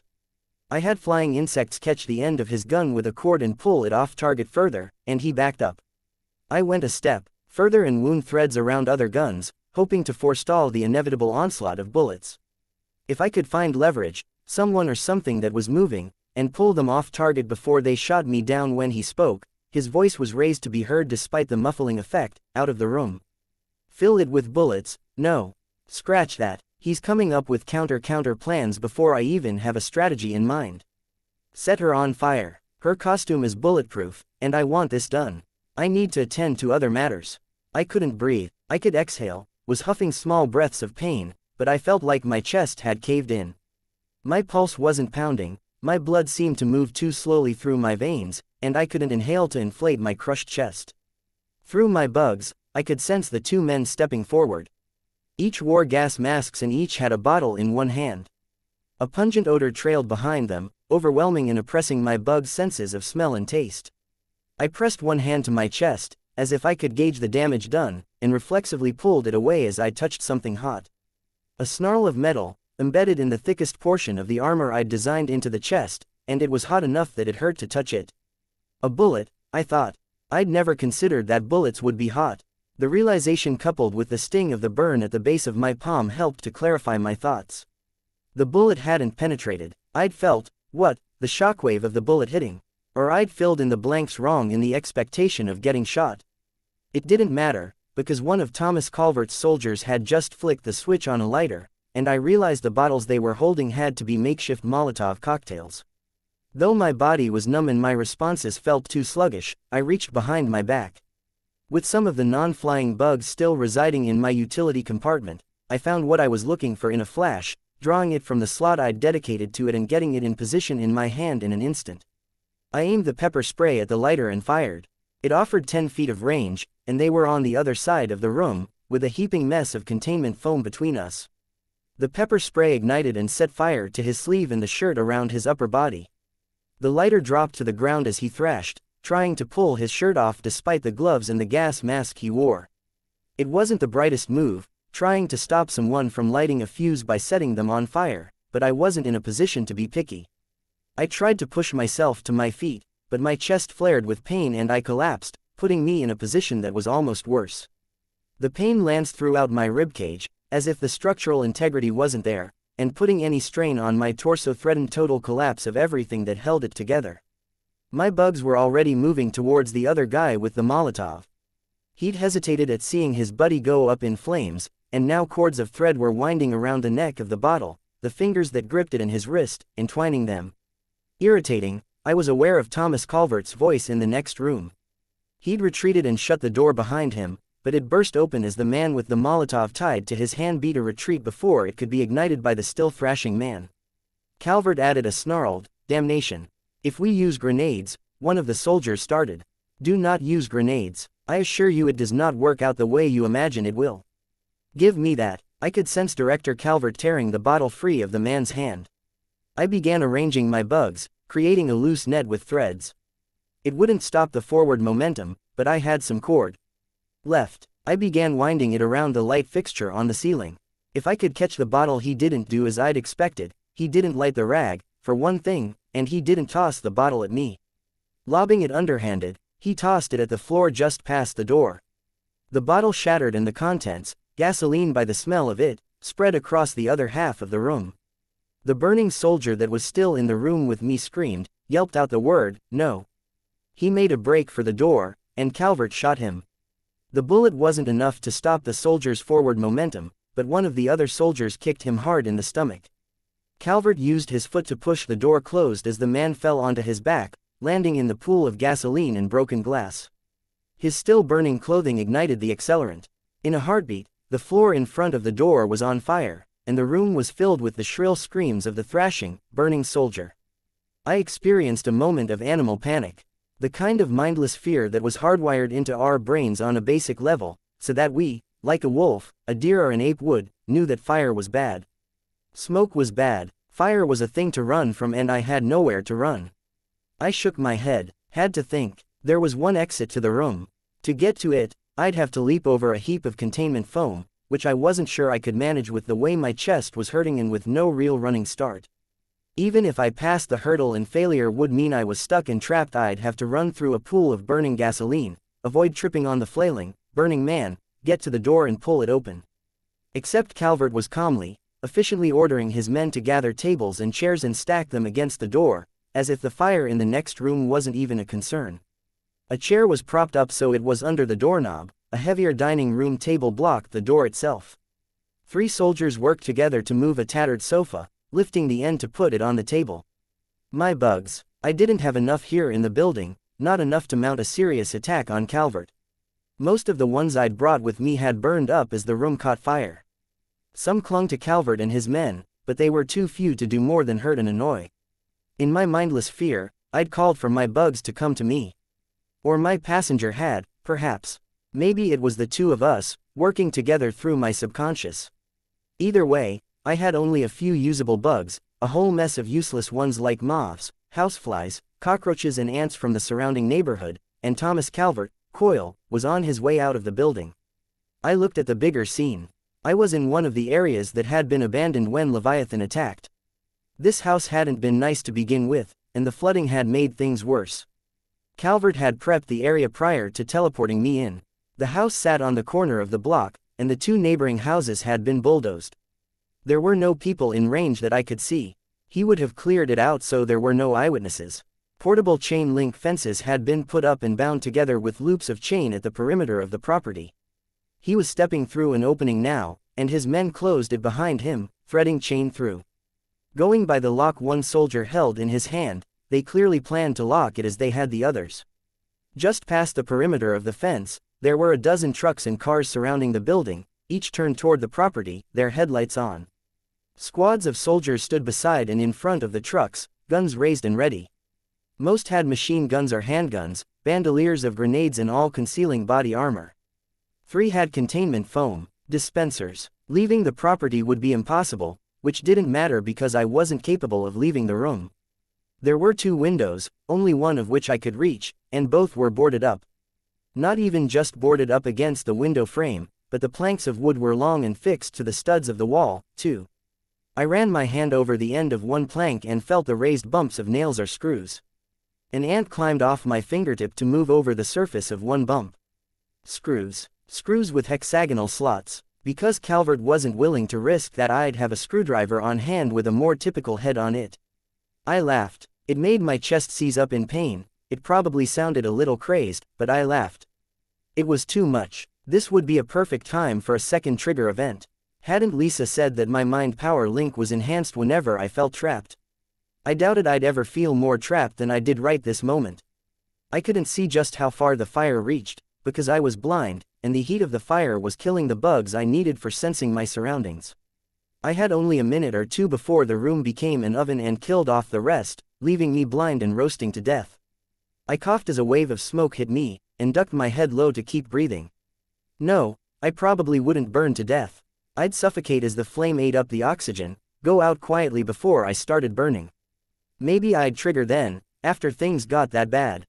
It wouldn't help, probably. I couldn't think of a single permutation of my powers that would get me out of this mess. I went on the attack, sending my bugs after Calvert and his people. Too many were useless, many weren't even capable of biting.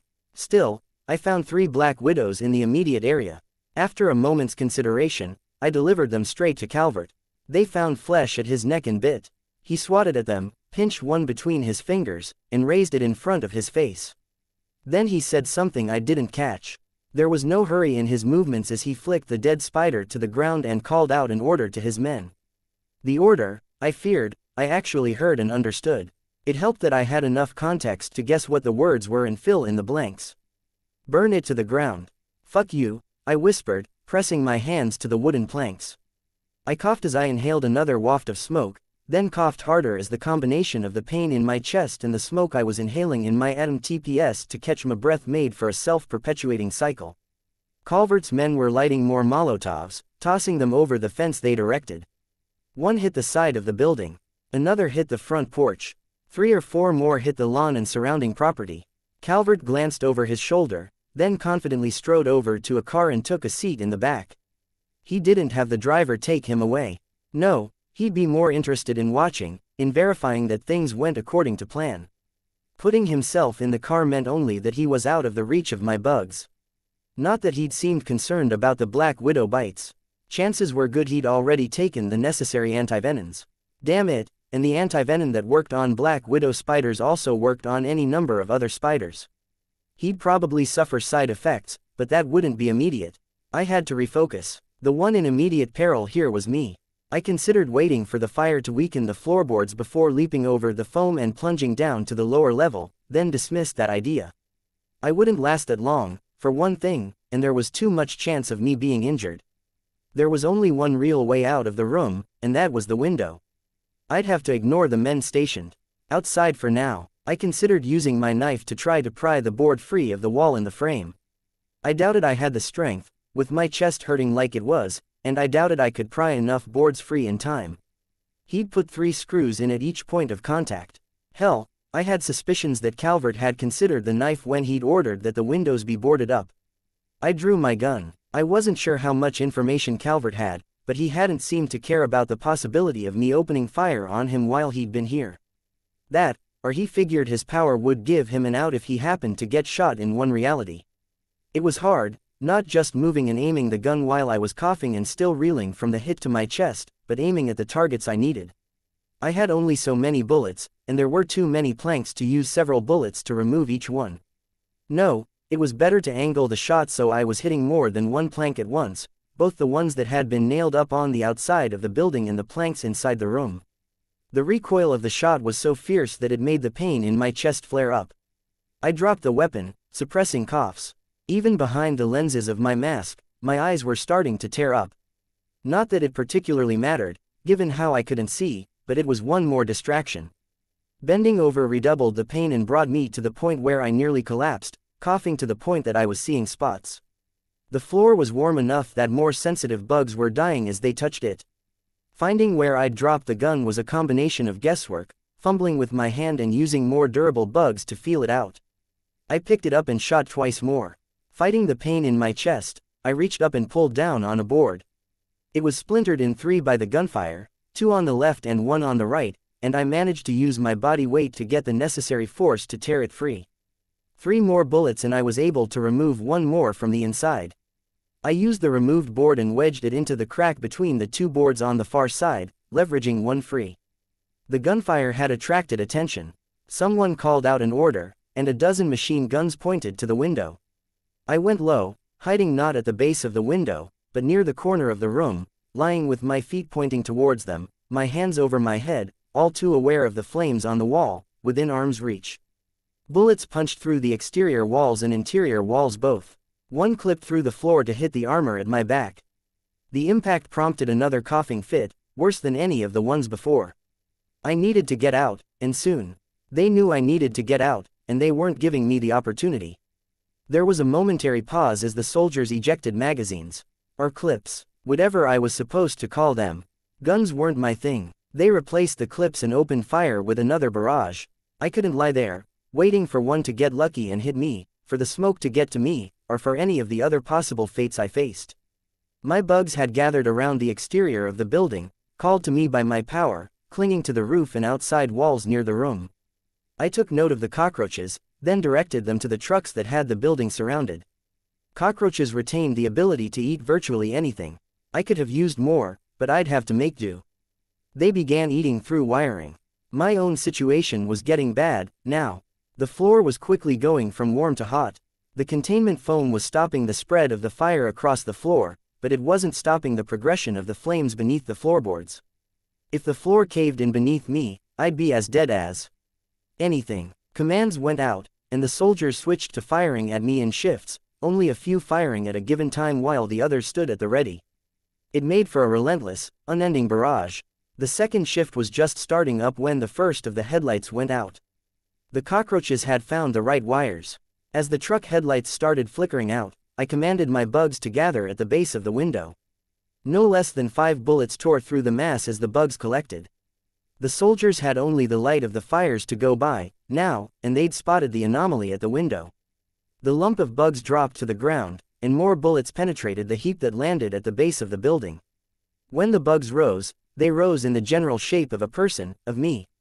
I desperately wanted to be out of the room. I was coughing more than I was breathing, and I worried that the next serious coughing fit would see me blacking out before I sucked in enough oxygen. But I had to wait. I gathered more swarms and dropped them from the edge of the window. Every bug in a 3-block radius contributed to forming decoys. Each decoy, in turn, had to act like it was sustaining gunfire. They moved slowly, stopping when the bullets hit, some flattening out to mimic falling to the ground. It made for slow progress as they advanced to the fence. I couldn't stand to wait any longer. I knew I should make 1 or 2 more decoys before going ahead, but the conditions of the room were going from unbearable and dangerous to critical. I approached the windowsill as the next mass of bugs gathered, submerging myself in the midst of them, my hands on the window frame. I tried peeking through, but my hazy, ruined eyesight only offered me a glimpse of one blot where a single truck far to my left had a working headlight. I faced a small army. I was about to drop 2 stories to what had once been someone's garden, now a muddy mess of dirt and detritus, and one bullet hit me in the forearm, not too far from where Brutus had bitten me, months ago. I slumped onto the windowsill, cradling my arm. More out of desperation than anything redeemable, I forced myself forward between the broken planks and let myself drop to the ground below. The landing wasn't as hard as it could have been, but it wasn't gentle either. I was left writhing, dry heaving, much of my attention on keeping from screaming in pain and keeping the bugs all around me. I used all the residual willpower I could manage to turn over, putting my back with the armor of my utility compartment and the added fabric of my cape towards the ongoing gunfire from Calvert's personal army. I covered the back of my head with my hands and fought the urge to cough. I doubted anyone would hear if I did, with the constant gunfire and the sound of something collapsing inside, but I couldn't risk a coughing fit that left me blind to my surroundings or passing out. Now I was left with the task of passing through the perimeter. One of my swarm decoys had reached the fence, and was apparently doing a good enough job of selling the possibility that it was me that they felt compelled to double-check with the occasional burst of machine gun fire. I commanded it to start climbing. I had 6 decoys now, with another in progress at the window. I'd planned to crawl, to get to the fence and find my way through, but with my wrist like it was, one of Calvert's men lit another Molotov and tossed it at the base of the fence where the decoy was climbing. It was obliterated in an instant, and Calvert's men were forced to back away from the resulting bonfire. If Thomas Calvert was using his power to guide his men, to give them an advantage and give them directions that would help narrow down the decoys, then I'd inevitably face the same fate as the decoy had after I got to the fence. But he wasn't giving directions. He was in the truck, watching. No radios were sounding with instructions, not yet. He had to protect his perimeter, keep me from getting to freedom, but he was in a reactive position, not an offensive one where he could command an attack and then make it so it never happened if the attack went awry. No, I'd weathered that initial attack. I wasn't sure exactly how I'd weathered it, but I had. I crawled with 3 limbs, while my decoy formed a standing figure above and around me, then I joined the other decoys that were advancing on the fence. Another Molotov sailed over the fence to strike the lawn on the other side, incinerating one decoy that had ventured too close. Again, I noted, the soldiers backed off. That wasn't entirely a bad thing. The more they backed up, the thinner the defensive lines were. But I still needed to get to the fence and get over it without getting shot or set on fire. I still had more bugs arriving from the extent of my range. Being trapped like I hadn't given me a second trigger event. I wasn't so lucky, but it had extended my range. I tallied the resources I had at my disposal, considered how many more decoys I could create, then I reconsidered. No, I needed a distraction, and these slow-moving decoys weren't that. The bugs I still had in reserve swept into the ranks of the soldiers, and I went flat for my own safety, covering my head. Behind you, one collection of bugs whispered to a soldier, my swarm speak forming the necessary words. He whipped around to see nothing there. I'm going to eat you alive, another swarm spoke, somewhere nearby. Crawl inside your body and lay eggs. Calvert's voice sounded over a dozen radios in the area, she's playing mind tricks. She's still near the house, and she's never killed or tortured before. Maintain the perimeter and do not use grenades. Again, with the refusal on the subject of grenades. A reminder, even, this time. Was this a point where he'd split the timelines, bombarded the house with grenades in one reality and stuck to the guns in another? Or had he already verified that I had a counterattack in mind for the grenades? He could have employed them in an earlier scenario and had things go catastrophically wrong on his end. There had to be a reason he wasn't using them instead of Molotovs. Grenades would have been faster, given more immediate, definite results. Then there was the possibility that this tied into his alibi, that he didn't want the Undersiders or even the Travelers to know he'd gone after one of them, and the use of several grenades would be too easily traced back to Coyle. He would stick to an over-the-top arson, maybe hide the police reports and suppress the media. If I was in a territory owned by the Travelers, maybe they'd accept a price for keeping this quiet from the Undersiders. Or any combination of those things. Then I remembered how I'd escaped from the hospital bed after the Endbringer attack. The bugs continued whispering as they went on the attack, but their attack wasn't a headlong rush with stingers and pincers. As I lay flat on the ground, arms shielding my head, I took a different tack. I raided. Bugs swept into pockets and pouches, searching the contents. First aid supplies, no. Gun magazines, almost too heavy. I noticed the bandoliers of the grenades that Calvert had alluded to. The decoys had forced the enemy to spread out gunfire. The soldiers were further diverted as my bugs tried to divest them of possessions, pushing at the gun magazines and attempting to slowly nudge them free of pouches. Spiders wove silk cords, and I chose my target, a soldier by the fence, between me and Coyle. Long seconds passed as bullets hit. The earth only a short distance from me. I waited, prayed that the next thrown Molotov wouldn't land near me. At my instruction, flying bugs carried a cord out, connecting a grenade on his bandolier to the fence. Another connected the same grenades pinned to the soldier next to him. Lose the grenades, my swarm buzzed, right next to him. I'm pulling a pin. The man next to him heard, stepped away, and the cord went taut. The pin slid free. He had the grenade free in a second, but he simply held the bar at the side of the grenade down. Damn, think fast. Pulling 2 more, my swarm spoke. A benefit of speaking through the swarm was that it was hard to hear a lie in the tone. He realized that he had only the 2 hands to hold down the bars for 3 grenades, and tossed the one in his hands towards the house. The cord connecting it to the fence halted the grenade's trajectory and it swung straight down into the waterlogged lawn on the far side of the fence. When it detonated, it ripped through a section of fence and sent soldiers scattering for cover. Be patient, I thought. I could have made a run for it then, but there was no use. She's pulling the pins. The soldier who'd been near my target shouted. They began retreating, and the defensive line thinned out further. Some soldiers were standing on the far side of the neighboring property, now. Need a visual, someone shouted. A flare sailed through the air to land on the lawn, 50 feet to my right. The light it provided would let them see through my decoys. If they put one too close to me, they'd see my silhouette. More sailed my way, and I set to moving them before any landed too close to me. I maintained the pressure, an indiscriminate attack that Calvert couldn't necessarily counter. I repeated the process, roughly, that I'd used to get the one soldier to throw a grenade, aiming to knock down the fence on the opposite side of the property. I made the cord tying it to the fence too thin, however, and the grenade landed closer to the base of the house. The fence remained standing, but the soldiers backed away in the face of the dust, smoke, and hot air that billowed out from within the building. I'm pulling your pins next. Crawl up your asshole and leave you some tapeworms. I'm behind you. I can have centipedes crawl beneath your eyelids. Chew your eyes out at the root. Ever wonder if a mosquito could pass on the HIV virus? The psychological pressure was important, too. Do not throw the grenades, Calvert's voice sounded over the radios. The drawback of the psychological pressure was that many soldiers were now shooting indiscriminately at the property, and I didn't have anything even remotely resembling cover. I began belly crawling across the grass, using my one good arm and my knees. I felt an impact across my face. The briefest shriek escaped my lips before I remembered to clam up, managed to convince myself that it was only a clod of grass and dirt that a stray bullet had kicked up. Someone had heard. A female soldier. She was on the other side of the fence, not 5 feet in front of me, and her head had snapped in my direction as I'd let the sound escape. I barely had any of the pre-prepared silk cord left. I split the swarm around me into 2, and sent one to my left. The soldier held her machine gun in one hand and fired at the running swarm, drawing a flare with the other hand. In the meantime, I was getting my feet under me, lunging.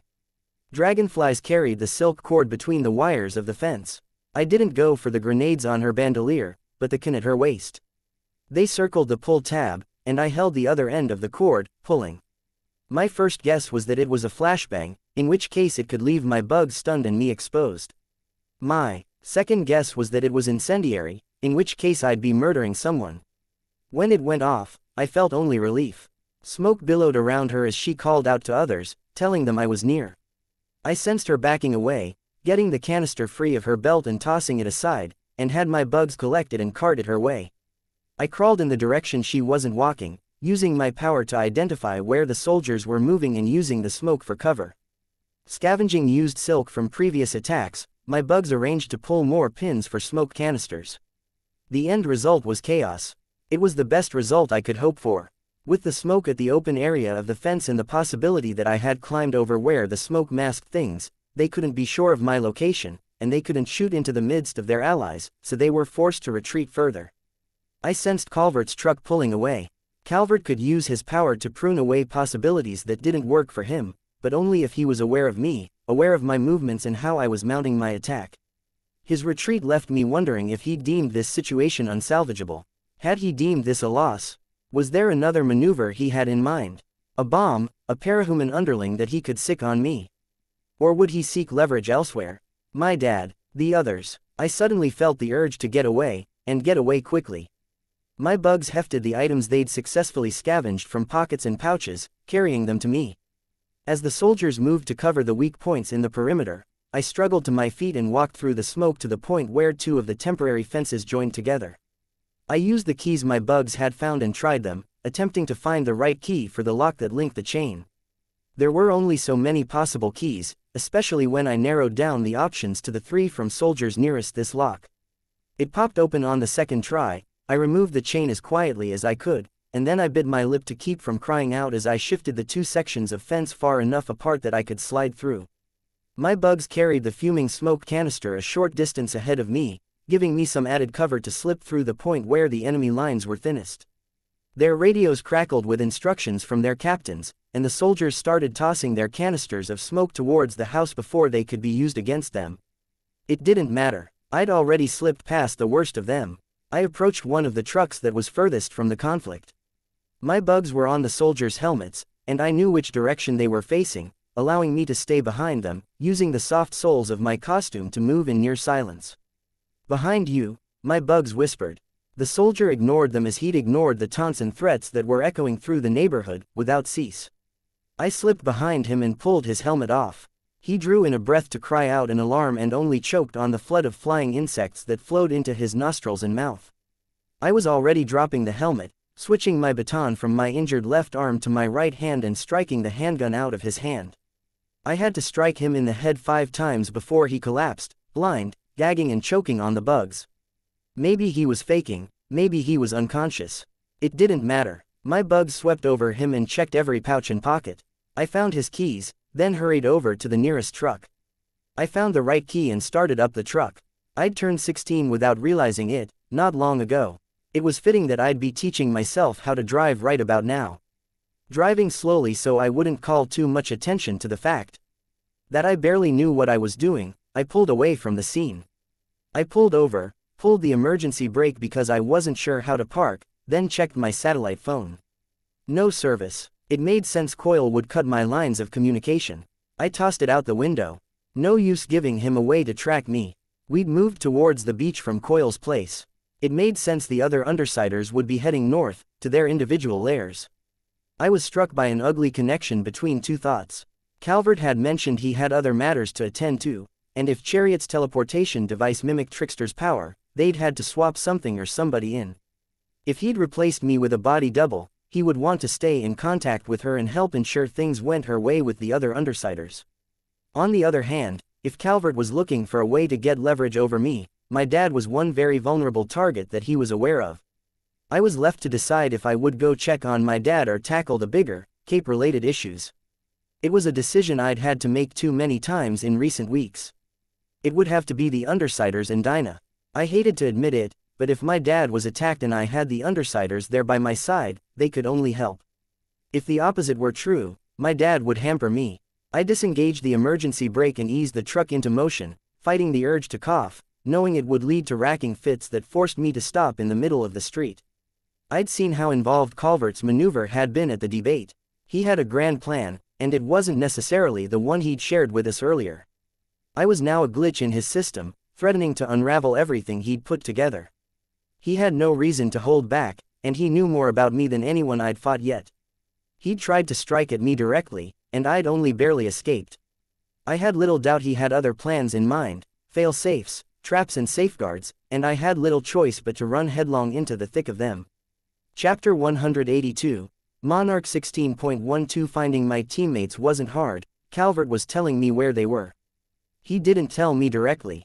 No, this was more a casualty of being too careful, of putting too many secondary measures in place.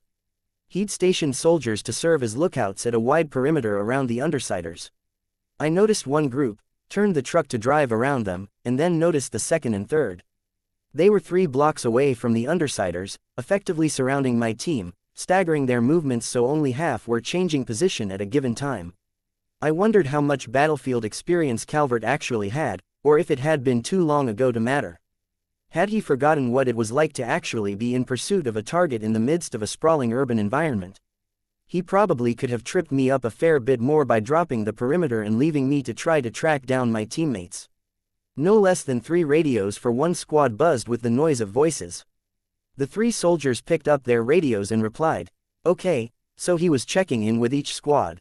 So maybe it was roughly as inconvenient as trying to find my teammates in the middle of nowhere. Calvert had dropped me in Genesis territory.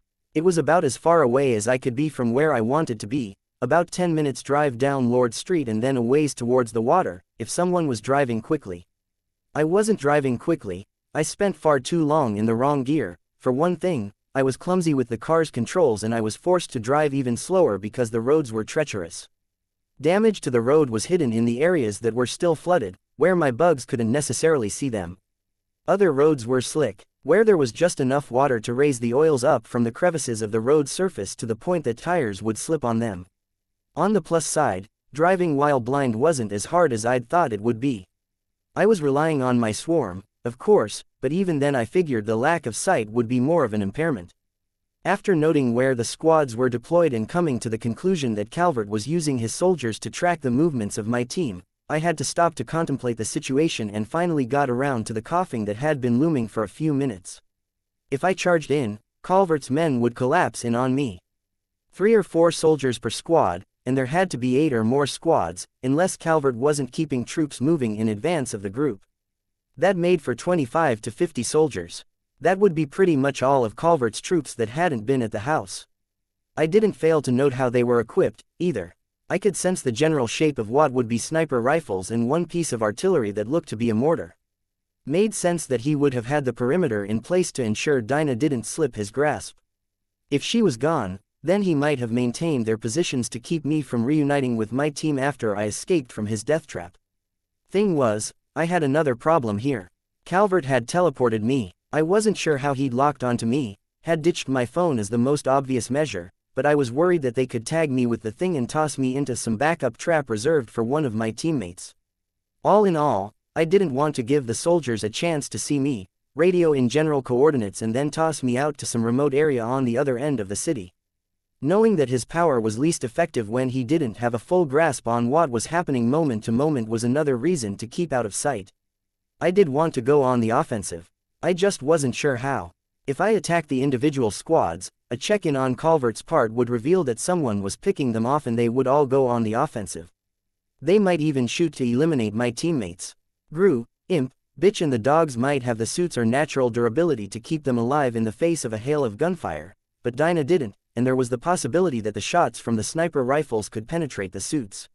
Or Calvert would order his squads to fire their mortars and wipe my teammates off the map. If I assumed he had more than one mortar positioned around them, added his power into the equation to give him 2 sets of barrages with different target zones, I doubted they would emerge unscathed. That left me to wonder why he hadn't done something similar at the house.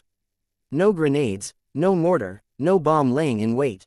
Failing that, what was the trick behind the teleportation? Why hadn't he just teleported me back after I slipped away? Did he want to keep me alive? Or had he actually expected me to escape? Had he looked at all my past confrontations and gauged that I could probably make it, and it was no skin off his nose if I didn't? Hell, it was possible he'd used his power to help ensure I'd make it this far, to further some greater scheme. Whether I wanted to deal with the soldiers, get the Undersiders out of the way of those mortars or avoid falling into some greater trap laid by Calvert, I needed more information. The Undersiders were walking, judging solely by the speed the soldiers were adjusting their positions. I wasn't sure where Atlas was, but I'd driven past the site where we'd picked up Dinah and he hadn't been there. I could guess that Dinah wasn't keen on riding the dogs, so that made sense. I slipped bugs into position on the soldiers to track their movements, then moved in closer, pulling the car into park and climbing out. Better to move on foot. I'd picked up masses of bugs on my slow-ish drive through the city, and I guided them as close to the soldiers as I could get them without giving myself away. The tint of my lenses didn't help with the haze over my vision. Still, opening my eyes, I could see it was evening, and the city wasn't offering much in the way of ambient light, given the inconsistent availability of power. I coupled the use of my bugs with my eyesight to try to spot the glare of flashlights or headlights, but peaks suggested that the soldiers were operating in darkness. Night vision goggles, perhaps. I waited until the squad nearest to me shifted to follow, noted how the squads to the north and the southeast of them were holding position, guns at the ready. Calvert would have told them I'd escaped and that they should keep an eye out. Their wariness made sense. Still, I was able to advance closer, following the group that was moving to follow, getting closer while keeping buildings and other obstructions between us. Not the easiest thing in the world when I had to use the presence of the bugs to estimate where their line of sight extended, but I managed to get within half a block of them, crouching behind a van. Swarms waited just around the corners. I wasn't attacking, though. No, my interest was on getting close enough that I could reach my teammates with my power. Calvert had apparently stationed his men with my power's range in mind, but he didn't necessarily know that my power's range extended in certain circumstances. Getting just a little closer, I could sense them, walking down the middle of the road. I drew my bugs around me, not in the shape of a person, but to mimic the curves and bumps of the truck I was kneeling beside, so my silhouette wouldn't stand out so dramatically. I could sense Bitch, still on Bentley's back as he trailed behind the rest of the group. Bastard was lying across her lap, apparently asleep. I sensed Gru and Imp, walking just ahead of Bitch and Bentley. And I sensed Dinah, walking hand in hand with a girl who shared my build, who had hair of the same length and a costume similar to my own. I didn't want to give anything away by swarming her with bugs to sense where our costumes differed, but it was pretty damn close. She even had bugs on her costume. Some were drawn there by pheromones, and some were pinned in place. Her utility compartment differed from mine. She had a knife, longer and narrower than mine, and 2 guns holstered within. Some grenade canisters were tucked into the spaces by the shoulders where the short cape could cover them. If Calvert's preparation of the building prior to teleporting me in hadn't made me think his betrayal was premeditated, this certainly cinched it. Copying my costume, finding someone who fit my shape to the point that the others wouldn't notice. Someone apparently capable of using a gun. Dinah was still with them. They hadn't dropped her off, even though Calvert could have arranged something like fake parents to accept Dinah. Or maybe someone had raised that possibility and fake Skitter was taking Dinah back to her territory to look after for a bit. The other Undersiders would leave, maybe, and Dinah would go straight back to Calvert's possession. I wished I had a better sense of Calvert's overarching plan. What would happen to the other Undersiders? What would he do with fake Skitter? He couldn't hope to maintain the ruse for any meaningful length of time. There had to be a reason he hadn't just bombed them here and erased the last of his enemies in one fell swoop. How much of the plan that he'd shared had been real? This situation wasn't so different from the one I'd just escaped. There was the immediate threat, the mortars, and there was the one beyond that, with the soldiers ready to gun down my allies. Bitch could have rescued Dinah, Imp and Gru from the mortars, given a chance to run, and Gru and Imp could deal with the guns, but the biggest issue, the biggest difference in where they were now compared to where I'd been, was that they weren't aware of the threat. If I could communicate with them, perhaps I could have coordinated them, managed something. But it was evening and the black and brown bodies of my bugs wouldn't be able to spell out anything obvious against a dark background. My phone had been locked out and the presence of the false Skitter meant I couldn't deliver a message unless it was very subtle. Any mistake on my part threatened to provoke an ugly situation. Calvert could order the mortar strike and teleport Dinah and false Skitter out. No, I didn't think there were many options when it came to communicating with Gru. Imp, maybe that was a better option, given her ability to disappear, meet up with me and then rejoin the others. Except I didn't have an explicit strategy in mind, and I wasn't willing to gamble that Calvert hadn't accounted for Imp with some kind of surveillance with an electronic filter, like the screen of Dragon's battlesuit. Rachel, no, I was pretty sure she couldn't read and write well enough to follow any directions, so I couldn't even explain anything complex without saying it aloud, and doing that would be hard, speaking through my bugs without alerting the doppelganger in their ranks. I could abandon them, try to find Tattletale or my dad, but Tattletale was going to be behind even more layers of security. If she was inside Coil's underground base, and going to see my dad felt like a detour that wouldn't do anything to address this situation. That left me one potential ally. I sent a ladybug to Dinah, settled it on her right hand, the one that the mock Skitter wasn't holding. She glanced at it, her head turning a fraction, then moved her hand to hide it from false Skitter. I felt her clench her fist, the skin between the ladybug's legs stretching so the legs were pulled slightly apart. Dinah knew that Skitter wasn't me. There was no other reason to hide the ladybug. We'd never spoken, we'd never had a conversation, or even communicated through more than eye contact. Dinah had been driving my actions for weeks, now, or maybe it would be fairer to say my goal of saving her had been driving my actions. Now we were finally getting a chance to interact, and everything hinged on it. The bug crawled to the center of her palm, and she closed her fingers gently around it. Did Dinah have access to her power? Could she signal me? Dropping the bug, killing it, I sensed the movement of the bug as she raised it to her chest, used her thumbnail to scratch at her collarbone. Maybe I'd pinned too many hopes on the drug-addicted preteen. Maybe I'd read the little signals wrong, and she didn't realize that the skitter next to her wasn't me. Or maybe that niggling doubt that had been in the back of my mind since I'd decided I had to help Dinah had been real. It was all too possible she didn't want to be rescued. She was dependent on the drugs, she craved them, and staying with Calvert meant she got them. In a way, I felt like that possibility was why I'd been pushing myself to save her as hard as I had, because I suspected that Dinah was trapped in more than one way. She'd been kidnapped, kept captive physically, but she was also being kept captive in other ways. I had to save her because she might not want to save herself. Except if she didn't want to save herself, then this situation would be that much more difficult to manage. She dropped her hand to her side, let it swing a distance away, then brought it up to her chest again, scratched.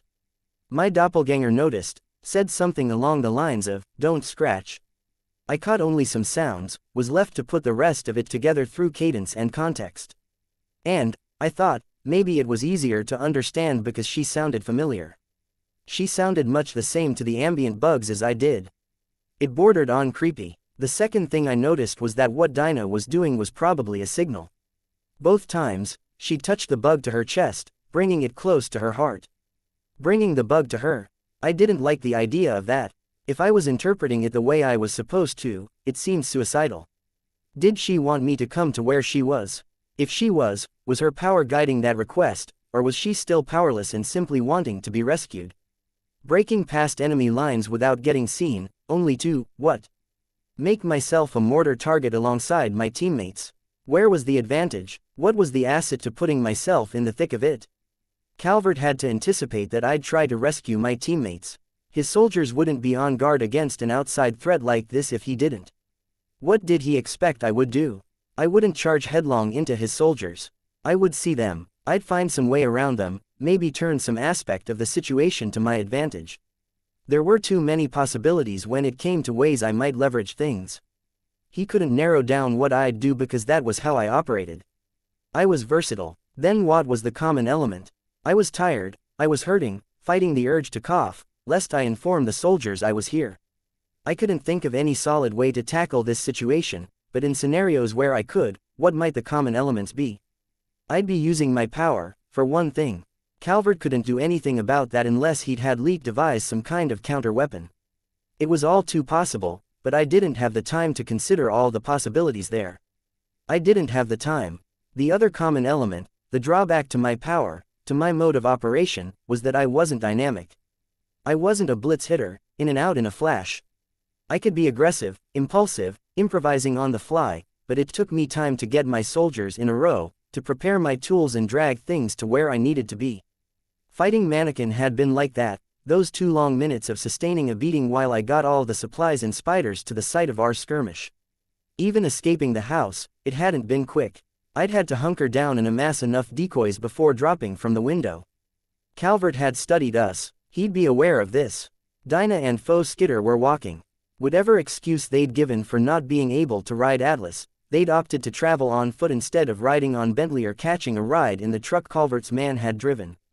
Maybe that wasn't because Dinah was scared of the dogs. Maybe Faux Skitter had suggested it, encouraged this for some greater plan. They wanted to let me catch up. They were betting I'd get here, then take time to deal with the squad so my teammates weren't in danger. By doing that, what? How would he capitalize on it? Identify the direction I was attacking from, then bring all the soldiers he'd had at the Death Trap house here to corner me.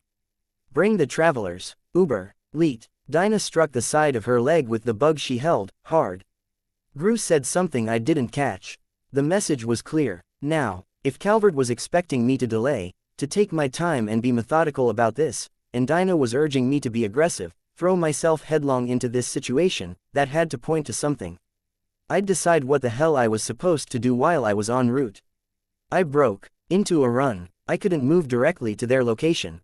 I had to backtrack, find a route that didn't put me in view of any of the watching squads. The activity was making me cough, and I was forced to suppress it or limit it to muffled choking as I got closer to the soldiers. Sweeping the whole of my range with my bugs, I found a route. I had to backtrack a touch, move a bit closer to the water, but I found the construction site, and I found the ladder leading into a hole in the ground. From there, it was a short climb to accessing the storm drains. The acoustics of the storm drains made for a lot of noise, even if it wasn't raining above ground. The water varied from knee-high to waist-high, depending on how much debris had filtered down, and it was moving with enough speed that it interfered with my ability to run. My chest screamed at me in pain every time I was forced to stoop down to touch ground with my good hand for added support, and I didn't dare cough for fear that the same acoustics that made the area echo with the flowing water would carry something to the ears of soldiers above. The realization hit me when my swarm reached far enough to sense the second mortar and accompanying squad of soldiers. There was an advantage to putting myself in the middle of the mortar's target area. I just had to get there. I picked up my pace, hurrying in the direction of my teammates and Dinah, slipping on the slimy footing and loose grit, trying not to cough and failing. It didn't matter too much. I was past the perimeter and closing in on my teammates, using my bugs to figure out which turns I needed to make and which paths were most open to travel. In a matter of minutes, I was close enough that I had to find a way up. My bugs identified a ladder, and I pushed my way up, using one shoulder and my legs to lift the drain cover from its housing. I emerged just far enough away that I thought the sound of the cover wouldn't be audible. Bentley perked his ears up as I used my good hand to set the drain down, but didn't do anything further. My concern and my worry were driving my range outward. I was sending any bug I didn't need for sensing my surroundings to the periphery of my range, gathering them near the mortars. Spiders threaded cords of silk together, and other bugs gathered en masse. Being here, at the bullseye, with my range extended like it was, it meant I could strike at each of the 4 mortars simultaneously. I hit each squad of soldiers in the same moment, a tide of bugs washing over them. I tried to wind cords around the noses of the mortars, snag them on anyone who was moving, but they were too stable. One soldier grabbed a bomb and moved to load it into the tube of the mortar. In an instant, I had the full mass of that one swarm on him, slipping beneath the stylized, high-quality armor and masks Coyle outfitted his mercenaries with. They bit, stung and attempted to wind cords around him, tying his hands, for lack of a better word. He put the mortar down and backed off, and I eased up on him, settling for a more general form of attack. Snipers couldn't fire, mortars were out of commission, and the soldiers weren't in a position to attack. And Faux Skitter raised her head a fraction, her back straightening. If I could see, and if I were in a position to see her, I might have missed it, but I was aware with my bugs on her. She knew. A headset beneath her mask. A communications device in her ear, feeding her info. I ran towards my team. Bugs stirred around the others, as I attempted to rouse them and get their attention. Fake Skitter wheeled around, reaching behind her back to draw her gun. Her arm caught Dinah around the shoulders, hugging the girl to her side. I missed the first part of what she said. The meaning was clear. Got no more use for you. And she sounded like me as she said it. I could sense the shock on the part of my teammates. And I could sense the trap fall into place, as though a switch had been flicked. The bugs I'd placed on my teammates to sense where they were went on the attack. It wasn't my command. I tried to push the bugs to stop, but my power was drowned out.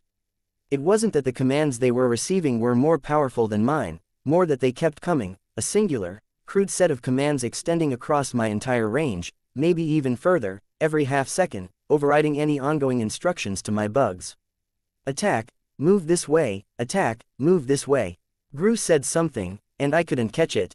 Betraying us, bitch screamed the words. Next to Bentley, she was suffering the worst of it as the bugs attacked. Sorry, my doppelganger said. I missed the tail end of what she said after that, but it ended with, the plan. Sorry, bitch, it was always the plan. No, I shouted, and the act of shouting made me cough until my knees buckled. I could feel the bugs gathering on me, attacking mindlessly, collecting on my scalp. Still coughing, I reversed the short cape that sat around my shoulders and pulled it over my head to serve as a hood. It didn't do anything to kill the bugs that were still alive and present, but it kept more from accumulating. I was too far away for any of them to hear. A block away, miles away, for all the good it did. The other Skitter fired her gun at bitch, one shot after another. Gru blanketed the area in darkness, and the false Skitter dropped her weapon. I could sense bitch slumping on Bentley's back, bastard spilling from her lap to hit the ground and roll on impact. Did he clone me? No, I could sense the movements of the bugs throughout my range, even if I couldn't control them. They were moving in a massive, slow spiral, drifting counterclockwise and attacking anyone they came in contact with, and the center of the effect, where they were settling and gathering in piles. A box in the center of one building. Had to get there, shut it down. I struggled to my feet, half running, half staggering as bugs gathered in a heavy carpet on me. I was lightheaded, exhausted, still coughing, and the first of the bugs were arriving from where they'd been attacking the soldiers. I sensed Dinah in the midst of the swarm. The pheromones that false Skitter wore were serving to override the pulses from the box, keeping bees and wasps from doing too much damage to the pair. I wasn't sure how they planned to deal with the more dangerous spiders, but the bugs that were moving across land were slowed by the constant vertical ascents and descents as they ran into buildings and other features of the landscape. False Skitter hurled a canister into the midst of my teammates. A flashbang. I could see the flare of light, the concussive sound that scattered the bugs that had congregated on them. Heading for the swarm box, I wasn't close enough for it to really affect me. The mortar crews were packing up their equipment and climbing into the trucks to beat a retreat from the scene. This is Calvert's doing. He was convincing the others that I was turning on them the second I had Dinah. He'd probably rigged it so I would disappear afterward. Skitter out of the picture, in a way that was totally believable given my prior actions. The Undersiders would be mad, they'd be hurt, but they'd still be his. Except I was here. I could convince them it was a trick. Either shut off the swarm box or take a left turn, show up where they were, and things would make sense in an instant. 2 Skitters, 1 a fake. No, I had to shut off the box. I could feel blood, where some bugs had found flesh on Rachel and the dogs. If too many bee or wasp stings struck home, someone could be seriously hurt, needing epinephrine. I could sense Dinah moving one hand, drawing it across her chest in deliberate gestures. From shoulder to shoulder, down the side of her body from her armpit, turning to cross the base of her ribs, letters. S-O-R-R. There was no time for the Y. Both Dinah and the other Skitter disappeared, replaced by a collection of rubble and a single flashbang. The others were still reeling from the first when the second flashbang detonated. More boarded up windows and doors. I fired my gun at the handle of the door and then kicked. I did more damage to myself than the door, collapsing in another coughing fit. The others recovered before I did. I could sense Gru standing, shouting something. I couldn't understand him with the effect his power had on his voice. Not the first time I'd run into that issue. Rachel was up too, using Bentley to stand, one hand pressed to her side. I sensed the hot knot of metal where it had impacted the reinforced jacket I'd given her. Good. Find her. She shouted. Find Skitter. Hurt. Kill. Bentley broke into a run, zigzagging across the street they were standing on toward where false Skitter had been. Did they make her smell like me? They had to have, to keep the dogs from barking distress. But how? Had Calvert had his men raid my stuff? Had he used my dirty laundry? I felt violated, not just because of the potential trespass, but the extent to which they'd stolen my identity and abused it. Bentley raised his head and then turned right in a loping run that would put him behind me in a matter of seconds. Then he'd have my trail, he'd zone in on me. I could picture what happened next. I wasn't in a state to put up a fight.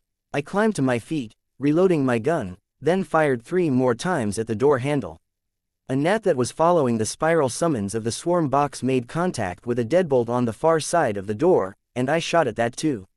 This time, when I kicked, it opened. I collapsed to the ground, my cough so fierce and ragged that I wouldn't have been surprised if I'd been expelling flecks of blood into the inside of my mask. Bentley spotted me and began charging. I crawled inside, brought my legs up to my chest to get them out of the way of the door, and kicked it shut. The mutant bulldog was too large for the door. When he impacted it, it split across the midsection, the upper half coming free of the hinges, and the surrounding brickwork bulged inward, cracked mortar showering down around me. The wooden framework around the door kept him from getting much further, wooden pillars of support that were a foot thick on each side. It made sense that Calvert had picked a fortified structure to stick the swarm box inside. Small blessing that it afforded me some small advantage as well. Bentley butted his head against the doorway again, getting no further than before, then backed away a few steps and howled. Bitch and Gru were already en route, following the sound of gunshots. I could hear Bitch howl a response to Bentley's cry, an utterance of raw anger and promised violence. Bastard was at Bitch's side. He was bigger, growing spikes of bone and an armor of calcified muscle. He would fit through the door. I crawled for the swarm box. The bugs were thick, and though they couldn't penetrate my costume, they were making their way into the folds at my neck, around my hood. It was due to numbers rather than any design, but it was stifling. I could barely breathe, and having to climb through a mass of bugs as big as a large tank, feeling them biting, stinging, feeling the venom the wasps and bees were injecting into me, I raised myself up enough to get a grip on the tarp that covered the box, and then let myself collapse to the ground, coughing, maintaining my grip so I pulled the tarp off as I fell.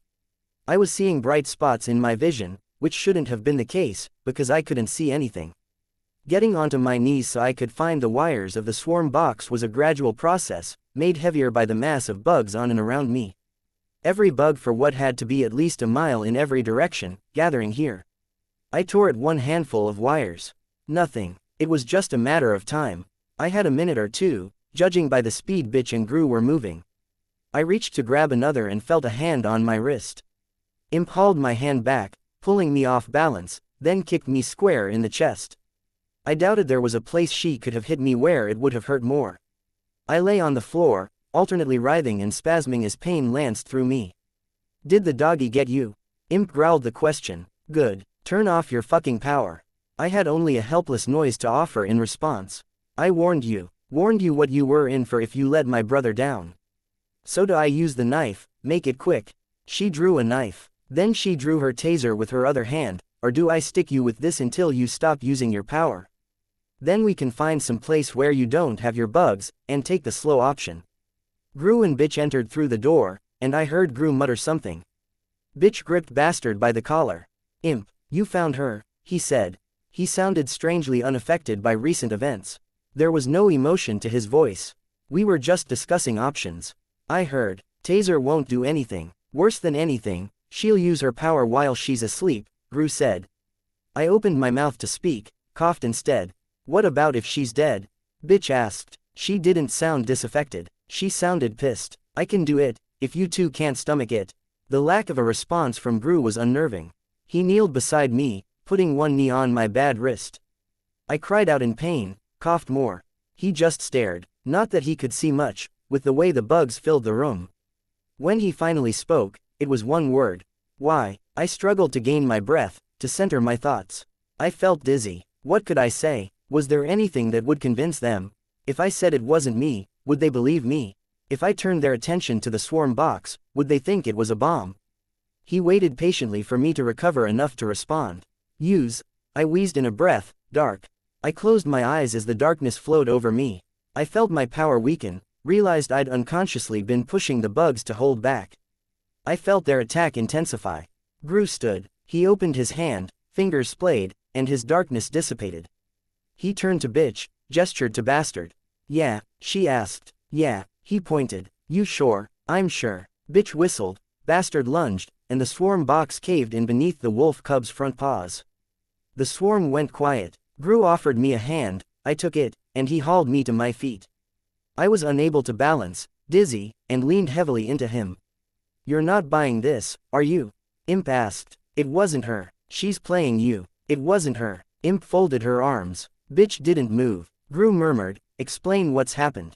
Then we need to take care of you.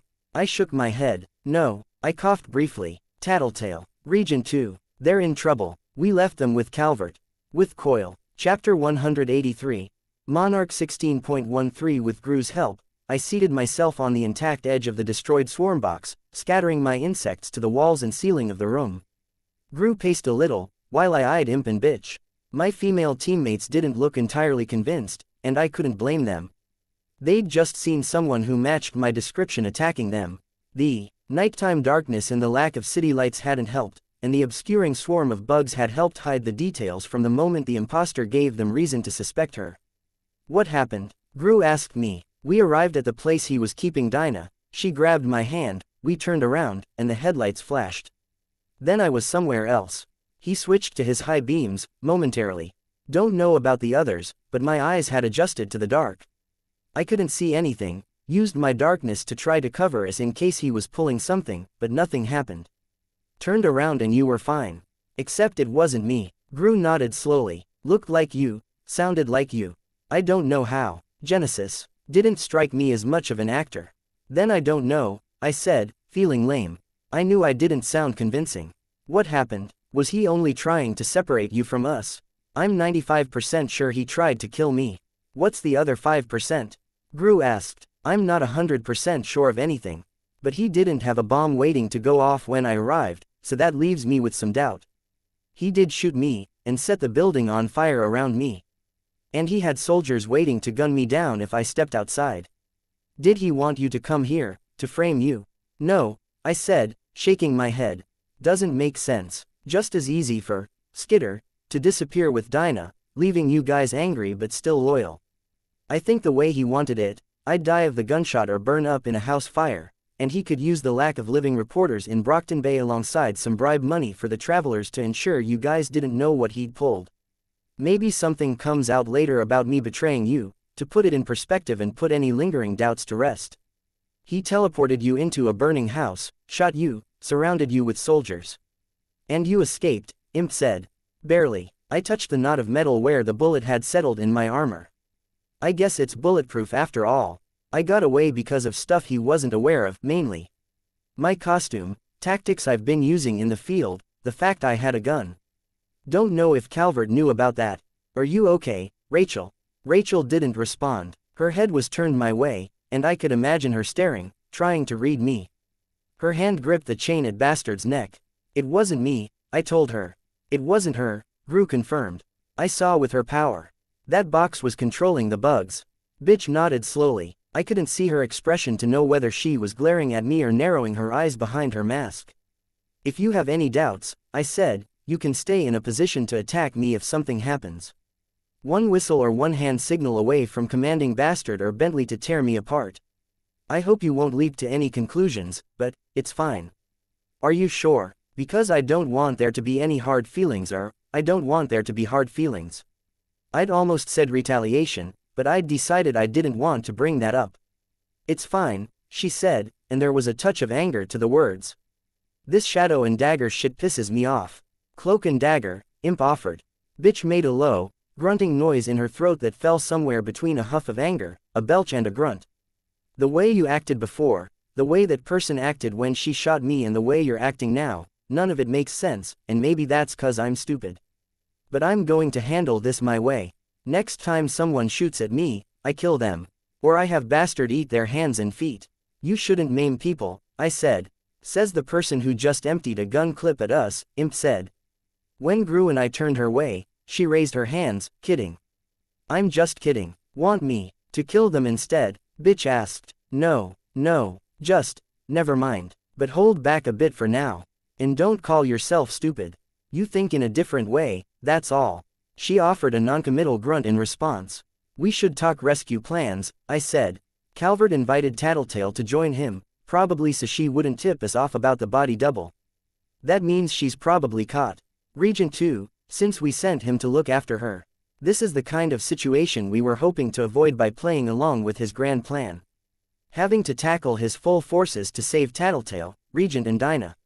Right, if we go charging into this, we or one of his hostages will get killed. I could go in, Imp said. Get them, walk them out. No, he knows us. He's anticipated something like this. Probably has for the travelers, too. He'll have planned around our powers, with counters in mind for each of us. That means video cameras to keep an eye out for you. Pain in the ass. Indirect attack, Gru suggested. It won't work if he's holed up somewhere safe. Not with the countermeasures he'll have put in place. If he's in his underground base until this all blows over, then he'll be impossible to access, I said. I had to stop to cough. Nobody chimed in with an answer or idea while I recovered. I went on. If he's in the PRT offices, then we'll probably have to get past the travelers, his soldiers, his PRT officers, any countermeasures he's put in place and any countermeasures the PRT put in place. It'd be a question of staggering out his various lines of defense so the more questionable ones are out of sight of the good guys. And he still has his hostages, Gru said. Fuck it, I groaned, then I coughed more. You need a hospital, Gru told me. I shook my head, then regretted it. I felt dizzy, vaguely nauseous. It was as though simply stopping and letting the adrenaline kick down a notch was letting symptoms emerge. Can't, not now, you're nearly dead on your feet. I'll manage, I said. I turned my eyes to the place I'd been lying while Imp stood over me. What if I was dead? Calvert doesn't have a way to know how this turned out. Do you have phone service? Gru reached for his phone, but Imp had hers out first. Sure, he cut my phone off. I threw it away in case it could be used to track me, or in case it was how he was getting a hold on me with that teleportation device. If he suspected you, wouldn't he do the same, limit your options? So you think he thinks maybe something happened? Or he's waiting to see if we bought his ruse? He knows I was in the area. I attacked his men trying to save you guys. He had gunmen and explosives teams ready to wipe you off the map if you caught on to what that imposter was doing. So what happens if you call him and tell him you killed me? He asks us to meet him at one of those secure locations you mentioned, and we can't refuse without revealing that we know what he tried to pull. And destroying that box might have clued him in anyways. Fuck, I muttered. When the other skitter disappeared with the girl, how did she do it? Exactly. Teleporting, I said. Through the first flashbang, teleported out, leaving rubble and another flashbang behind. He said, okay. Why are you so curious about that? Just thinking something through. Give me a second to think. He pointed at me, make sure you're taking deep breaths in the meantime. Even if it hurts. I nodded and did as he asked. For a little while, I ignored my bugs and focused on tallying the damage I'd sustained.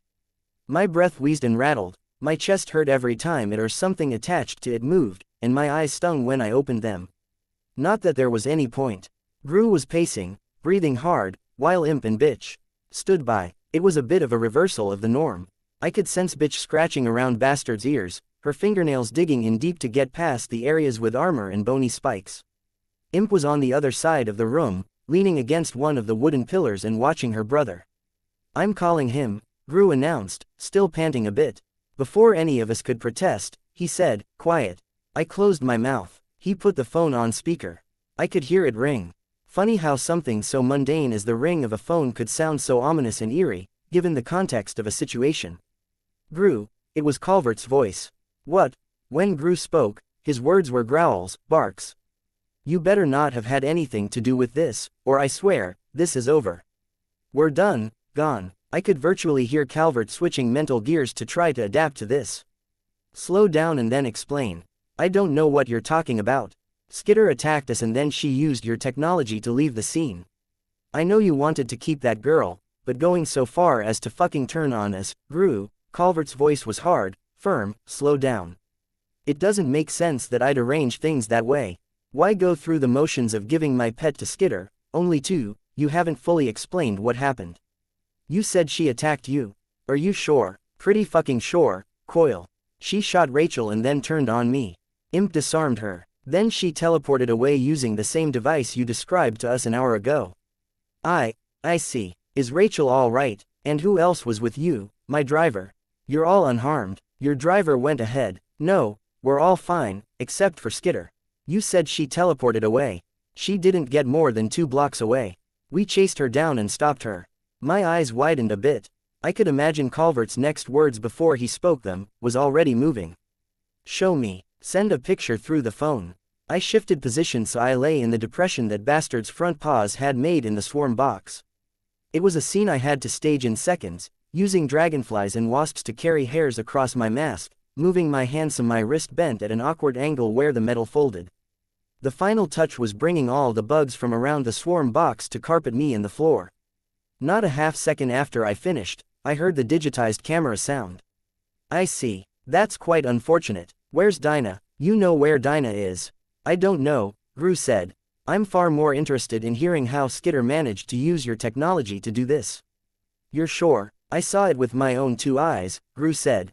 She threw a flashbang, but light and darkness don't affect me the way they do others. You know that much. Gru was lying, adding an element Calvert wasn't aware of, to throw him off track. Good. I didn't, believe it or not, Calvert said. And I don't know how she would have gotten access to the controls. One moment, I'll have to call you right back. My swarm felt Gru stiffen. He raised his voice, don't hang up on me. The speaker phone buzzed with the dial tone. We stared at each other. Or the other stared and I used my swarm sense to observe. As a group, we were still and quiet for long seconds, the dial tone still blaring. Gru hit the button. What are you doing? I asked, being aggressive, keeping him on his heels. If he's constantly defending himself, he won't be able to turn things back on us. Except he hung up. He's going to think through his options and give you an excuse when he's ready. I didn't think he'd hang up. I frowned. I was thinking back to the meeting I'd had with the school, when my dad had been with me and we'd accused the trio of bullying. Both Emma's dad and the school had played their little power games. It's a tactic, I said. He regains control of the situation by being the one who can call back, and it helps establish the idea of him being an authority figure. Damn, he said. Sorry. It made sense in my head, but I didn't think it through. I'm tired. Didn't sleep last night. I figured it was better to call sooner than later. It's okay. Maybe call him back. He didn't get a chance. The phone rang. This wasn't the kind of response I wanted. Coil, Gru growled into the phone, the second he'd answered. I heard the beep as he switched it to speakerphone. Calvert was already talking. Have sequestered Regent in my custody, out of concern that he controlled Victor to have the young man hack into my systems. You and I both know that Victor didn't have that kind of access, and we didn't know about your teleportation technology until an hour ago. I fear Skitter may have known, and I'm simply covering my bases. Once we've verified what happened and that Regent wasn't complicit, I'll release him. You can understand where I'm wanting to be careful, given this turn of events. I don't understand anything, Coil. I heard a tremor of emotion in Gru's voice. I liked Skitter, and she's dead. The use of the teleporter says you're complicit. I want to look you in the eye and believe you weren't a part of this. We'll sort this matter out. If you'll come to my headquarters, we can discuss this. No, not your headquarters. Not with the possibility you pulled this shit on us. We'll meet somewhere else. Somewhere open. There was a pause. As you wish. Name a location. Gru, this time, was the one caught off guard. Calvert's response was fast, and Gru clearly didn't have an area in mind. A place where we'd be able to set up faster than Calvert, ideally open, not riddled with attack routes and vantage points for his soldiers. I thought of a spot, and the air caught in my throat as I suppressed a small noise. I almost coughed. I drew the word in the air with my bugs. The market, North End, Gru said, reading it. You know it. I do. It's shut down at present. Right. You come with only one small squad of soldiers, bring Tattletale and Regent. If, Calvert started. Gru hung up on him. He looked at me. Authority, right. Right, I said, but all I could hear was the emotion in his voice when he'd been talking about the idea that I'd been dead. Pretending. Gru wasn't a guy who showed his emotions. He didn't strike me as an actor. Hearing that had affected me more than I thought it would. I didn't want to ask if it was because he really cared or if it was because he'd tapped into something else, some vulnerability that his recent trauma had left open to him. I coughed lightly. The market's a good spot. His people were at the south end of town. It'll take him a bit to get there, so he won't be able to stage any kind of ambush. It works. But if we're meeting him, what are you doing? Staying nearby, I said. I'll wait in the wings. In the meantime, we should see if we can get our hands on something that we could have bastard mauled to the point that it looks like my mutilated remains. There a butcher still in service anywhere? Gru asked. We'll figure something out, I replied. The market was almost empty, an expanse of asphalt devoid of cars, surrounded by tall grass. There were still faint marks where the treads and scoops of bulldozers had pushed the dirt and debris to the far side of the lot. Only a few stalls were standing, but the displays were empty. I felt exposed, naked. I was wearing only my old costume and the built-in makeshift skirt to cover me where the fire had eaten away at the leggings. My utility compartment was the one that had been damaged during our altercation with the 9, holding the bare essentials, while my new mask and the upper half of my remade costume were presently being worn by the fake we'd made. The sacrifice of the costume hurt, and the process of putting the fake together hadn't been pretty. The head, upper body and arms were simply taken from a child's mannequin we'd salvaged from the inside of a store display and stuffed into the top of my costume. To get the meat for the torn midsection, I'd had to use my bugs to root out and kill a raccoon from the bins of a dumpster. I'd cut it open and tied the entrails to the base of the mannequin's torso with my spiders. A wig that vaguely matched my own hair was simply bound to the head. We soaked the body, the wig in particular, with the blood of the dead raccoon. Bentley's tail wagged as he carried the thing delicately in his heavy jaws, one arm and a bloody mess of hair dangling from the left side of his mouth, raccoon intestines hanging out the other. I headed into the tall grass and hunkered down. Volumes of insects and arachnids that I'd picked up during our trek to the market settled around me, hidden at the base of the grass. Adrenaline kept me awake, despite the fatigue that I was experiencing. It had been an intense few days, an intense few weeks, with minimal chance to rest. My body was probably struggling to heal, and draining what little reserves I had remaining. Still, I wasn't about to doze off. Calvert arrived after 10 or 15 minutes, pulling up with one armored van. All in all, he had only 4 soldiers with him. He walked within 20 feet of me as he crossed the tall grass. I was aware of his footsteps crushing my bugs as he passed over the swarm. Oblivious, he approached Gru, Imp, Bitch and the dogs. "Ah, you brought Skitter. It seems there's little doubt she's dead. A terrible shame." "No kidding," Imp said. "I'd suggest my man look over the body, verify that it was her, but I suppose there's no point trying." "Bentley wouldn't let you get that close to his treat," Bitch said.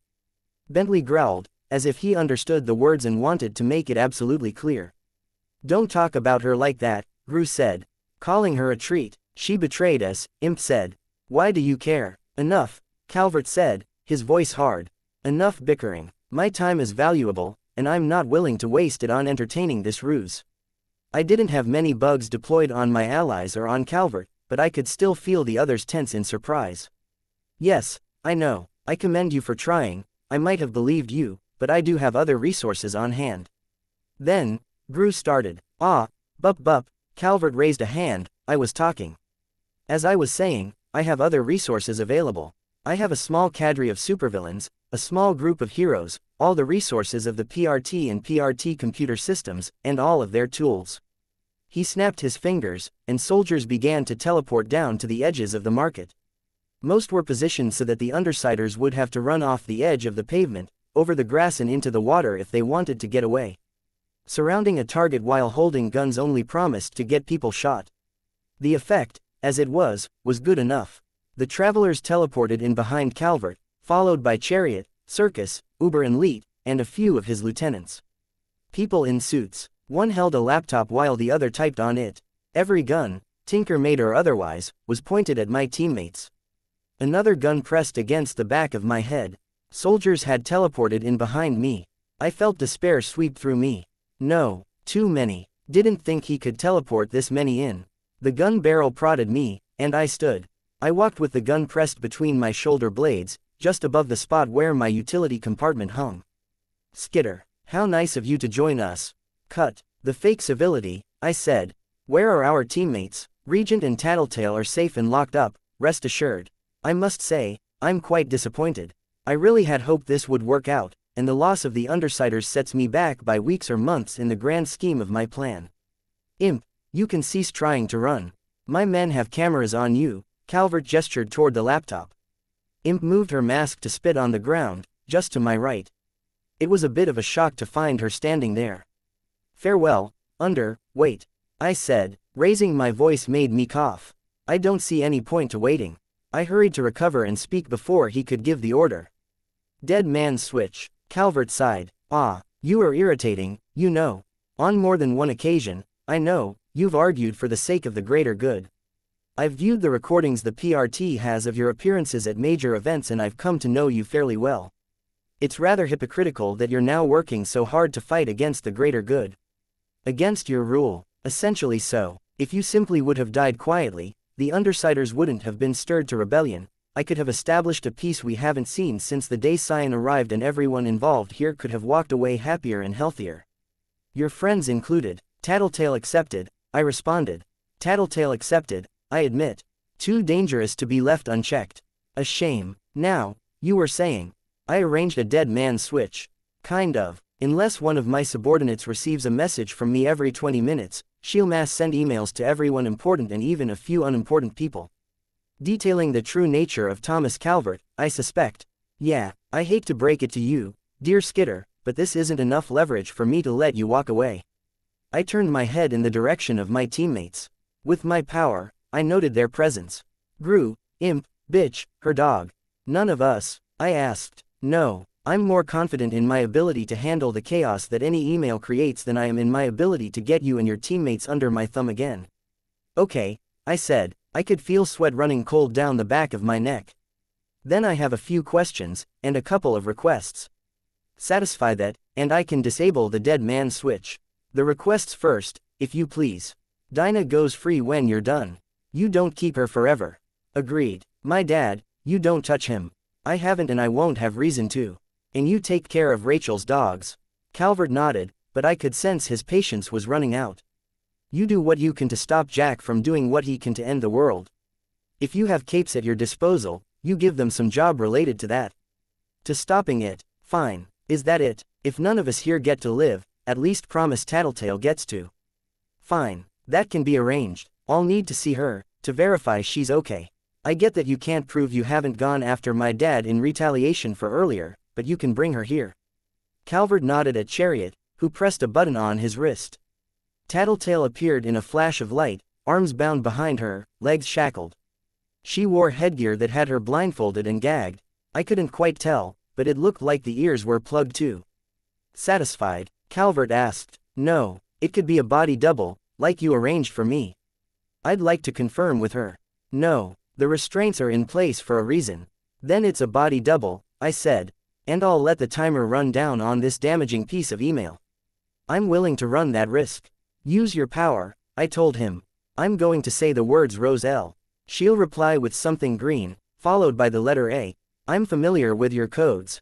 "Great. And if she doesn't, shoot us. If there's a problem, go with your other world.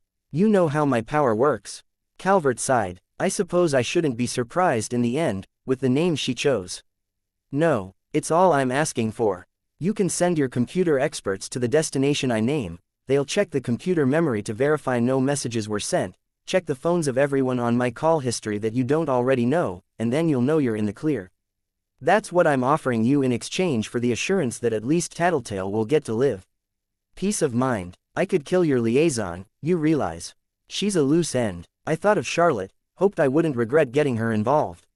I hope you won't. All I've told her is that she should await my message and send the file I composed if she doesn't hear from me regularly. I hope you'll let Tattletale in my civilian life, but if you won't, if you break your word, I guess I'll have to live with you looking a little worse in the eyes of the people who work for you. Like the travelers. Don't bring us into this, Skitter, Trickster said. This is your mess, your consequences. I didn't do anything. He was the one who turned on us first, I protested. I sensed Trickster turn Calvert's way. Calvert sighed audibly, as Skitter knows about my power and ever so kindly revealed the broad strokes of it to everyone in earshot. I suppose there's no loss in explaining. I tortured one member of the Undersiders for information, in another world, days ago. They revealed that you were plotting to turn on me if I refused to release Dinah. I cannot afford to release her, so my hand was forced. So it's our fault? Imp asked. Ultimately, yes. How did you make those body doubles? Genesis. The old-fashioned way. The one that replaced you was a Sudanese child soldier. I was preparing for the eventuality of your betrayal since the day after Leviathan attacked and your wobbly allegiances became perfectly clear. It's amusing, but the files you stole from the PRT offices after rejoining the Undersiders supplied much of the video footage my hired experts used to coach her in the particulars of how you move and speak. When you went to convince the mayor of our way of thinking, Trickster carried the devices Leet designed to record the particular signals you used to command your bugs. Which is how you built the swarm box. The famine engine, Leet said. Whatever. Any further questions? Why didn't you drop me on top of a bomb? An unfortunate side effect of Leet's power. Leet believes it was the proximity to the bomb or the particular signature of the vat of acid that made it so likely to occur, but with my power I observed that it wasn't merely a chance that the teleportation would fail and your well-trained body double would be caught instead, but a surety. No less than 12 tries with the variables changed slightly. Leet's power sabotages him, it seems. Is that Leet's passenger at work? Passenger. Ah, that's what Bonesaw calls the agents. Yes, I suppose that might be the case. In any event, we nearly ran out of time before verifying that guns, fire and alcohol wouldn't skew his power. Whatever the cause of the errors was. Okay, so I don't suppose you want to let me confirm it's Tattletale and tell you who to contact to cancel the dead man's switch. No, you've been careful every step of the way. Thinking 5 steps ahead, amassing resources, amassing top-notch underlings, getting us working for you, getting the travelers. I'm surprised you're willing to let things go ass backwards when you're so close to tying up the last loose end. It's precisely because I'm careful that I'm not willing to let Tattletale open her mouth and speak.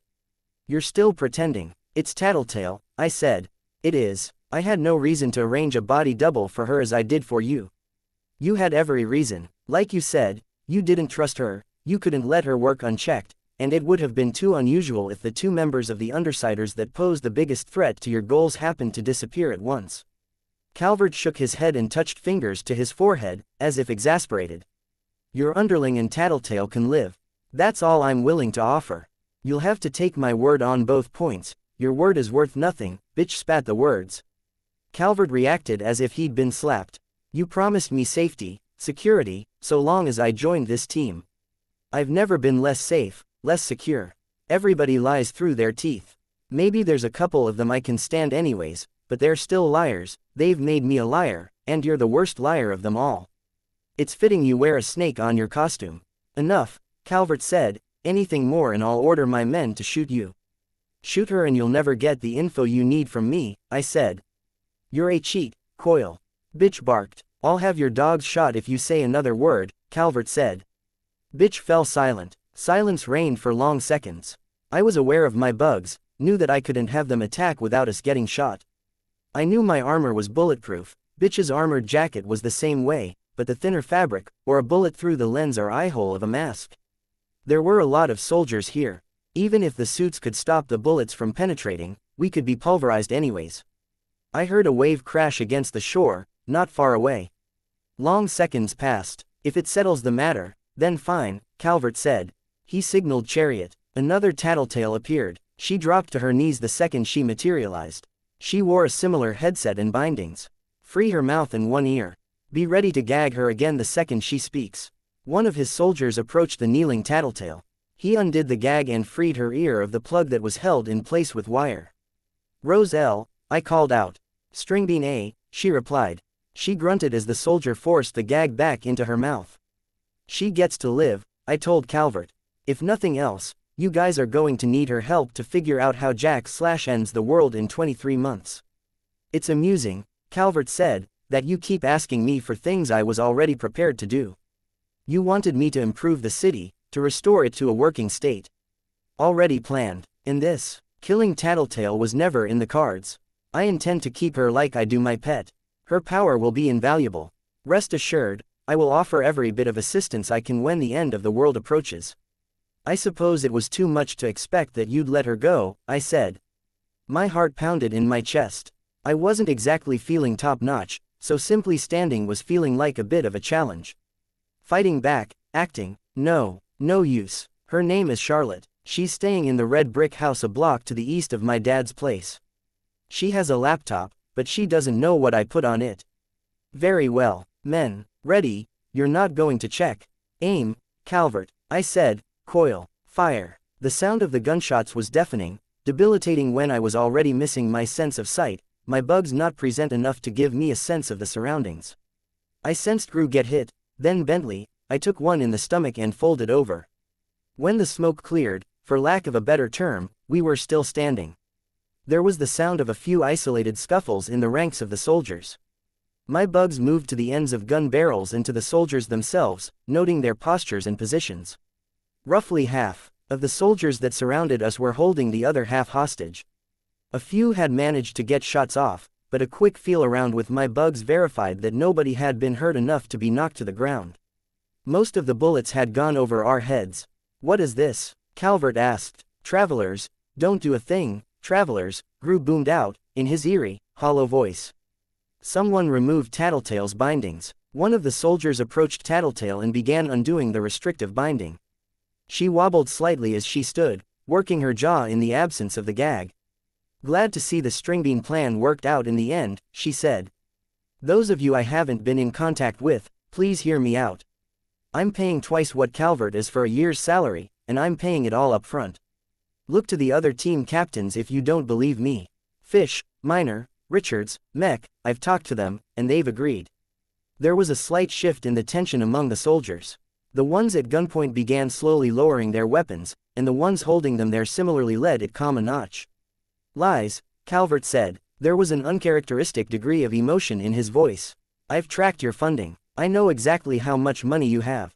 Not exactly. See, I revealed this to my team, just a little while ago, but I've sort of been skimming. From me, a bit, not as much as you'd think.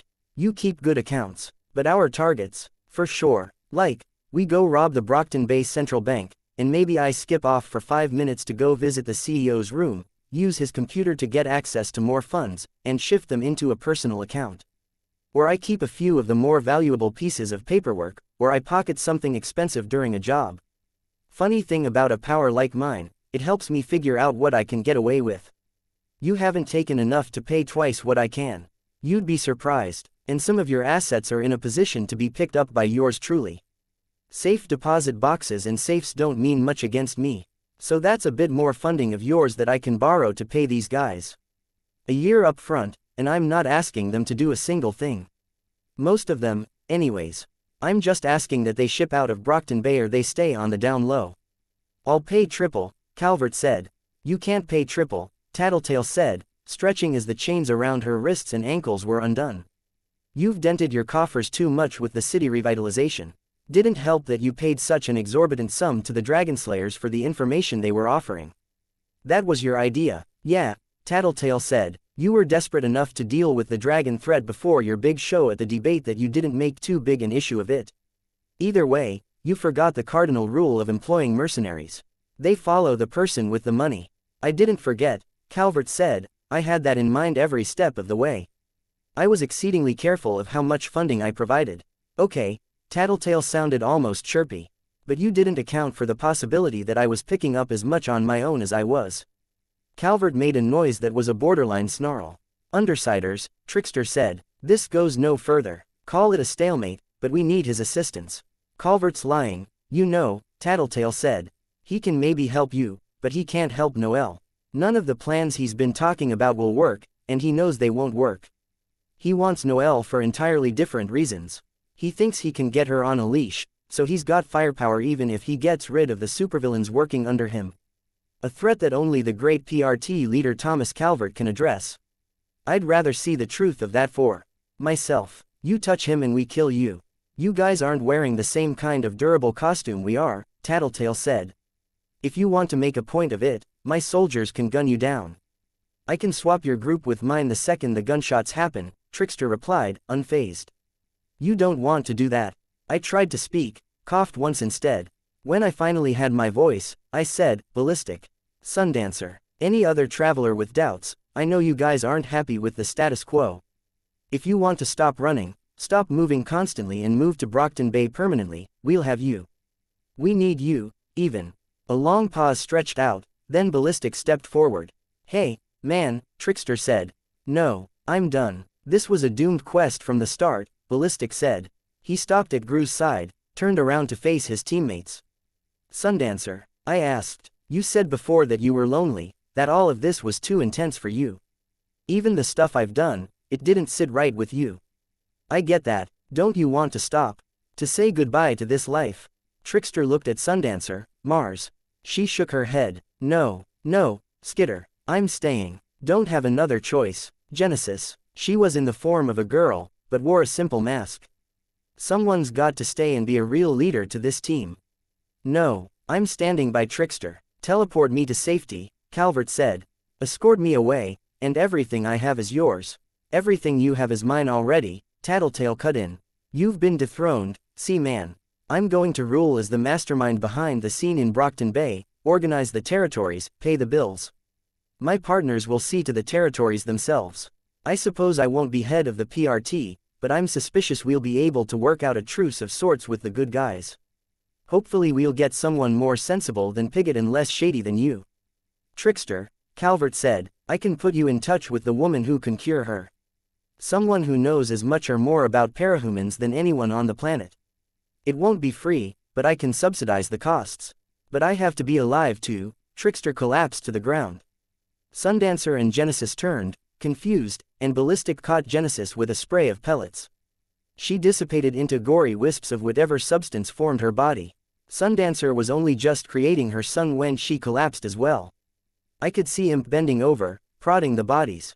Uber, Lead and Chariot backed away as guns turned to point at them. Anyone who shoots one of the Undersiders will receive $1 million. Calvert shouted. I waited for the inevitable bullet. It didn't come. Skitter and I had a little talk, Tattletale said. Way back when the city had been freshly sieged by the Endbringer and rejoining the team wasn't even a consideration. I raised the idea of going after you, of taking you down. We knew that if you were going to let down your guard, if you were going to slip up at all, it would be when you were closest to achieving your goals. Calvert only glared. If you made any one mistake, it was keeping me at your base towards the end of the fiasco with the 9. The problem with keeping your friends close and your enemies closer. It puts your enemies in the midst of your friends, so they can discuss better means of payment with the right team captains. Or they can maybe arrange to put something in Noelle's vault during one of the feeding times, a few fire alarms with a low battery, tucked in where the door meets the wall. Irritate her, so she's awake that much more, and she then costs you sleep. That metaphor fell apart, Imp commented. Tattletale shrugged. Not so much a metaphor, but I got off track. Pettiness, Calvert said. Strategic. Lots of little things add up. Seeding. Doubts. Making you second-guess plans. Keep you up at night wondering, planning just a bit more, in both your realities. You were too focused on the big picture, on the thing I could find out, keeping me off balance, that you missed out on my ability to see the little things, to exploit them. And it wore on you. You didn't realize how much, but it did, and maybe that's why you were that much more susceptible to making the critical mistake here. Damn you, Calvert said. But you made the mistake we needed you to make, using your power here, while you were talking to us. There's no escape routes, now. The only loyalty you have is bought with coin, and I have more cash than you do. Then send me to the birdcage and be done with it, Calvert said. To jail, Tattletale asked. No. I know you have contingency plans. Arrangements. We send you to prison and someone breaks you out before you get there. I took a step forward, then made myself take another. It doesn't have to be you, Tattletale told me. No, I told her. I think it does. Calvert turned my way, let his head sink back so it rested against the ground. So it comes down to this. I thought of the countless lives I'd put at risk, if not directly, then indirectly, the AB blowing up parts of the city, the ensuing gang war, Purity leveling buildings because she blamed us for the loss of her daughter. There was the fat superhero I'd left to die when the tidal wave was incoming. I recalled leaving the dying merchant to bleed out when I'd rescued Bryce from the merchant's festival of blood. There were the people in my territory, the old doctor who'd had her throat cut because I hadn't realized Mannequin was close until it was too late. The gas attack that killed nearly 20 people and the fires burn scar had set in my territory, both because I'd provoked them and failed to consider how readily they'd go after the vulnerable point that was all the people I'd been trying to protect. I remembered trying to kill Mannequin with grenades, going all out in attempting to end a man's life. A madman, a monster, but it was what it was. And, much more recently, there was the case of me bringing Triumph so close to death that he needed life support. I'd come to terms with so much of that by telling myself it was leading to this. I'd known deep down it would happen. That my fight against Calvert would have to end here. I walked forward until Calvert was beneath me. I drew my gun, checked there was ammo in the clip. You're not a killer, Calvert said. No, I replied. I couldn't see, so I screwed my eyes closed, felt the moisture of tears threatening to spill forth. I took in a deep breath. But I suppose, in a roundabout way, you made me into one, I finished. I aimed the gun and fired. The gun dropped from my hand as the recoil jarred it. It clattered to the pavement. It was quiet enough that I could only hear the ocean water crashing against the shore, just off the beach. As an afterthought, I kicked the gun a distance away from where Calvert lay. Not that there was much point. I tried to learn from my mistakes. I felt Tattletale's arms settle around my shoulders. We're done. This is over. The travelers will be pissed. We can't kill them, I said. We won't. They'll move on. They have no more reason to stay. Gru stepped around my left side, bent down, took Calvert's cell phone from the man's belt and then tossed it to Tattletale. As Tattletale withdrew her arm from my shoulders, he stepped forward to give me a hug. Let's go. I nodded into his shoulder. We turned away. With my swarm sense I was able to recognize Miner, Tattletale's man, helmetless, opening the doors of one van for us. I took a seat. It wasn't Tattletale or Gru that sat down beside me, but Rachel. She took my hand in hers, held it fiercely. I wasn't sure what to make of it, so I simply accepted it. We stopped at Coil's underground base. Tattletale's underground base. It was a relief to escape the silence of the van, surreal to be in the dim noise of downtown again. Much of the area still lacked power, but there were the noises of the occasional car, of people clamoring on the bottom floor of an apartment building. City noises. You okay? Gru asked. More bothered by the fact that I'm not bothered, I said. I knew how little sense I was making, but I didn't feel like elaborating. But you're okay. I nodded. coughed fiercely for a few seconds. Our next stop after this is the hospital. Okay, I agreed. As it had been at sunset, the base was empty. The metal walkway sang with my footsteps as I walked to the far end of the complex. I stopped at a door without a handle. Here, Tattletale said. She held Calvert's cell phone, held it up and pressed a sequence of buttons. The door clicked open. I forced my fingers into the gap and hauled it open. Heavy and metal. There was one more door, one with a key lock. Tattletale stepped over to the desk and got the key, opened it. Dinah was inside with an unassuming man in a turtleneck sweater and corduroy pants. Go, Tattletale told the man. Your boss is dead, just go. He fled. I'm going to get Regent, she said. Think we'll leave Shatterbird in her soundproof cage for now, just to be safe. I nodded absently. I was holding on to Gru for support, watched as Dinah stood from the bed and slowly approached. Her voice was barely above a whisper as she stared down at the ground between us. I've been waiting for this for so very long. It didn't sound like an accusation. More the words of someone who had been forced to watch the clock for days, weeks, months. Anticipating a possible moment that might never come. I'm sorry, I said. I'm sorry it took so long. She shook her head. I'm the one who's sorry. You were trying hard and I set you up, so you'd go the way where your friends tried to kill you. I shouldn't have. Hey, it's okay. It offered us the best chances in the end, right? She bobbed her head in a nod. A second later, she was running to me, wrapping her arms around my midsection. I winced in pain as her forehead banged against my chest. Medical care, Gru said. For both of us, I replied.